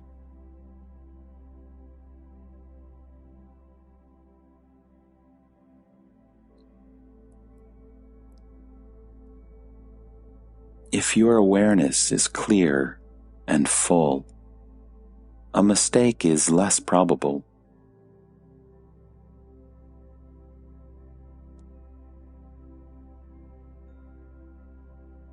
Go beyond the I am the body idea, and you will find that space and time are in you and not you in space and time. Once you have understood this, the main obstacle to realization is removed. To know that you are neither in the body nor in the mind, though aware of both, is already self-knowledge.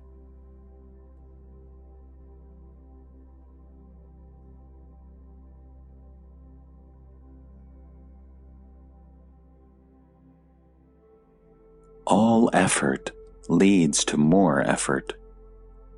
Whatever was built up must be maintained. Whatever was acquired must be protected against decay or loss. Whatever can be lost is not really one's own.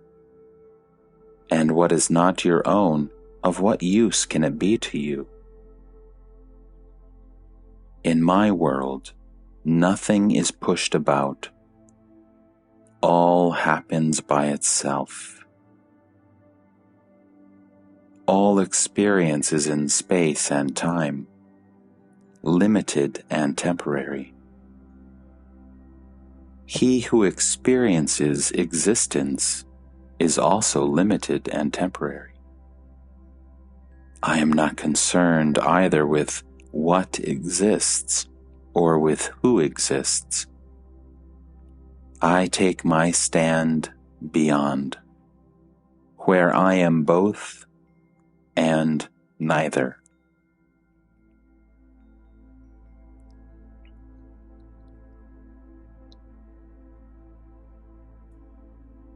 Just as the shape of a gold ornament does not affect the gold, so does man's essence remain unaffected.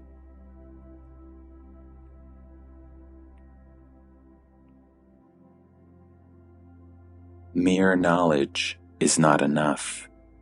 The knower must be known. Without the knowledge of the knower, there can be no peace. How does one come to know the knower I can only tell you what I know from my own experience.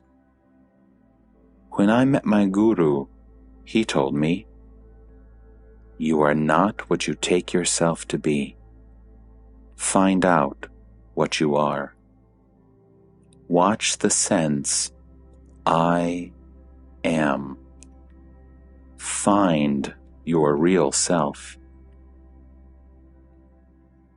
I obeyed him because I trusted him.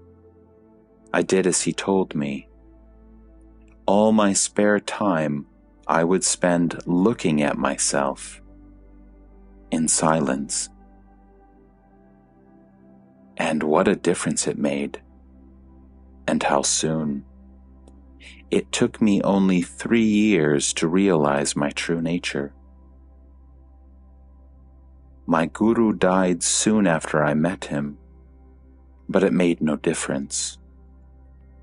I remembered what he told me and persevered. The fruit of it is here with me.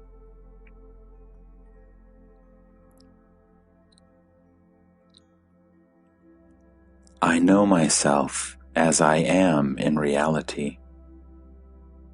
I am neither the body, nor the mind, nor the mental faculties. I am beyond all these.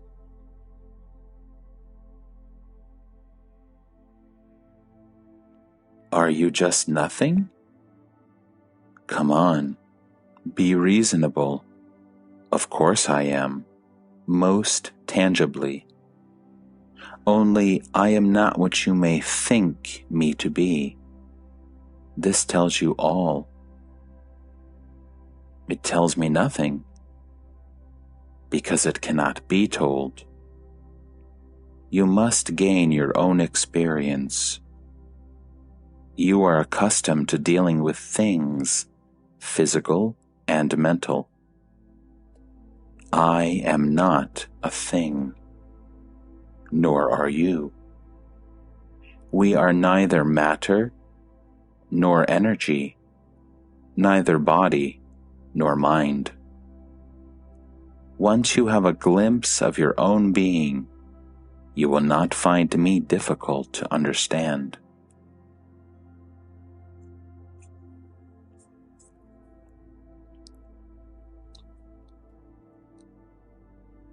We believe in so many things on hearsay.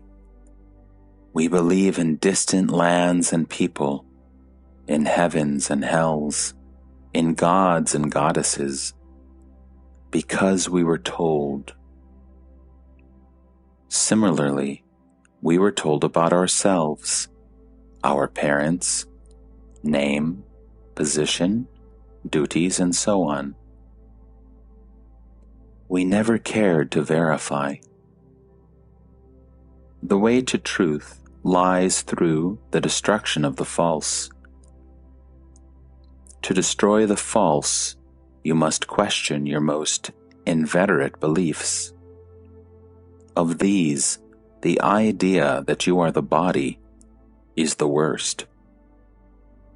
With the body comes the world. With the world, God, who is supposed to have created the world, and thus it starts. Fears, religions, prayers, sacrifices, all sorts of systems, all to protect and support the child man, frightened out of his wits by monsters of his own making. Realize that what you are cannot be born nor die, and with the fear gone, all suffering ends. What the mind invents, the mind destroys, but the real is not invented and cannot be destroyed.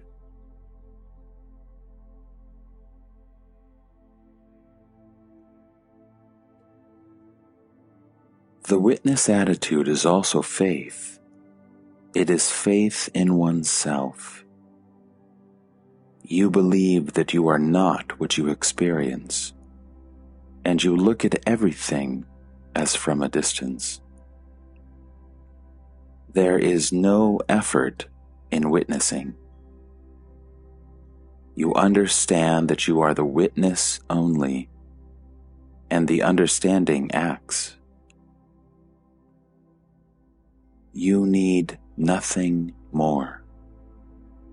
Just remember that you are the witness only. If, in the state of witnessing, you ask yourself, "Who am I?" the answer comes at once, though it is wordless and silent. Cease to be the object and become the subject of all that happens.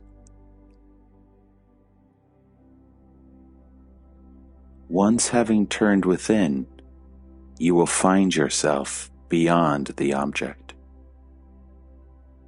When you have found yourself, you will find that you are also beyond the subject, that both the subject and the object exist in you, but you are neither.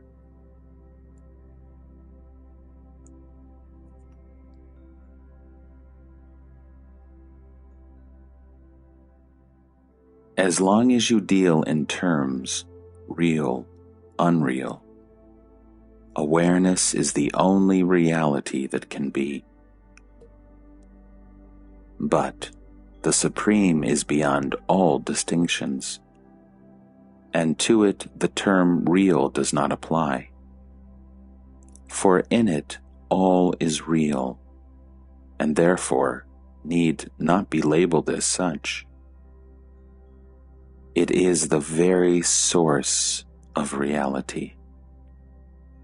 It imparts reality to whatever it touches.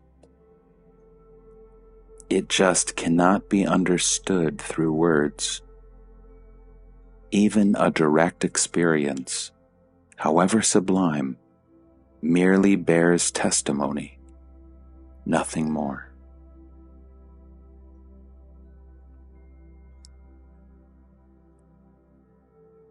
The universal mind, Chidakash, makes and unmakes everything. The Supreme, Paramakash, imparts reality to whatever comes into being. To say that it is the universal love may be the nearest we can come to it in words. Just like love, it makes everything real, beautiful, desirable. Why desirable? Why not? Wherefrom come all the powerful attractions that make all created things respond to each other, that bring people together, if not from the Supreme? Shun not desire. See only that it flows into the right channels. Without desire, you are dead. But with low desires, you are a ghost. What is the experience which comes nearest to the Supreme? Immense peace and boundless love. Realize that whatever there is true, noble, and beautiful in the universe, it all comes from you, that you yourself are at the source of it.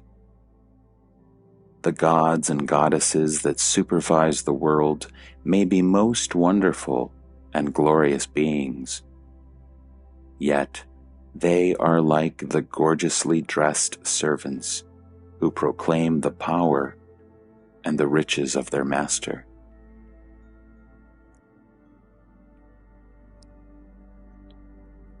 How does one reach the supreme state? By renouncing all lesser desires. As long as you are pleased with the lesser, you cannot have the highest.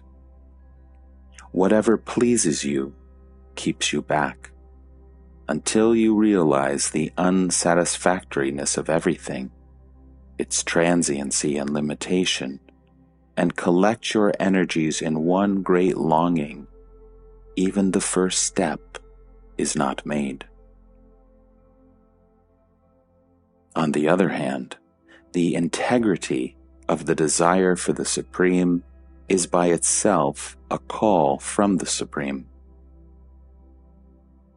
Nothing, physical or mental, can give you freedom. You are free once you understand that your bondage is of your own making, and you cease forging the chains that bind you.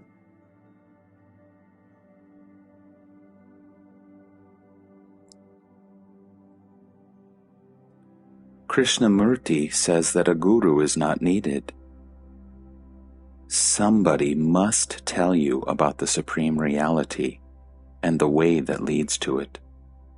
Krishnamurti is doing nothing else. To find a living guru is a rare opportunity and a great responsibility. One should not treat these matters lightly. You people are out to buy yourself heaven, and you imagine that the guru will supply it for a price. You seek to strike a bargain by offering little but asking much. You cheat nobody except yourselves.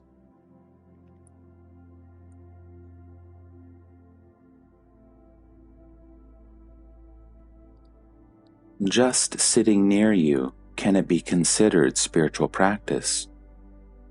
Of course. The river of life is flowing. Some of its water is here, but so much of it has already reached its goal. You know only the present. I see much further into the past and future, into what you are and what you can be. I cannot but see you as myself. It is in the very nature of love to see no difference.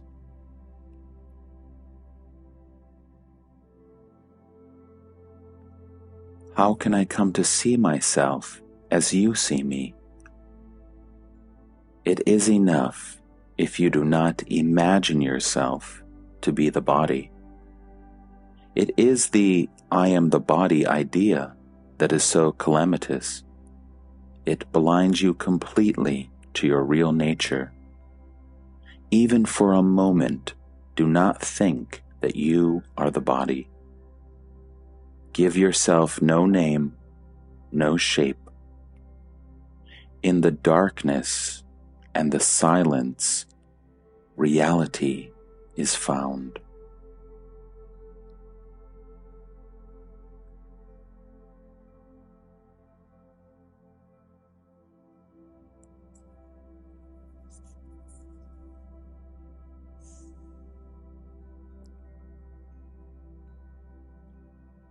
It is enough to know that there is suffering, that the world suffers. By themselves, neither pleasure nor pain enlighten. Only understanding does. Once you have grasped the truth that the world is full of suffering, that to be born is a calamity, you will find the urge and the energy to go beyond it. Pleasure puts you to sleep, and pain wakes you up. If you do not want to suffer, don't go to sleep. You cannot know yourself through bliss alone, for bliss is your very nature. You must face the opposite, what you are not, to find enlightenment.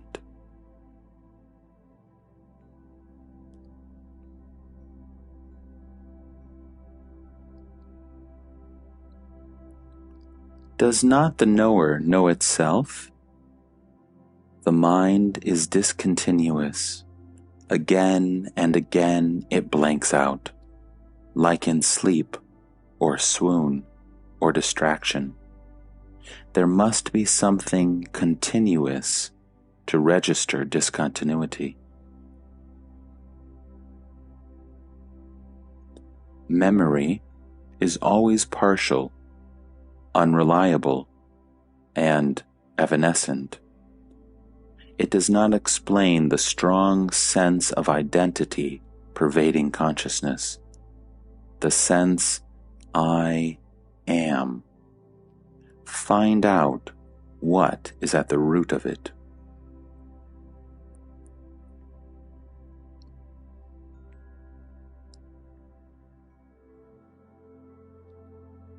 While looking with the mind, you cannot go beyond it.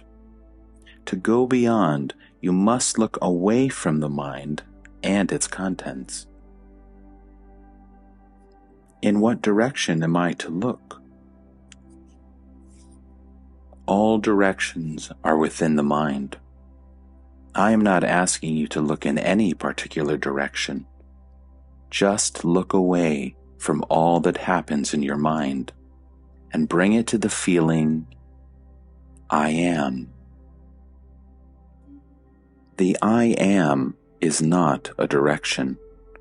It is the negation of all direction. Ultimately, even the I am will have to go, for you need not keep on asserting what is obvious. Bringing the mind to the feeling I am merely helps in turning the mind away from everything else. Where does it all lead me? When the mind is kept away from its preoccupations, it becomes quiet.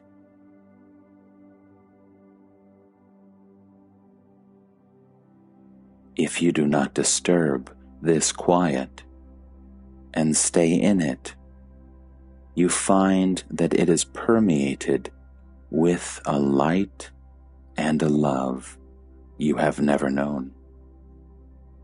And yet, you recognize it at once as your own nature.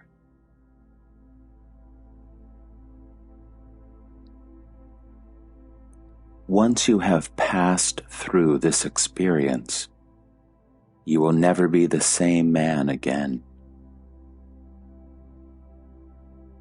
The unruly mind may break its peace and obliterate its vision, but it is bound to return, provided the effort is sustained, until the day when all bonds are broken, delusions and attachments end, and life becomes supremely concentrated in the present.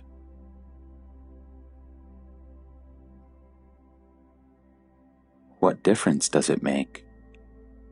The mind is no more. There is only love in action. How shall I recognize this state when I reach it? There will be no fear.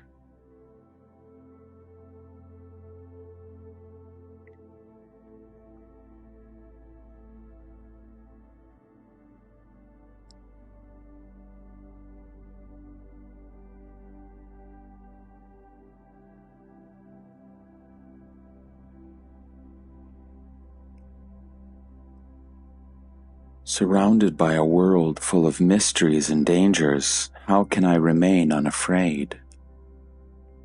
Your own little body, too, is full of mysteries and dangers. Yet you are not afraid of it, for you take it as your own. What you do not know is that the entire universe is your body, and you need not be afraid of it. You may say you have two bodies, the personal and the universal. The personal comes and goes. The universal is always with you. Entire creation is your universal body. You are so blinded by what is personal that you do not see the universal. This blindness will not end by itself. It must be undone, skillfully and deliberately. When all illusions are understood and abandoned, you reach the error-free and perfect state in which all distinctions between the personal and the universal are no more.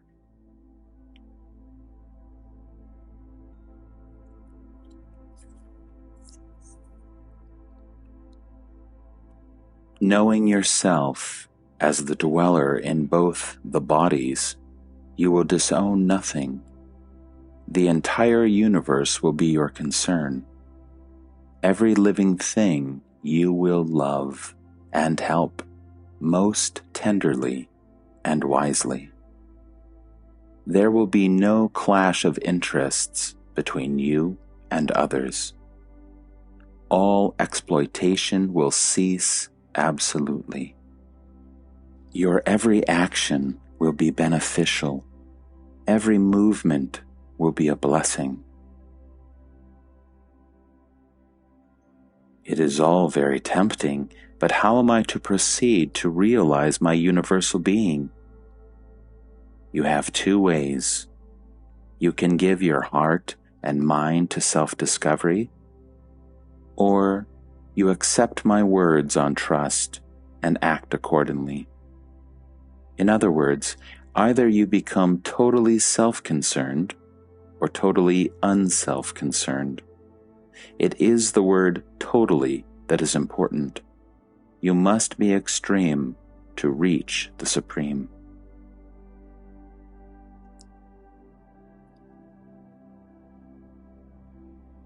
Realize yourself as the ocean of consciousness in which all happens. This is not difficult.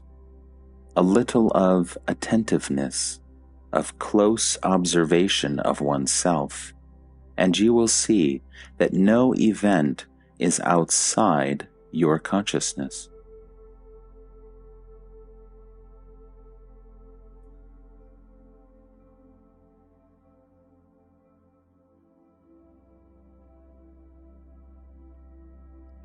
Where is the need of changing anything?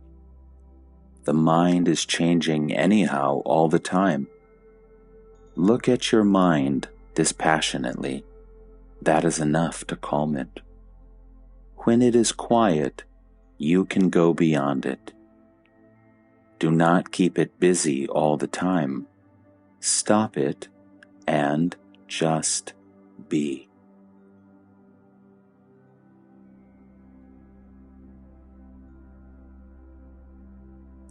If you give it rest, it will settle down and recover its purity and strength. Constant thinking makes it decay.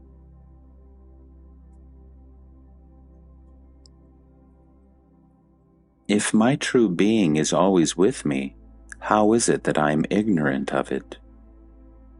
Because it is very subtle, and your mind is gross, full of gross thoughts and feelings. Calm and clarify your mind, and you will know yourself as you are. Do I need the mind to know myself? You are beyond the mind, but you know with your mind. It is obvious that the extent, depth, and character of knowledge depend on what instrument you use. Improve your instrument, and your knowledge will improve. To know perfectly, I need a perfect mind. A quiet mind is all you need. All else will happen rightly once your mind is quiet.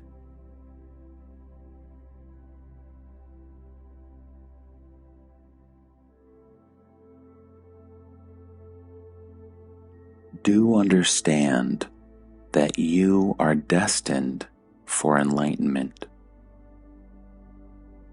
Cooperate with your destiny.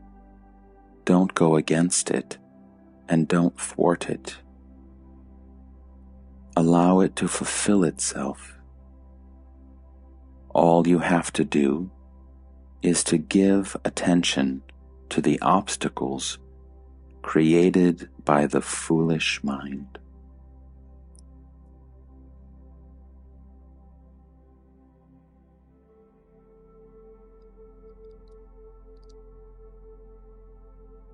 What you take to be the I in the I am is not you.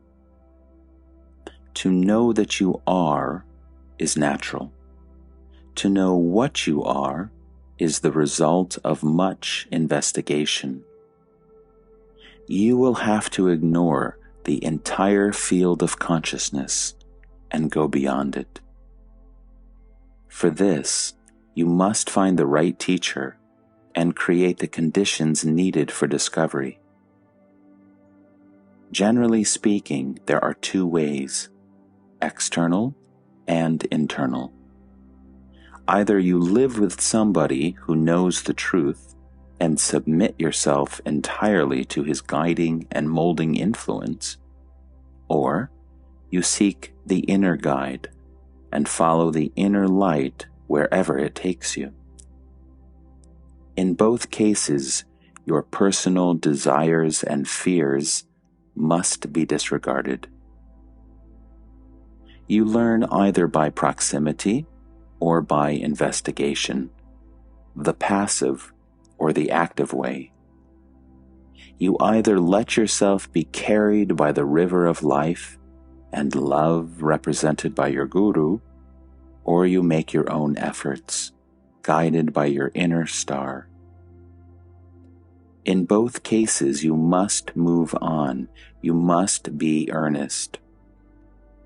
Rare are the people who are lucky to find somebody worthy of trust and love. Most of them must take the hard way, the way of intelligence and understanding, of discrimination and detachment. This is the way open to all.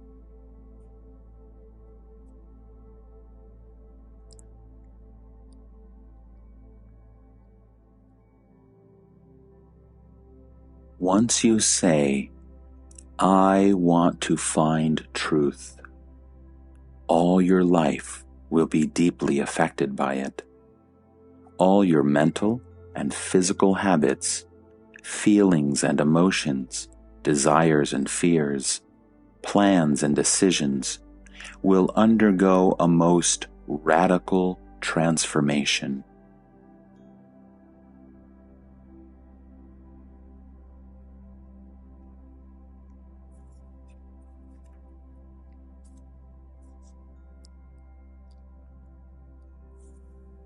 Do I need experience? You already have all the experience you need. Otherwise, you would not have come here. You need not gather any more. Rather, you must go beyond experience. Whatever effort you make, whatever method, sadhana, you follow, will merely generate more experience, but will not take you beyond. Nor will reading books help you. They will enrich your mind, but the person you are will remain intact. If you expect any benefits from your search, material, mental, or spiritual, you have missed the point. Truth gives no advantage. It gives you no higher status, no power over others. All you get is truth. and the freedom from the false.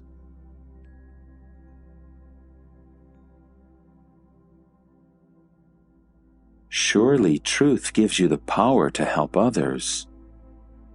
This is mere imagination, however noble. In truth, you do not help others because there are no others. You divide people into noble and ignoble, and you ask the noble to help the ignoble. You separate, you evaluate, you judge and condemn. In the name of truth, you destroy it. Your very desire to formulate truth denies it, because it cannot be contained in words. Truth can be expressed only by the denial of the false in action. For this, you must see the false as false and reject it. Renunciation of the false is liberating and energizing. It lays open the road to perfection.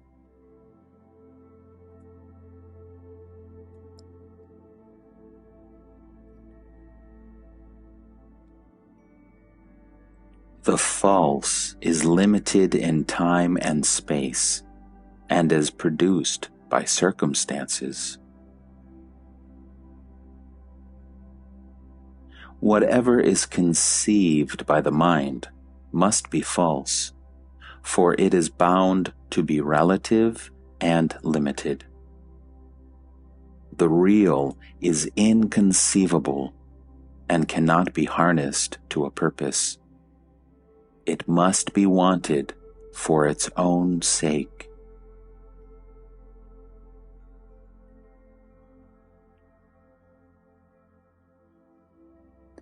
Self-interest and self-concern are the focal points of the false.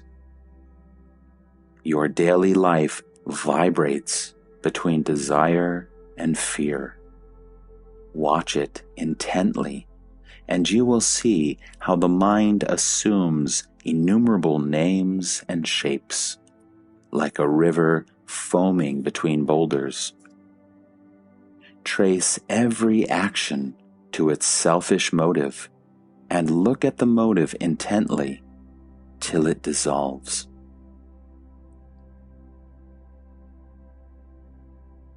Discard every self-seeking motive as soon as it is seen, and you need not search for truth. Truth will find you.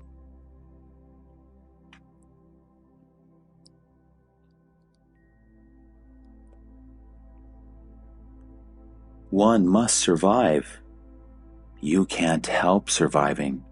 The real you is timeless and beyond birth and death.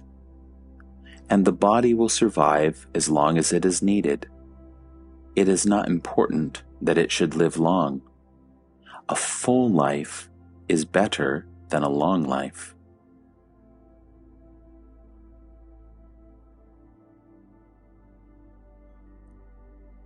If you seek reality, you must set yourself free of all backgrounds, of all cultures, of all patterns of thinking and feeling. Even the idea of being man or woman, or even human, should be discarded. The ocean of life contains all, not only humans. So, first of all, abandon all self-identification. Stop thinking of yourself as such and such, so and so, this or that. Abandon all self-concern. Worry not about your welfare, material or spiritual. Abandon every desire, gross or subtle. Stop thinking of achievement of any kind.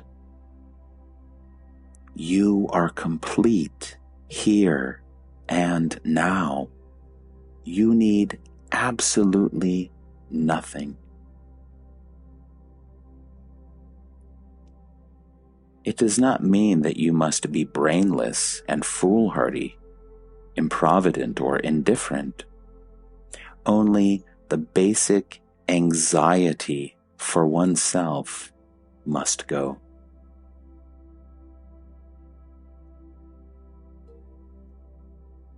That which makes you think you are a human is not human. It is but a dimensionless point of consciousness, a conscious nothing.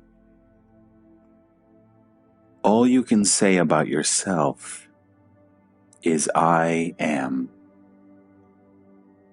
You are pure being, awareness, bliss. To realize that is the end of all seeking. You come to it when you see all you think yourself to be as mere imagination, and stand aloof in pure awareness of the transient as transient, imaginary as imaginary, unreal as unreal. It is not at all difficult, but detachment is needed. It is the clinging to the false that makes the true so difficult to see. Once you understand that the false needs time, and what needs time is false, you are near the reality, which is timeless, ever in the now. Eternity in time is mere repetitiveness, like the movement of a clock. It flows from the past into the future endlessly, an empty perpetuity. Reality is what makes the present so vital, so different from the past and future, which are merely mental. If you need time to achieve something, it must be false. The real is always with you. You need not wait to be what you are.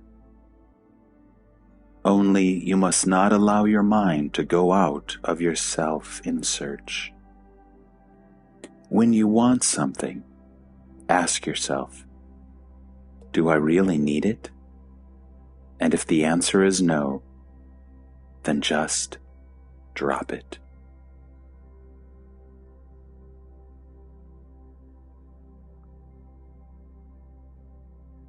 Nothing can make you happier than you are. All search for happiness is misery and leads to more misery. The only happiness worth the name is the natural happiness of conscious being.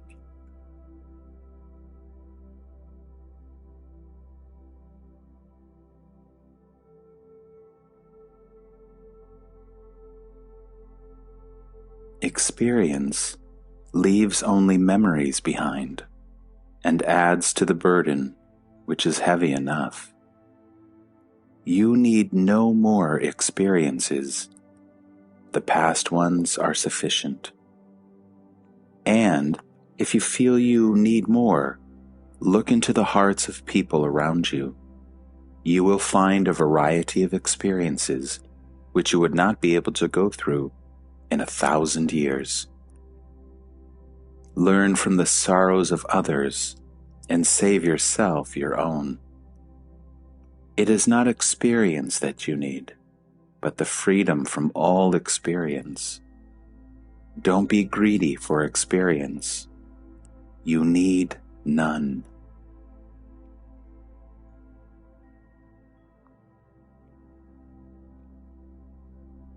To deal with yourself, you need nothing. Be what you are, conscious being, and don't stray away from yourself.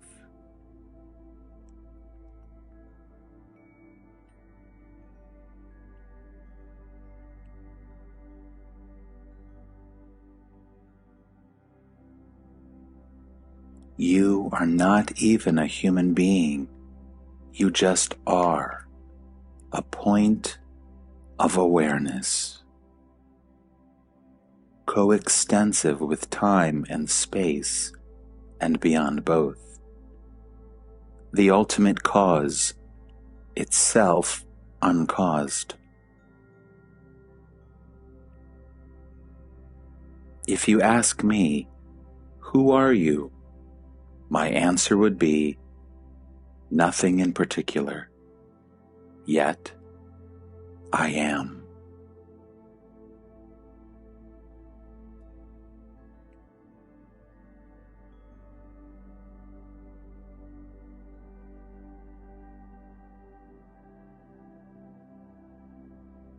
Every existence is my existence.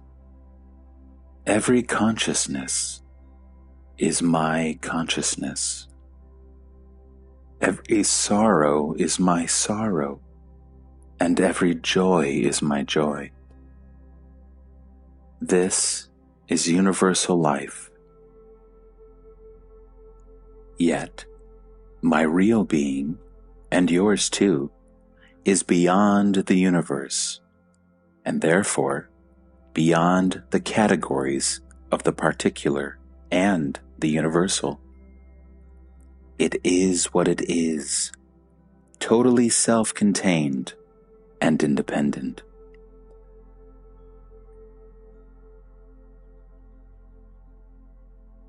You must give yourself time to brood over these things. The old grooves must be erased in your brain without forming new ones. You must realize yourself as the immovable, behind and beyond the movable, the silent witness of all that happens.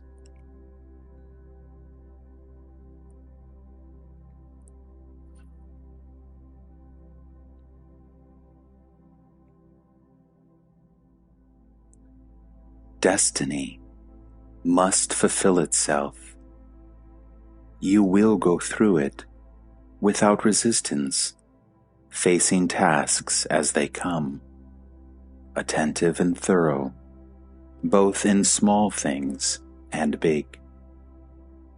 But the general attitude will be of affectionate detachment, enormous goodwill, without expectation of return, constant giving without asking.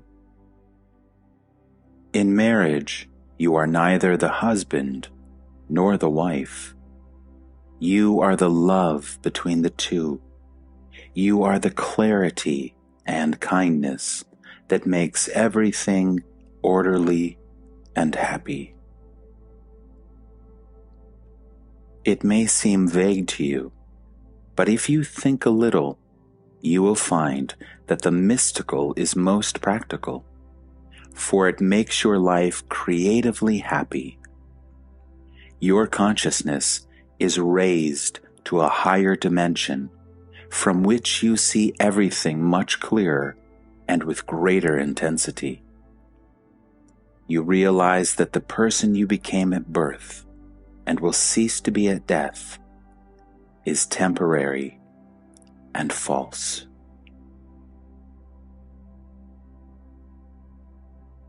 You are not the sensual, emotional, and intellectual person, gripped by desires and fears.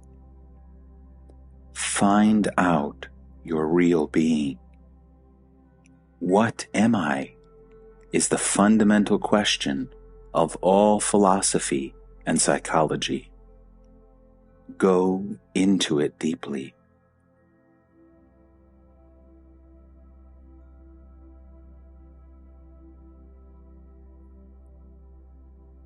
All that lives works for protecting, perpetuating, and expanding consciousness.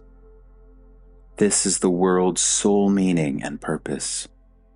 It is the very essence of yoga, ever raising the level of consciousness discovery of new dimensions with their properties, qualities, and powers.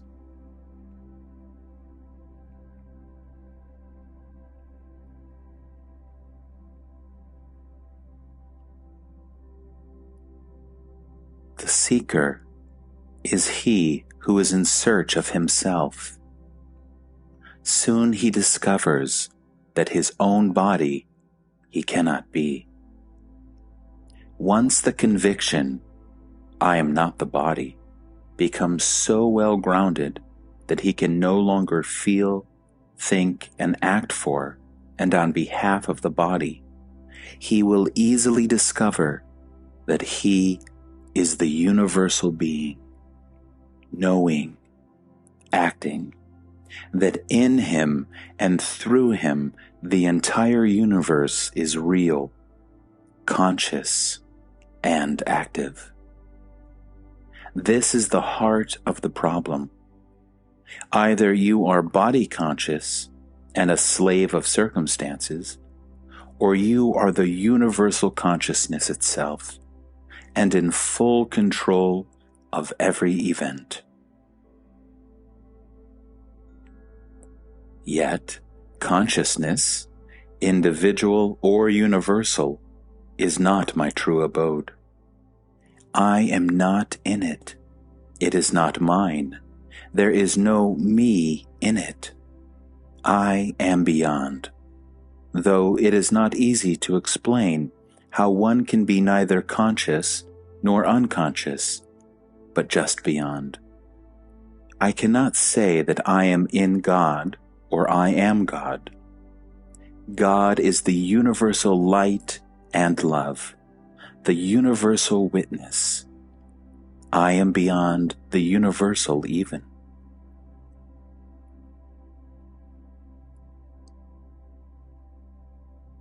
I am what I am, neither with form nor formless, neither conscious nor unconscious. I am outside all these categories.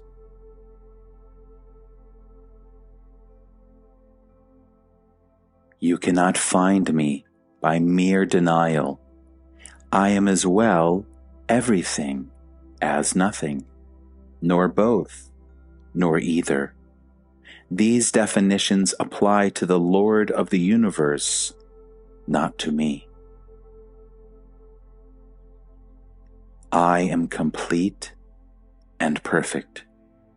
I am the beingness of being, the knowingness of knowing, and the fullness of happiness. You cannot reduce me to emptiness.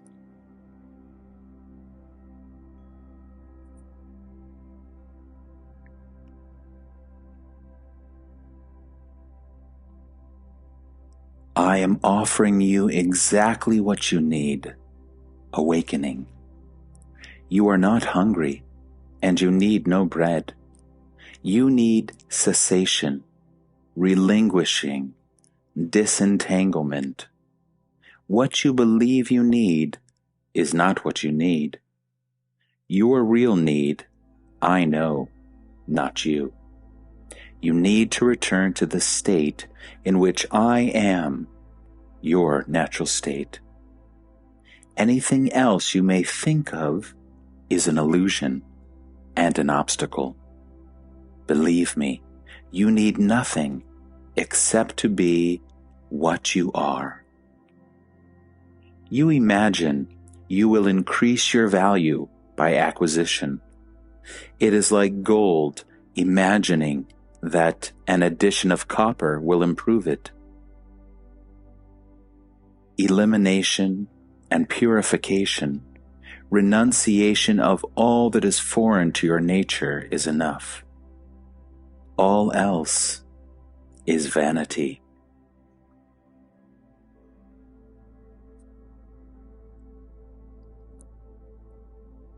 It is the mind that tells you that the mind is there.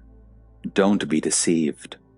All the endless arguments about the mind are produced by the mind itself for its own protection, continuation, and expansion.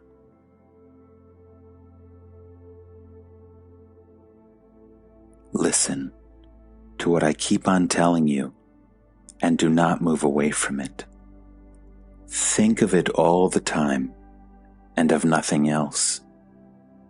Having reached that far, abandon all thoughts, not only of the world, but of yourself also.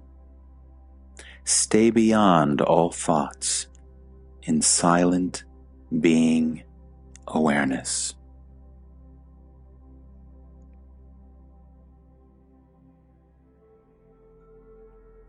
It is not progress, for what you come to is already there in you, waiting for you.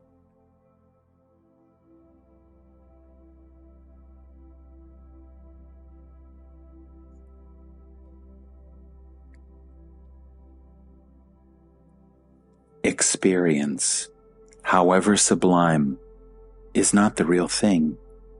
By its very nature, it comes and goes. Self-realization is not an acquisition. It is more in the nature of understanding. Once arrived at, it cannot be lost. On the other hand, consciousness is changeful, flowing, undergoing transformation from moment to moment. Do not hold on to consciousness and its contents. Consciousness held ceases.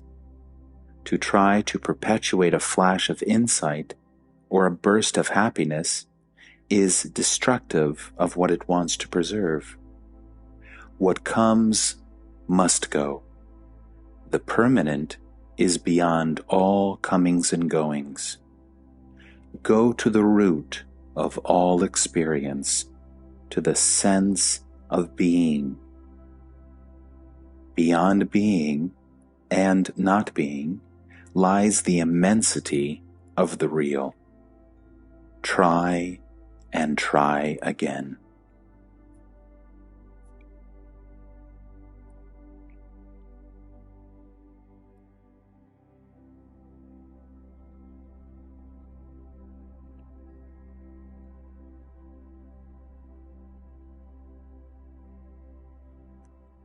Tirelessly, I draw their attention to the one incontrovertible fact, that of being.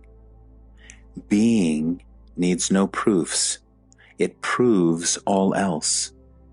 If only they go deeply into the fact of being and discover the vastness and the glory to which the I Am is the door, and cross the door and go beyond, their life will be full of happiness and light. Believe me, the effort needed is as nothing when compared with the discoveries arrived at.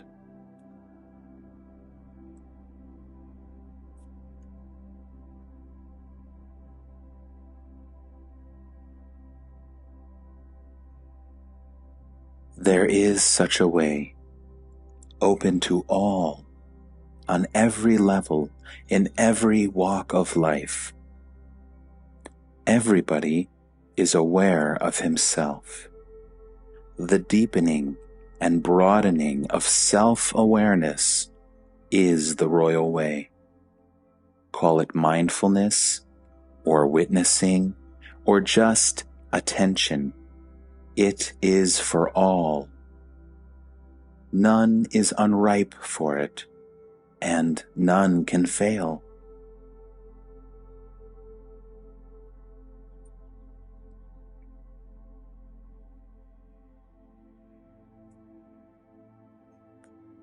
No doubt, striving for the improvement of the world is a most praiseworthy occupation. Done selflessly, it clarifies the mind and purifies the heart. But soon man will realize that he pursues a mirage. Local and temporary improvement is always possible, and was achieved again and again under the influence of a great king or teacher, but it would soon come to an end, leaving humanity in a new cycle of misery. It is the nature of all manifestation that the good and the bad follow each other, and in equal measure. The true refuge is only in the unmanifested.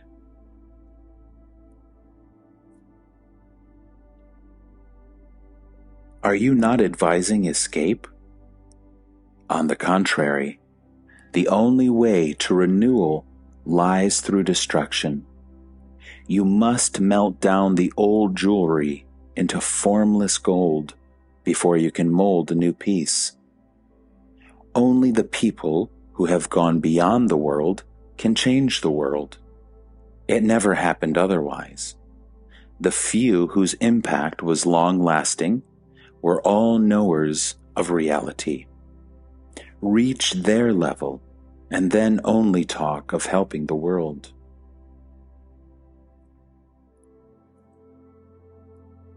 It is not the rivers and mountains that we want to help, but the people. There is nothing wrong with the world, but for the people who make it bad. Go and ask them to behave. Desire and fear make them behave as they do. Exactly. As long as human behavior is dominated by desire and fear, there is not much hope. And to know how to approach people effectively, you must yourself be free of all desire and fear.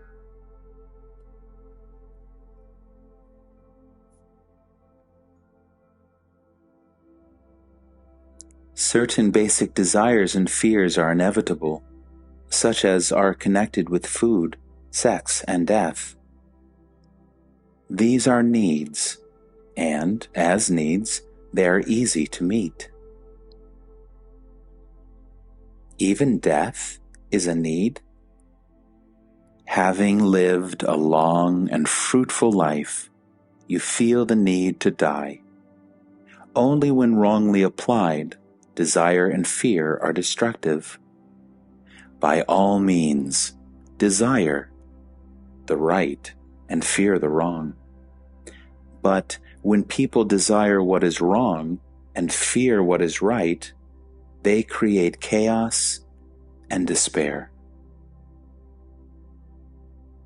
What is right and what is wrong? Relatively, what causes suffering is wrong. What alleviates it is right. Absolutely, what brings you back to reality is right, and what dims reality is wrong.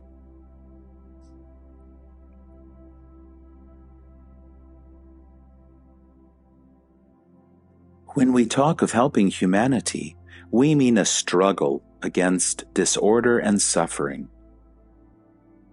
You merely talk of helping. Have you ever helped, really helped a single man? Have you ever put one soul beyond the need of further help? Can you give a man character based on full realization of his duties and opportunities at least, if not on the insight into his true being? When you do not know what is good for yourself, how can you know what is good for others?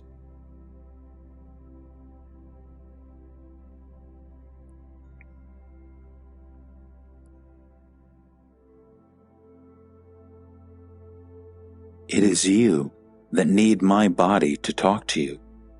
I am not my body, nor do I need it. I am the witness only. I have no shape of my own. You are so accustomed to thinking of yourselves as bodies having consciousness that you just cannot imagine consciousness as having bodies. Once you realize that bodily existence is but a state of mind, a movement in consciousness, that the ocean of consciousness is infinite and eternal, and that when in touch with consciousness, you are the witness only. You will be able to withdraw beyond consciousness altogether.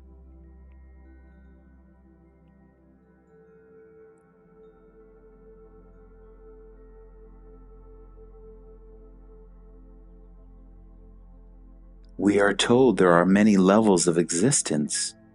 Do you exist and function on all the levels? While you are on earth, are you also in heaven? I am nowhere to be found. I am not a thing to be given a place among other things. All things are in me, but I am not among things.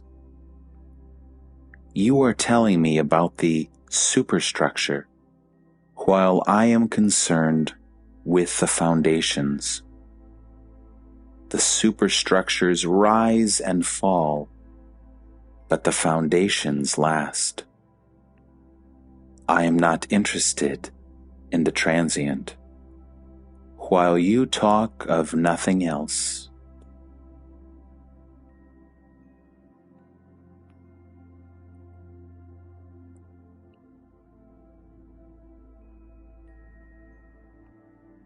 The Bhagavad Gita says, "The sword does not cut it."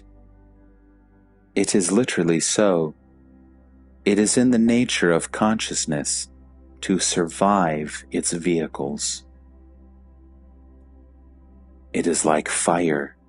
It burns up the fuel, but not itself.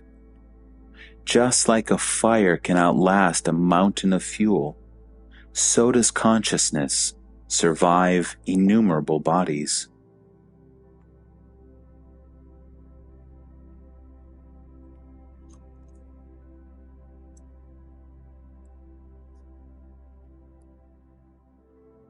Be aware of being conscious and seek the source of consciousness. That is all. Very little can be conveyed in words. It is doing what I tell you that will bring light, not my telling you.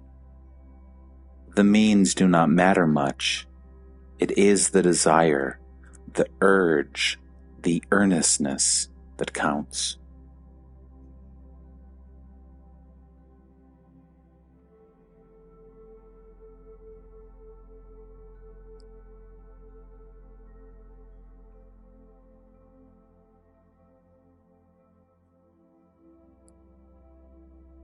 You can see both the image and the mirror.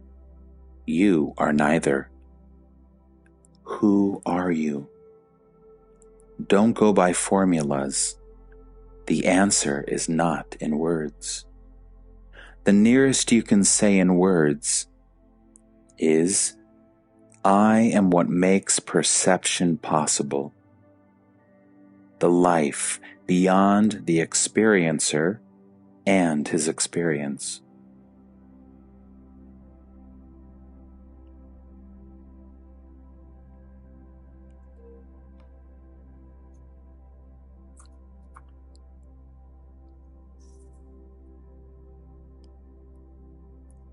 Learn to separate yourself from the image and the mirror. Keep on remembering, I am neither the mind nor its ideas. Do it patiently and with conviction, and you will surely come to the direct vision of yourself as the source of being, knowing, loving, eternal, all-embracing, all-pervading. You are the infinite, focused in a body. Now you see the body only. Try earnestly, and you will come to see the infinite only.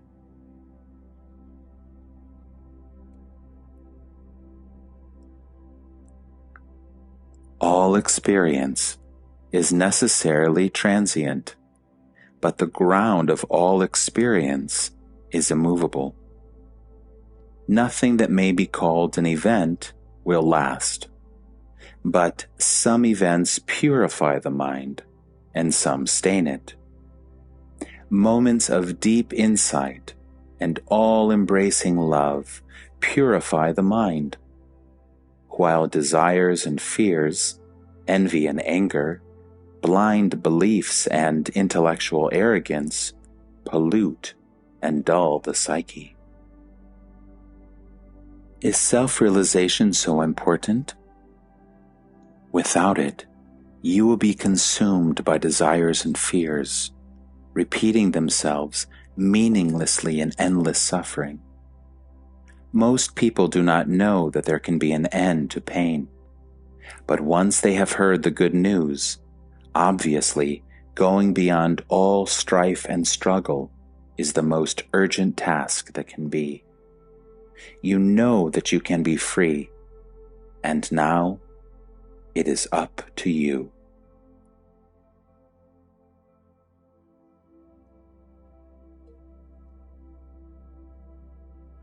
There is nothing to do. Just be. Do nothing. Be. No climbing mountains and sitting in caves. I do not even say, be yourself, since you do not know yourself. Just be. Having seen that you are neither the outer world of perceivables, nor the inner world of thinkables, that you are neither body nor mind, just be.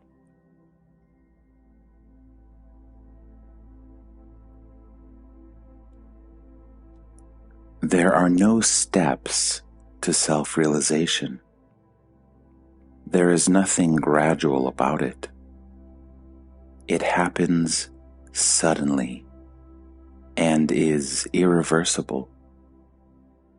You rotate into a new dimension, seen from which the previous ones are mere abstractions. Just like on sunrise, you see things as they are. So on self-realization, you see everything as it is. The world of illusions is left behind.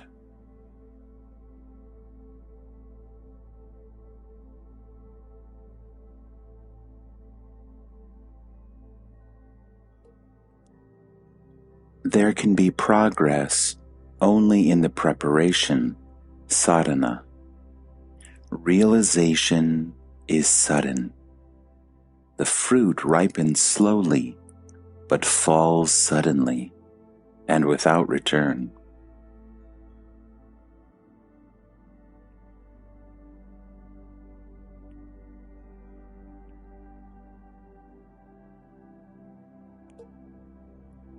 You will recognize that you have returned to your natural state by a complete absence of all desire and fear. After all, at the root of all desire and fear is the feeling of not being what you are. Just as a dislocated joint pains only as long as it is out of shape and is forgotten as soon as it is set right, so is all self-concern a symptom of mental distortion, which disappears as soon as one is in the normal state.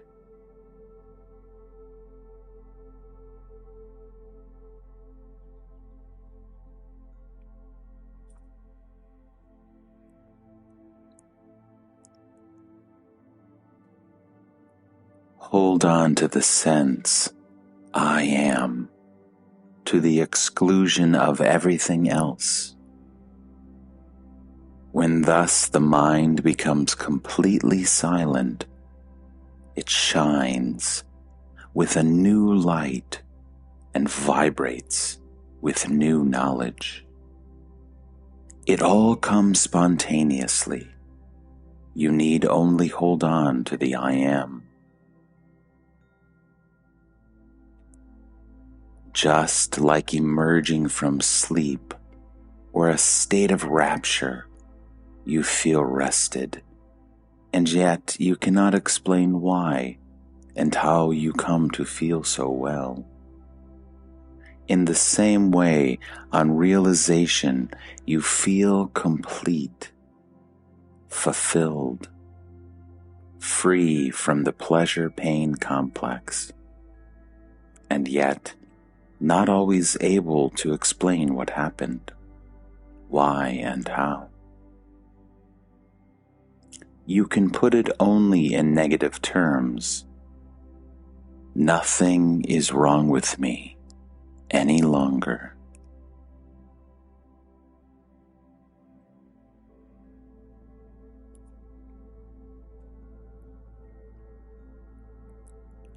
Don't try to convey it to others. If you can, it is not the real thing. Be silent and watch it expressing itself in action.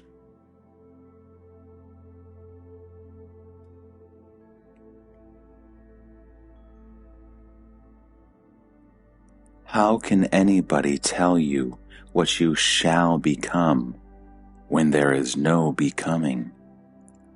You merely discover what you are.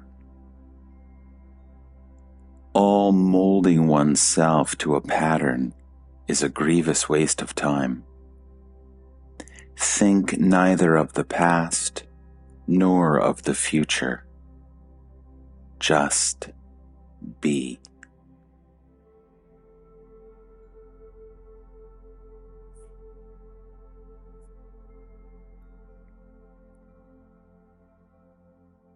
Changes are inevitable in the changeful, but you are not subject to them. You are the changeless background against which changes are perceived.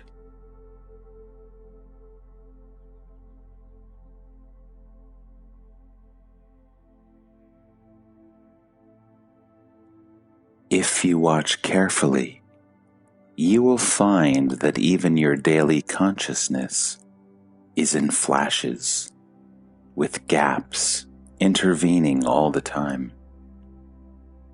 What is in the gaps?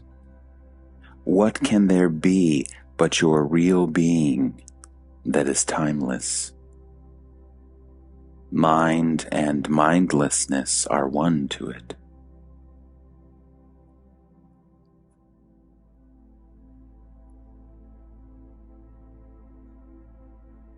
The only proper place is within. The outer world neither can help you nor hinder.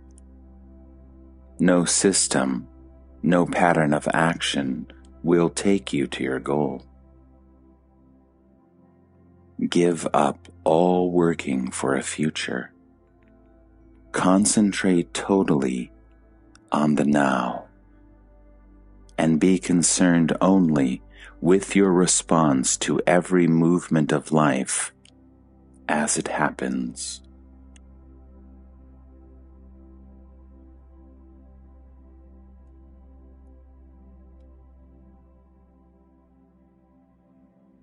If you are earnest, you will find that in the end, you will get fed up with roaming and regret the waste of energy and time. To find yourself, you need not take a single step.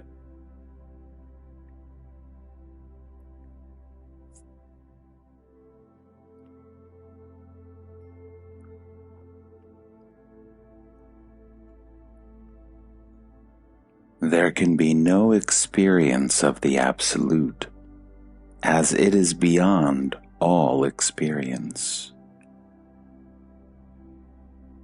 On the other hand, the self is the experiencing factor in every experience, and thus, in a way, validates the multiplicity of experiences. The world may be full of things of great value, but if there is nobody to buy them, they have no price. The Absolute contains everything experienceable, but without the experiencer, they are as nothing. That which makes the experience possible is the Absolute. That which makes it actual is the Self.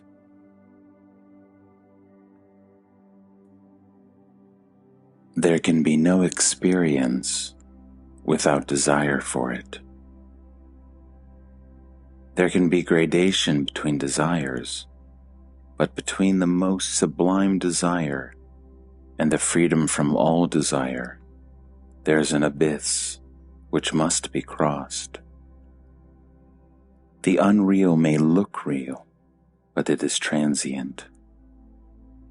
The real is not afraid of time.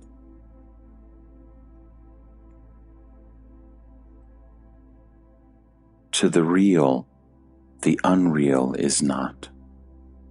It appears to be real only because you believe in it. Doubt it, and it ceases. When you are in love with somebody, you give it reality. You imagine your love to be all-powerful and everlasting. When it comes to an end, you say, "I thought it was real," but it wasn't. Transiency is the best proof of unreality. What is limited in time and space, and applicable to one person only, is not real. The real is for all and forever.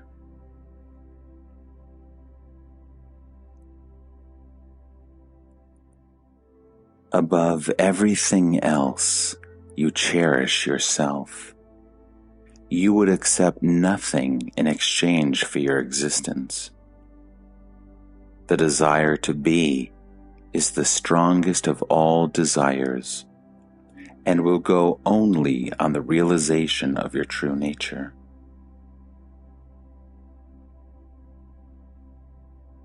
When the sun shines, colors appear.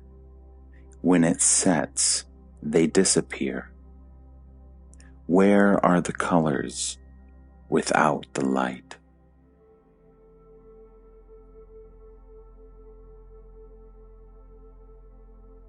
All thinking is in duality. In identity, no thought survives.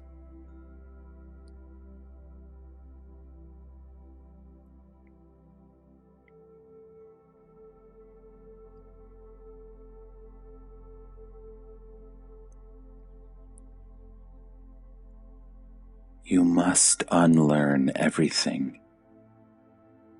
God is the end of all desire and knowledge.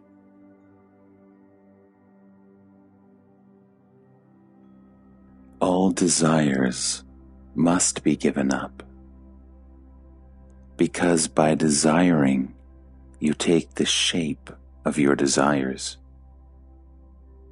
When no desire remains, you revert to your natural state.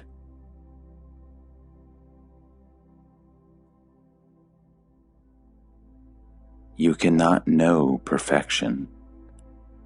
You can know only imperfection.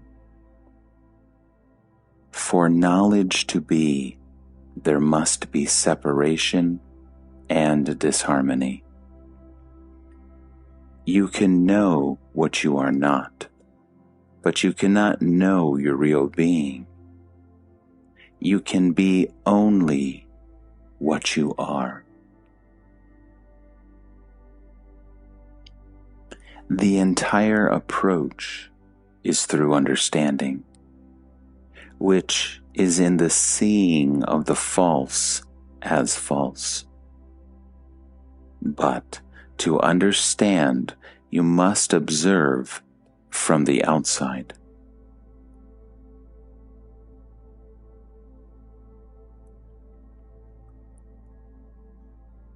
There can be no knowledge of the unmanifested. The potential is unknowable. Only the actual can be known. The knower knows the known. Do you know the knower? Who is the knower of the knower? You want to know the unmanifested. Can you say you know the manifested?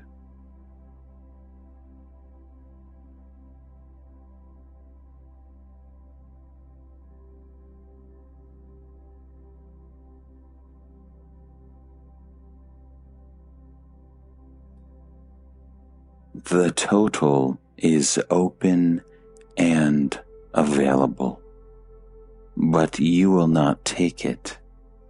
You are attached to the little person you think yourself to be. Your desires are narrow, your ambitions petty. After all, without a center of perception, where would be the manifested? Unperceived, the manifested is as good as the unmanifested. And you are the perceiving point, the non-dimensional source of all dimensions. Know yourself as the total.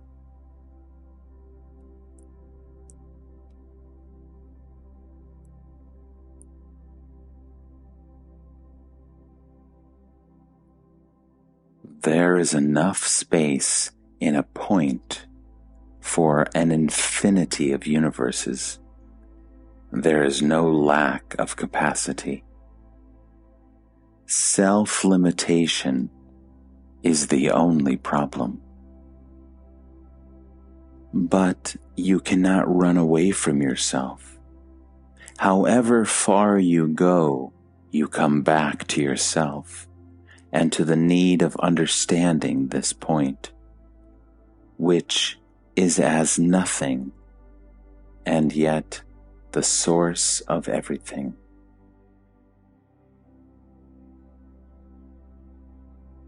You create the world and then worry about it. Becoming selfish makes you weak.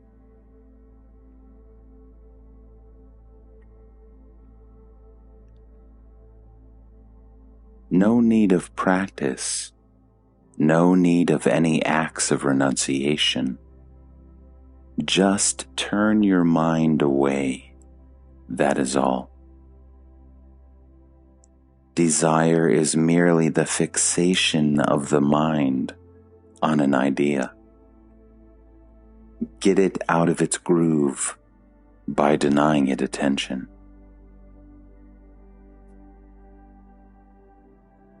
Whatever may be the desire or fear, don't dwell upon it.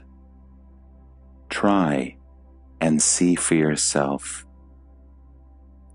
Here and there you may forget. It does not matter. Go back to your attempts till the brushing away of every desire and fear, of every reaction, becomes automatic.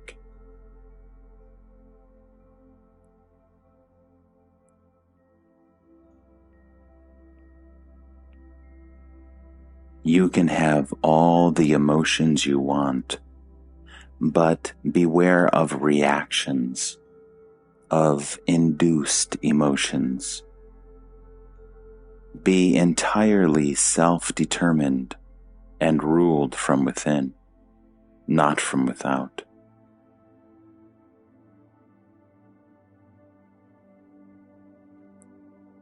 Merely giving up a thing to secure a better one is not true relinquishment.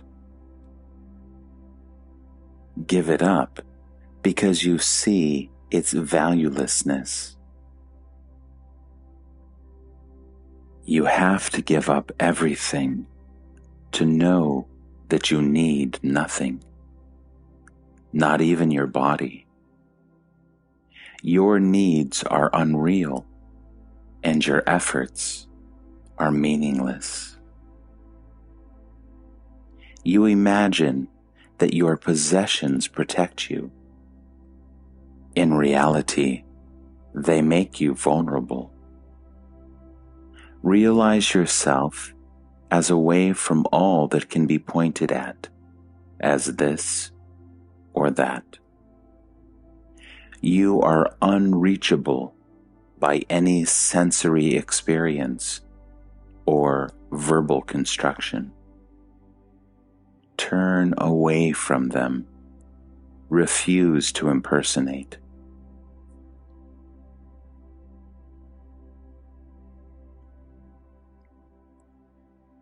You must keep it in mind and ponder over it and try to understand the state of mind which makes me say what I say. I speak from truth. Stretch your hand and take it. You are not what you think yourself to be, I assure you. The image you have of yourself is made up from memories and is purely accidental.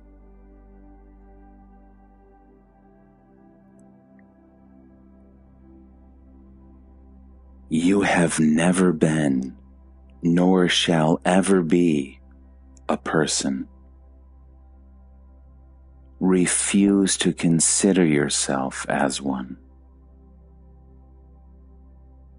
But as long as you do not even doubt yourself to be a Mr. So-and-so, there is little hope. When you refuse to open your eyes, what can you be shown? You are already perfect, here and now. You imagine yourself to be what you are not. Stop it. It is the cessation that is important, not what you are going to stop. Nothing compels. You are as you believe yourself to be. Stop believing.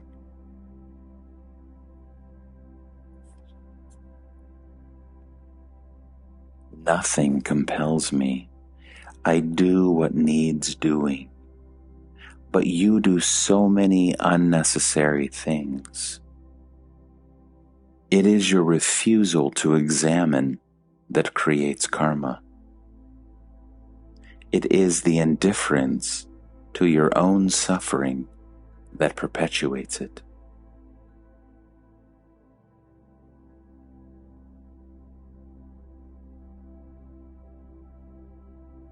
Leave it all behind you. Forget it. Go forth, unburdened with ideas and beliefs. Abandon all verbal structures, all relative truth, all tangible objectives. The absolute can be reached by absolute devotion only. Don't be half-hearted.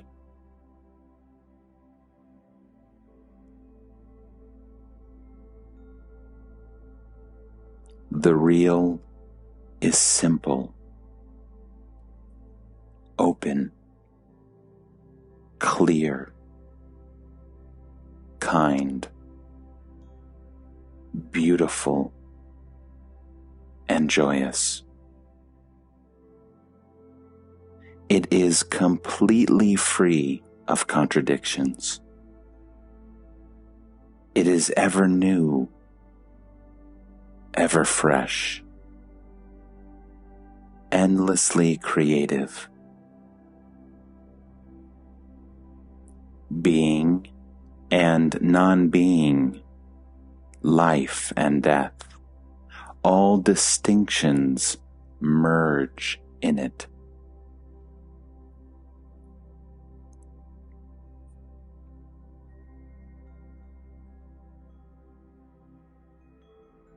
The mind is what it thinks.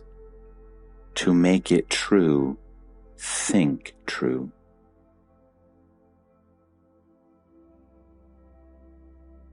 In reality, there is only perception. The perceiver and the perceived are conceptual. The fact of perceiving is actual.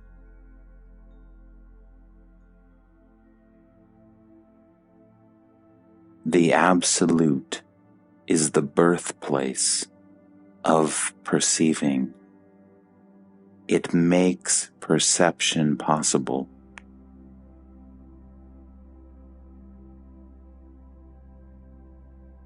But too much analysis leads you nowhere. There is in you the core of being, which is beyond analysis, beyond the mind. You can know it in action only. Express it in daily life, and its light will grow ever brighter.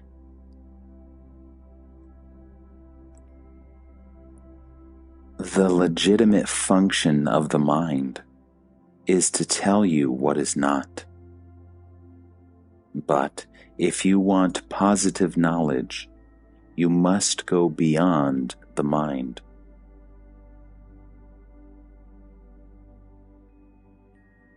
In the entire universe, is there one single thing of value? Yes, the power of love.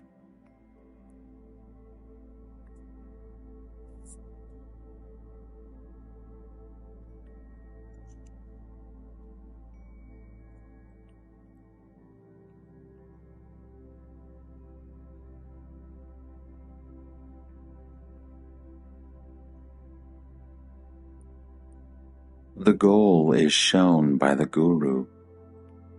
Obstacles are discovered by the disciple. The guru has no preferences, but those who have obstacles to overcome seem to be lagging behind.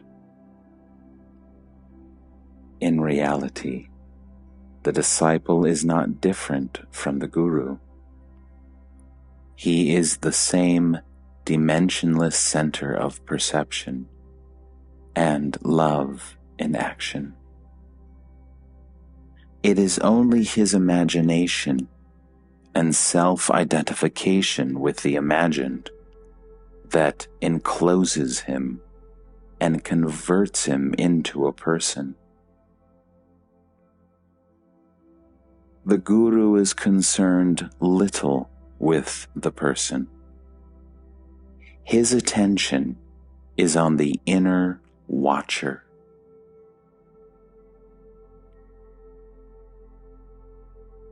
It is the task of the watcher to understand and thereby eliminate the person. While there is grace on one side, there must be dedication to the task on the other.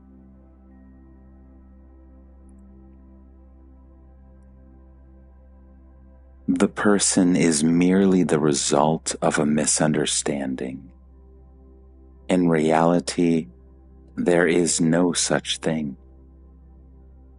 Feelings, thoughts, and actions race before the watcher in endless succession, leaving traces in the brain and creating an illusion of continuity.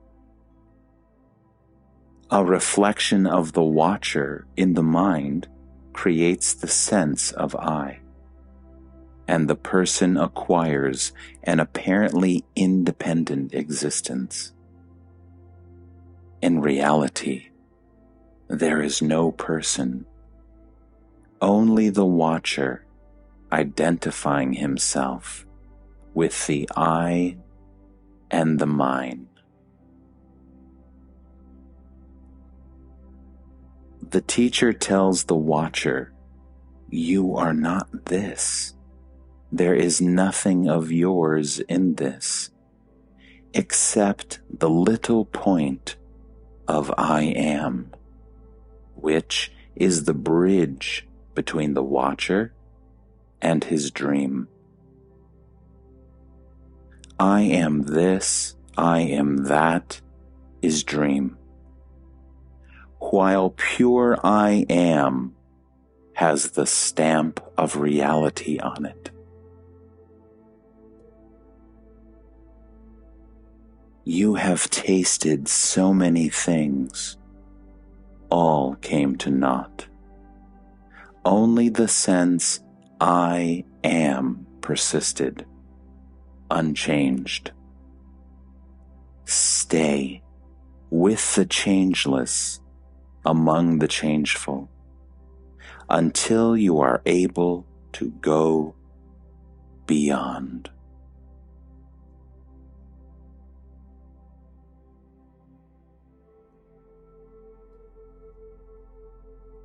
Neither ignorance nor illusion ever happened to you. Find the self to which you ascribe ignorance and illusion, and your question will be answered. You talk as if you know the self and see it to be under the sway of ignorance and illusion. But, in fact, you do not know the self, nor are you aware of ignorance. By all means, become aware. This will bring you to the self, and you will realize that there is neither ignorance nor delusion in it. It is like saying, if there is a sun, how can darkness be? As under a stone there will be darkness, however strong the sunlight, so in the shadow of the I am the body consciousness, there must be ignorance and illusion.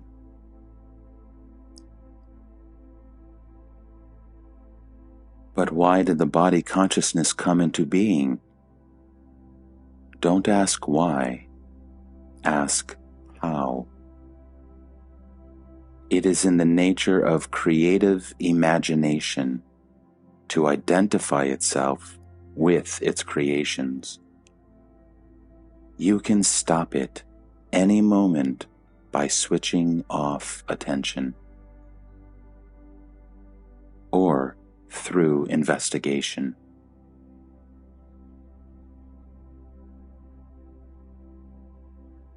First, you create a world. Then, the I am becomes a person who is not happy for various reasons. He goes out in search of happiness, meets a guru who tells him, "You are not a person. Find who you are." He does it and goes beyond.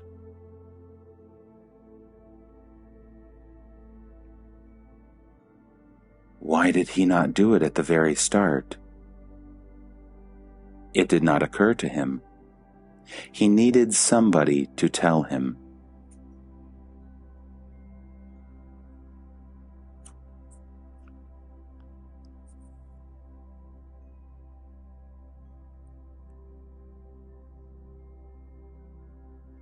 Why do Indian teachers advocate inactivity?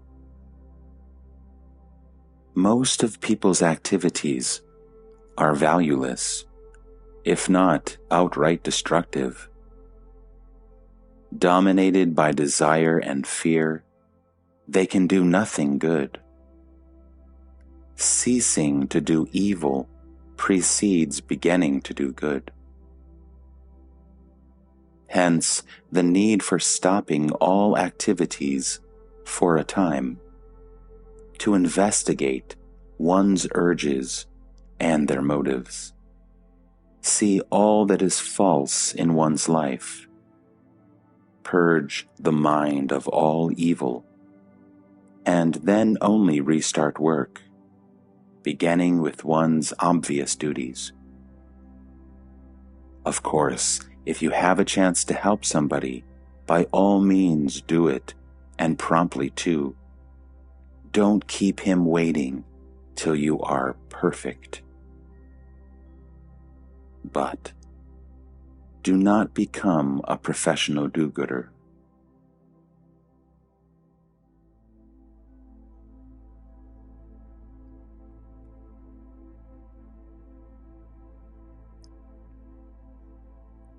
What are the fruits of self-awareness? You grow more intelligent. In awareness, you learn. In self-awareness, you learn about yourself. Of course, you can only learn what you are not. To know what you are, you must go beyond the mind.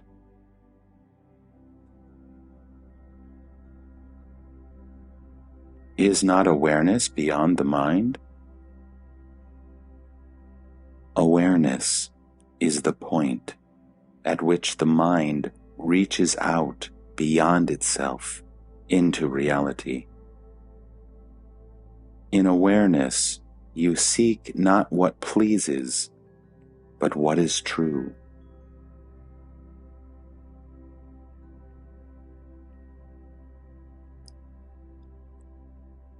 Have you felt the all-embracing emptiness in which the universe swims like a cloud in the blue sky?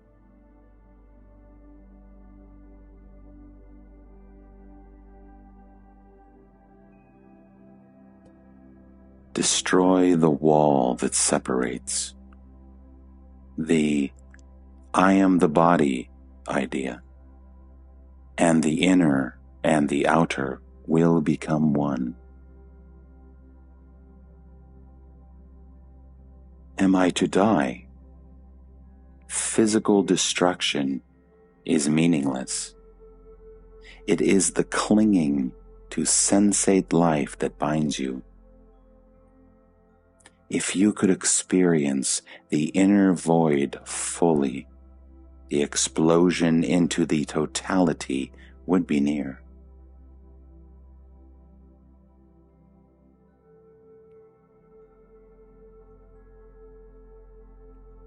All changes in consciousness are due to the I am the body idea.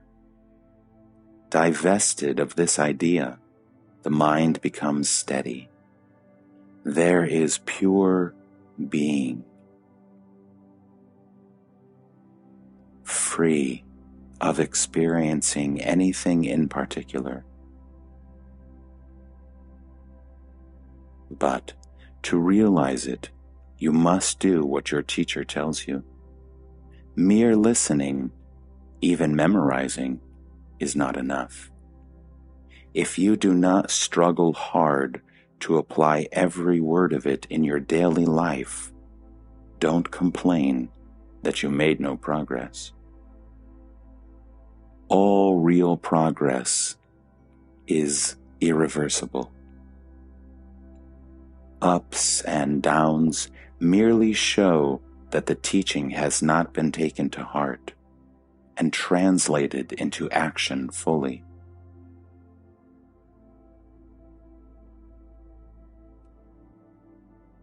As long as you believe yourself to be a body, you will ascribe causes to everything. I do not say things have no causes.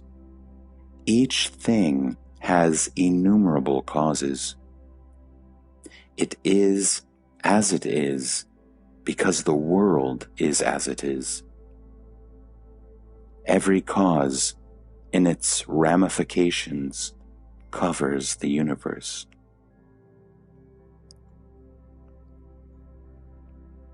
When you realize that you are absolutely free to be what you consent to be, that you appear to be because of ignorance or indifference, you are free to revolt and change.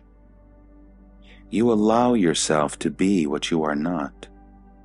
You are looking for the causes of being what you are not. It is a futile search. There are no causes, but your ignorance of your real being, which is perfect and beyond all causation. For whatever happens, the entire universe is responsible, and you are the source of the universe.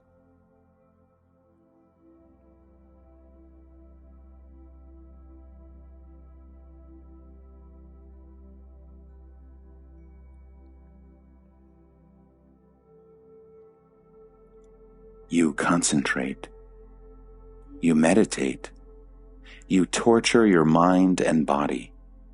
You do all sorts of unnecessary things, but you miss the essential, which is the elimination of the person.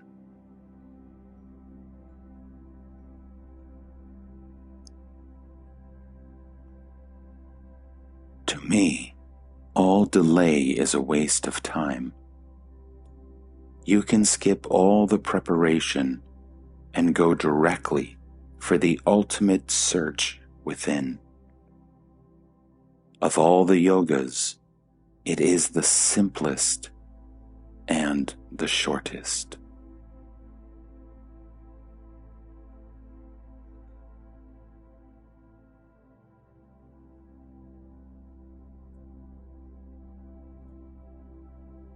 Immobility and silence are not inactive. The flower fills the space with perfume, the candle with light. They do nothing, yet they change everything by their mere presence. You can photograph the candle, but not its light. You can know the man, his name and appearance, but not his influence. His very presence is action.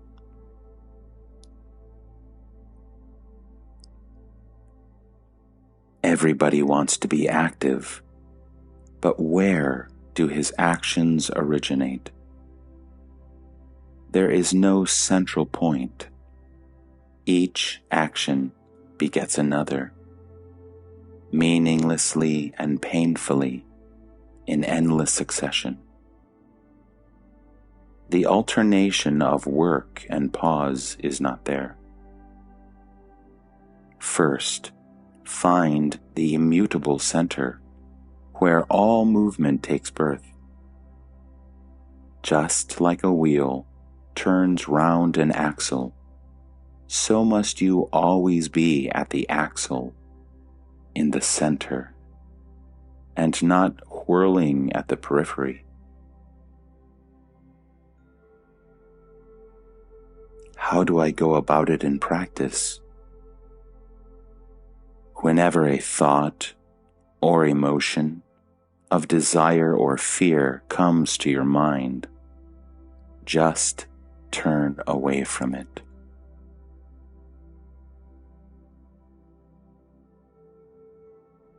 By suppressing my thoughts and feelings, I shall provoke a reaction. I am not talking, of suppression. Just refuse attention.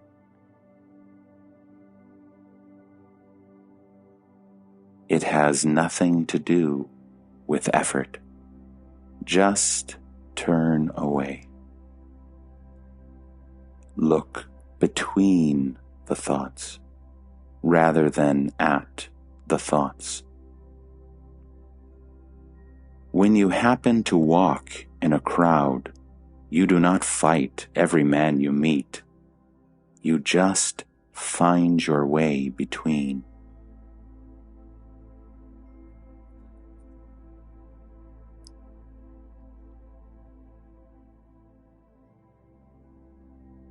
When you fight, you invite a fight. But when you do not resist, you meet with no resistance. When you refuse to play the game, you are out of it.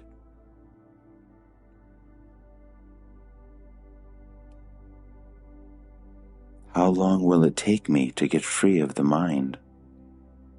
It may take 1,000 years, but really, no time is required. All you need is to be in dead earnest. Here, the will is the deed.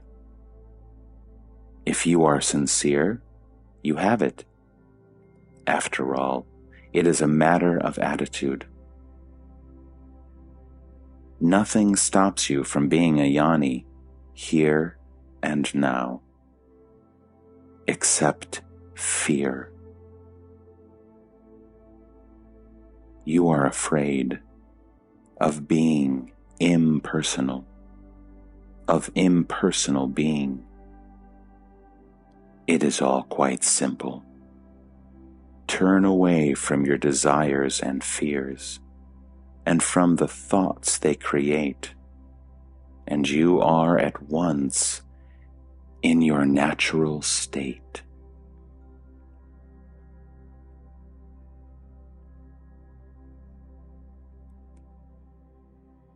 Leave your mind alone. That is all. Don't go along with it. After all, there is no such thing as mind apart from thoughts which come and go, obeying their own laws, not yours.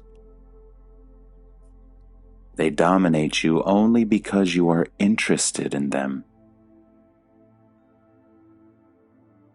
It is exactly as Christ said, "Resist not evil.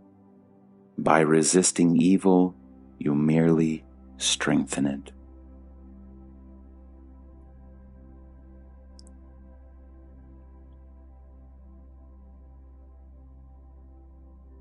There is nothing to renounce. Enough if you stop acquiring. To give up, you must have, and to have, you must take. Better don't take. It is simpler than to practice renunciation, which leads to a dangerous form of spiritual pride. All this weighing, selecting, choosing, exchanging, it is all shopping in some spiritual market. What is your business there? What deal are you out to strike? When you are not out for business, what is the use of this endless anxiety of choice? Restlessness takes you nowhere. Something prevents you from seeing that there is nothing you need.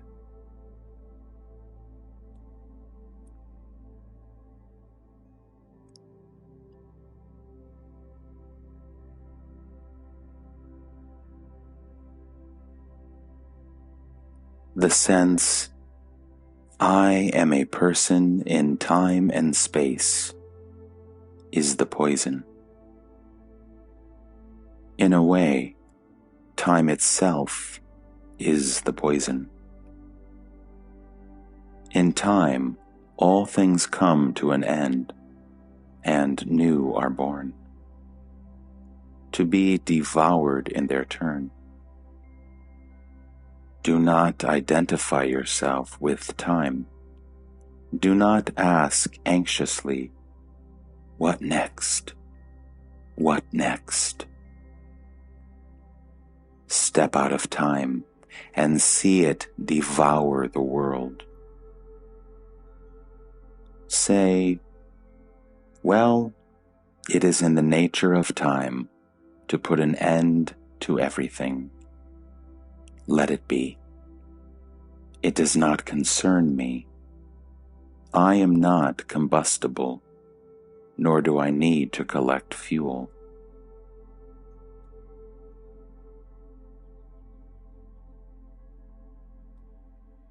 Can the witness be there without things to witness?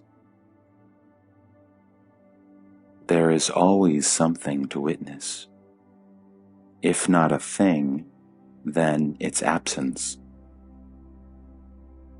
Witnessing is natural and no problem. The problem is excessive interest, leading to self-identification. Whatever you are engrossed in, you take to be real.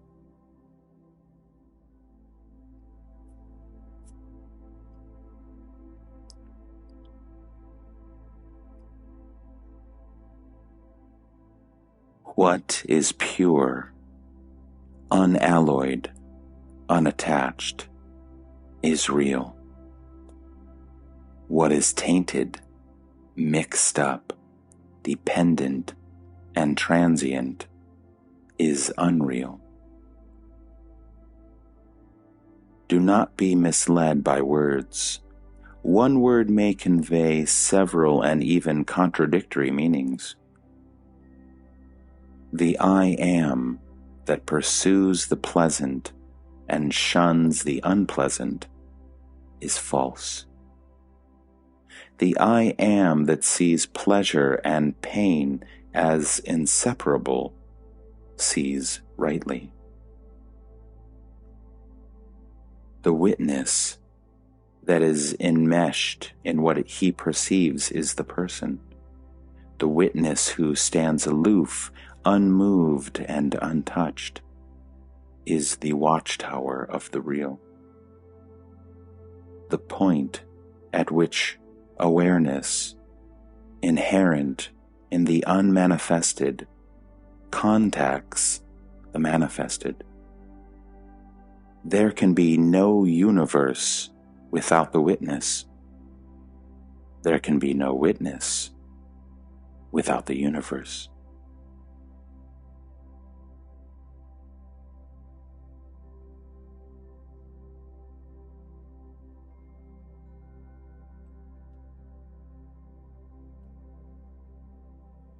Leave the desirables to those who desire. Change the current of your desire from taking to giving. The passion for giving, for sharing, will naturally wash the idea of an external world out of your mind, and of giving as well. Only the pure radiance of love will remain, beyond giving and receiving. In love, there is not even the one. How can there be two?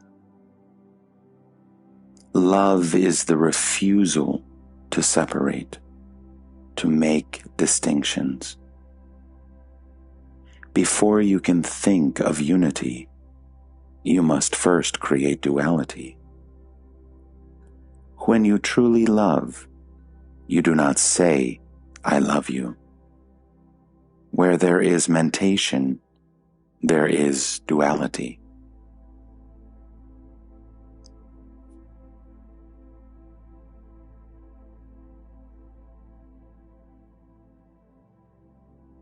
Why don't you create your own environment? The world has only as much power over you as you give it. Rebel. Go beyond duality. Make no difference between East and West.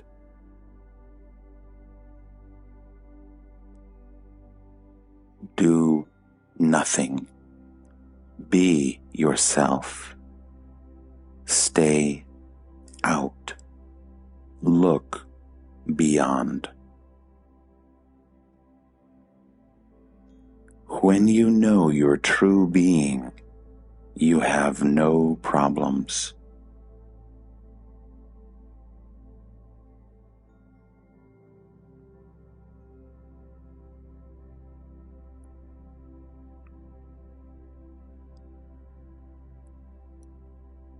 Fearlessness comes by itself when you see that there is nothing to be afraid of. When you walk in a crowded street, you just bypass people. Some see you, some you just glance at, but you do not stop. It is the stopping that creates the bottleneck. Keep moving. Disregard names and shapes. Don't be attached to them. Your attachment is your bondage.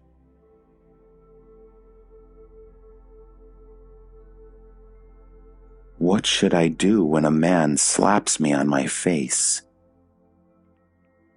You will react according to your character, inborn or acquired.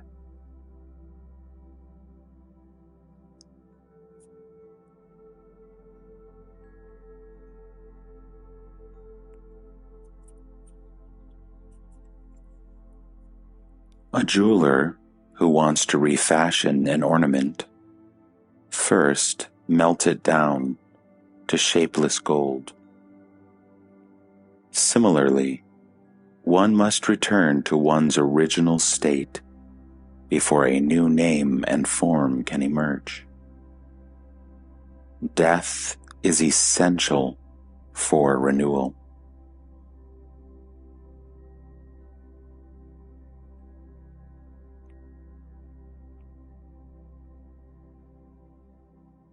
Awareness is dynamic. Love is being.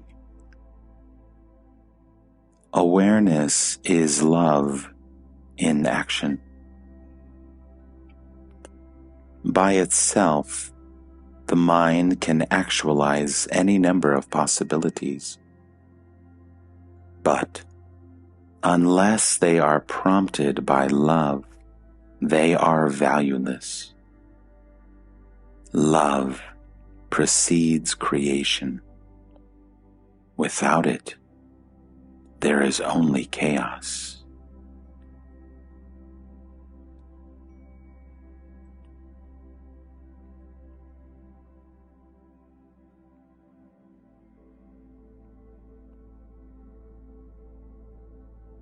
True action does not displace, it transforms.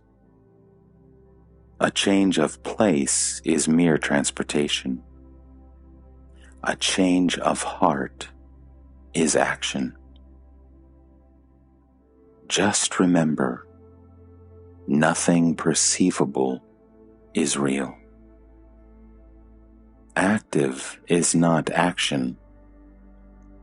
Action is hidden, unknown, unknowable. You can only know the fruit. Is not God the all-doer? Why do you bring in an outer doer? The world recreates itself out of itself. It is an endless process, the transitory begetting the transitory. It is your ego that makes you think that there must be a doer. You create a God in your own image, however dismal the image. Through the film of your mind, you project a world and also a God to give it cause and purpose.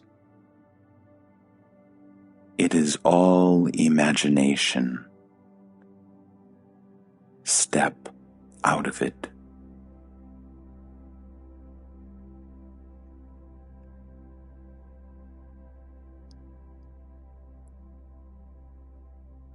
This is the mystery of imagination, that it seems to be so real. You may be celibate or married, a monk or a family man. That is not the point.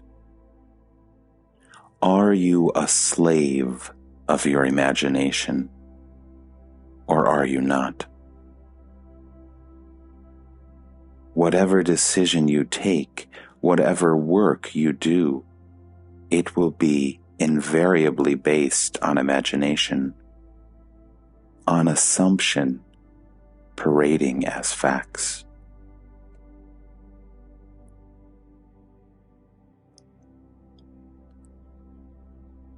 Here I am sitting in front of you. What part of it is imagination? The whole of it. Even space and time are imagined. Does it mean that I don't exist? I too do not exist. All existence is imaginary. Is being too imaginary? Pure being, filling all and beyond all, is not existence, which is limited. All limitation is imaginary.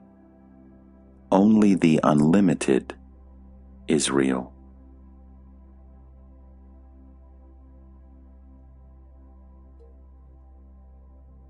When I look through the mind, I see numberless people. When I look beyond the mind, I see the witness. Beyond the witness, there is the infinite intensity of emptiness and silence.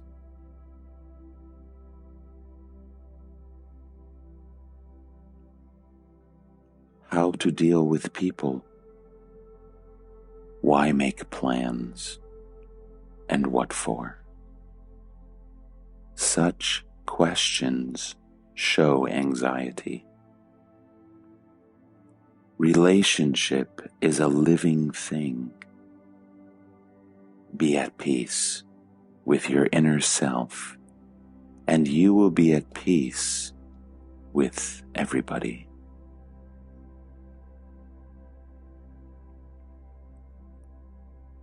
Realize that you are not the master of what happens. You cannot control the future except in purely technical matters. Human relationship cannot be planned. It is too rich and varied. Just be understanding and compassionate, free of all self-seeking.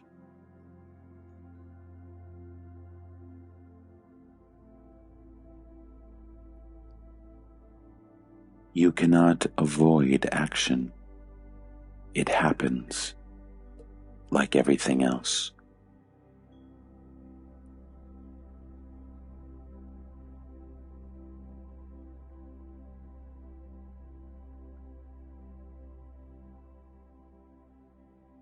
You must be free first To be free in the world, you must be free of the world.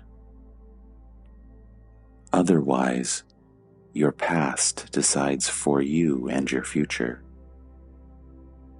Between what had happened and what must happen, you are caught. Call it destiny or karma, but never freedom. First, return to your true being, and then act from the heart of love.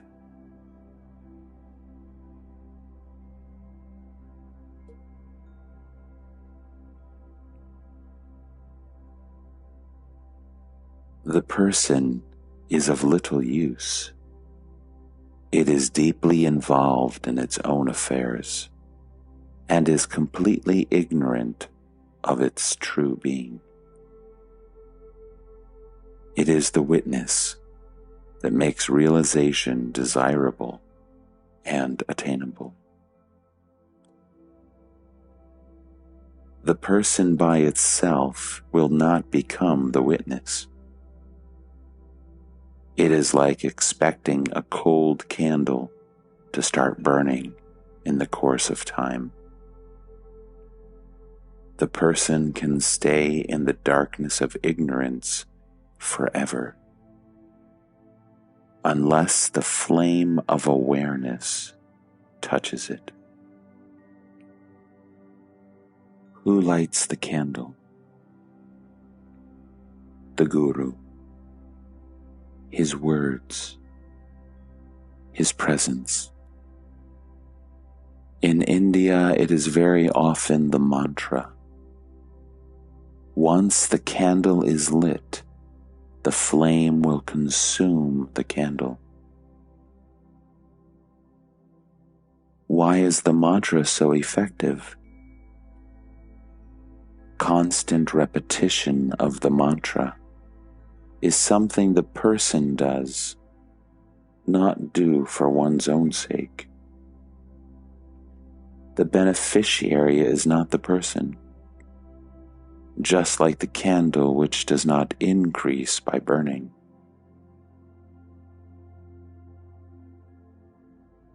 Can the person be aware of itself by itself? Yes.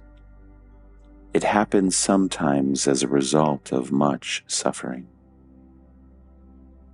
The Guru wants to save you the endless pain. Such is his grace.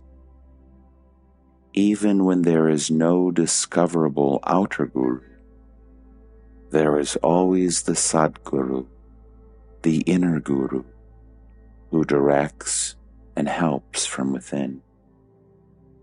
The words outer and inner are relative to the body only. In reality, all is one.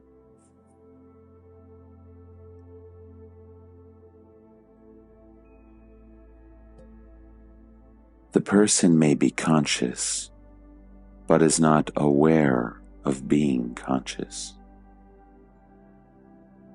When the darkness is questioned, it dissolves. The desire to question is planted by the Guru.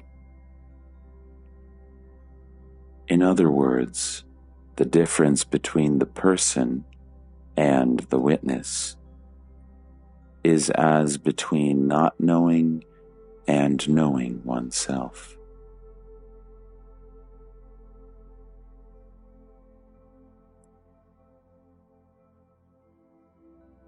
The very desire to be ready means that the Guru had come and the flame is lit. It may be a stray word or a page in a book. The Guru's grace works mysteriously.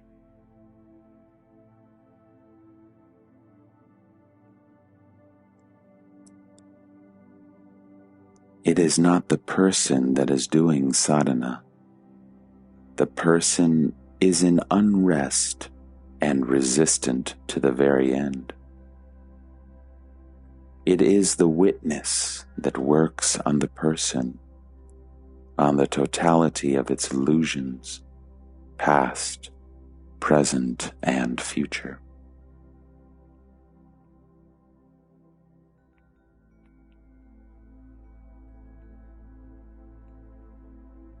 The proof of the truth lies in its effect on the listener.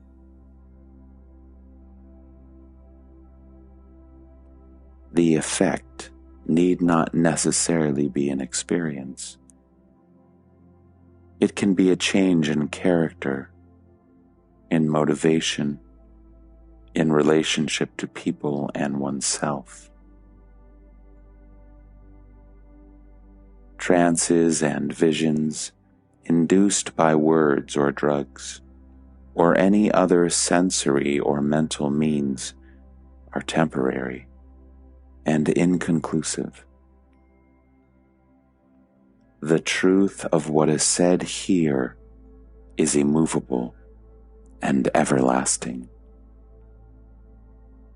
and the proof of it is in the listener, in the deep and permanent changes in his entire being. It is not something he can doubt, unless he doubts his own existence, which is unthinkable.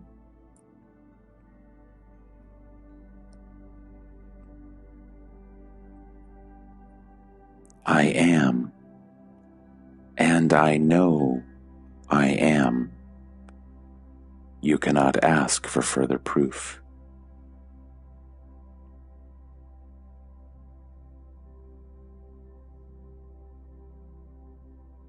When the words are spoken, there is silence. When the relative is over, the absolute remains. The silence before the words were spoken, is it different from the silence that comes after?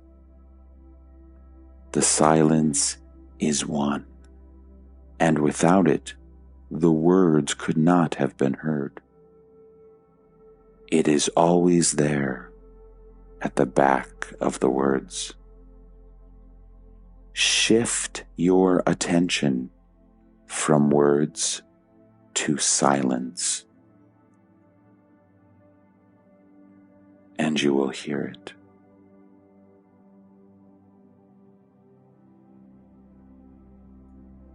The mind craves for experience, the memory of which it takes for knowledge. The jnani is beyond all experience, and his memory is empty of the past. He is entirely unrelated to anything in particular. But the mind craves for formulations and definitions, always eager to squeeze reality into a verbal shape. Of everything, it wants an idea. For without ideas, the mind is not. Reality is essentially alone, but the mind will not leave it alone and deals instead with the unreal. And yet, it is all the mind can do, discover the unreal as unreal. There is no such state as seeing the real. Who is to see what? You can only be the real, which you are anyhow. The problem is only mental. Abandon false ideas. That is all. There is no need of true ideas. There aren't any.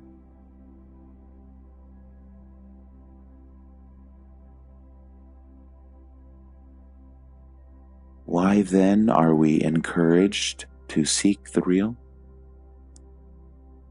The mind must have a purpose, to encourage it to free itself from the unreal.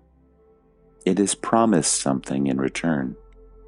In reality, there is no need of purpose. Being free from the false is good in itself. It wants no reward.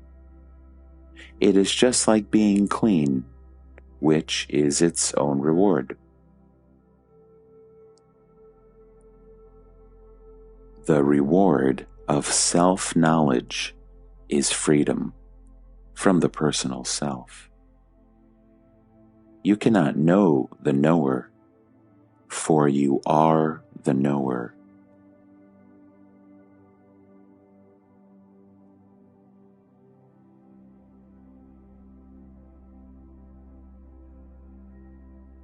I know that I am all.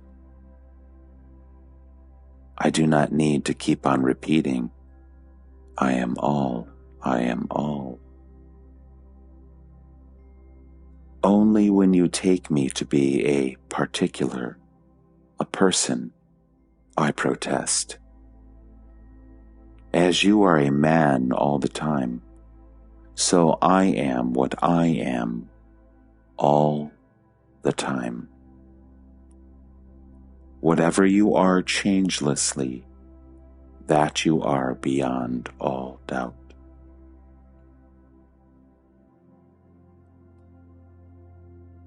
You identify yourself with your desires and become their slave. To me, desires are things among other things, mere clouds in the mental sky, and I do not feel compelled to act on them.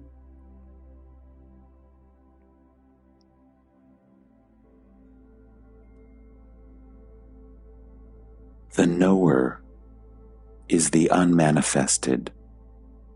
The known is the manifested. The known is always on the move. It changes. It has no shape of its own, no dwelling place. The knower is the immutable support of all knowledge. Each needs the other, but reality lies beyond. The Jnani cannot be known, because there is nobody to be known. When there is a person, you can say something about it.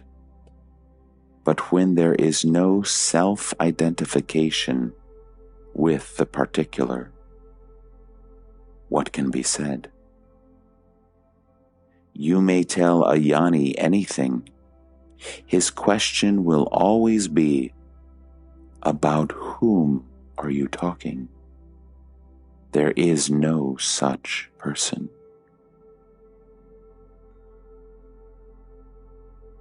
Just as you cannot say anything about the universe because it includes everything, so nothing can be said about a Jnani, for he is all and yet nothing in particular.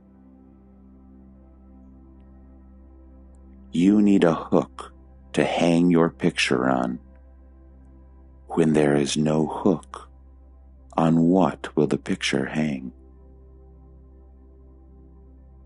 To locate a thing, you need space. To place an event, you need time. But the timeless and spaceless defies all handling. It makes everything perceivable, yet itself it is beyond perception. The mind cannot know what is beyond the mind, but the mind is known by what is beyond it. The Jnani knows neither birth nor death. Existence and non-existence are the same to him.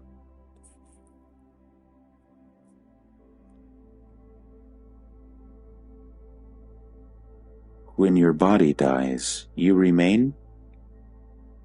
Nothing dies. The body is just imagined. There is no such thing.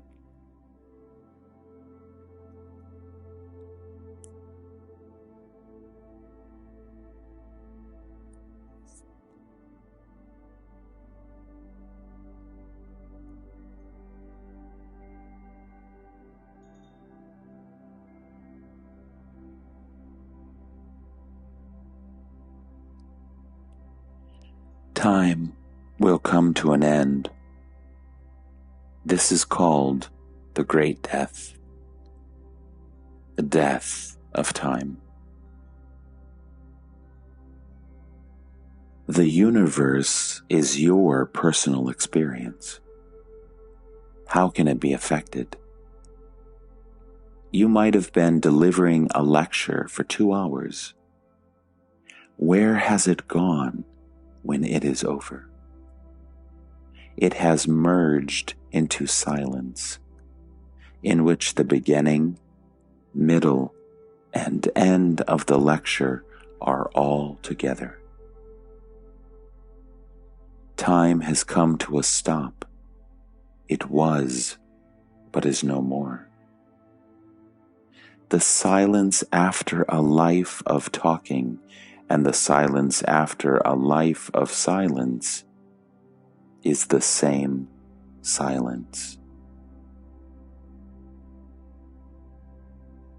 Immortality is freedom from the feeling I am. Yet it is not extinction. On the contrary, it is a state infinitely more real, aware, and happy than you can possibly think of. Only self-consciousness is no more.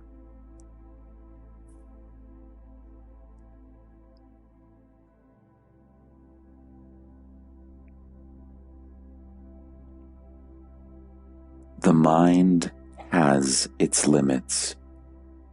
It is enough to bring you to the very frontiers of knowledge and make you face the immensity of the unknown. To dive in it is up to you.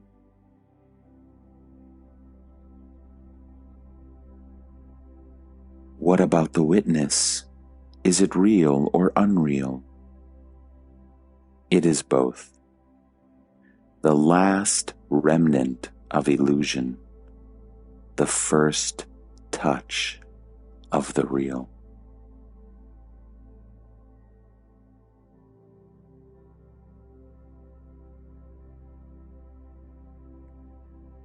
The moment you say, I am, the entire universe comes into being along with its creator.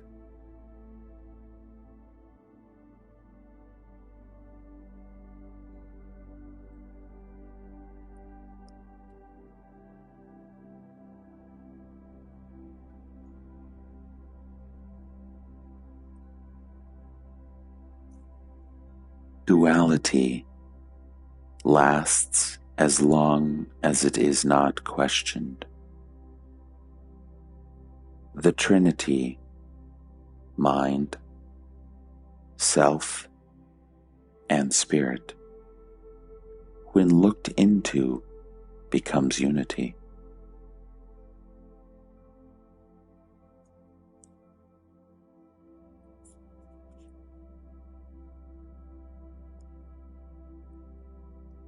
Everybody desires to be, to survive, to continue, for no one is sure of himself. But everybody is immortal. You make yourself mortal by taking yourself to be the body.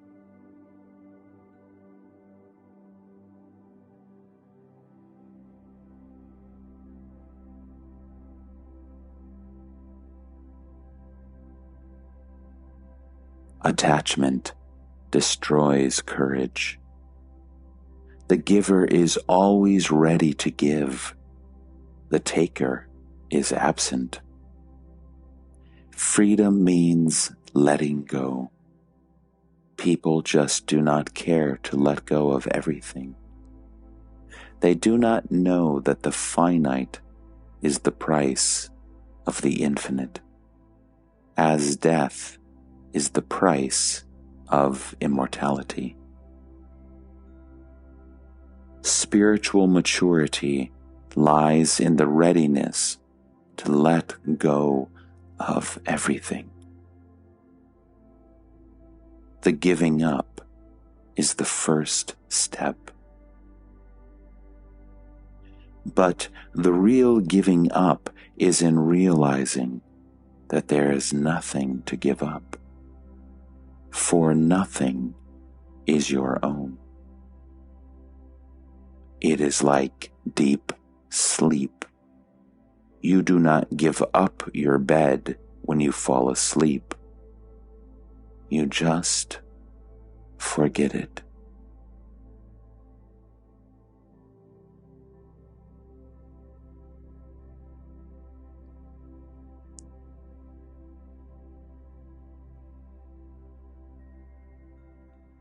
Awareness with an object we call witnessing. In reality, there is only one state. When distorted by self-identification, it is called a person. When colored with the sense of being, it is the witness. When colorless and limitless, it is called the Supreme.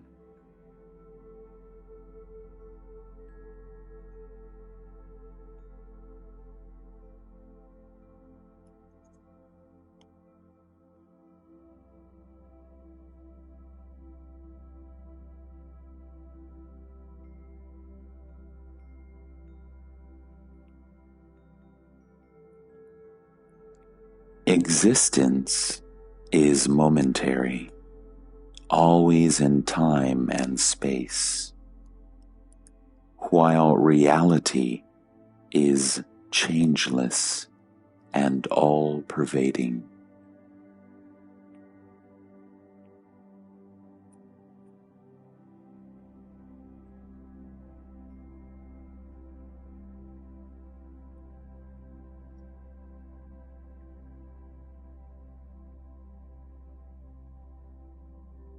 As a person, your existence is momentary.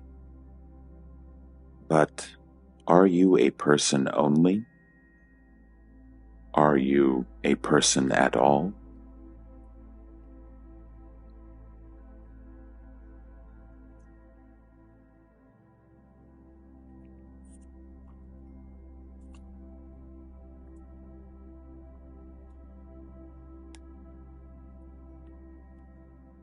All the paths take you to the purification of the mind. The impure mind is opaque to truth. The pure mind is transparent. Truth can be seen through it easily and clearly.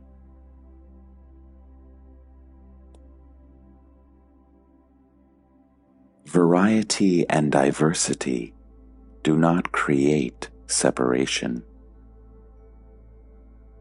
You imagine reality to stand apart from names and forms, while to me, names and forms are the ever-changing expressions of reality, and not apart from it. You ask for the proof of truth, while to me, all existence is the proof. You separate existence from being, and being from reality, while to me it is all one.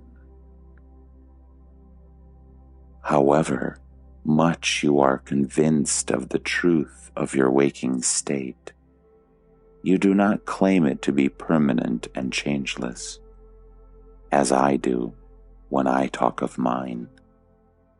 Yet I see no difference between us, except that you are imagining things, while I do not.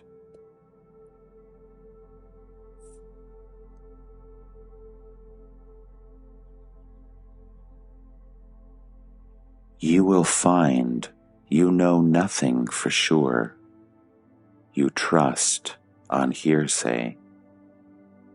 To know the truth, you must pass through your own experience.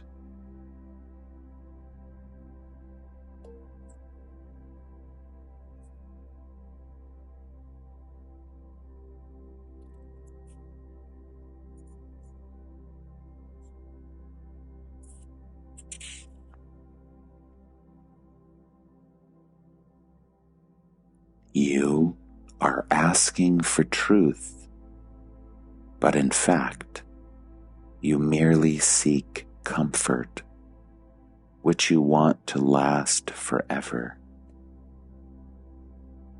Now, nothing, no state of mind can last forever. In time and space, there is always a limit, because time and space themselves are limited. And in the timeless, the words forever have no meaning. The same with the proof of truth. In the realm of non-duality, everything is complete, its own proof, meaning, and purpose. Where all is one, no supports are needed.